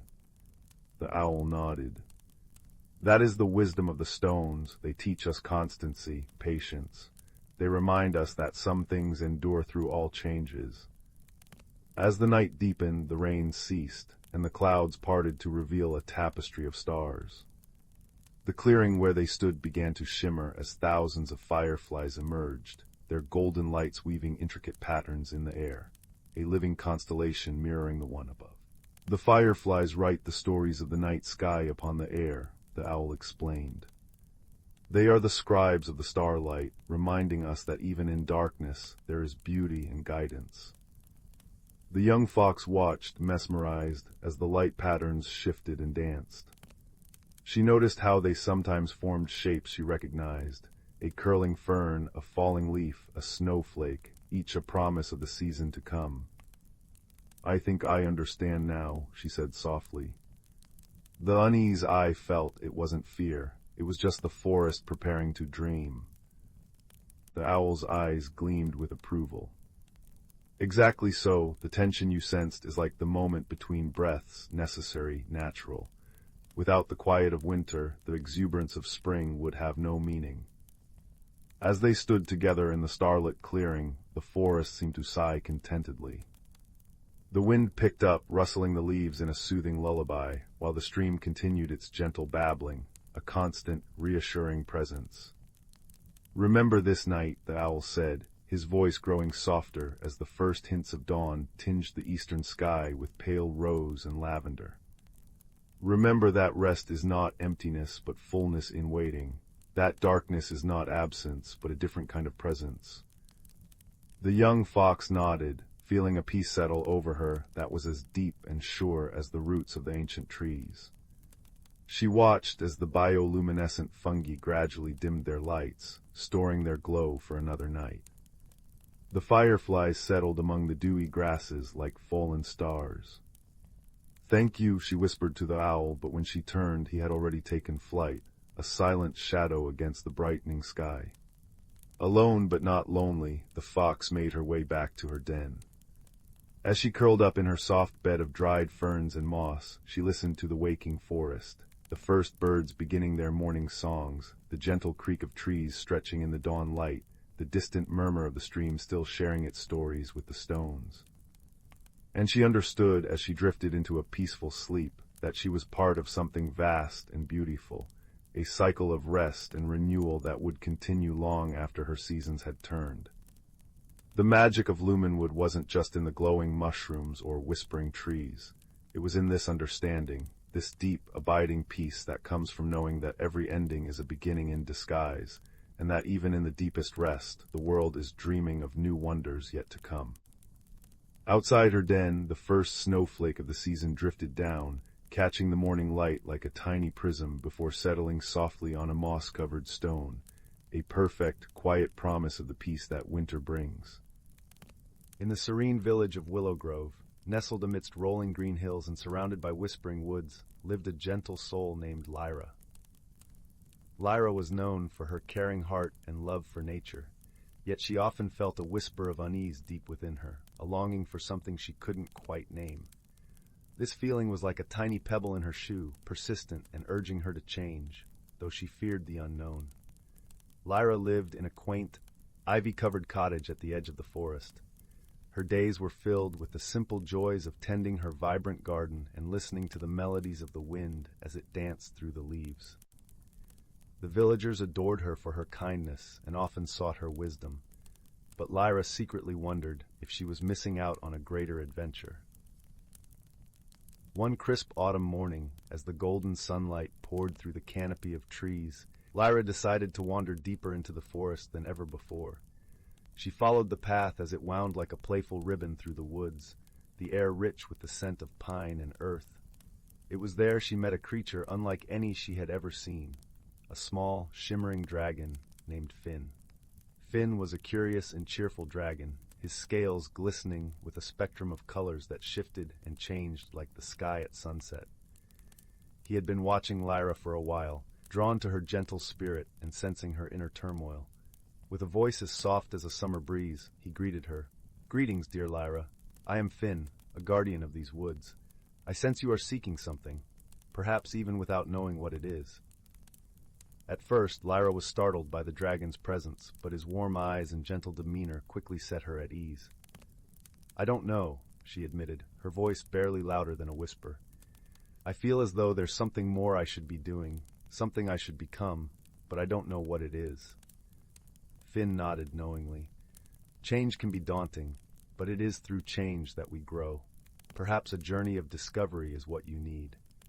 And with those words, Finn promised to accompany Lyra on a magical journey, one where she would learn not only about the world, but also about herself. Their journey began that very day. Finn led Lyra through hidden paths and enchanted glens, where the sunlight filtered through the leaves like golden rain. They visited the ancient oak with a trunk wide enough to hold secrets 1,000 years old, where Finn introduced her to the wise owls who nested there. The owls shared stories of the forest's history, tales of resilience and change, teaching Lyra the importance of embracing the unknown. As days turned into weeks, Lyra found herself growing more comfortable with the idea of change. Each new experience was like a brushstroke on the canvas of her life, adding depth and color. She learned from the playful brook that danced over stones, whispering secrets of adaptation and flow. She marveled at the caterpillars transforming into butterflies, their delicate wings a testament to the beauty of transformation. Throughout their travels, Lyra was never alone. Finn was a constant companion, always there to offer encouragement and wisdom. He taught her to see the magic in everyday moments, from the way the stars twinkled like diamonds in the night sky to the way the morning dew coated the world in a shimmering veil. One day, as they rested by a serene lake under the silver glow of the moon, Lyra turned to Finn, her voice brimming with newfound understanding. "I've learned so much, yet I feel there's still more within me waiting to grow." Finn smiled, his scales reflecting the moonlight like 1,000 tiny mirrors. "You've discovered that growth is a journey, not a destination. You've learned to trust in the process, to embrace the changes that come your way."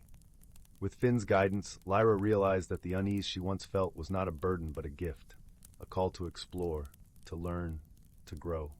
She understood that change was not something to fear, but something to welcome, for it brought with it the promise of new beginnings and endless possibilities. As their journey came to a close, Lyra returned to Willow Grove, her heart full of peace and her spirit alight with the knowledge she had gained. The village welcomed her back with open arms, and she shared her experiences with them, inspiring others to embark on their own journeys of self-discovery. Lyra's garden flourished more than ever, a testament to her inner growth. Each bloom told a story of courage and transformation, a reminder of the beauty that lies in embracing change. And though Finn returned to his home in the forest, his presence lingered in Lyra's heart, a gentle reminder of the magic of friendship and the power of personal growth. Under the starlit sky, Lyra sat by her garden, feeling the warm embrace of the universe. She had found what she was seeking, not something outside of herself, but the courage to grow, to change, and to become the best version of who she was meant to be. And so, with a heart full of gratitude and a soul full of peace, she drifted into a restful sleep, her dreams guided by the gentle whispers of the forest and the shimmering presence of her dear friend, Finn. The fire crackled softly in the hearth, casting dancing shadows upon the walls of the quiet room. Each pop and hiss of the burning logs seemed to whisper secrets only the flames could understand. Outside, the wind murmured through the pine trees, a gentle lullaby for the sleeping world. But for one boy named Leo, sleep remained just out of reach. Leo lay in his bed, watching the firelight paint stories on his ceiling. He was a boy with a quiet heart and eyes that noticed things others often missed, the way dew clung to a spiderweb in the morning, or how the old oak tree in the yard seemed to sigh when the wind blew just right. Tonight, however, a restlessness had settled in his bones, a feeling that something was waiting just beyond the edge of the familiar. His gaze drifted to the windowsill, where a small, smooth stone sat. It was an ordinary-looking thing, gray and unremarkable by daylight. But in the fire's glow, something peculiar happened. Deep within the stone's core, a faint, pulsing light began to stir, like embers breathing beneath ash. Leo had found it weeks ago near the creek, drawn to its warmth against his palm. He'd kept it secret, this little stone that glowed only in darkness. Tonight the light within the stone seemed stronger, more insistent. As Leo watched, a soft amber radiance spilled from it, not bright enough to chase away shadows, but enough to paint his hand in gentle gold when he picked it up. It was warm like a living thing, and holding it made the restlessness in his heart soften into a thrum of curiosity. A soft tap-tap-tapping came at his window. Leo sat up, the stone clutched in his hand. The tapping came again, light but persistent. He crept from his bed and peered through the glass. There, perched on the sill, was a small fox with fur the color of autumn leaves and eyes that held the clever, knowing glint of old forests. The fox tilted its head, then nudged the window with its nose. Heart beating a curious rhythm, Leo carefully pushed the window open. The cool night air rushed in, smelling of damp earth and distant rain. "You are awake," the fox said, its voice not a sound heard with ears, but a thought that bloomed directly in Leo's mind, warm and dry like rustling leaves. "The ember heart has called, and I have come." Leo looked down at the glowing stone in his hand. The ember heart. A piece of the world's old warmth, the fox thought came. "It glows for those who feel the hidden paths. My name is Sorrel. You are needed in the whispering woods." Without a moment of hesitation, a feeling that surprised even himself, Leo pulled on his thick socks and a warm sweater. He tucked the ember heart into his pocket, where it pulsed gently against his leg, a tiny, reassuring heartbeat. He climbed out the window, his feet landing softly on the dewy grass below. Sorrel waited, her brushy tail twitching, and then she turned and trotted silently towards the line of dark trees at the edge of his garden, a line Leo had never dared to cross at night. The woods were different in the dark. The familiar daytime paths were swallowed by shadows, and the air was thick with the scent of pine resin and decaying leaves. But the ember heart in his pocket cast a small pool of light around his feet, showing the way. It illuminated the gnarled roots that threatened to trip him, and painted the undersides of ferns in soft gold. Sorrel moved like a wisp of smoke ahead of him, her form sometimes disappearing only to reappear a few feet away, waiting. "Where are we going?" Leo whispered, his voice seeming too loud in the hushed world. "To the heart of the woods," Sorrel's thought floated back. "The great hearth tree is fading. Its light, which warms all the hidden corners of this world, is growing cold. The ember heart you carry is a spark, a hope." They walked for what felt like both minutes and hours. Time seemed to stretch and soften in the woods. They crossed a small stream where the water sang over smooth stones, and the ember heart's light caught the droplets, making them look like falling stars. They passed a thicket where sleeping moths, with wings like velvet, clung to the bark, and their gentle breathing was a sound like distant chimes.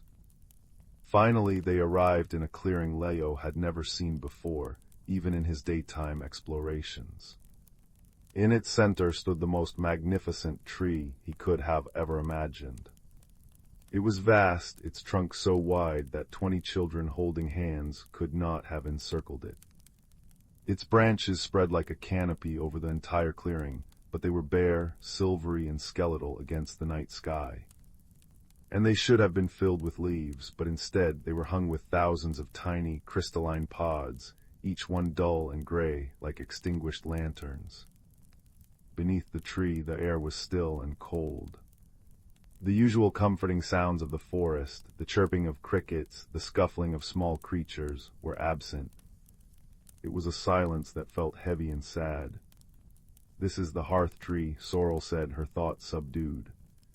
"Its light has always nurtured the hidden world. It helps the seeds know when to sprout, the buds know when to bloom, and the streams know which way to flow. Now it sleeps too deeply, and the world grows colder. What can I do?" Leo asked, his voice small in the vast, quiet clearing. "The ember heart is a seed of the hearth tree's own fire," Sorrel explained. "It must be returned to the tree's core, but the way is not simple. The tree's heart is protected deep within its roots. The path is a maze of memory and shadow, and it can only be walked by one who carries true warmth in their own heart." Leo looked from the sad, silent tree to the softly glowing stone in his hand. He felt very small and very ordinary. What warmth did he have to offer a sleeping giant? As if reading his doubt, Sorrel nudged his hand with her cool, damp nose. "The journey will transform you, little spark, as surely as fire transforms wood. Trust the warmth you carry." Hesitantly, Leo stepped towards the massive trunk. As he approached, he saw a narrow opening between two great roots, an opening that seemed to lead down into the earth. It was dark, a darkness so complete it felt solid. But the ember heart pulsed in his hand, its light pushing back the blackness just enough to reveal the first step of a descending, root-woven stairway. He took a deep breath, the air cold in his lungs, and stepped into the earth. The world inside the tree was not made of dirt and stone, but of memory and dream. The walls of the tunnel shimmered with faint, ghostly images. He saw the tree as a sapling reaching for the sun. He saw generations of foxes like sorrel curling at its roots, of owls nesting in its branches, of children from long ago playing in its shade. The air was filled with a soft, echoing whisper, the collected memories of 1,000 seasons. The path forked again and again. At the first fork, the left tunnel glimmered with memories of glorious, sun-drenched summers, while the right was filled with the quiet, introspective gray of winter twilights. The ember heart in his hand flickered, and Leo felt a pull towards the winter path. It felt honest and necessary. He walked on, the whispers growing louder. They were not frightening, but sorrowful. He heard the tree's memory of the first time a branch had cracked in a storm, the sadness of a bird's empty nest, the loneliness of long, cold nights. The further he went, the heavier the sadness felt, seeping into his bones. The ember heart's glow dimmed slightly. He paused, leaning against the soft, mossy wall of the tunnel. He was cold and beginning to feel lost. The grand purpose of his quest felt distant, overshadowed by the sheer weight of the tree's sorrow. He closed his eyes, and instead of pressing forward, he did a simple thing. He remembered. He remembered the feeling of the sun on his face after a long rain. He remembered the sound of his mother humming while she kneaded bread dough in their warm kitchen. He remembered the day he'd found a fledgling sparrow that had fallen from its nest, and how he'd sat with it quietly until its mother returned. He held on to these small, warm moments, these little embers of his own life. As he focused on them, a strange thing happened. The ember heart in his palm grew warmer. Its light strengthened, pushing back the cold, sorrowful shadows. The whispers in the tunnel didn't stop, but they softened, as if listening.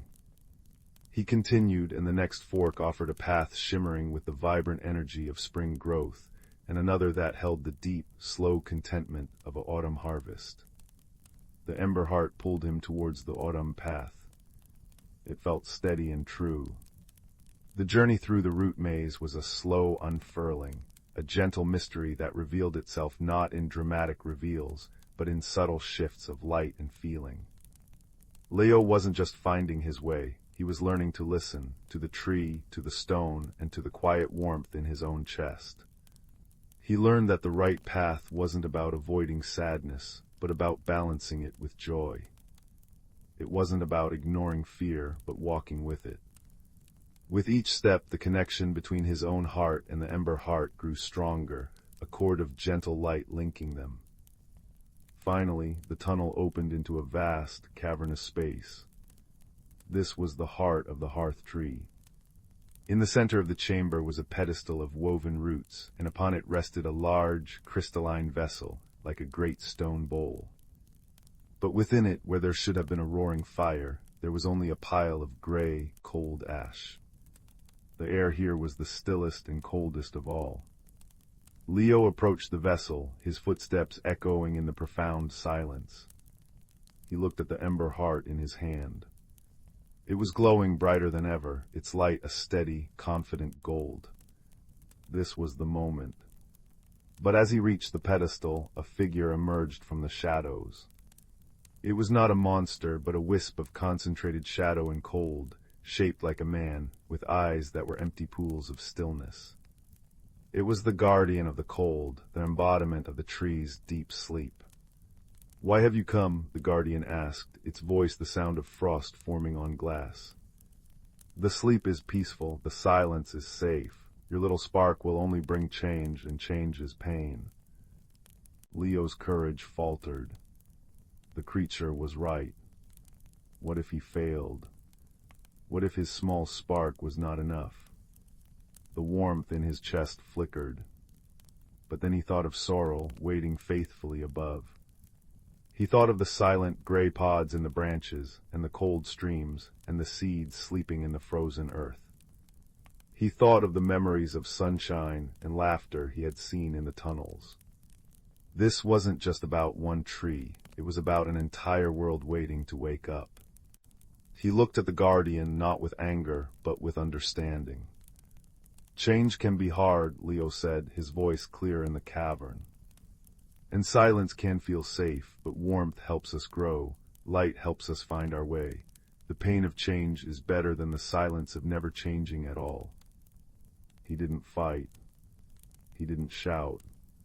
He simply held out the ember heart, offering its light to the guardian. The shadowy figure hesitated, then slowly reached out a hand of mist. As the light from the stone touched it, the guardian didn't vanish, but it transformed. The frost in its eyes melted, and its form softened, becoming less a guard and more a guide, a silent witness to what was to come. With a final, deep breath, Leo placed the ember heart into the great ashen vessel. For a terrifying moment, nothing happened. The stone sat there, its light seeming small and insignificant in the vast, cold bowl. Then a single tiny spark leapt from the stone onto the ash. It flickered, nearly going out. Leo, without thinking, leaned forward and cupped his hands around the tiny spark, as he might have done on a windy day to light a campfire. He didn't blow on it, he simply offered it the shelter of his own hands, the residual warmth of his own journey. The spark caught. It glowed, then grew, spreading through the ash like a slow, golden tide. The gray powder began to glow, turning red, then orange, then brilliant, dazzling gold. A gentle fire awoke in the heart of the hearth tree, not a raging inferno, but a deep, steady, warming glow. It filled the vessel and then began to pulse through the root walls of the chamber, racing up through the immense trunk. Leo felt the change immediately. The cold air warmed, carrying the scent of honey and sun-warmed bark. A deep, resonant hum filled the chamber, a sound of pure, contented life. He found his way back through the tunnels easily now, the path lit not just by the ember heart, which had become one with the tree, but by the tree's own rekindled light. The memory walls now shone with a soft, internal radiance, the whispers now a gentle, joyful murmur. When he emerged back into the clearing, the world was transformed. The silvery branches of the hearth tree were now ablaze with light. Each of the thousands of crystalline pods had ignited from within, glowing like captured fireflies, like tiny lanterns of amber, rose, and gold. Their light painted the entire clearing in a soft, dreamy radiance, banishing the shadows without chasing them away entirely. The air was warm, and from the trees at the edge of the clearing, Leo heard the first, tentative chirp of a cricket, soon joined by others, creating a sleepy, contented chorus. Sorrel was waiting for him, her autumn leaf fur painted in the beautiful light. Her clever eyes shone. "You did it, little spark," her thought came, warm with pride. "You found your warmth and shared it." It was already there, Leo said, surprised by the truth of his own words. "I just had to remember it." He looked at his hands, which had sheltered the first spark. They looked the same, but he felt different inside. The restlessness was gone, replaced by a deep, steady warmth, a quiet confidence that glowed like the hearth tree itself. The journey had transformed him, not into someone new, but into a truer version of himself. Sorrel walked with him back to the edge of the woods. The journey back felt shorter, the path clearer, as if the woods themselves were grateful and were guiding him home. When they reached his garden, the first hints of dawn were painting the eastern sky a soft, pearly gray. "Thank you, Sorrel," Leo said, kneeling to look at his friend. The fox dipped her head. "The friendship that warms the heart is the truest magic of all, Leo. Sleep now. The woods will remember you." With a final flick of her brushy tail, she turned and melted back into the trees, becoming one with the shadows once more. Leo climbed back through his window. The fire in the hearth had burned down to a bed of glowing coals, their light a perfect, peaceful echo of the great hearthtree's fire. He crawled into his bed, the warmth from his journey still nestled deep in his chest. He didn't feel tired, but he felt deeply, profoundly peaceful. He looked at the windowsill. The stone was gone, of course, but in its place a single perfect leaf from the hearthtree lay, its veins tracing delicate patterns that glowed with a soft internal light, a gentle reminder of the hidden world nestled within nature's embrace. Leo closed his eyes, and this time sleep came easily. He drifted into dreams not of grand adventures, but of quiet, sun-dappled clearings, of the soft rustle of a fox's passage, and of a great, gentle tree whose light warmed the roots of all growing things. His breathing slowed, matching the slow, steady pulse of the coals in the fireplace, and he slept, a small, steady ember in the quiet of the night, his heart burning steady and true, guiding him toward restful dreams.